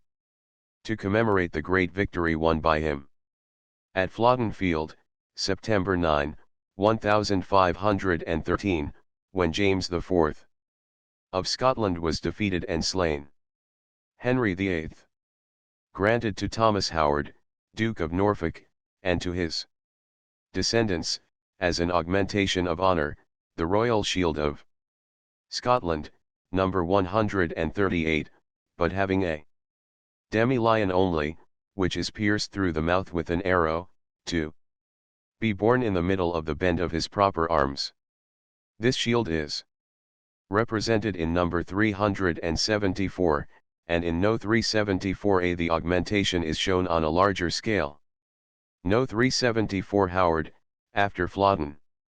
No. 374a the Howard augmentation. A small group of additional examples will be sufficient to illustrate this most interesting class of historical arms, and at the same time will not fail to excite in students a desire very considerably to extend the series through their own inquiries and researches. In memory of the devoted courage and all-important services of Jane Lane, after the disastrous Battle of Worcester, Charles II granted as an augmentation a canton of England, number 187, marshalled on a canton, to be added to the hereditary coat of Lane, which is profess or an az, a chevron between 3 mullets counterchanged. The crest of the family of de la Barre is said to have been conferred by the Black Prince upon Sir Richard de la Barre, as a memorial of the good service rendered by that gallant knight on the memorable field of Crécy. This crest is out of a crest coronet, a plume of 5 ostrich feathers per pale arg.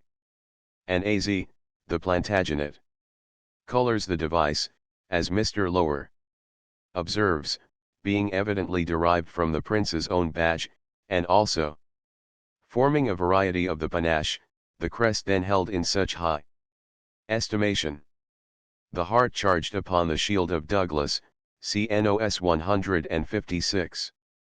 157, p. 74, is another remarkable augmentation.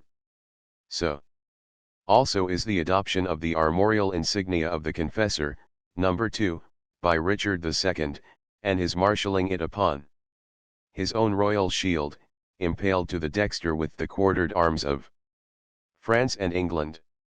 English heraldry has been required to recognize another and a perfectly distinct class of augmentations, which consist of additions to the blazonry of a shield or of additional quarterings or accessories, granted as tokens of royal favor, for heraldic display, but without any particular merit in the receiver, or any special historical significance in themselves.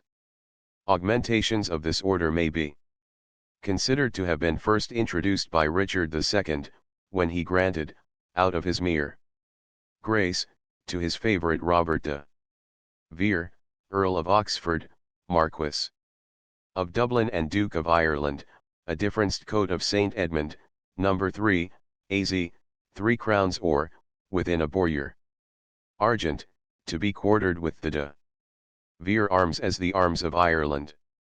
In the same spirit, Richard II granted, as similar augmentations, the arms of the confessor to be marshalled, with differences, on their shields by Thomas and John Holland, Dukes of Surrey and Exeter, and by Thomas Mowbray, Duke of Norfolk. It will be remembered that it was one of the capital charges against the then Earl of Surrey, a lineal descendant of this Thomas Mowbray, the Duke of Norfolk, in 1546, that he had assumed, without the special license of Henry VIII, the same arms of the confessor as an augmentation by Edward IV. Similar augmentations, by grace and not for merit, were granted, and by Henry VIII. The system was carried to excess in the grants made to augment the armorial blazonry of Anne Boleyn, and of his English consorts, her successors.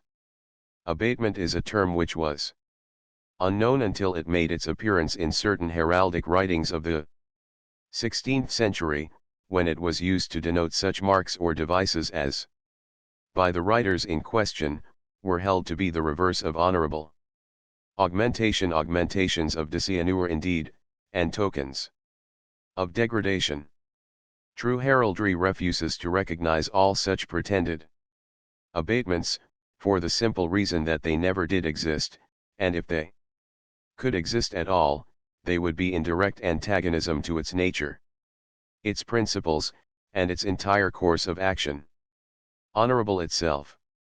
Heraldry can give expression only to what conveys honor, and it records and commemorates only what is to be honored and held in esteem.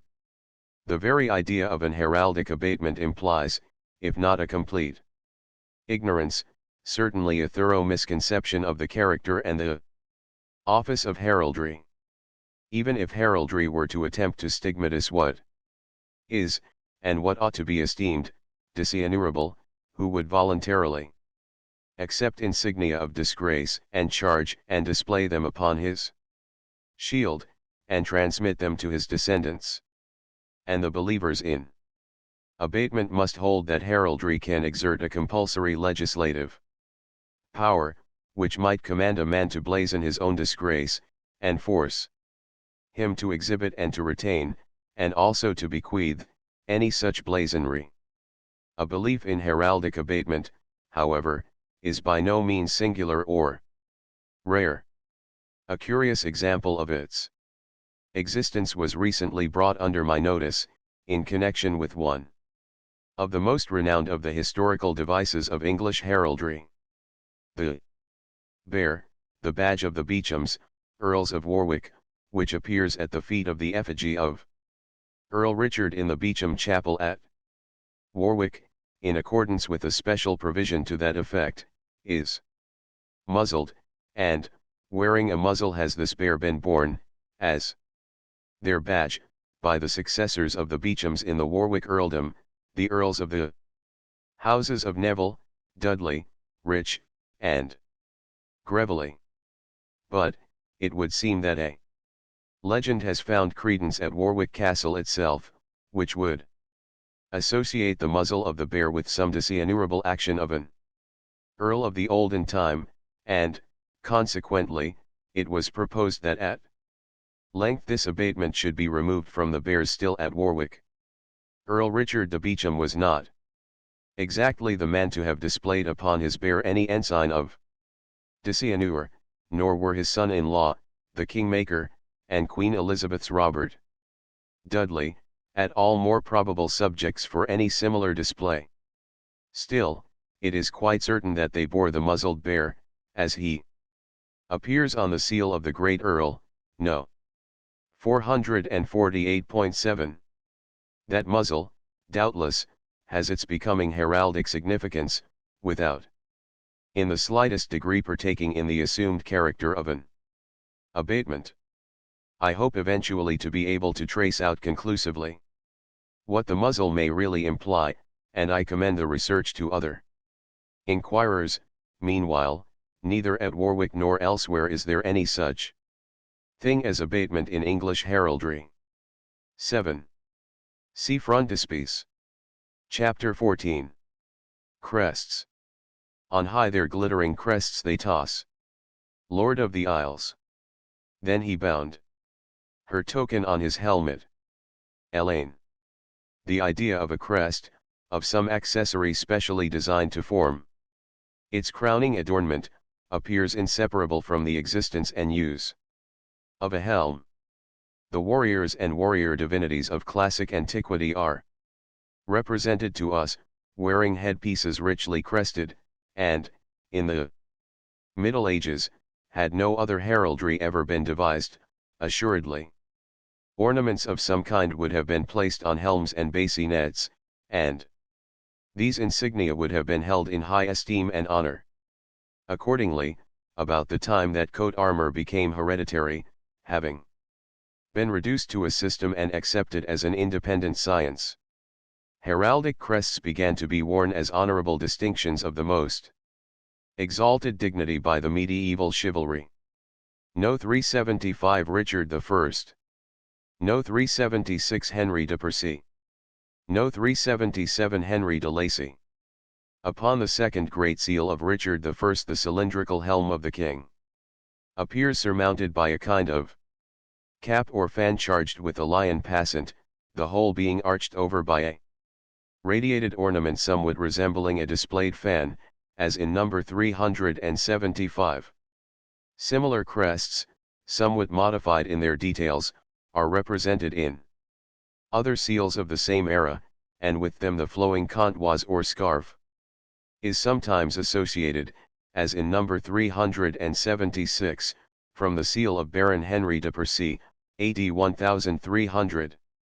Similar ornaments were also placed by the knights of those ages upon the heads of their chargers. The seal of Henry de Lacy, Earl of Lincoln, AD 1272, shows the fan crest both upon the helm of the Earl, number 377, and the head of his war horse.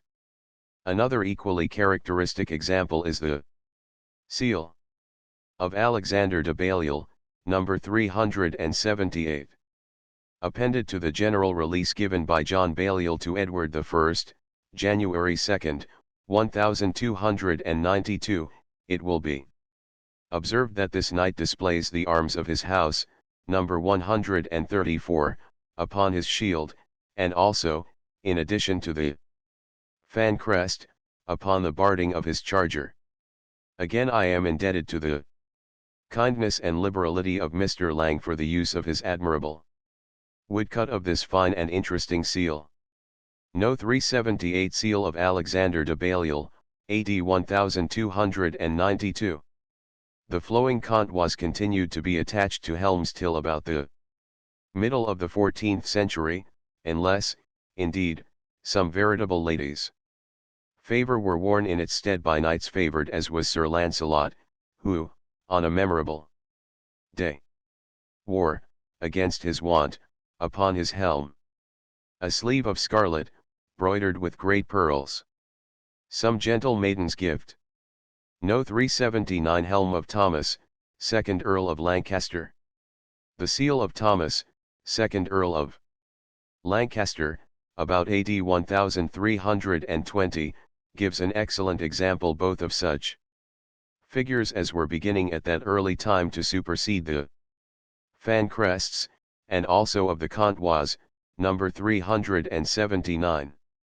About this same period, the fashion was introduced of fixing two tall spikes, one on each side of the crest, upon the helm, probably intended in the first instance to display the contois.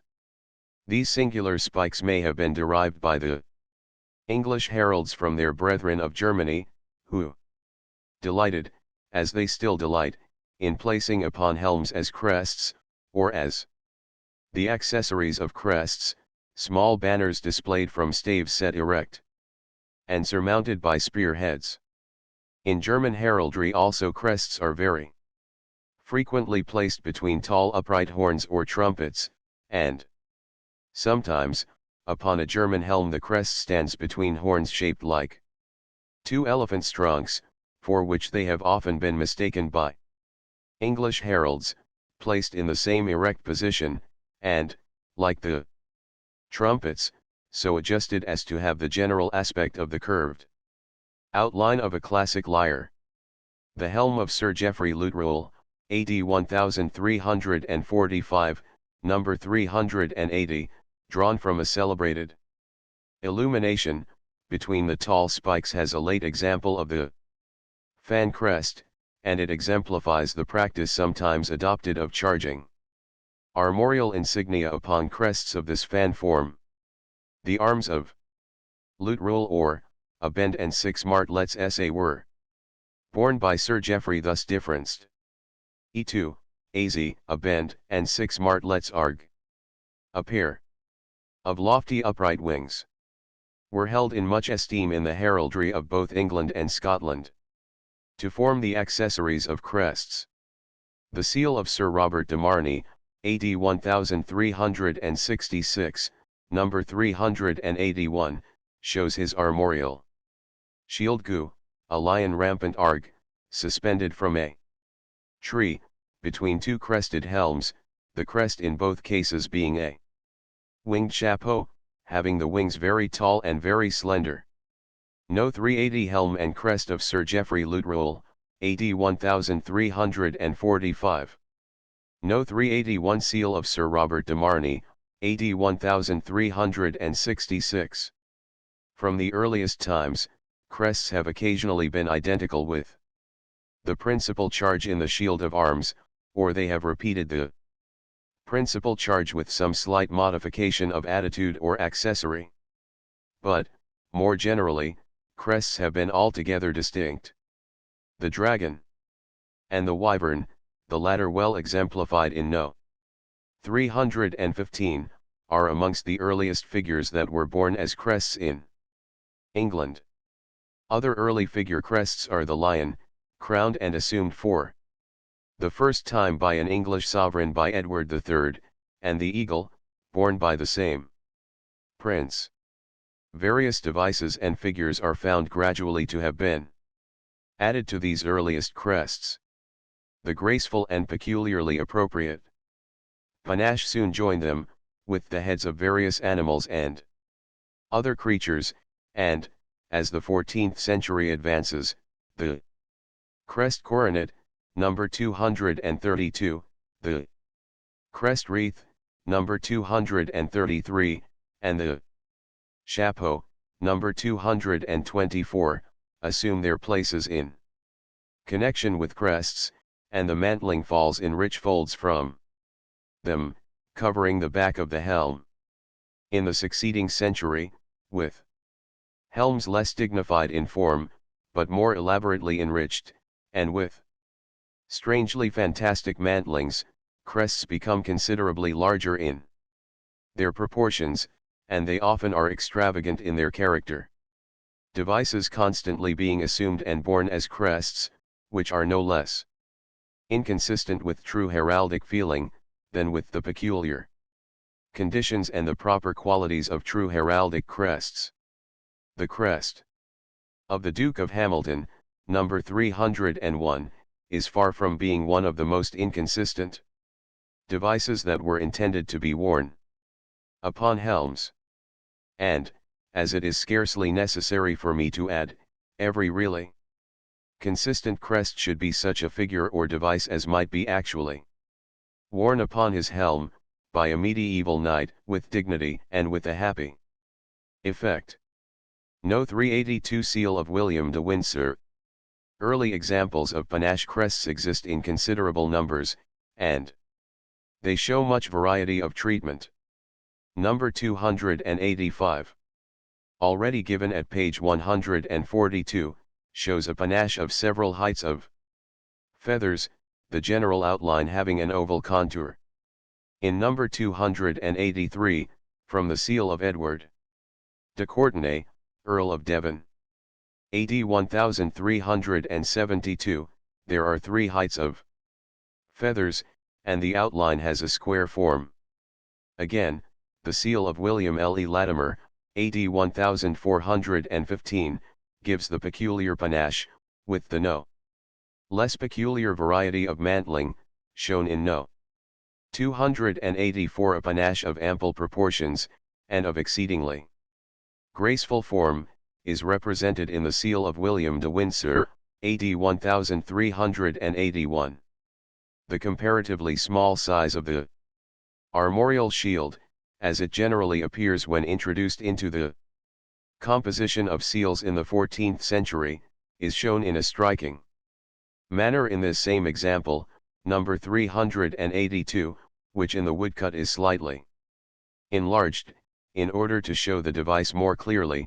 The arms, argu, a saltire or other fine examples of panache crests may be seen in the effigies of Sir Richard de Pembridge, K.G., AD 1375, in Hereford Cathedral, of Sir Robert de Marmion, AD 1400, at Tanfield, Yorkshire, and of Sir Thomas Ardern, about the same date, at Elford, in Staffordshire. The very fine effigy of Sir Edward de Thorpe, AD 1418, at Ashwelthorpe, in Norfolk, has a helm of rare beauty of form, with a rich mantling, and a most graceful panache of peacock's feathers, and peacock's feathers also form the panache of Lord Ferrers of Chartley. In his brass, AD 1425, at Mere Vale, in Warwickshire. And, once more, upon the seal of Thomas de Hatfield, Bishop of Durham, AD 1345, the panache rises from the episcopal mitre, after the same manner as it does in number 383 from a coronet. No. 383 Crest of Sir Richard Grey, K.G., AD 1420.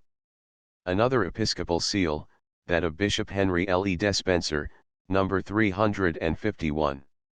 Shows a shield of small size when compared with the helm and crest, the latter being the favorite device of a griffin's head between 2 tall upright wings. The seals of the Fitzalans, Earls of Arundel, and the seal of John Tiptoft, Earl of Worcester, may be specified as displaying fine examples of the same crest. With them may be grouped the crest of Sir Richard Grey, K.G., Lord Grey of Codnor, AD 1420, a peacock's head and neck. Between 2 wings erect, the feathers az, and their pens, quills. Arg, number 383, from the garter plate at Windsor. This crest rises from such a crest coronet as was borne on their helms by noblemen in the time of Henry V. No. 384 Helm, crest, mantling, and badge of Richard II, from Westminster Hall. The use of the chapeau, or cap of estate, instead of a crest coronet, to support a crest upon a helm, I have already illustrated with NOS 198 and 199, severally the lion crests of the Black Prince and of his son Richard II. Like No. 199, number 384 is from one of the unrivaled series of helms sculptured in Westminster Hall, with the crest and ostrich feather badge of King Richard II. In both of these examples the adjustment of the mantling is shown. Two famous lion crests are those borne by the great families of Howard and Percy, severally Dukes of Norfolk and Northumberland. The Howard lion, originally granted by Richard II to Thomas Mowbray, Earl Marshal, and now borne by the Duke of Norfolk, is a lion statent gourdant, his tail extended or, and ducally gorged arg, the Percy lion is statent, his tail extended or. Each lion stands upon a chapeau. The lion crest of the Black Prince, being charged with the silver label, which he may be said to wear after the fashion of a collar, exemplifies the prevailing practice of differencing crests with marks of cadency. Crests admit every variety of difference, and mantlings also are frequently differenced with small charges, or with badges, as in the garter plate of Sir John Beaumont, K.G., and in the brass at Little Easton, Essex, to Sir Henry Bourchier, K.G., Earl of Essex. The crest wreath first appears about the middle of the 14th century. The earliest example to which I can refer is represented in the brass to Sir Hugh Hastings, at Elsing, in Norfolk, AD 1347. In this most remarkable engraven memorial, the finial of the principal canopy is surmounted by a helm with mantling, wreath, and the crest of Hastings a bull's head sable, number 385. In the effigy of Sir R. de Pembridge, K.G., already noticed, the date of which is 1375, the crest is united to the great helm that supports the head of the knight by a wreath formed of a band of four-leaved flowers. A little later, AD 1384, at Southacre, in Norfolk, the brass of Sir John Harseek has a crest wreath formed of two rolls, probably of silk, twisted as in No. 386 in the second half of the next century. Amongst many good examples of crest wreaths I select as typical specimens those which appear in the brasses to Sir William Vernon, AD 1467, at Tong, in Shropshire, number 386. And to Sir Robert Harcourt, K.G., No. 387, at Stanton Harcourt, Oxfordshire. No. 385 crested helm of Sir Hugh Hastings, AD 1347. Number 386, 387, and 388. Crest wreaths.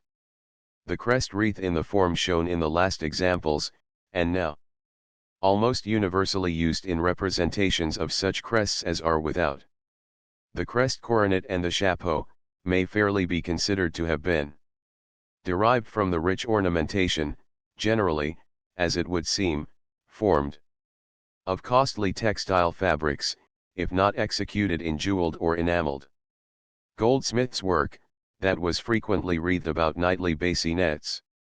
These wreath-like ornaments are represented in numerous effigies both sculptured and engraven, and they are shown to have been worn either flat, as in number 388, or wrought to high relief, as in number 389. These two examples are severally from the effigies of a knight in Tewkesbury Abbey Church, about AD 1365, and of Sir Humphrey Stafford, AD 1450, at Bromsgrove, in Worcestershire.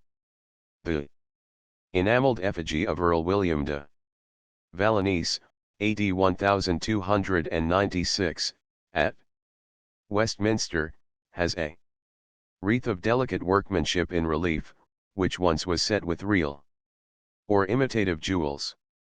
No. 389 bassinet with crest wreath. Effigy of Sir Humphrey Stafford, A.D.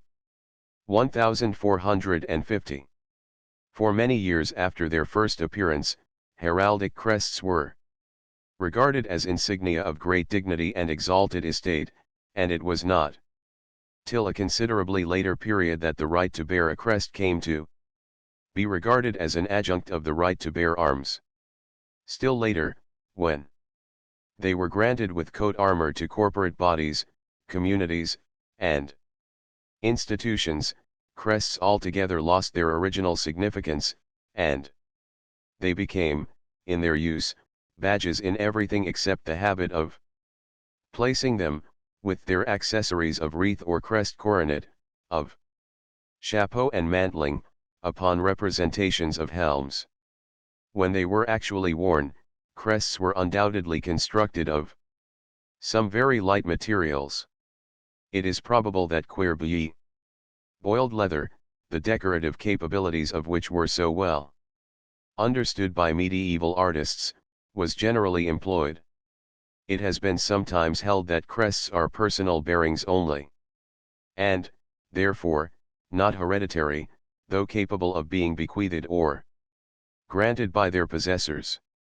This theory is not sustained by early or general usage, and, accordingly, crests must be pronounced to be hereditary, as is coat armor. It is evident that as one person may inherit, and therefore may quarter, two or more coats of arms, so the same person might claim to bear two or more crests by a similar right of inheritance. This, in early times, resulted in selection because no early British precedent exists for the simultaneous display of two crests. But it was soon recognized that as no woman could bear a crest, she ought not to transmit one, and the idea of the inheritance of the crest with a quartering from a female aunt's stress ceased.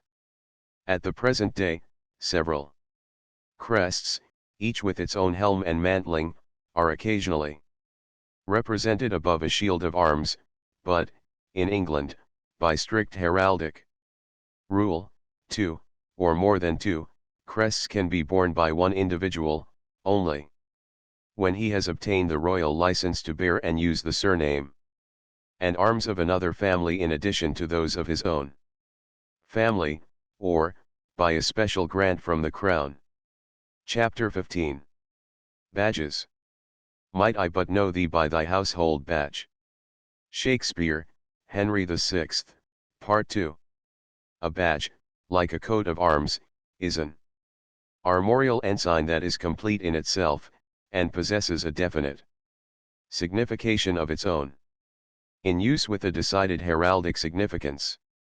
Long before the adoption of systematic heraldry, badges have always held a conspicuous position in the estimation of heralds. A badge resembles any single charge in heraldry, in being a figure or device that is assumed as the distinctive cognizance of a particular individual or family, but, unlike a charge, it may be borne by itself, without any shield, and also without any accompanying accessory, with the exception, in some instances, of a motto, see motto, p. 138. Badges, however, are found depicted on roundels of the livery, and upon standards, and for decorative purposes are often depicted upon mantlings. It will be evident that a badge may be the very same figure or device as a crest, but, it must be remembered that a badge always differs from a crest, in usually being altogether without crest wreath or coronet, in consequence of having no connection whatever with the knightly helm. There was, however, a period in which the badge was much confused with the crest, which has resulted in many devices which are really crests being officially recorded as badges. After the establishment of a true heraldry, badges were generally used to commemorate remarkable exploits, or in reference either to some family or feudal alliance, or to indicate some territorial rights or pretensions. Very many badges are elusive, and consequently they are rebuses, see rebus, p. 146. Some are taken from the charges of the bearer's shield, or they have a more or less direct reference to those charges. Some trace of marshalling or of feudal difference may constantly be observed in badges, and even where the motive for the selection of certain devices has not been discovered, it may fairly be assumed that a good heraldic motive still exists, although it has become obscured or been forgotten. It was not uncommon for the same personage or family to use more than one badge, and, on the other hand, two or more badges were often born in combination, to form a single compound device, as in NOS 235 and 270. The ragged staff, in like manner, number 294. And the bear, both of them badges of the Beauchamps, Earls of Warwick, were sometimes united to form a single badge, and by the successors of that great family the bear and ragged staff were generally borne as a single device. See number 448, and p. 319. Two distinct classes of badges were in general use in the 14th, 15th, and 16th centuries. Those of the first class, well known as the insignia of certain eminent personages and powerful houses, were borne by all the followers, retainers, dependants, and partisans of those personages and houses, and they were so borne by them, and they were used by their owners for every variety of decorative purpose. Because they were known and understood, and, consequently, because the presence of these badges would cause all persons and objects bearing them to be readily and certainly distinguished. By means of these most useful devices a wide and comprehensive range was given to the action and the influence of true heraldry, without infringing in the slightest degree upon the lofty and almost sacred exclusiveness of the coat armor of a noble or a gentle house. In the words which Shakespeare teaches Clifford to address to Warwick, "Might I but know thee by thy household badge," it is implied that all the followers of Warwick were well known by his household badge, which was displayed by them all, while some other insignia were worn by the great Earl upon his own person.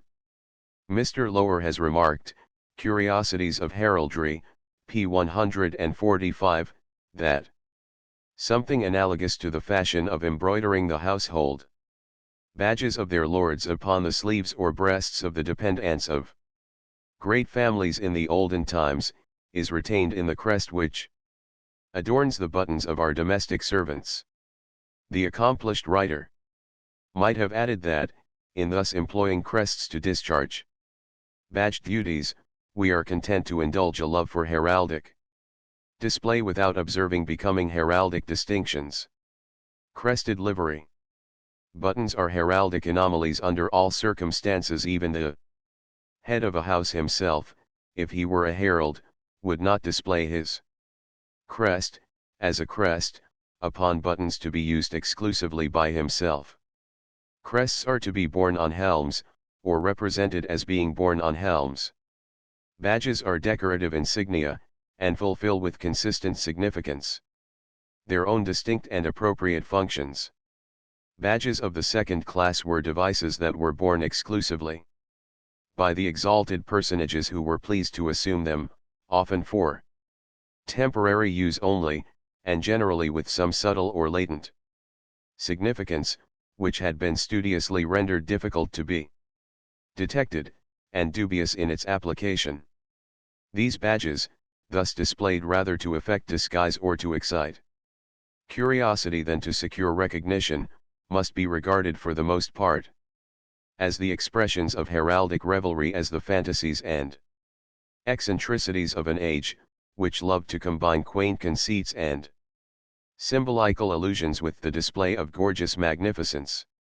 Accordingly, badges of this order are found generally to have been assumed on the occasion of the justs or hasty lewds, the masques, and other pageants that in feudal times were celebrated with so much of elaborate and brilliant splendor.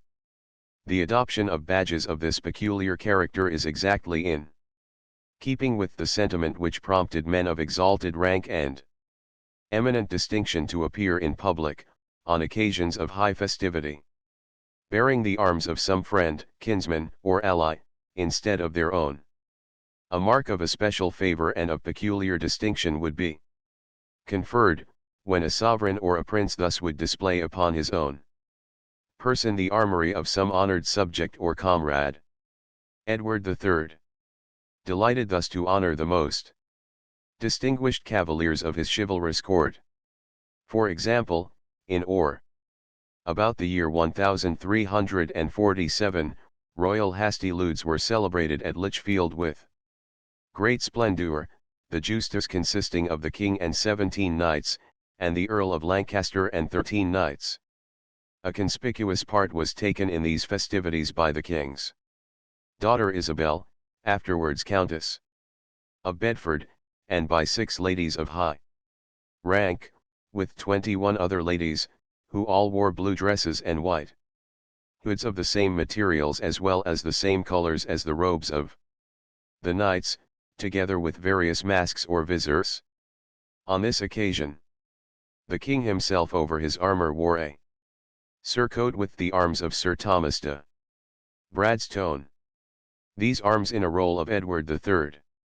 are blazoned as ARG, on a canton gu. A rose or, see Archaeologia, XXXI, pages 40 and 118, on another occasion, during hasty-ludes at Canterbury, Edward III. is said to have given 8 harnesses, worked with the arms of Sir Stephen de Cosinton, AZ, 3 roses arg, to the Prince of Wales, the Earl of Lancaster, and 6 other knights. In the same spirit, Richard de Beauchamp, Earl of Warwick, at a great festival of arms held at Calais under his presidency, on the first day entered the lists decorated with the arms of his ancestor the Lord Tony.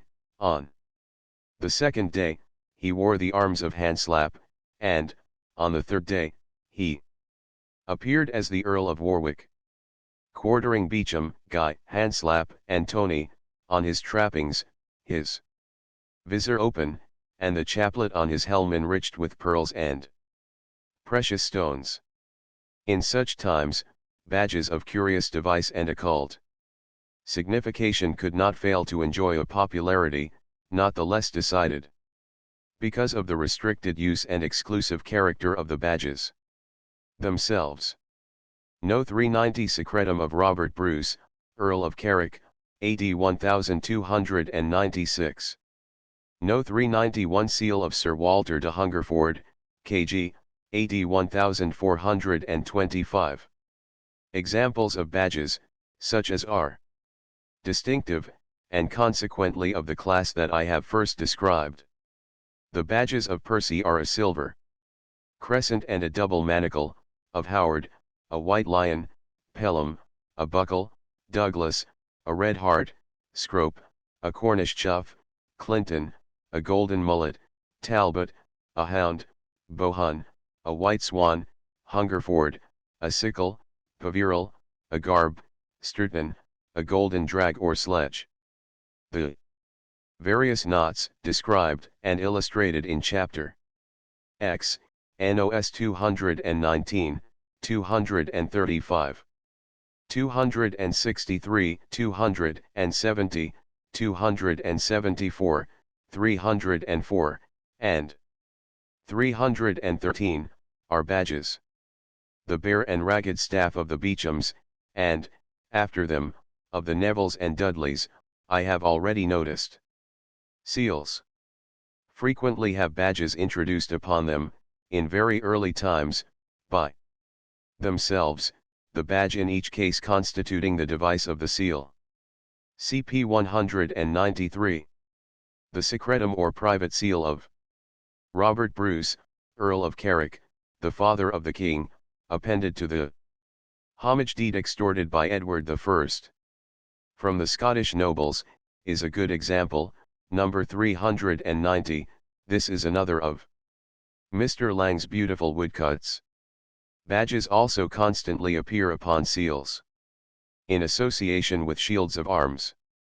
Thus, a seal of one of the Berkeley's, AD 1430, has a mermaid on each side of an armorial shield. Two other examples of this kind I have already given, number 318. The seal of Joan de Bar, which is charged with the castle and lion of Castile and Leon as badges, and number 321, the seal of Oliver de Bohun, charged, about the shield, with the Bohun swan.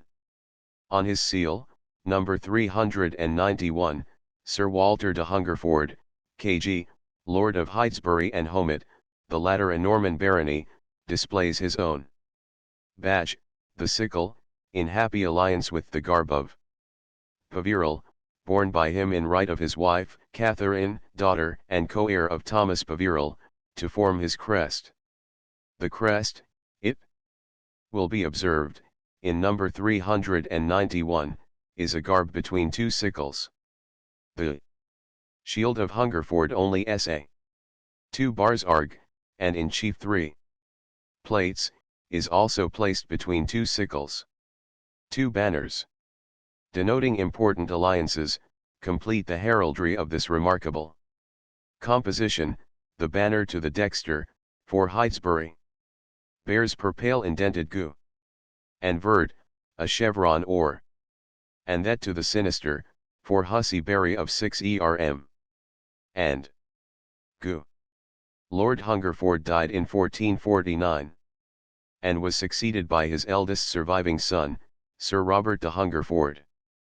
The seal of this Sir Robert, used by him during the lifetime of his father, precisely the same in its heraldic composition as his father's seal, is remarkable from having each of its 4 sickles differenced with an ermine spot upon the blade, to mark cadency, and also, with the same motive, it shows that a label of 3 points was charged upon the shield, and upon each of the 2 banners, number 392.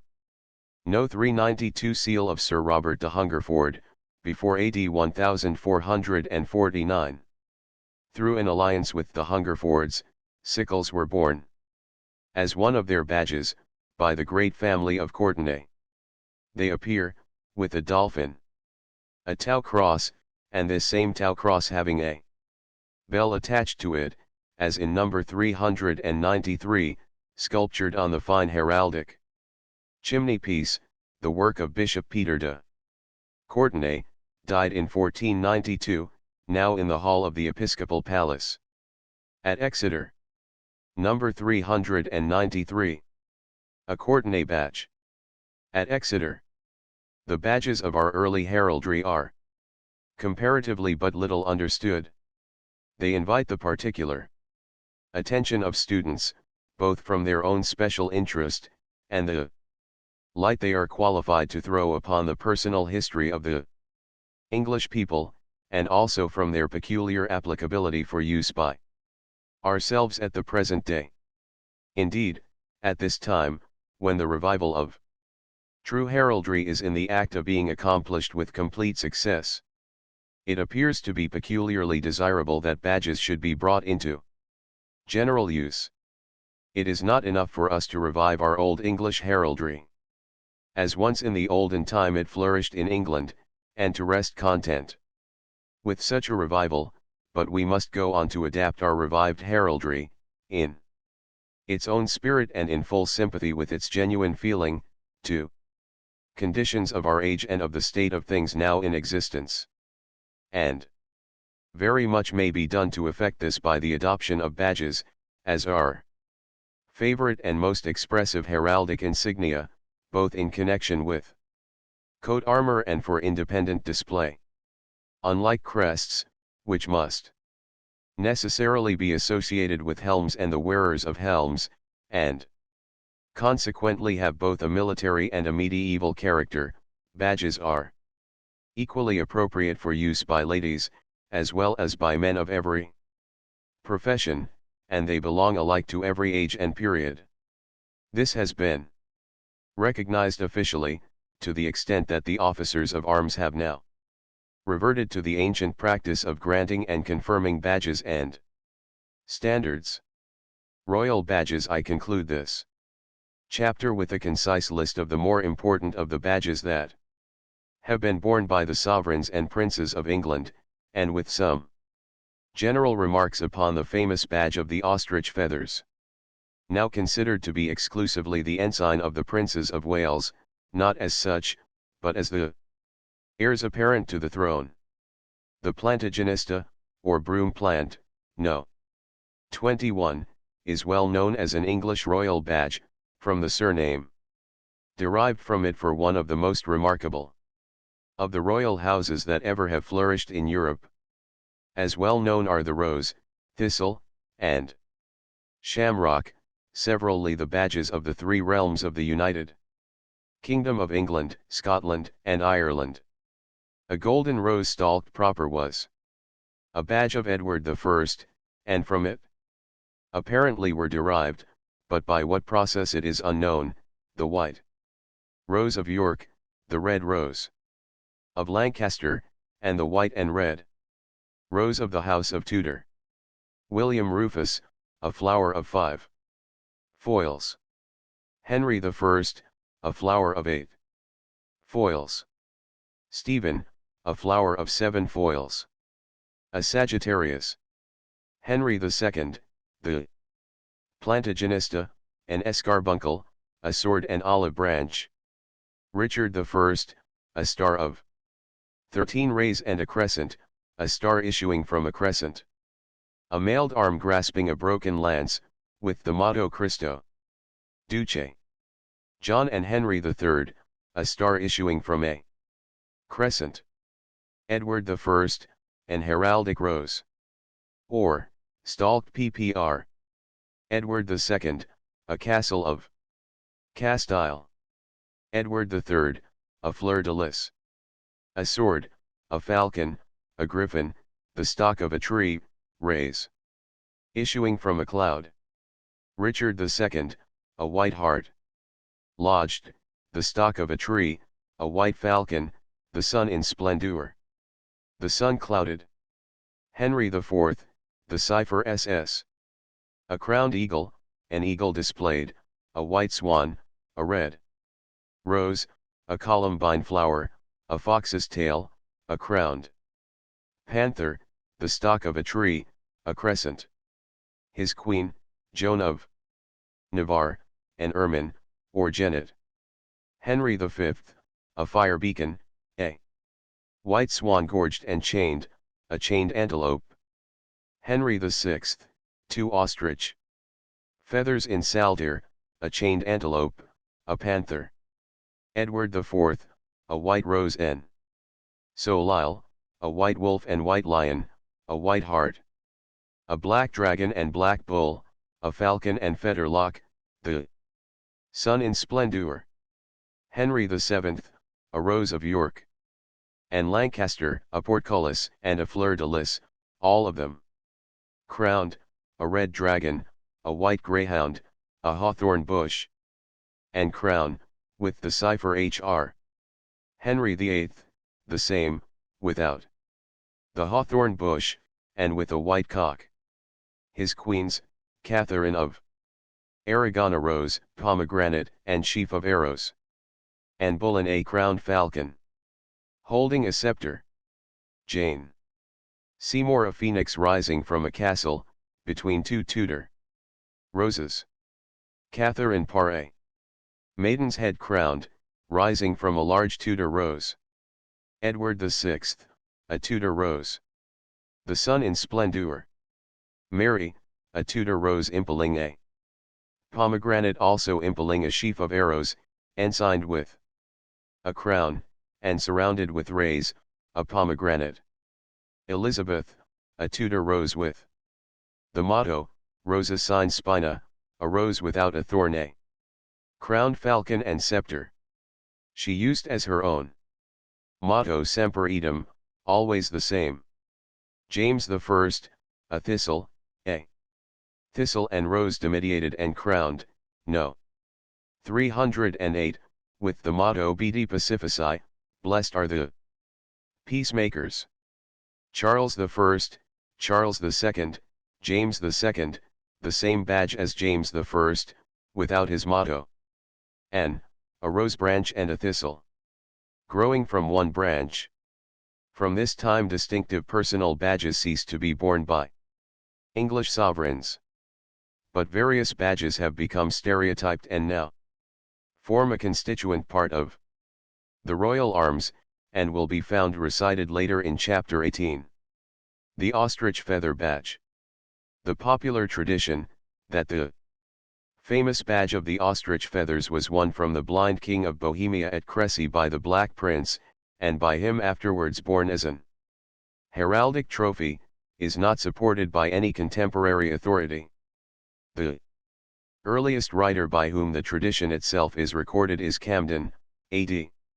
1614, and his statement is confirmed by no known historical evidence of a date earlier than his own work. As Sir N. Harris Nicholas has shown in a most able paper in the Archaeologia, volume XXXI pages 350 to 384, the first time the feathers are mentioned in any record is in a document, the date of which must have been after 1369, and which contains lists of plate belonging to the king himself, and also to Queen Philippa.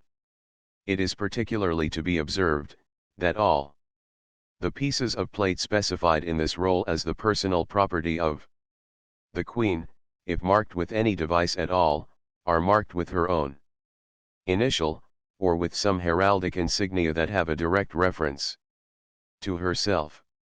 One of these pieces of plate is described as a large dish for the alms of the Queen, of silver gilt, and enameled at the bottom with a black escutcheon with ostrich feathers in fund vinos cook negro cum panes de ostrich.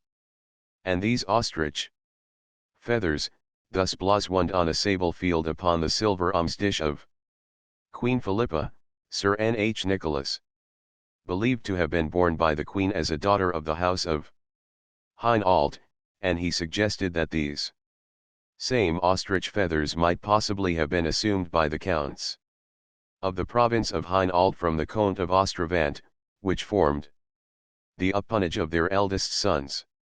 No. 395 at Peterborough Cathedral. No. 394 at Worcester Cathedral. No. 396 at Peterborough Cathedral. At the first, either a single feather was borne, the quill generally transfixing an scroll, as in number 394, from the monument of Prince Arthur Tudor, in Worcester Cathedral, or, two feathers were placed side by side, as they also appear upon the same monument. In seals, or when marshalled with a shield of arms, two feathers are seen to have been placed after the manner of supporters, one on each side of the composition. In such examples the tips of the feathers droop severally to the dexter and sinister. In all the early examples also the feathers droop in the same manner, or they incline slightly towards the spectator. 3 feathers were first grouped together by Arthur Tudor, Prince of Wales, eldest son of Henry VII, as in NOS 395 and 396, from Peterborough Cathedral, or with an scroll, as in number 397. From a mice rear in the fine and interesting church at Ludlow. The plume of 3 feathers appears to have been encircled with a coronet, for the first time, by Prince Edward. Afterwards Edward VI, but who never was Prince of Wales, number 398. Carved very boldly over the entrance gateway to the deanery at Peterborough, is a good early example. In number 399 I give a representation of another early plume of 3 ostrich feathers, as they are carved, with an scroll in place of a coronet, upon the chantry of Abbot Ramrige in the Abbey Church at St. Albans, and again, in number 400, from the head of a window near the east end of the choir, on the south side, In Exeter Cathedral, the 3 feathers are charged upon a shield per pale azure and gules, and this shield is on a roundel. No. 397 in Ludlow Church. No. 398 the Deanery, Peterborough. No. 399 in the Abbey Church of St. Alban. No. 400 in Exeter Cathedral. The ostrich feathers were borne, as a badge with his shield of arms, upon one seal of Edward III. himself.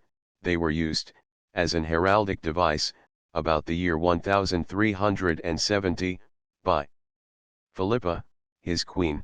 They appear on some, but not on all, the seals of the Black Prince, and they are omitted from some of his seals after the Battle of Crécy, AD 1346, and they were also borne, generally with some slight difference, marking cadency.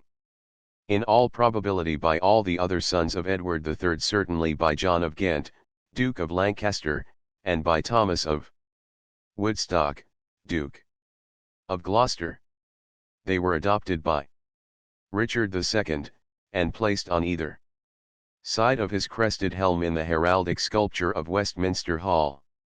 As appears in 2 of these beautiful examples, NOS 199 and 384, by this prince the ostrich feathers were placed on his first royal seal, and they were habitually used for decoration and heraldic display, and they also were formally granted by him, as a mark of a special favor, to be borne as an augmentation of the highest honor, to his cousin Thomas Mowbray, Duke of Norfolk.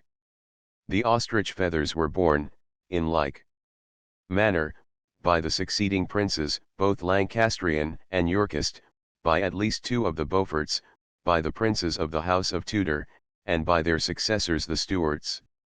Thus, it is certain that the ostrich feathers were held to be a royal badge, from the time of their first appearance in the Heraldry of England about the middle of the 14th century, and that in that character they were adopted and borne by the successive sovereigns, and by the princes, sometimes also by the princesses, as in the instance of a seal of Margaret Beaufort, the mother of Henry VII, of the royal houses, without any other distinction than some slight mark of cadency, and without the slightest trace of any peculiar association with any one member of the royal family.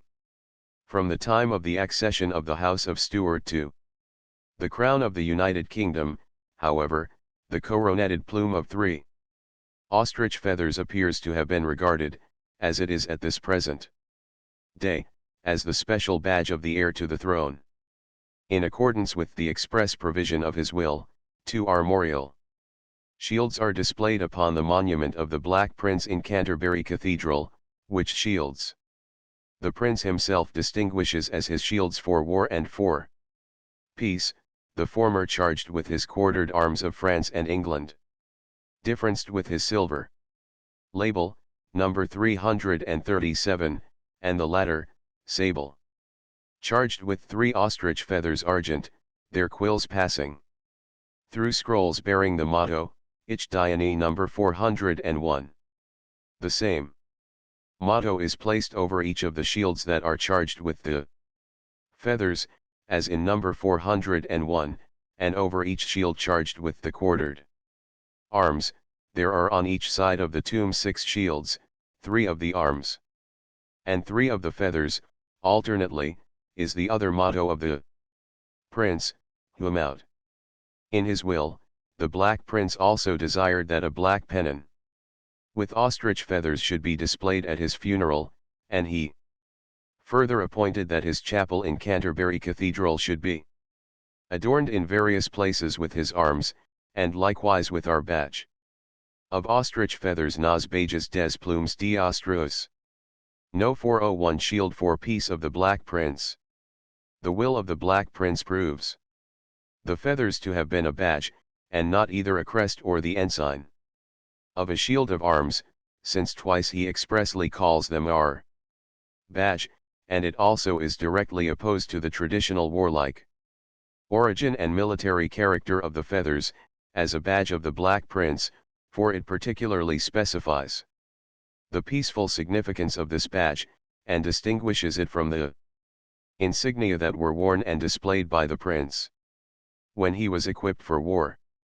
The mottos Ich diene and Humaut are Old German, and they signify, I serve, and magnanimous. It has been suggested by Mr. Planche, that Humaut is Flemish, and that the three words really form a single motto, signifying, magnanimous, I serve, that is, I obey the dictates of magnanimity.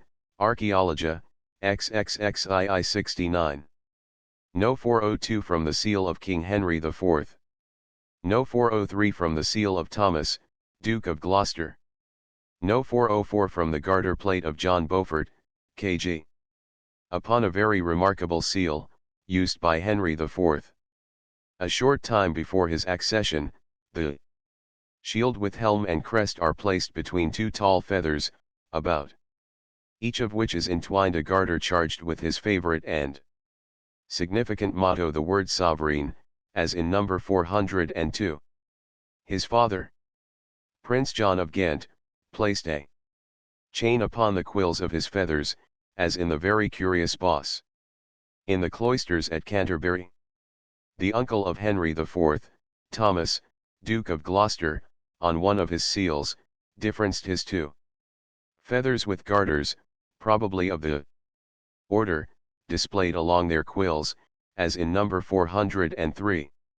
And, about AD 1440, John Beaufort, K.G., Duke of Somerset, on his garter plate placed two ostrich feathers erect, their quills compony argent and azure, and fixed in golden scrolls, number 404. In the Harleian Ms. 304, f12, it is stated that the ostrich feather of silver, the pen thus compony argent and azure, is the Duke of Somerset's, also that the feather silver with the pen gold, is the king's, the ostrich feather, pen, and all silver, is the prince's, and the ostrich feather gold, the pen ermine, is the Duke of Lancaster's. The shield charged with three ostrich feathers, number 401, was borne by Prince John of Ghent, and it appears on the splendid great seal of Henry IV, between the shields of the Duchy of Cornwall and the Earldom of Chester. Humphrey, Duke of Gloucester, is also recorded to have borne this same feather shield. In the vaulting of the ceiling over the steps leading to the hall at Christ Church, Oxford, the ostrich plume badge is carved within a garter of the order, and, again, the badge is represented after the same manner, environed with the garter, in the beautiful binding of a copy of the Bible which is reputed to have been used by Charles I in his last moments. The ostrich feathers are repeatedly mentioned in early documents, and they are shown to have been constantly used for various decorative purposes, always evidently with an heraldic motive and feeling, by the same royal personages who blazoned them on their seals, and displayed them elsewhere as their armorial insignia. A well-known example of a diaper of white ostrich feathers on a field per pale argent and vert is preserved in the stained glass now in the great north window of the transept of Canterbury Cathedral. Chapter 16. Supporters. Standing by the shield. In silence. Idols of the king. A supporter is a figure, sometimes of an angel, frequently of a human being, but more generally of some animal, bird, or imaginary creature, so placed in connection with a shield of arms as to appear to be protecting and supporting it. In English heraldry, a single supporter is of comparatively rare occurrence, but a number of examples are to be found in the heraldry of Scotland. In early examples, when two supporters appear, they are in most cases alike, but, more recently, except in the heraldry of France, the two Figures are generally quite distinct the one from the other, the earlier usage of having the two supporters alike being less frequent. The modern prevailing practice in England is happily exemplified in the well-known instance of the present royal supporters, the lion and the unicorn. Supporters are considered to have been introduced into the heraldry of England during the reign of Edward III, but they may with greater accuracy be assigned to the middle of the 15th century, than to the second half of the 14th, as armorial insignia of a very high rank. Supporters are granted in England only by the express command of the sovereign, except to peers and Knights Grand Cross and Knights Grand Commanders. In Scotland, where they occur more frequently than in the heraldry of the south of the Tweed, the Lord Leon has power to grant supporters. Originally by the Scottish heralds these accessories of shields were entitled bearers. Supporters are now granted, on payment of fees, to all peers of the realm to descend to the holders of a specified peerage, and to knights of the Garter, Thistle, and St. Patrick, and to Knights Grand Cross and Knights Grand Commanders of all other orders of knighthood to be born for life. Most Nova Scotia baronets and chiefs of Scottish clans have supporters registered with their arms. Supporters probably owe their origin rather to several concurrent circumstances, than to any one particular circumstance. The mere fact of a knight carrying his own armorial shield, or his esquire bearing it beside him, might suggest the general idea of some supporting figure in connection with the representation of that shield. The act of carrying a banner of arms, in like manner, might suggest a representation of a supporter for a shield of arms. To early seals, however, heraldry is in an especial degree indebted for the development of the idea of supporters, and for bringing it into a definite form. Again, the prevalent use of badges in the 14th century, and in the 15th also, would necessarily exercise a powerful influence in the same direction, and would lead heralds to associate with shields of arms certain other figures which, while in themselves distinct and independent, were closely allied with certain shields of arms. The prototypes of true supporters, indeed, as they appear on seals, are badges. In fact, it is often difficult to determine whether specified figures on the seals of a certain period are heraldic supporters or merely representations of badges. An effigy represented upon a seal, as in number 405, the seal of Devorgilla Crawford, about AD 1290, from Lang's volume, or in NOS 316, 317, would be even more than a suggestion of a supporter. The same may be said, when some figure, almost certainly a badge, was introduced into the composition of a seal, holding or supporting a shield by its gauge, as in number 203, or when a shield, or two or more shields, were charged upon some figure, as in number 204, both of these examples, indeed, might be regarded as illustrations of the origin or first adoption of single supporters. No 405 seal of Devorgilla Crawford, about 1290. The introduction of angelic figures, which might have the appearance of acting as guardian angels, in their care of shields of arms, was in accordance with the feeling of the early days of English heraldry, and while it took a part in leading the way to the systematic use of regular supporters, it served to show the high esteem and honor in which armorial insignia were held by our ancestors of those ages. In number 159 I have already shown an example of a sculptured shield thus supported by angels, from St. Albans. In the same noble church there are other examples of the same character in stained glass. Angel supporters, the figures treated in various ways, occur in very Many Gothic edifices, particularly, sculptured as corbels, bosses or paterie, or introduced in panels, and employed for the decoration of open timber roofs, as in Westminster Hall. They appear also on seals, as on the seal of Henry of Lancaster, about AD 1350, which has the figure of an angel above the shield, and a lion on each side of it. No. 406 part of seal of Margaret, Lady Hungerford. The representation of armorial banners upon seals would lead to at least the occasional introduction of some figure to hold, or support, the banner, and here, again, we discern the presence of some of the immediate predecessors of supporters, properly so called.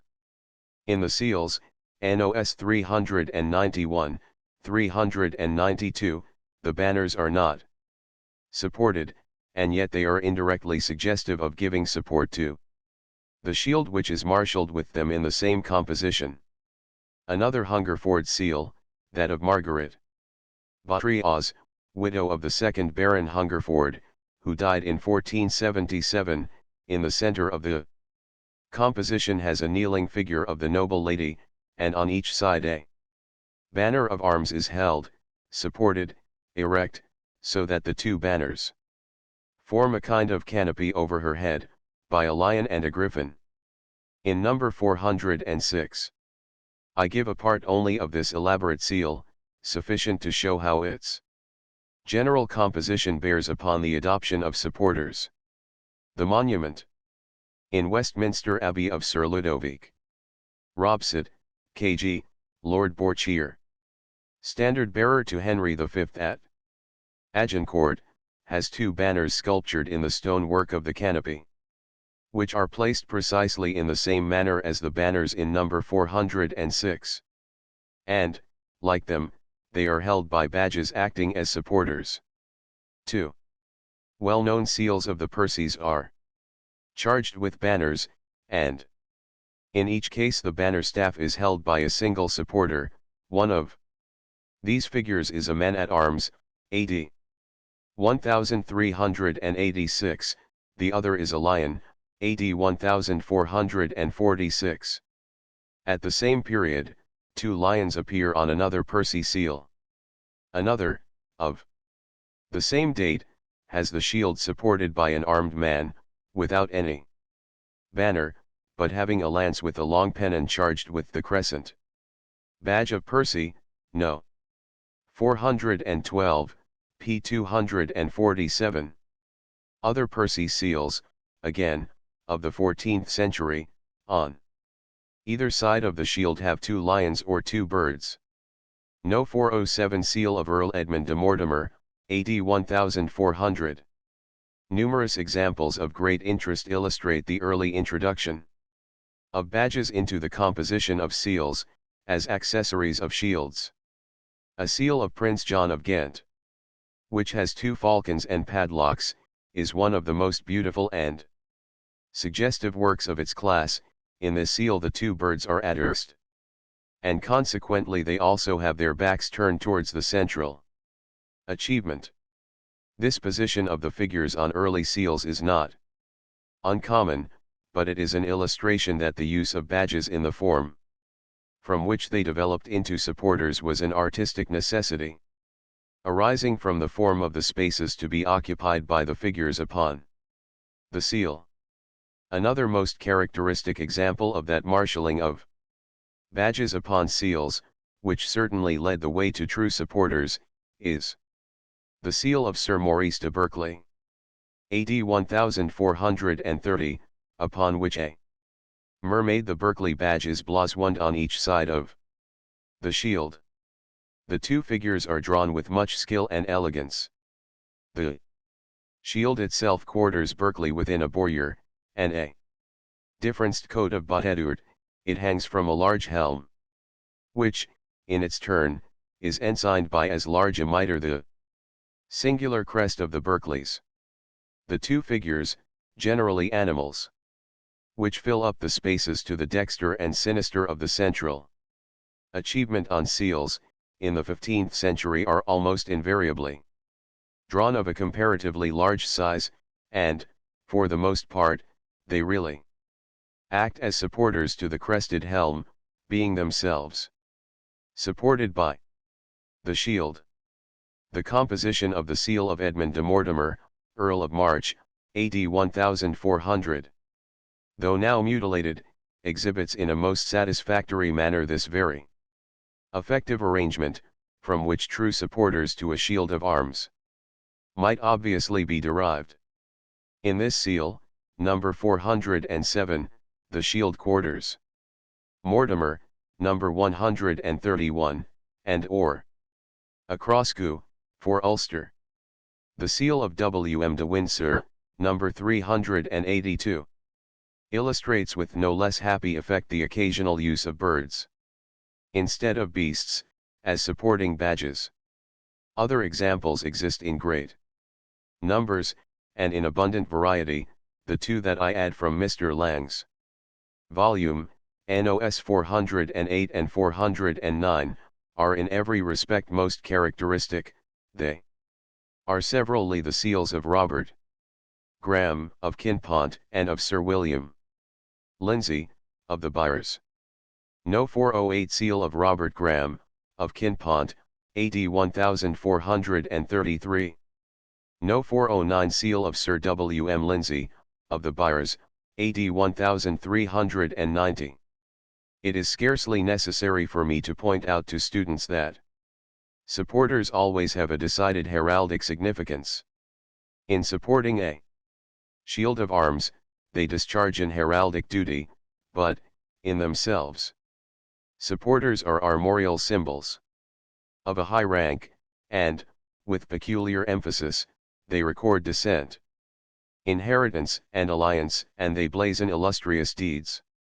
Supporters should always be represented in an erect position.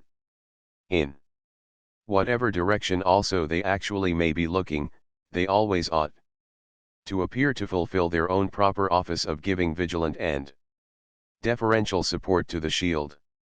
It would be well, in our blaswoning of supported achievements, not only for us to regard a becoming position and attitude for supporters to be matters determined by positive heraldic law, but also that some satisfactory arrangement should be made and recognized for general adoption, by which an equally becoming support would be provided for supporters. An unsatisfactory custom has been either to place the supporters, whatever they may be, upon some very slight Renaissance scroll work that is neither graceful nor consistent, or, to constrain the motto scroll to provide a foundation or standing place for them. In the latter case, an energetic lion, or a massive elephant, and, in a certain class of achievements of comparatively recent date, a mounted trooper, or a stalwart man-of-war's man, probably with a 24-pounder at his feet, are made to stand on the edge of the ribbon that is inscribed with the motto.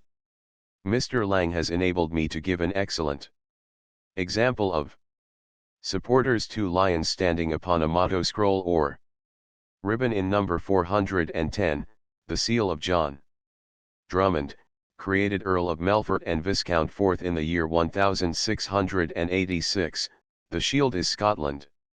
Within a bowyer compony, the supporters are gorged with collars charged with thistles, and the crest is the crest of Scotland issuing from a celestial crown. As says the motto of Sir William Mahone, Moniti, Meliora. Sequamer, now that we have been told of it, let us produce something better than this support for our supporters. Happily the best heraldic artists of the moment seem very generally to have reverted to the older and more preferable form. No 410 seal of John Drummond, Earl of Melfort, AD 1686. The heralds of France still restrict the term supporters lay supports to animals, whilst to human beings, to figures of angels, and to mythological personages or other figures in human form, when supporting a shield, they apply the Term lay tenants. When trees or other inanimate objects are placed beside any armorial shield, and so discharge the duty of supporters in French achievements, they are distinguished as lay citizens. An old French writer on heraldry, Palliot, however, says that in his time, AD 1660, tenant is used in the singular number, and denotes any kind of single supporter, while supports is used when there are two. In the French heraldry of the present time, a single tenant or support is of rare occurrence, and when two tenants or supports appear in blazon, they are generally, though not always, alike. Chapter 17. Flags.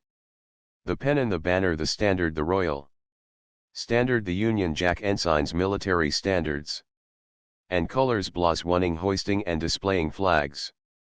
Many a beautiful pennon fixed to a lance, and many a banner displayed. Siege of Carlaverock, AD 1300.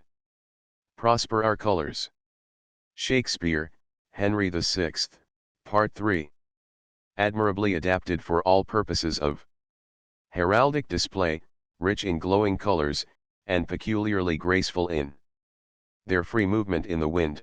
Flags are inseparably associated with spirit-stirring memories, and in all ages and with every people they enjoy an enthusiastic popularity peculiar to themselves. In the Middle Ages, in England, three distinct classes of heraldic flags appear to have been in general use, each class having a distinct and well-defined signification. One first, the pennon, small in size, of elongated form, and either pointed or swallow-tailed at the extremity, is charged with the badge or some other armorial ensign of the owner, and by him displayed upon his own lance, as his personal ensign. The pennon of Sir John D'Aubernoun, number 286, fringed and pointed. AD 1277, bears his arms AZ, a chevron or, and number 411, another example of the pointed form of pennon, is from the Painted Chamber, Westminster. About AD 1275. Number 412, a long, swallow-tailed pennon, charged with the Percy Crescent badge, is from the seal of Henry de Percy, 1st Earl of Northumberland. Before the true heraldic era, lance flags with various decorative devices, but without any blazonry having a definite signification, were in use. See NOS 5, 6. The pennoncelle was a modification of the pennon. No. 411 pennon, from the Painted Chamber. No. 412 pennon of Percy, AD 1400. 2. Second, the banner, square or oblong in form, and of a larger size than the pennon, bears the entire coat of arms of the owner blasoned over its whole surface, precisely as the same composition is blasoned upon a shield. No. 162. The banner has been described as the ensign of the sovereign, or of a prince, a noble, or a knight who had been advanced to the higher rank or degree of a banneret, but it would seem almost certain that the display of arms upon a banner was never confined to a banneret. Two banners are represented in each of the Hungerford seals, NOS 391, 392. A small group of oblong banners, with two pointed pennons, is represented in No. 413, from the Painted Chamber. No. 413 oblong banners and pointed pennons, from the Painted Chamber. In the olden time, when a knight had distinguished himself by conspicuous gallantry, it was the custom to mark his meritorious conduct by prompt advancement on the very field of battle. In such a case, the point or points of the good knight's pennon were rent off, and thus the small flag was reduced to the square form of the banner, by which Thenceforth he was to be distinguished. Froissart, in his own graphic manner, has described the ceremonial which attended the first display of the banner of a newly created banneret on the field of battle. Sir John Chandos, one of the knights founders of the Garter, appeared with his maiden banner on the field, on the morning of the Battle of Navarrete, in Castile, April 3, 1367. He brought his banner in his hands, says the chronicler, rolled up, rolled round the staff, and said to the Prince of Wales, it was the Black Prince, my lord, behold, here is my banner. I deliver it to you in this way, still rolled round the staff, that is, that it may please you to display it, and that this day I may raise it, for, thank God, I have land and heritage sufficient to support the rank as it ought to be.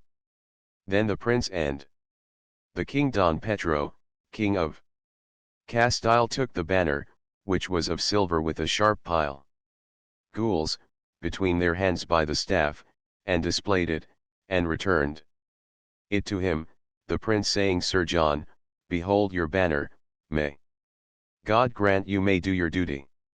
Then Sir John Chandos bore his banner, displayed, to his own company, and said, Gentlemen, see here my banner and yours. Preserve it as your own. We see that, like another hero of a later period, the Black Prince held the maxim, England expects every man to do his duty. Quarterings, marks of cadency, and differences, but not implements, are blazoned on banners under the very same conditions that they appear on shields of arms. For example, the banners, as well as the shield, on the seal of Sir Robert de Hungerford, number 392, are differenced with a label for cadency, and thus are distinguished from the corresponding banners and shield on the seal of Sir Robert's father, number 391. Crests, badges, supporters, and other external accessories and ornaments of armorial shields have no place on banners. A banner representing a shield, and being charged as a shield.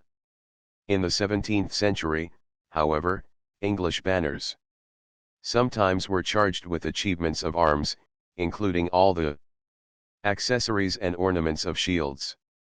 In early times banners appear in use at sea, as well as on land, and the same banners were used both on shore and afloat. The sails of our early shipping, also, are constantly represented as covered with armorial blazonry, and they thus were enabled to act as ship flags. Many curious and interesting representations of the strange, unwieldy, unship-shaped looking craft that were the ancestors of the British Navy are introduced with their heraldic sails and their banners into the compositions of seals. A fine example of its order is the seal of John Holland, Earl of Huntingdon, A.D. 1436, Admiral of England, Ireland, and Aquitaine, number 414. The ship is really a noble-looking vessel, with her solitary sail blazoned with the Lord Admiral's arms, England, within a bordure of France, the same arms that were borne by Prince John of Eltham, number 24. In this example the crew are not represented, but in other seals of early shipping figures are commonly introduced, and almost always they are drawn of ludicrously disproportionate size. This ship does not display any banner from a banner staff, but has a nautical pennon of ample size flying at the masthead. When banners are displayed on board ships upon early seals, they are generally narrow in proportion to their height.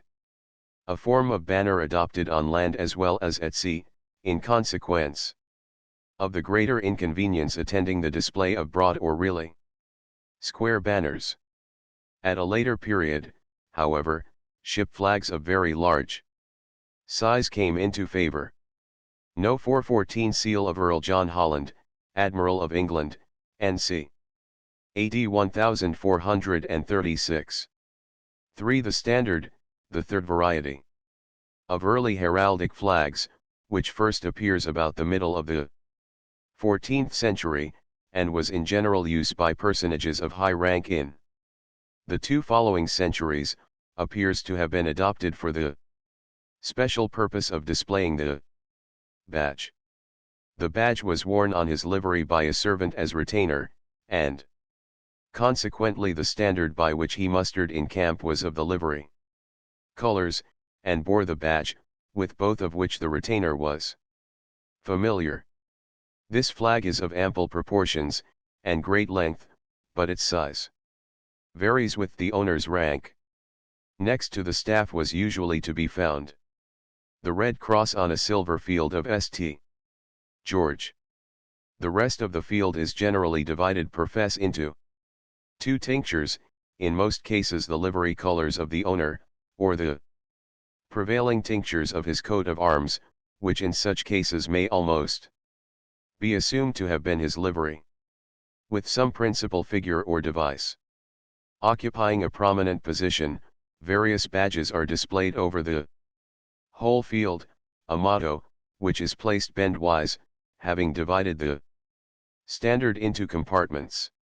The edges are fringed throughout, and the extremity is sometimes swallow-tailed, and sometimes rounded. No. 415 standard of Sir Henry de Stafford, K.G., about AD 1475. The standard of Sir Henry de Stafford, K.G., second son of Henry, 2nd Duke of Buckingham, executed in 1483, is represented in No. 415, from a drawing in the Herald's College. It is charged, first, with a cross of St. George, then, on a field per fess sable and gules, the colors of the Duke's livery, the white swan of the de Bowens, with the silver Stafford knot, number 304, differenced with a crescent gules for cadency. The motto is humble, et, loyal, and the fringe, of the same colors as the field, is componi sa and gu. In other examples a greater variety of badges is introduced. The student will not fail to take notice of the systematic display of the ensign of St. George in these standards, as the national armorial device of England. The use and heraldic display of these standards had practically lapsed, but the College of Arms has now reverted to its ancient practice of recording them in cases of the grant or confirmation of a badge. No. 416 The Royal Standard, or Banner. The Royal Standard, to give it its popular name, is not really a standard at all, but is the King's banner of his arms. It stands at the head of our English flags of the present day, and bears the full blazonry of the royal arms of His Majesty the King, as they are marshalled on the royal shield, number 416. It is personal to the King, and its use by other people is not permitted. This splendid flag, so truly heraldic in its character, and charged with coat armor and not with badges, ought to be styled the royal banner. The same standard is duly differenced with their own marks of cadency and their shields of pretense for the different members of the royal family. 4. Use at sea, whilst the Prince of Wales has his own flag or banner of his arms, all other members of the royal family use a flag showing the royal arms within a bowyer ermine. Queen Mary and Queen Alexandra fly flags of their impaled arms. The Union Jack, which is regarded as the national British flag, as we now display it, is the second of its race. Strictly speaking, it is as much the property of the sovereign as the royal banner, but objection to its use and display is not officially made. The first Union Jack, number 417, was produced in obedience to a royal proclamation of James I in the year 1606. Its object was to Provide a single national flag for both England and Scotland as a single kingdom, which might put an end to certain serious disputes concerning the precedence of their respective banners of St. George and St. Andrew. NOS 418, 419, between the natives of England and Scotland of South and North Britain. This Union flag combined the blazonry of the two rival ensigns, not marshalling them by quartering after the early heraldic usage, but by reviving a still earlier process, and by blending the cross and the saltire of NOS 418 and 419 in a single composition. This was effected, accordingly, by charging the cross of St. George, with a narrow border or fimbriation of white to represent its white field, upon the banner of St. Andrew, the result being the flag shown in number 417. On the final union between England and Scotland in 1707, this device was formally declared to be the ensign armorial of the United Kingdom of Great Britain. No. 418 St. George. No. 417 the first Union Jack. No. 419 St. Andrew. Upon the first day of January, 1801, the second Union Jack. The Union Jack of today, number 420, superseded the flag of King James and Queen Anne. The union with Ireland rendered a change necessary in the Union Jack, in order to incorporate with its blazonry the banner of St. Patrick, number 421, Arg. A saltire gu. There seems good reason to believe that the so-called cross of St. Patrick had little, if indeed any, separate or prior existence. The process that had been adopted before was again brought into action, but now a single compound device had to be formed. By the combination of a cross and two saltires, NOS 418, 419, and 421. As before, in this new flag the blue field of St. Andrew forms the field, then the two saltires, the one white and the other red, are formed into a single compound saltire counterchanged of the two tinctures alternating, the white having precedence. A narrow edging of white is next added to each red side of this new figure, to represent the white field of St. Patrick, as the narrow edging of white about the red cross represented the white field of St. George in No. 418, and, finally, the red cross of St. George fimbriated with white, as in the first Jack, is charged over all. Such is the second Union Jack.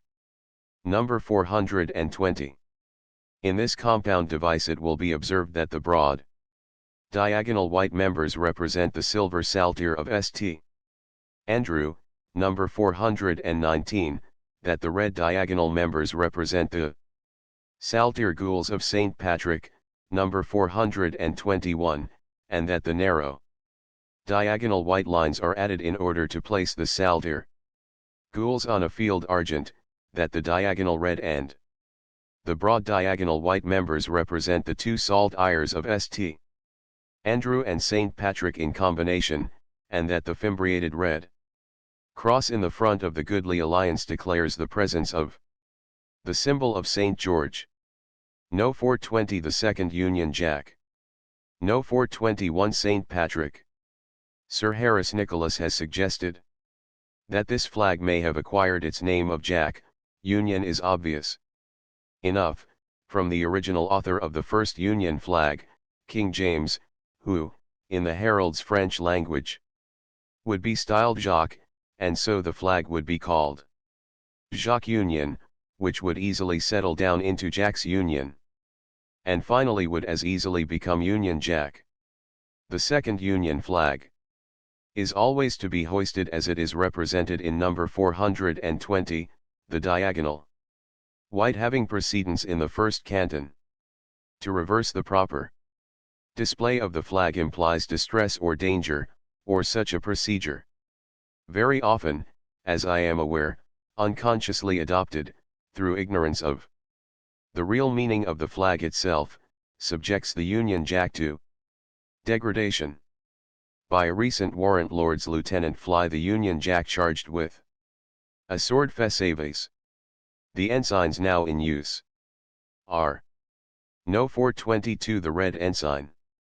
1. The red ensign, a plain red flag contoning a Union Jack having a jack in the dexter chief angle next to the point of suspension, number 422. This ensign shares with the Union Jack the honor of being the ensign of England, the ensign, that is, of the British Empire. When displayed at sea, it now distinguishes all vessels that do not belong to the Royal Navy, but, before the year 1864, it was the distinguishing ensign of the Red Squadron of the Navy, and of the Admirals of the Red, the admirals of the highest rank. 2. The white or St. George's ensign is the old banner of St. George, number 418, with a jack contonied in the first quarter. It now is the ensign of the Royal Navy, but, before 1864, it distinguished the White Squadron of the Navy, and the admirals second in rank of that squadron. 3. The blue ensign differs from the red only in the field, being plain blue instead of red. It now is the ensign of the Naval Reserve. Before 1864 it was the ensign of admirals of the blue, third in rank, and of their squadron of the Royal Navy. A red ensign is often charged with a crown, or with some appropriate device, to denote some particular department of the public service. With the ensigns may be grouped the flag of the Admiralty, which displays a yellow anchor and cable set fess-wise on a red field. The ensigns are always to be hoisted so as to have the jack next to the point of suspension, as in number 422. Military flags. 1. Cavalry standards, being lineal descendants of the knightly banners of medieval chivalry, are small square flags, the color of the field the same as the regimental facings, and each standard bears the number, motto, and specific title of its own regiment, with whatever heraldic badge or device may be associated with it. Upon these standards also are Blas 1. The regimental honors such words as Waterloo, Alma, Lucknow, and others, which briefly and with most emphatic significance declare the services of the corps. The household cavalry, the Life Guards and Blues, have all their standards of crimson, and they are blazoned with the royal insignia and their own honors and devices. 2. Infantry colors. In the first instance, each regiment of infantry had one color, subsequently, 2 others were added, and finally, in the reign of Queen Anne, it was decided that every infantry regiment or battalion of the line, the rifles of the line excepted, who have no colors, should have its own pair of colors. Of this pair, one is the King's color, a Union Jack charged with some regimental devices, the other, the regimental color, is of the tincture of the facings, on which the honors and devices of the regiment are charged, and in the dexter chief angle a small jack is cantonade. In fact, the regimental color is the same as the red or blue ensign, number 422, the color of the field, varying with the regimental facings, and the field itself being charged with the various devices. In their colors, the guards reverse the arrangement that obtains with the regiments of the line. With them, the King's color is always crimson, with or without a jack, but charged with the royal cipher and the regimental devices. The regimental color of the guards is the Union Jack. 3. The Royal Artillery have no colors or standards. Military flags are not now used in actual warfare by British troops. I conclude this chapter, which treats briefly of the heraldry of the most important English flags, with 4 still more brief general remarks. 1. First, by all English people who are disposed to exclaim, making Shakespeare's words their own. Prosper our colors, it ought to be understood that their national flags are endowed with heraldic, that is, with historical significance, recorded after an heraldic fashion. 2. Second, this significance of their flags ought also to be understood, that it may be appreciated, by all true English people. 3. Third, our flags ought always to be made and represented correctly. And 4. Lastly, our flags, and all other flags also, ought always to be hoisted and displayed rightly and properly. Chapter 18.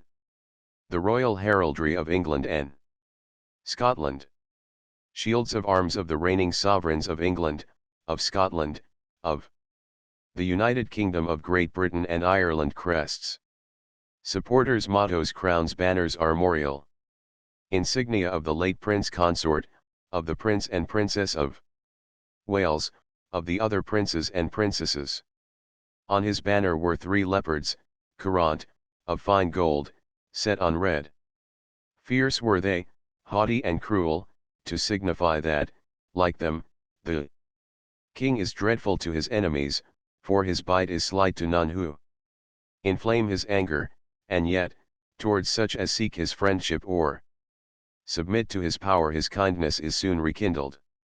Roll of Carlaveric, with Scotland's arms, device, and crest, embroidered round and round. Marmion. How the 3 leopards currant of the shrewd chronicler of Carlaveric are identical with the 3 lions. Passant guerdant of the Royal Shield of England I have already shown. See page 84. To the Norman sovereigns of England, William I, William II, Henry I, and Stephen, A.D. 1066 to 1154, the same shield of arms has been assigned Gu, 2. Lions Pass. Guard, in pale, or, number 22. It must be distinctly understood, however, that there exists no certain authority for these arms. In like manner, Stephen is also said to have borne on a red shield 3 golden sagittaries or centaurs with bows and arrows. And, again, Henry II is considered to have added a 3rd lion to the 2 on the shield of his father. A single golden lion passant guerdant on red being, also, considered to be the armorial ensign of the province of Aquitaine, acquired by Henry in right of his consort, Alianor. As early as the reign of Henry III, a shield of arms, number 23, was assigned to the Anglo-Saxon kings. Another shield, number 2, was assigned to Edward the Confessor, and a 3rd shield, number 3, to another sainted Anglo-Saxon prince, Edmund. From the appearance of the 2nd Great Seal of Richard I, about AD 1195, all uncertainty concerning the royal arms of England is at an end, and they are borne as follows by the successive English sovereigns. No 22 royal arms, supposed to have been born before AD 1189. No 187 royal arms, from AD 1189 to 1340. Richard I, John, Henry III, Edward I, Edward II, and Edward III, till the 13th year of his reign, AD 1340. Gu, 3. Lions passant guerdant in pale or no 187. Edward III, from the 13th year of his reign, when he claimed to be King of France as well as of England, and so styled himself, Richard II, and Henry IV, till about the 5th year of his reign. France Ancient and England Quarterly No. 252. Richard II sometimes bore the arms of the Confessor, number 2, with his own, on a separate shield, as at Westminster Hall, and sometimes he impaled the confessors. Arms with his own quartered shield, the arms of the confessor having the precedence. No. 252 Royal Arms from AD 1340 to about 1405. No. 253 Royal Arms from about AD 1405 to 1603. Henry IV. From about 1405. Henry V, Henry VI, Edward IV, Edward V, Richard III, Henry VII, Henry VIII, Edward VI, Mary, and Elizabeth. To AD 1603 France Modern. And England Quarterly, number 253. The Royal Shield of Scotland, No. 138, first appears upon the seal of Alexander II.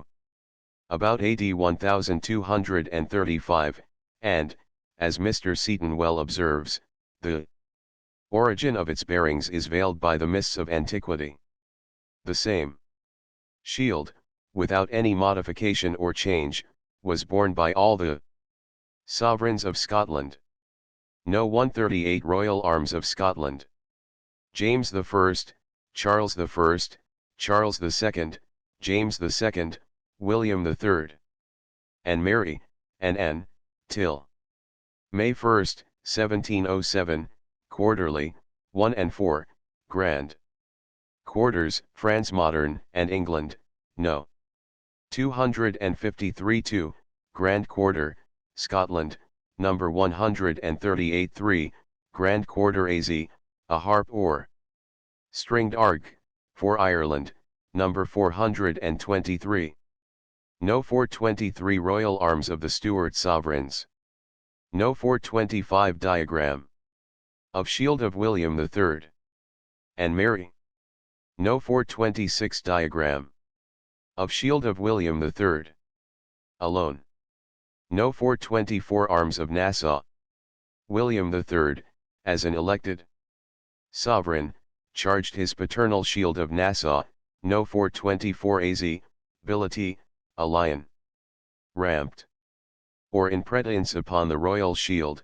Also, during the life of his consort, till December 28, 1694, he bore the Stuart shield with Nassau in pretense on the dexter half of his shield, and thus impaled in the sinister half of his shield the same Stuart arms, as in the diagram, number 425, to denote their joint sovereignty. The shield represented in this diagram, number 425, bears the whole of number 423 on its dexter half, with number 424 in pretense, and on its sinister half it also bears the whole of number 423. When he reigned alone, William III bore his own dexter half of the impaled shield alone, as in the diagram, number 426, the shield represented in this diagram being the dexter half of number 425. Queen Anne, from May 1, 1707, till 1714, bore the royal arms marshalled as in the diagram, No. 427 1 and 2, England impaling. Scotland, 3, France Modern, No. 253, 4, Ireland, the harp, as in the third quarter of number 423. Number 427. Diagram of the second royal shield of Queen Anne. No. 428 Arms of Hanover. Number 429. Diagram of the royal shield from AD 1714 to 1801. The Arms of Hanover, on the accession of George I. August 1, 1714, were added to the shield of the United Kingdom. This was accomplished by removing the charges, England and Scotland impaled, from the fourth quarter of the shield, number 427, and charging that quarter with the Arms of Hanover as they appear on the shield, no 428 per pale and per chevron. 1. Gu, 2 lions passant gourdant or, 4 Brunswick. 2. Or, see me of hearts, a lion ramped. Az, 4. Lunenburg, 3, Gu, a horse courant arg, 4. Westphalia, 4, overall, on an Ines Kuchen gules, the Golden Crown of Charlemagne. This marshalling is shown in the diagram, number 429, which represents a shield bearing 1 and 2, England impaling Scotland. 3, France modern, 4, Ireland. 5, Hanover, as in number 428, without the crown.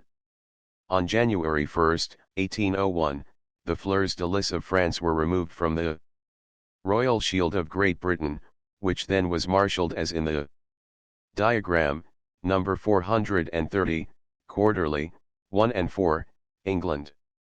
2, Scotland, 3, Ireland. 5, Hanover, the Shield of Hanover being ensigned with the electoral bonnet, number 240, till 1816. But, after Hanover became a kingdom, with the royal crown in place. Of the electoral bonnet from 1816 till 1837, as it appears in No. 428. No. 430 diagram of the royal shield from AD 1801 to 1837. George I, George II, George III, till January 1, 1801. The arms indicated in the diagram, number 429. George III, till 1816. The arms indicated in the diagram, number 430, the Ines Kuchen, ensigned with an electoral bonnet. George III, after 1816, George IV, William IV: the same arms as number 430, but the Ines Kuchen ensigned with the royal crown.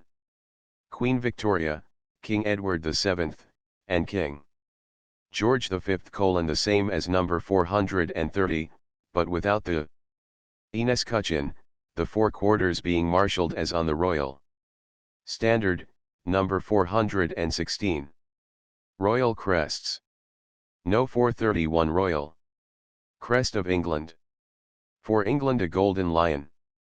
Statent gourdant, imperially crowned, assumed by Edward III, and by him borne on his helm. Standing upon a cap of estate, retained from his time, and now borne. Standing on an imperial crown. Number 431. For Scotland first crest. A lion statent gourdant gu, assumed by Robert II, about AD 1385, retained, and with some modifications. Used by his successors, till about AD 1550. Second crest. On an imperial crown. A lion siegent a front erect gu, imperially crowned, holding in the dexter paw a sword, and in the sinister paw a scepter, both erect. And PPR, with the motto in defense, assumed by James V, borne by Mary, and shown in her signet ring, number 432, about 1564, retained, and now in use. Royal supporters. For England. Of uncertain authority. Before Henry VI, who bore two white antelopes, also, a lion and a panther, or antelope. Edward IV: a lion, or argent, and a bull sable, or two lions argent, or a lion and a hart argent. Richard III: a lion, or and a boar arg, or two boars arg. Henry VII: a dragon, gu, and a greyhound arg, or two greyhounds arg, or a lion or and a dragon gu. Henry VIII: a lion or and a dragon gu, or a dragon gu, and either a bull sable, a greyhound argent, or a cock arg. Edward VI: a lion or, and a dragon goo. Mary and Elizabeth: a lion or, and a greyhound. Arg, or a dragon goo. For Scotland first. Supporters: 2 lions ramped. Guard, first seen on a seal. Of James I, AD 1429. Second supporters, 2 silver unicorns, crowned with imperial and gorged with open crowns and chained. Or, assumed by James IV, and retained. In use. On the signet of Queen Mary. Stewart, number 432, for this beautiful cut once more I am indebted to Mr. Lang. No. 432 The signet of Queen Mary Stuart, considerably enlarged. For the United Kingdom. Dexter. Supporter, a lion ramped. Guard, royally crowned, or sinister. Supporter, a unicorn ramped. Arg, armed, crined and gorged with a coronet composed of crosses patty and fleurs de lis, and chained. Or, assumed by James I of Great Britain, retained, and still in use. Royal mottos. The ancient English war cry Dieu et mon droit, God and my right, assumed as a regular motto by Henry VI, has been retained in use since his time. Queens Elizabeth and Anne also used semper idem always. The same. James I used Beatty. Pacifici blessed are the peacemakers. Mottos of Scotland, Nemo. Me. Impun. Lacicit no man. With impunity attacks me and, above the crest in defense. The former is really the motto of the Order of the Thistle. The crown. Till the time of Henry IV, the crown, the symbol of the sovereignty of England, was a golden circlet. Richly jeweled, and heightened with conventional strawberry leaves. Fine examples are represented in the effigies of Henry III, John, and Edward II. Henry IV, as shown by his splendid effigy at Canterbury, introduced fleurs de lis, alternating with the leaves. From the time of Henry V, the circlet has been heightened by crosses patties and fleurs de lis alternating, 4 of each, and without any leaves. Henry V also first arched the circlet with jeweled bands, which at their intersection he surmounted with a mound and cross. No. 234 Crown of H.M., the King. The arched crown of Henry V has 4 half arches, that is, it is arched over twice. Henry VI and Charles I arched their crown 3 times, all. The other sovereigns have had 2 complete arches only, and the crown still retains these 2 arches intersecting at right angles, as in No. 234 at different periods, while the design of the crown has remained unchanged. The contour of the arches, and the artistic treatment of the ornamentation have undergone various modifications.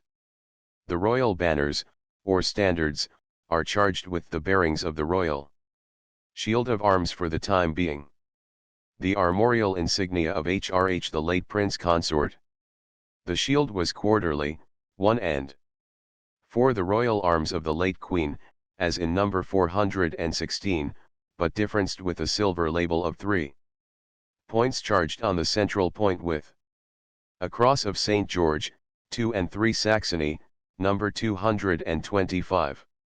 This shield was encircled with the garter of the order, and ensigned with the prince's own coronet, shown in number 441. The crest was the royal crest of England, number 431, the lion having the same label that differences the shield adjusted about his neck as a collar, and being crowned with the coronet, vide number 441, in place of the imperial crown. The supporters were those of the royal arms, the golden lion and silver unicorn, both of them differenced with the same label, and the lion crowned with the same coronet. The motto true. Und. Fest true and faithful. To the dexter of this achievement, the complete royal achievement of Queen Victoria. The arms of King Edward VII were, and those of King George V are, practically the same as those of Queen Victoria. As Princes of Wales, these arms were differenced by a plain label of 3 points. Argent, and an escutcheon of Saxony was superimposed. In each case upon accession to the throne, the escutcheon of Saxony was removed, and consequently there has been no change whatsoever in the royal arms, those of King Edward and King George being the same as those of Queen Victoria, save, of course, the necessary change in the royal ciphers, the full blazon of the royal arms for the present reign being arms quarterly, 1 and 4, gules, 3 lions passant gourdant in pale or England, 2, or, a lion rampant within a double trace sure flory and counter flory gules, Scotland, 3, azure, a harp or stringed argent, Ireland. Helmet of gold, a front, and with grills. Mantling, cloth of gold lined with ermine. Crests upon the imperial crown. A lion statent gourdant, crowned or, England. Upon the crown of Scotland, a lion segent erect a front. Gules, crowned or, holding in the dexter paw a sword, and in the sinister a scepter, both proper, Scotland. On a wreath, or an azure, a tower triple towered of the first. From the portal a heart springing argent, attired and ungulled gold. Ireland. Supporters, dexter, a lion. Gourdant or, crowned as the crest, sinister, a unicorn argent. Armed, crined and ungulled or, gorged with a coronet composed of crosses. Petit and fleurs de lis, a chain affixed thereto, passing between the forelegs and reflexed over the back of the last. Badges. 1. The red and white rose, united and crowned, England. 2. The thistle, crowned, Scotland. 3. A harp or, stringed argent, crowned, Ireland. 4. A trefoil slipped verd, crowned, Ireland. 5. The rose, thistle, and shamrock united on one stem and crowned, United Kingdom. 6. A shield, crowned and bearing the device of the Union Jack. United Kingdom. 7. Upon a mount verd, a dragon passant with wings elevated. Gules, Wales. N.B. This badge is not crowned. Motto Dieu. Et. Mon. Droid. In the compartment below the shield, with the Union, rose, shamrock, and thistle engrafted on the same stem. The shield is encircled by the garter of that order. The arms of H.M. Queen Alexandra, early in the reign of King Edward, were declared by royal warrant. Within the garter are impaled, dexter, the arms of King Edward VII, and, sinister, the undifferenced arms of Denmark as under the royal arms of Denmark. The shield divided into 4 quarters by the national white cross, having a border of red to represent the red field of the Danish ensign. First quarter Denmark or, see me of Hartsku, 3 lions. Pass. Guard. In pale az. Second quarter Schleswig or, 2 lions pass. In pale az. Third quarter Profess, in chief, Sweden az, 3 crowns or, in base. Iceland gu, a stockfish. Arg, crowned or, impaling, 4 Faroe Islands az, a buck pass. Arg, and, for Greenland a polar bear ramped. Arg. Fourth quarter Profess, in chief, for Jutland or, 10 hearts, 4, 3, 2, 1, gu, and in chief a lion pass. Az, in base, for Vandalia gu, a wyvern, its tail nowed and wings expanded, or on an Enescutcheon, quarterly, first, for Holstein gu, an Enescutcheon profess arg. And of the first, in every point thereof a nail in triangle, between as many holly leaves, all ppr. Second, for Stormerk gu, a swan arg, gorged with a coronet or. Third, for Ditzmers az, an armed knight ppr. Brandishing his sword, his charger arg. Fourth, for Lauenberg gu, a horse's head cooped arg. Over all, in pretence upon a second Enescutcheon, Oldenburg or, 2 bars gu.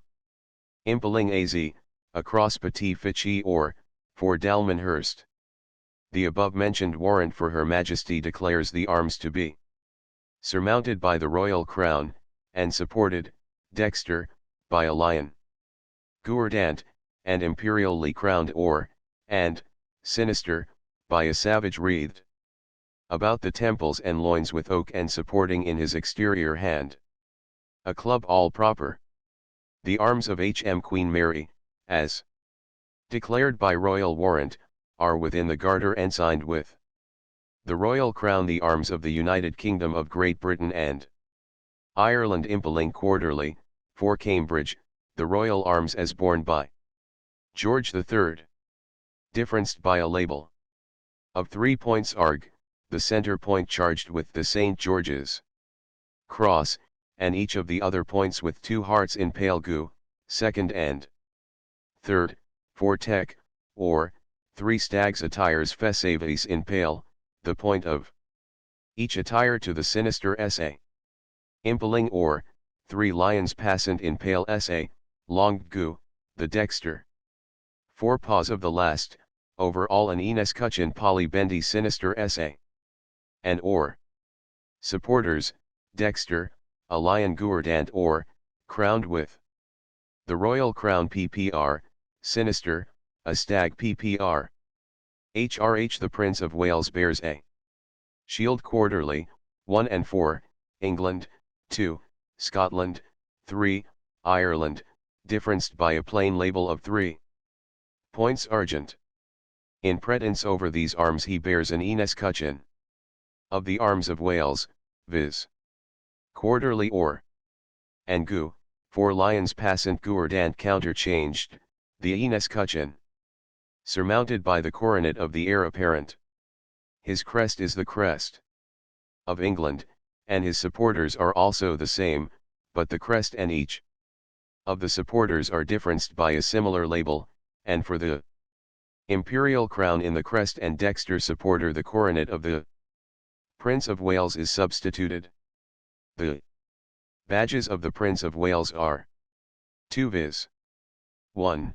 A plume of 3 ostrich feathers arg. Quilled or, enfiled by a coronet composed of crosses petit and fleurs de lis, with the motto, Ich Dien. 2. On a Mount Verd, a dragon passant with wings elevated. Gu, differenced with a label of 3 points arg. Below the shield the motto Ich Dien is repeated, and the shield is surrounded by the garter. The other princes and princesses, younger children of the late Queen Victoria, all bore the royal arms of the sovereign, the princes on shields, the princesses on lozenges. All their royal highnesses bore the royal supporters, all have a shield of Saxony, in pretence on their own shield or lozenge, all ensign their shield or lozenge with their own coronet, number 290, and the princes bear the royal crest. In every case, the dexter supporter is crowned, and the sinister supporter is gorged, and the crest stands upon and is ensigned with the same coronet which appears above the shield as their particular coronet of rank. All the shields, lozenges, crests, and supporters, are differenced with a silver label of 3 points, the labels being differenced as follows. HRH the late Duke of Edinburgh. And C: on the central point a red cross, on each of the other 2 points a red anchor, when the Duke succeeded to the throne of Saxe-Coburg and Gotha, a radical change in his arms was made. HRH the Duke of Connaught red cross, and 2 blue fleurs de lis. HRH the late Duke of Albany red cross, and 2 red hearts. HIM the late German Empress, Princess Royal of England, on the central point of her label had a red rose, and on each of the other 2 points a red cross. HRH the late Princess Alice of Hesse had on her label a red rose, between 2 ermine spots. HRH the Princess Helena, Princess Christian, has on her label a red cross, between 2 red roses. HRH the Princess Louise, Duchess of Argyll red rose, and 2 red cantons. HRH the Princess Beatrice red heart, and 2 red roses. The warrants for the 3 daughters of King Edward were issued in the lifetime of Queen Victoria when they were grandchildren of the sovereign, and no change has since been made. Consequently the labels are of 5 points instead of 3. The charges upon the label of HRH the Duchess of Fife, Princess Royal of England, are 3 red crosses, and 2 thistles slipped. Alternately, HRH Princess Victoria has a label of 5 points. Argent, charged with 3 roses and 2 crosses. Gules, and HM the Queen of Norway. A similar label, charged with 3 hearts and 2 crosses gules. The label of HRH the first Duke of Cambridge was silver, of 3 points, and the points differenced with a red cross in the center, and on each of the 2 side points 2 red hearts in pale. The second and late Duke bore the same label as his father, and below it a second label of 3 points gules. The label of HRH the first Duke of Cumberland, son of King George III, was of silver, and of 3 points charged with a fleur de lis between 2 crosses gules. The second Duke bore an additional label of 3 points gules, the center point charged with the white horse of Hanover. These dukes bore the royal arms as used in the reign of George III, and not as altered for Queen Victoria, differencing the accessories as well as the shield with their labels. In 1904 a warrant was issued for HRH Prince Arthur of Connaught. The label was of 5 points, charged with 3 red crosses and 2 blue fleurs de lis alternately. The coronet assigned to him was of crosses petit and strawberry leaves alternately. An interesting warrant was issued for the Princess Victoria Eugenie of Battenberg, now Queen of Spain, in view of her then approaching marriage. This assigned to her the arms of her father within a bordure of England, and each of the supporters had a banner of the royal arms of the United Kingdom placed in his paws. Even more interesting was the warrant issued in 1913 to HH Princess Alexandra, Duchess of Fife.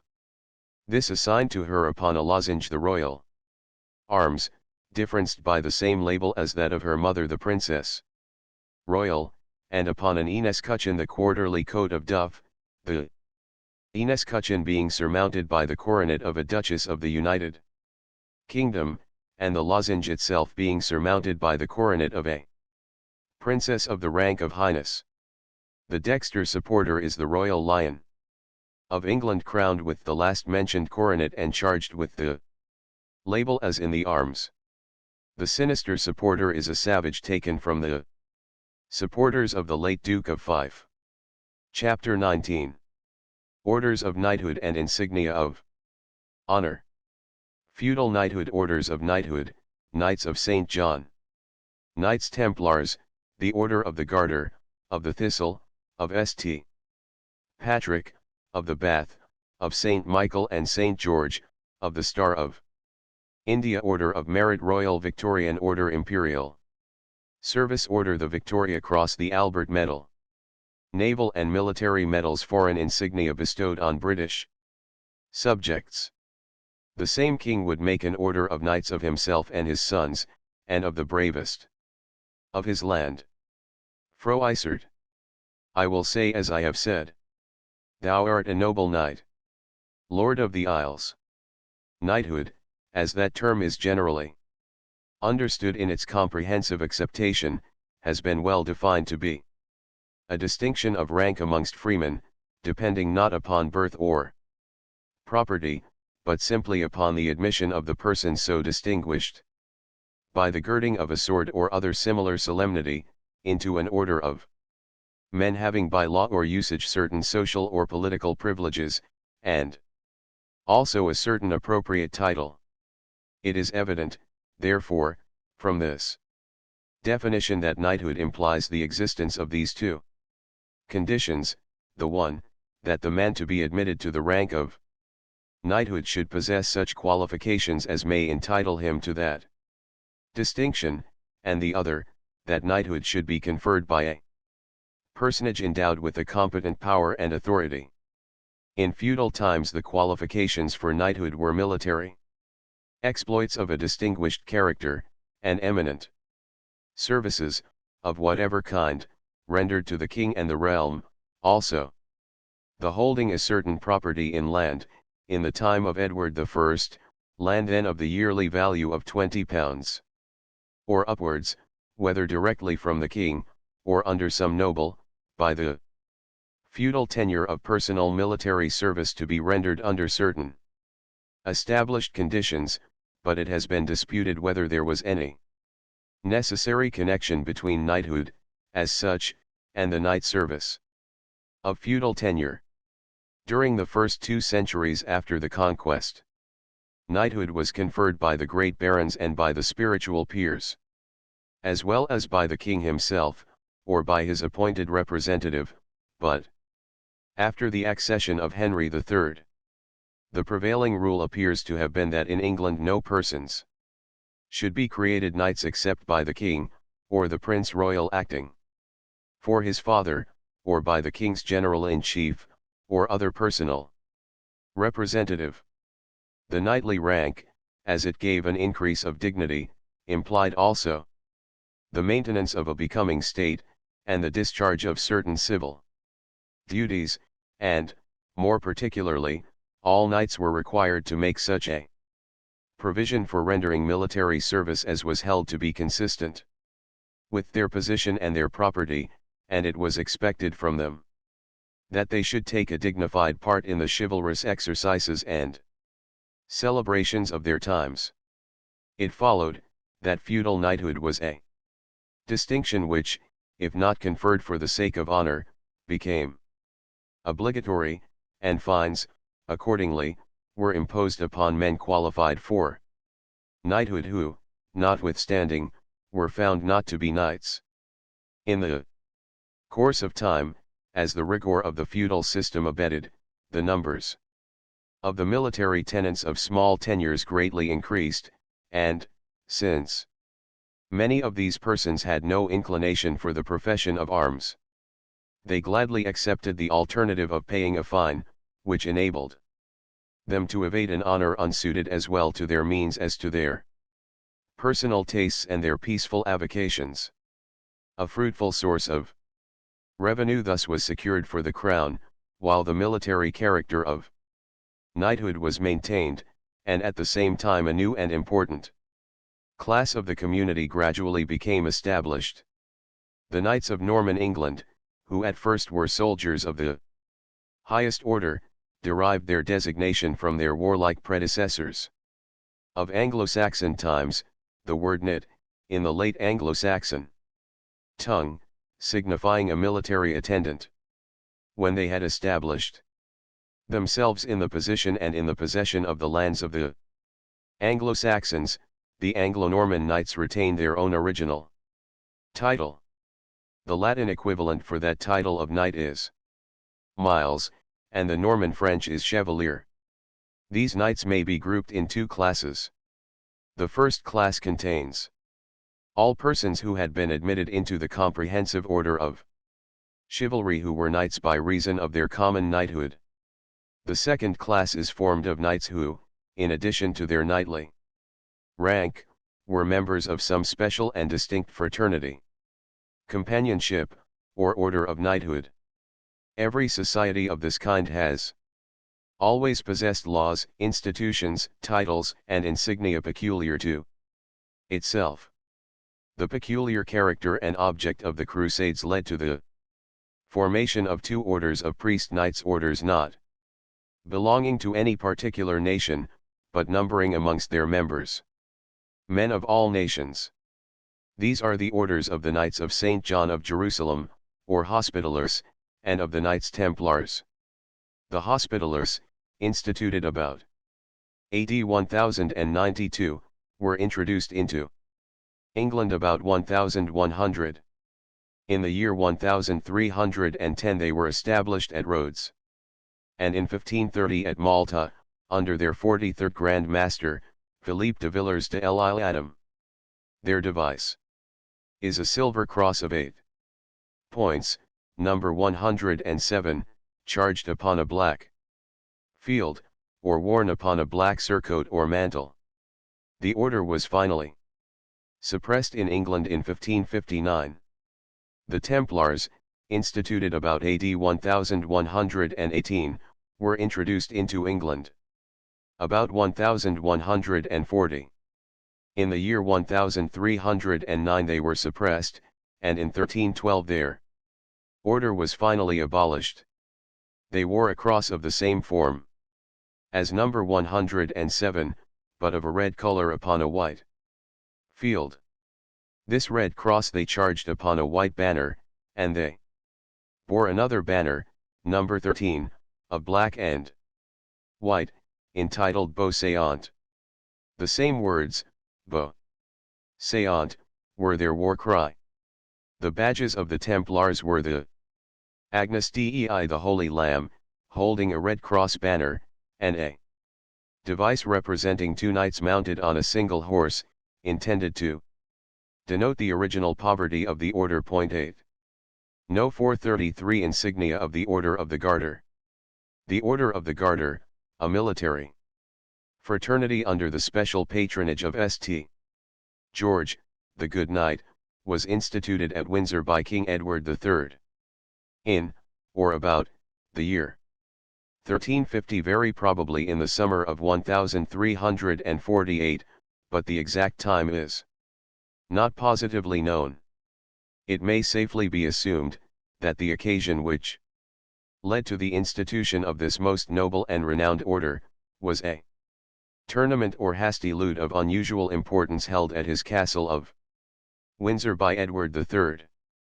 At the most brilliant period of his reign, and it is highly probable that the order suggested itself to the mind of the king, as a natural result of his own chivalrous revival of a knightly round table, such as flourished in the days of King Arthur. How much of historical fact there may be in the popular legend, which professes to derive from a certain romantic incident, the title certainly borne by King Edward's order from the time of its original institution, it is not possible to determine, but the legend itself is not in any way inconsistent with the spirit of those times, nor would the knights founders of the Garter regard their order as the less honorable, because its title might remind them of the happy gallantry, with which the casual misadventure of a noble lady had been turned to so good an account by a most princely monarch. The statutes of the order have been continually modified and altered, and the original military character of the institution has long ceased to exist.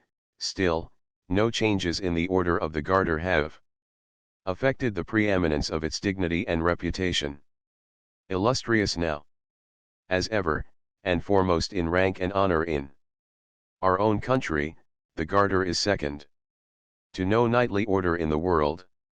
The most noble order of the Garter consists of the sovereign and 25 knights companions, of whom the Prince of Wales always is one. By a statute of the year 1805, the order includes such lineal descendants of George III. As may be elected, and still more recent statutes have provided for the admission of foreign sovereigns, and also of certain extra knights, who are elected companions as vacancies occur.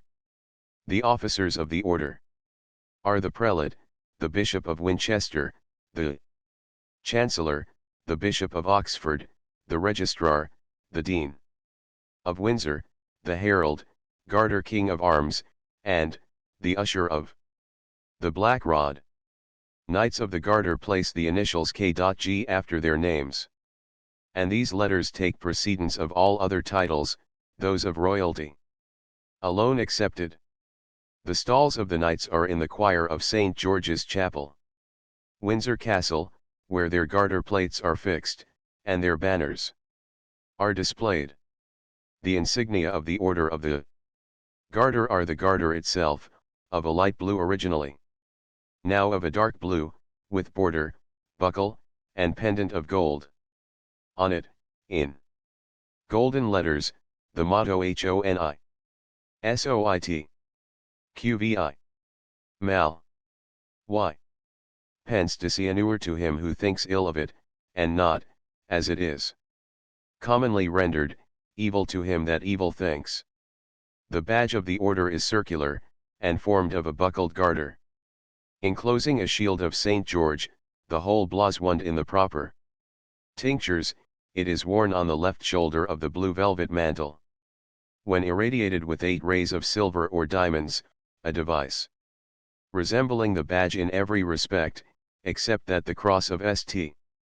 George is enclosed within the garter without being charged on a shield, forms the star of the order. The collar, of gold enameled, is formed of 12 buckled garters, each encircling a Tudor rose, and as many knots of intertwined cords. Attached to this collar is the George mounted figure of the saint in the act of trampling down the dragon and piercing him with his lance. The collar and George were added to the insignia by Henry VII. Number 434. The Lesser George of the Garter. The Lesser George, or jewel, added by Henry VIII, has the same device placed on an enameled field, and forming a jewel generally oval in form. It is encircled by a buckled garter of the order, and represented in number 434.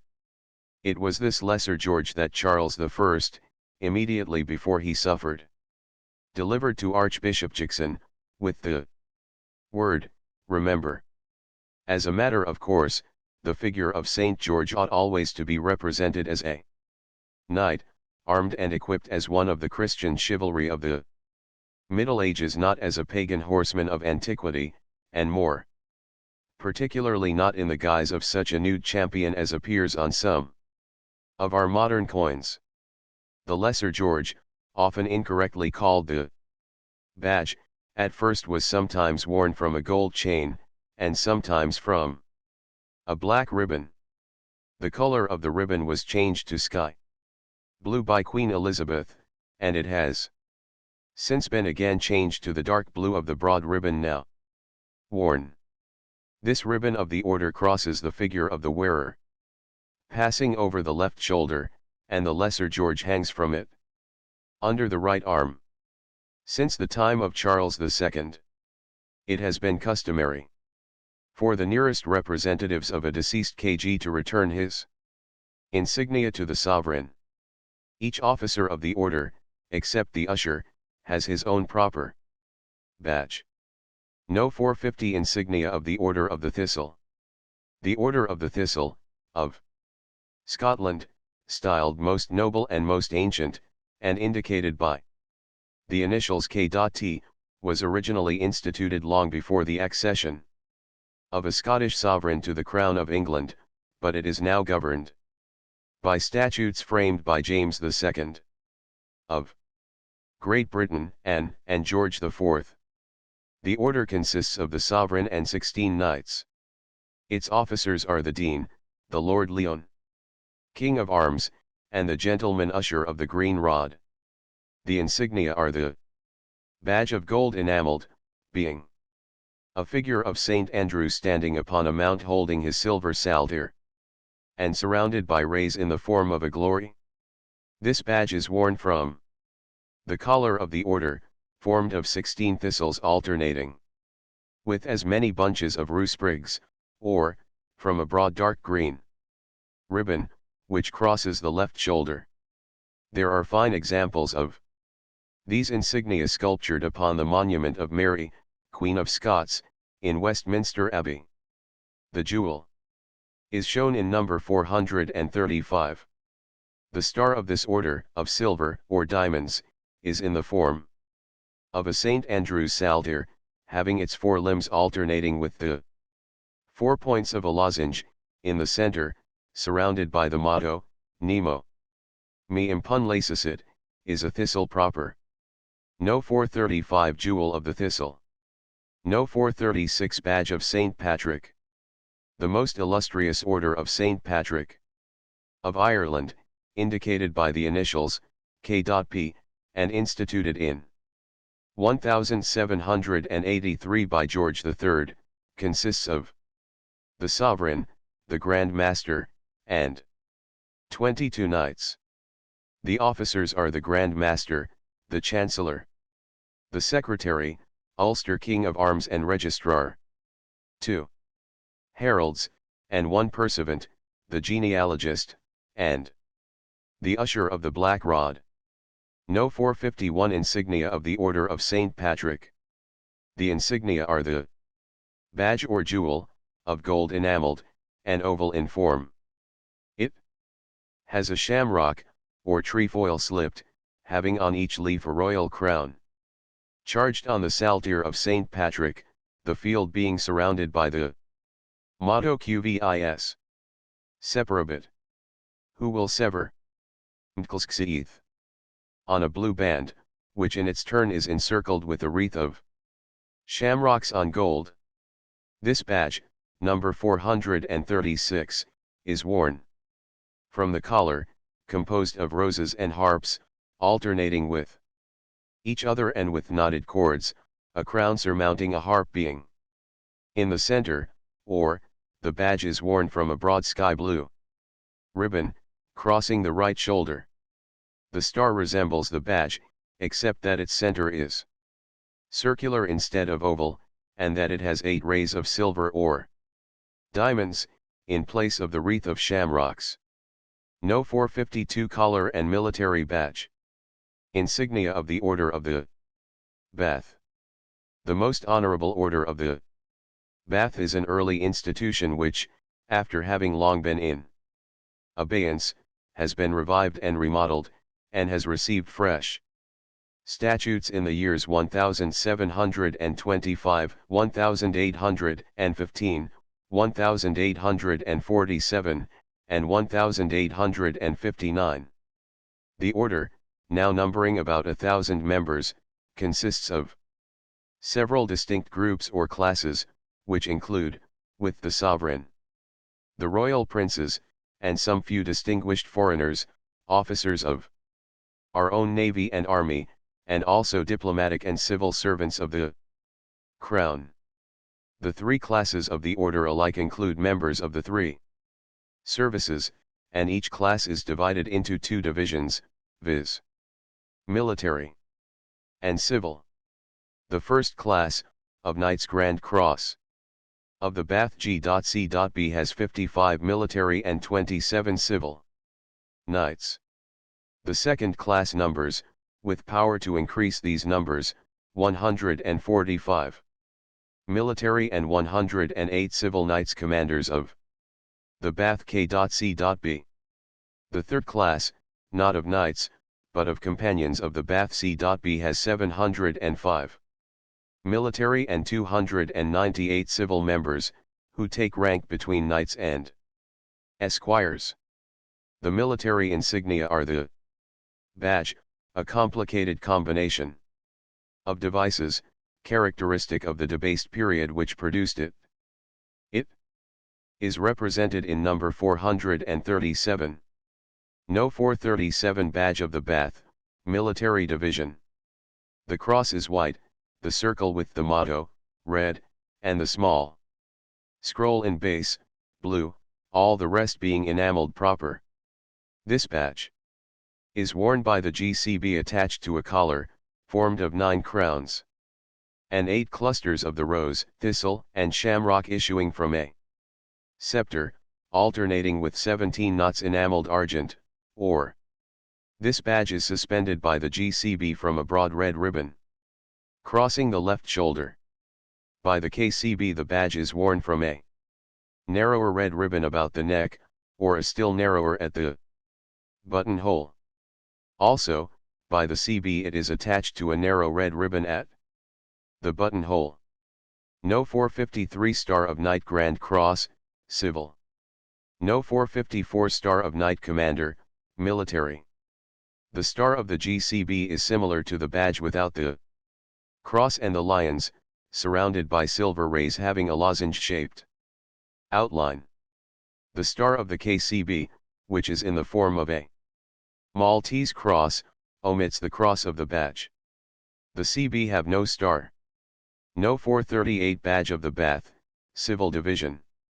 The diplomatic and civil insignia are the badge, number 438, worn with the same distinctions as the naval and military badge, but the CB badge is of smaller size than the badges of the 2 higher classes. The star of the GCB has 8 silver rays encircling their badge in a circular form. The star of the KCB is the same as that of the naval and military KCB, omitting the laurel wreath and the small scroll and motto.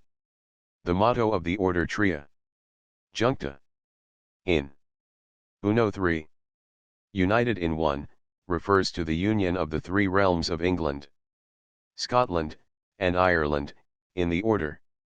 The stalls of the Knights of the Bath, before the order was divided into classes, and those of their esquires, are in Henry the Seventh's Chapel, Westminster Abbey, but no installation has taken place since 1815, when the order was reorganized, and no new plates or banners have been set up. No 455 Order of Merit. The Order of Merit, OM, instituted in the year 1902, although it gives to its members neither style nor precedence, ranks next to the Order of the Bath, and is divided into 2 classes, military and civil. The only insignia are the badge and the ribbon parti-colored of red and blue. The badge is a cross patty of 4 arms, the outline of the cross being circular. The cross is of blue enamel and superimposed thereupon a smaller cross of the same design of red. The center is blue, bearing the words, "For Merit," in gold letters within a laurel wreath. The cross is surmounted by the royal crown. The reverse of the badge shows the royal and imperial cipher. To the badge 2 swords, saltire-wise in the angles of the cross, are added in the case of members of the military division. The most exalted order of the Star of India, instituted by Queen Victoria in 1861, to render a special honor to high merit and loyalty in the Indian Empire, was enlarged on the 24th of May 1866, and ordained to consist of the sovereign, a grand master, and 291 ordinary companions or members, together with such extra and honorary members as the sovereign at any time may be pleased to appoint. No 456 Collar and insignia of the exalted Order of the Star of India. The Viceroy and Governor-General of India for the time being is always the Grand Master. The ordinary members are divided into 3 classes. The first class comprises 36 Knights Grand Commanders, GCSI. In the second class there are 85 Knights Commanders, KSI. And, the third class numbers 170 companions, CSI. No 439 Badge of the Star of India. The insignia are the badge, number 439, formed of diamonds, having the motto on a field of light blue enamel, and the bust of the late Queen executed as an onyx Cameo. This badge is attached by a mullet to the collar, composed of heraldic roses and lotus flowers alternating with palm branches. A crown being in the center, or, the badge is worn from a ribbon of pale blue with white borders crossing the left shoulder. The star, of diamonds, has a mullet upon an irradiated field in its center, within the motto Heavens, Light, are Guide. The whole being environed with wavy rays having a circular outline. No 457 star and collar of the Order of St. Michael and St. George. The most distinguished Order of St. Michael and St. George, originally instituted in 1818 for use in Malta and the Ionian Islands, has been extended and enlarged in 1868, 1877, and 1902, and now is awarded for colonial and for foreign services. It consists of 100 Knights Grand Cross, GCMG, 300 Knights Commanders, KCMG, and 600 Companions, CMG, in addition to honorary members. The numbers are not adhered to. The star is of 7 long rays, smaller rays intervening. This is charged with the cross of St. George, and in the center is a representation of St. Michael encountering Satan within a blue circle, bearing the motto of the order, Auspicium Melioris Aevi. The collar is composed alternately of lions of England, Maltese crosses, and ciphers, SM and SG. In the center is the crown over 2 winged lions passant gourdant, each holding a book and 7 arrows. The badge is a gold cross of 14 points of white enamel, and has in the center, within the motto of the order, on the one side, St. Michael encountering Satan, and on the other side, St. George and the dragon. The badge is surmounted by the crown. No 458 Eminent Order of the Indian Empire. Number 459. The badge. The most eminent order of the Indian Empire, instituted in 1878 and subsequently enlarged, is the Second Indian Order, and consists of 3 classes: Knights Grand Commanders, GCIE, Knights Commanders, KCIE, and Companions, CIE. The star is of 5 rays of silver, alternated with as many rays of gold. In the center, within a purple circle, inscribed with the motto, Imperatrices Auspicias, and surmounted by the crown, is an effigy of Queen Victoria. The collar is composed of elephants, lotus flowers, peacocks in their pride, and Indian roses, all connected by gold chains. The badge is a red enameled rose, in the center of which is the effigy within the motto as on the star. No 460 GCVO star. No 461 KCVO star. No 462 GCVO badge. No 463 KCVO badge. The Royal Victorian Order was instituted in 1896 as the personal order of the British sovereign, and is divided into 5 classes: Knights Grand Cross, GCVO, Knights Commanders, KCVO, Commanders, CVO, and members of the 4th and 5th classes, both MVO. The star is of 8 points, and of chipped silver, having in the center a representation of the badge. The badge is a white Maltese cross. It has an oval enameled center of crimson with the monogram VRI, within a blue enameled circle, carrying the motto of the Order Victoria, the circle surmounted by the crown. There is no collar for the order, but the king occasionally bestows, as an extreme mark of favor, the Royal Victorian chain, a decoration not governed by express statute.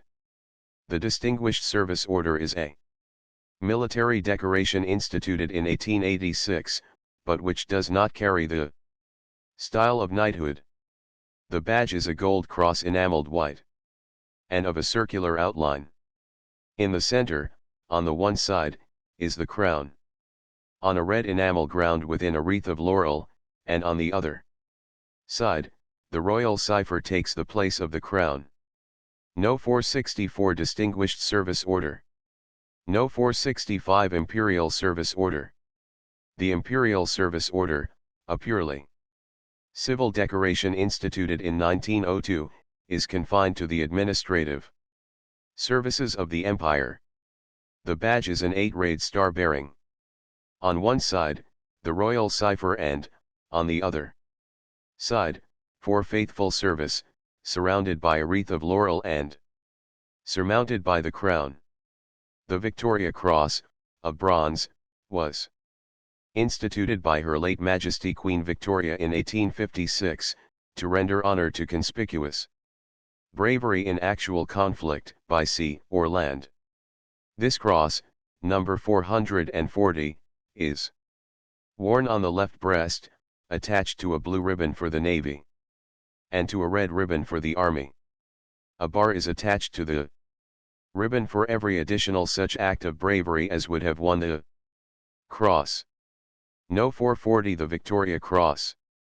No. 441 The Albert Medal. The Albert Medal, number 441, which was instituted also by Queen Victoria, dates from March 13, 1866, and is to distinguish those who save, or who, at the peril of their own lives, endeavor to save life or perform other meritorious acts of bravery. The coronet is that of HRH, the late Prince Consort, and the monogram consists of the initials VA, with an anchor. This medal is executed in silver and bronze for 2 classes of recipients. The anchor in the badge is omitted when awarded for land services.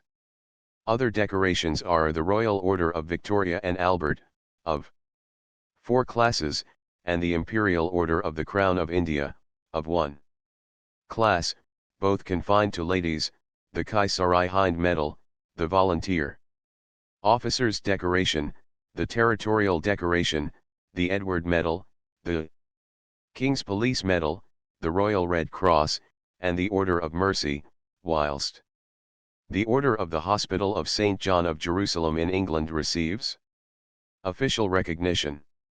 8. The arms of the Inner Temple of the present day are azure, a Pegasus, or winged horse, argent, or sometimes or. This coat is derived from the early badge, the 2 horsemen having been mistaken in later times for wings. The arms of the Middle Temple are argent, on a cross gules, the Agnus Dei. Chapter XX. Precedence. Genealogies. Orders and degrees. Jar not with liberty, but well consist. Paradise Lost, Book V. The use of arms was closely connected with the study of genealogy. Dalloway, Science of Heraldry, AD 1793. When James I succeeded to the crown of England while he was actually the king regnant of Scotland, and accordingly became sovereign of the 2 realms, he found it necessary to produce a union flag for the whole of Great Britain, in consequence of the serious disputes for precedence that arose between the natives of South and North Britain. Before the time of the peace-loving son of Mary Stuart, a sovereign of another mould, Henry VIII, had felt the necessity of framing and establishing some definite system of precedence amongst the various degrees, orders, and ranks of his subjects, and, in 1539, a statute to that effect was enacted. Other statutes afterwards were added, and, from time to time, royal letters patent on the same subject have been issued, and thus the precedence now recognized and in use amongst us has been established. The general scale of precedence follows, but there are special scales for use in a. Scotland, b. Ireland, c. India, d. Canada, e. Colonies, f. Army and Navy, g. Diplomatic service. The general order of precedence. The sovereign. The Prince of Wales. The younger sons of the sovereign. The grandsons of the sovereign. The brothers of the sovereign. The uncles of the sovereign. The nephews of the sovereign. The Archbishop of Canterbury. The Lord Chancellor. The Archbishop of York. The Premier. The Lord High Treasurer. The Lord President of the Council. The Lord Privy Seal. The following great officers of state precede all peers of their own degree, that is, if dukes. They precede all other dukes, if earls, all other earls. And C: the Lord Great Chamberlain. The Lord High Constable. The Earl Marshal. The Lord High Admiral. The Lord Steward of the Royal Household. The Lord Chamberlain of the Royal Household. The Master of the Horse. The peers of each degree take precedence in their own degree, according to their patents of creation. Dukes, A. of England, B. of Scotland, C. of Great Britain, D. of Ireland, E. of the United Kingdom. And, if created since the Union, of Ireland. Marquesses, vide dukes. Eldest sons of dukes. Earls, vide dukes. Eldest sons of marquesses. Younger sons of dukes. Viscounts, vide dukes. Eldest sons of earls. Younger sons of marquesses. Bishops of A. London, B. Durham, and C. Winchester. Bishops, according to seniority of consecration. Barons, vide dukes. The Speaker of the House of Commons. Commissioners of Great Seal. The A. Treasurer and the B. Controller of the Royal Household. Vice-Chamberlain of the Household. The Secretaries of State, when not peers. Eldest sons of Viscounts. Younger sons of Earls. Eldest sons of Barons. Knights of the Garter, Thistle, and St. Patrick, not being peers. Privy Councillors. The Chancellor of the Exchequer. The Chancellor of the Duchy of Lancaster. The Lord Chief Justice. The Master of the Rolls. Lord Justices of Appeal and President of Probate Court. Judges of High Court. Younger sons of Viscounts. Younger sons of Barons. Sons of Lords of Appeal in ordinary, life peers. Baronets. Knights Grand Cross of the Bath. Knights Grand Commanders of the Star of India. Knights Grand Cross of St. Michael and St. George. Knights Grand Commanders of Indian Empire. Knights Grand Cross of Victorian Order. Knights Commanders of the various orders, in the same order of progression. Knights Bachelors. Commanders of Victorian Order. County Court Judges. Sergeants at Law. Masters in Lunacy. Companions of the various orders. Members of 4th class of Victorian Order. Companions of Distinguished Service Order. Eldest sons of the younger sons of peers. Eldest sons of baronets. Eldest sons of knights. Members of 5th class of Victorian Order. Baronets' younger sons. Knights' younger sons. Esquires including the eldest sons of the sons of Viscounts. And barons, the eldest sons of all the younger sons of peers, and their eldest sons in perpetual succession, the younger sons of baronets, the sons of knights, the eldest son of the eldest son of a knight in perpetual succession, persons holding the king's commission, or who may be styled esquire by the king in any official document. Gentlemen. The precedence of women is determined, before marriage, by the rank and dignity, but not by the office, of their father. All the unmarried sisters in any family have the same degree, which is the degree that their eldest brother holds, or would hold, amongst men. Thus of the sons of an earl the eldest alone has an honorary title of nobility and is styled my lord, while all the daughters of an earl have a similar honorary title, and are styled my lady. By marriage women share the dignities and precedence of their husbands, but, the strictly official dignity of a husband is not imparted to a wife, except in India, in the case of the archbishops and bishops or holders of other offices. The dignities which ladies have by birth or by right of inheritance are not imparted by marriage to their husbands, nor does marriage with an inferior in dignity in any way affect the precedence that a lady may enjoy by birth, inheritance, or creation, both her own precedence and that of her husband remain as before their marriage, unless the husband be a peer. In the royal family the following precedence takes effect: the Queen Dowager, the Princess of Wales, the daughters of the sovereign, the wives of the younger sons of the sovereign, the granddaughters of the sovereign, the wives of the grandsons of the sovereign, the sovereign's sisters, wives of the sovereign's brothers, the sovereign's aunts, wives of the sovereign's uncles, the sovereign's nieces, wives of the sovereign's nephews, brothers and sisters, daughters, granddaughters of the sovereign not bearing the style of royal highness. To whatever precedence she may be entitled by birth, the wife of a peer always takes her rank, and therefore takes her actual precedence from her husband. The widow of a peer, so long as she remains a widow, retains the rank she enjoyed whilst married, but, should she contract a second marriage, her precedence then is determined either by the rank of her second husband, or by the rank that was her own by birth and which she enjoyed before her first marriage. The wife of the eldest son of any degree precedes all her husband's sisters, and also all other ladies having the same degree of rank with them. Thus the wife of the eldest son of an earl takes precedence of all daughters of earls. In actual practice, however, by a principle of precedence that is accepted and adopted in all families of the same degree amongst themselves, the sisters in every case have their place immediately after the wife of their own eldest brother. Genealogies,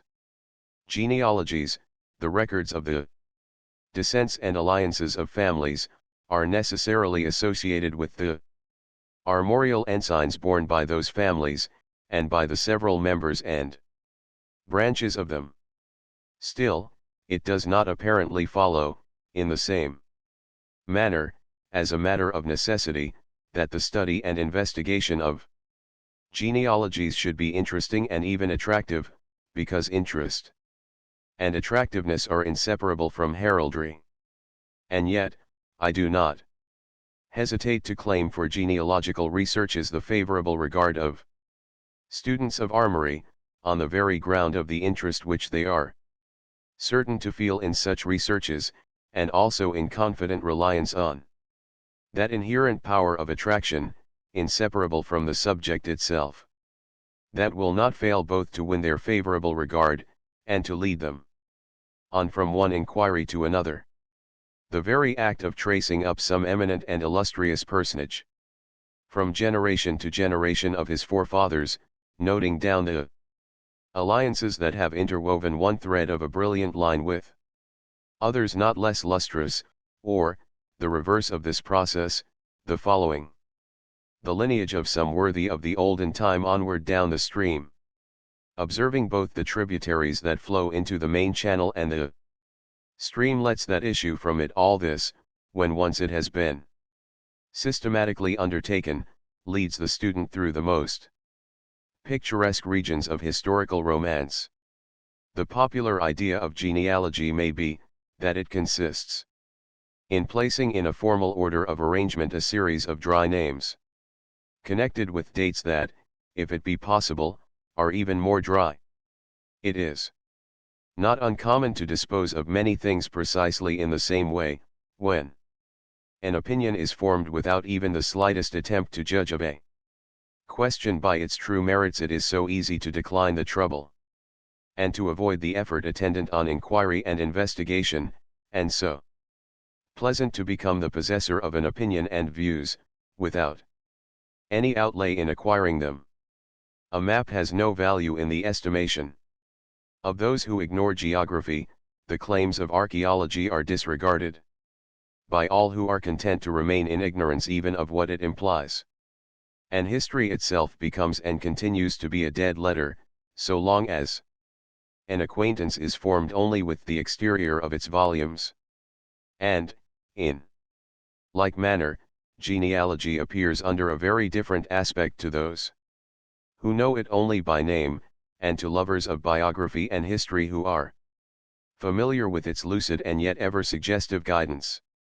Without written genealogies, who can clearly understand the political and historical position of the rival princes of the Red and White Roses, or of Henry VII, and the last of the Plantagenets, or of Queens Elizabeth, Tudor, Mary Stuart, and Jane Grey, or who, without similar aid, will follow out the fortunes of the houses of Beauchamp and Neville, and Dudley, and connect them with the existing noble lord of Warwick Castle, or, when reading of the De Clares, the Bowens, or the Percys, will see at a glance the connection between Strongbow and the Red Earl Gilbert, or will understand the significance of the White Swan badge of the Staffords, or will read at sight the quartered shield of the Duke of Northumberland, of today, and will discern the line that connects the living Earl Percy with the Hotspur whose fame was 2 centuries old when Shakespeare wrote of him. And further, who, that is, unable to accomplish such things as these, can appreciate history, can enjoy it and apply its lessons aright. In arranging a genealogy the utmost conciseness is essential, all details being left for full description elsewhere. All the members of the same family are placed side by side, on the same level, in their order of seniority, and all are connected by lines with one another and with their parents. Successive generations also, throughout all the branches of any family, or in allied families, have their places on the same levels, and the connecting and distinguishing lines are continued throughout. Examples of genealogies treated in the most scientific and yet simple manner, easy to be understood, and perfect as models for students, may be obtained in any part of the Herald and Genealogist, formerly edited by the late Mr. J. G. Nichols, FSA, Parliament Street, Westminster. I refer to this excellent periodical, because it is not possible for me here in the space at my disposal to set forth a really useful example of a genealogy, and, I must add, because it is most desirable that students of heraldry should form such an acquaintance with Mr. Nichols, as may be acquired through his works. Miscellanea Genealogica et Heraldica, now edited by Mr. W. B. Bannerman, is another periodical which ought to be in the hands of all genealogists. In genealogies, this mark == denotes alliance by marriage, and it is placed between the names of a husband and wife, and the lines that proceed from this mark, thus point out their issue. The initials SP, of the Latin words sine prole, without issue, show where a line or a branch ceases. Other abbreviations and signs in general use will suggest their own signification.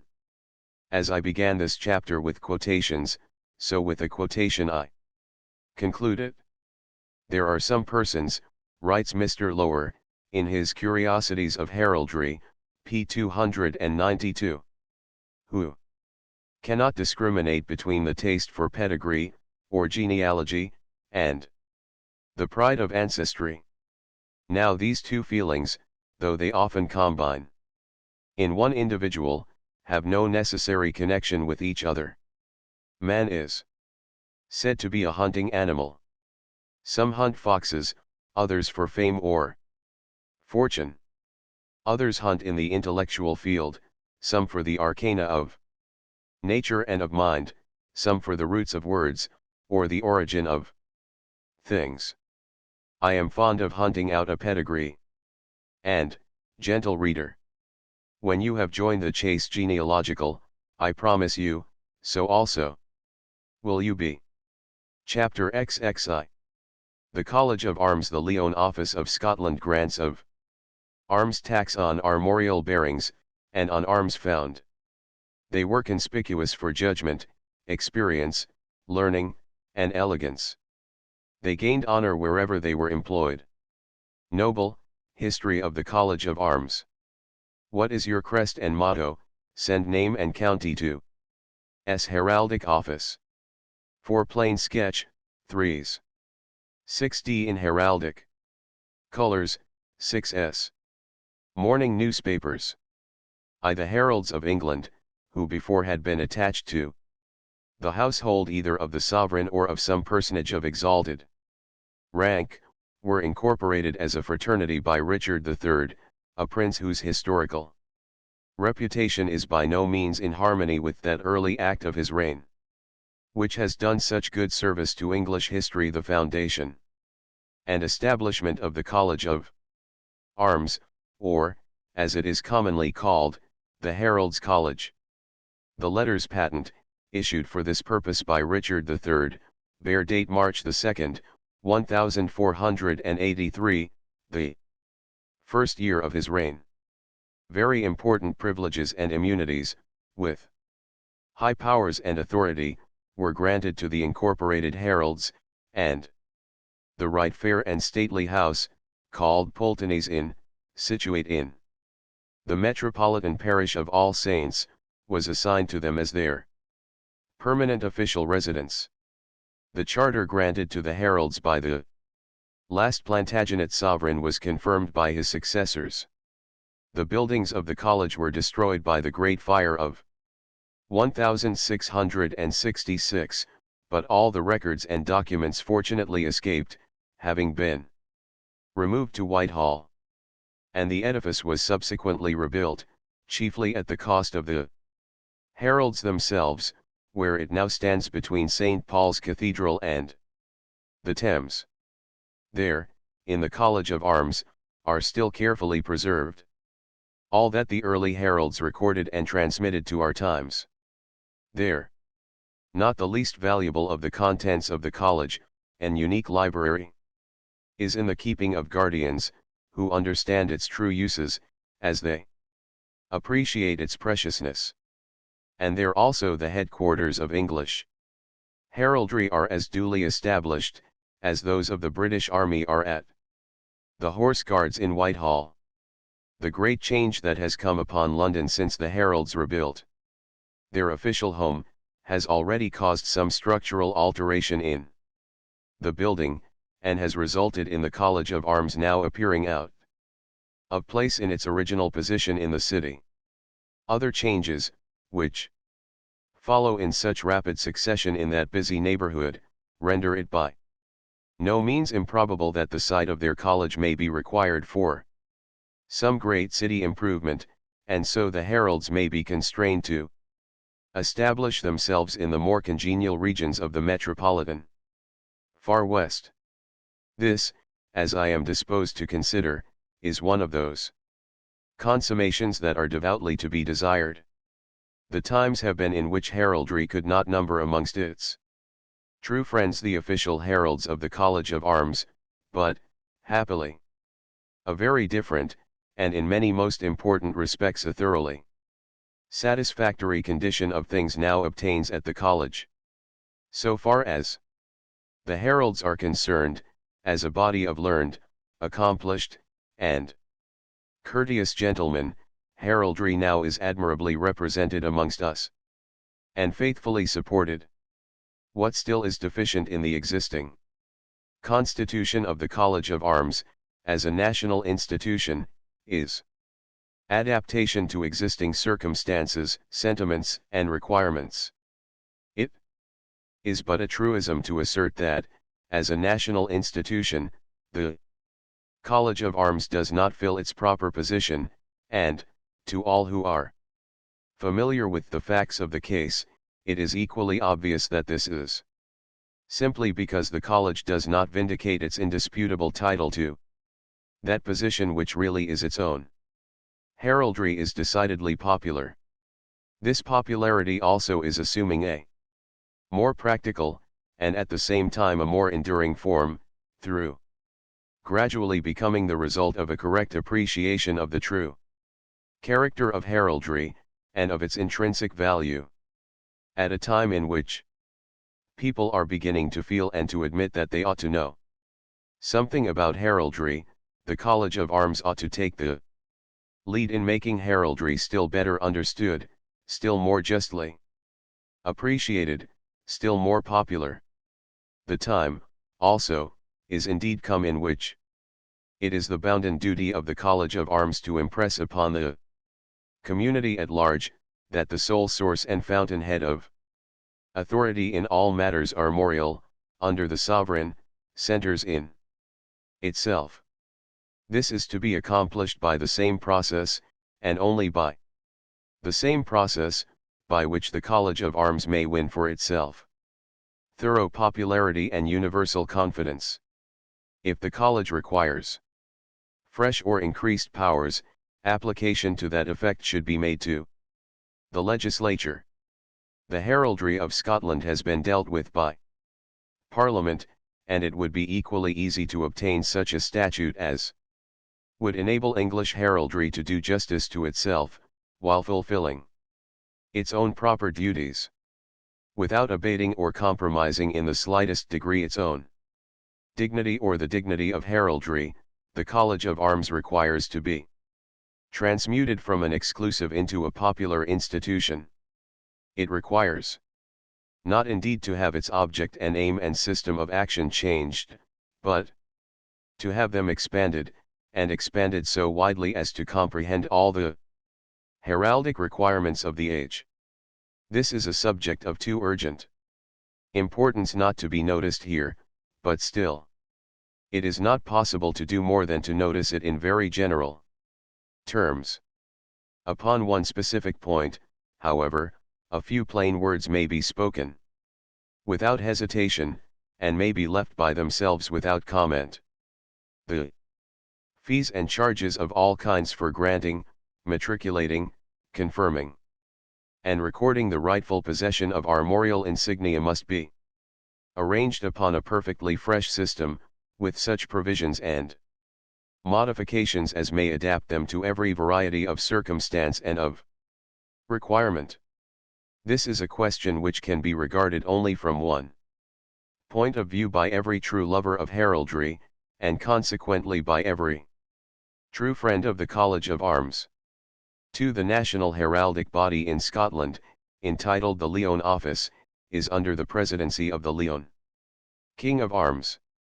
The chief of the Scottish official heralds from May 1796 to a recent period had been a peer of that realm, and the duties of the office, accordingly, had been discharged for 70 years by a Leon depute. But, on the death of the Earl of Kinnoul, in February 1866, it was determined to remodel in some respects the arrangements of the Leon office, and Mr.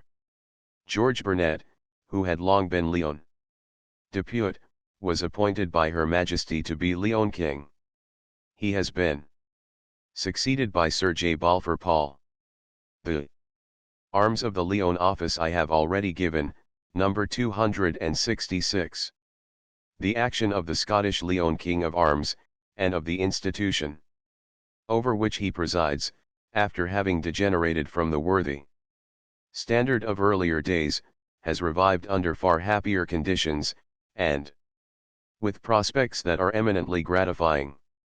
It may be fairly expected, indeed, that the most salutary results will be produced by the very decided tendency that for some time has existed, to cultivate the rules and principles of that earlier age, to which writes Mr. Seton we are indebted for a system of Scottish heraldry, whose purity certainly has not been surpassed in any other corner of Christendom. These words occur in a highly interesting memoir of the Leon office, in the 4th chapter of the work entitled The Law and Practice of Heraldry in Scotland, an able and admirable volume, published in 1863 in Edinburgh, which shows the growing popularity of a true heraldry north of the Tweed, and proves that in the author, Mr. Seaton, Scottish heraldry possesses an advocate no less powerful than zealous and judicious. 3 arms and armorial insignia are granted only through the College of Arms in England, and through the Leone Office in Scotland, in both realms with the direct sanction of the Crown expressed in England by the Earl Marshal. In Ireland all grants are made by Ulster King of Arms with the same sanction. It is to be observed and kept in remembrance that the sole right to arms is a grant from the College or the Crown, or inheritance by lineal descent from an ancestor to whom a grant was made, or in whom a right to bear arms has been officially recognized and registered by the Crown. All grants and confirmations of arms, confirmations, that is, of the claims of certain individuals to bear certain arms, by some uncertain right and title duly set forth and approved and thereafter legalized by the Crown, are formally and regularly recorded, with a full blazon of the insignia, at the College or Offices of Arms. It is very greatly to be desired that, in addition to this time-honored usage of the heralds in making these records, some simple plan could be adopted for the periodical registration at the College of Arms of all armorial insignia that are borne by right. Almost equally desirable, also, it would be to make a corresponding registration, as far as might be possible, of whatever insignia are borne without any right. The contents of both registers would form unquestionably useful publications of a periodical character.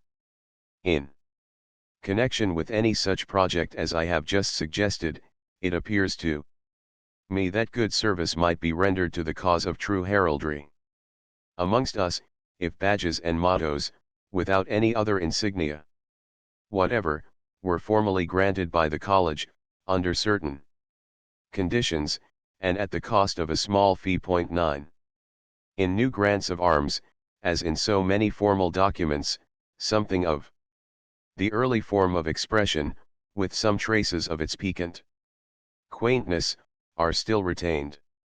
Very quaint indeed, and very extravagant also, is the style that was generally adopted by the heralds of the 16th and 17th centuries, and yet characteristic of both the men and their times. As an example of one of these old documents, an example of no common interest in itself, I now give the grant of arms to John Shakespeare, the poet's father, in the year 1596. 2 draft copies of the original grant are preserved in the College of Arms. The following transcript is printed from the later of the 2 copies, the earlier having been used to supply any word or passage that now is wanting in the other. The insertions thus obtained are printed in brackets. Grant of arms to John Shakespeare. AD 1596. To all and singular noble and gentlemen of what estate or degree, bearing arms to whom these presents shall come, William de Thick alias Garter Principal King of Armes sendeth greetings. Know ye that, whereas by the authority and ancient privileges pertaining to my office from the Queen's most excellent mate and by her Highness most noble and victorious progenitors, I am to take general notice and record and to make declaration and testimony for all causes of arms and matters of gentry throughout all her majests, kingdoms, dominions, principalities, isles, and provinces, to th end that, as monier gentlemen, by their ancient names of families, kindreds and descentes, have and enjoy certain insignes and coats of arms, so it is very expedient in all ages that some men for their valiant facts, magnanimite, virtue, dignities, and deserts, may use and bear such tokens of honor and worthiness, whereby their name and good fame may be the better known and divulged, and their children and posterite in all virtue, to the service of their prince and country, encouraged.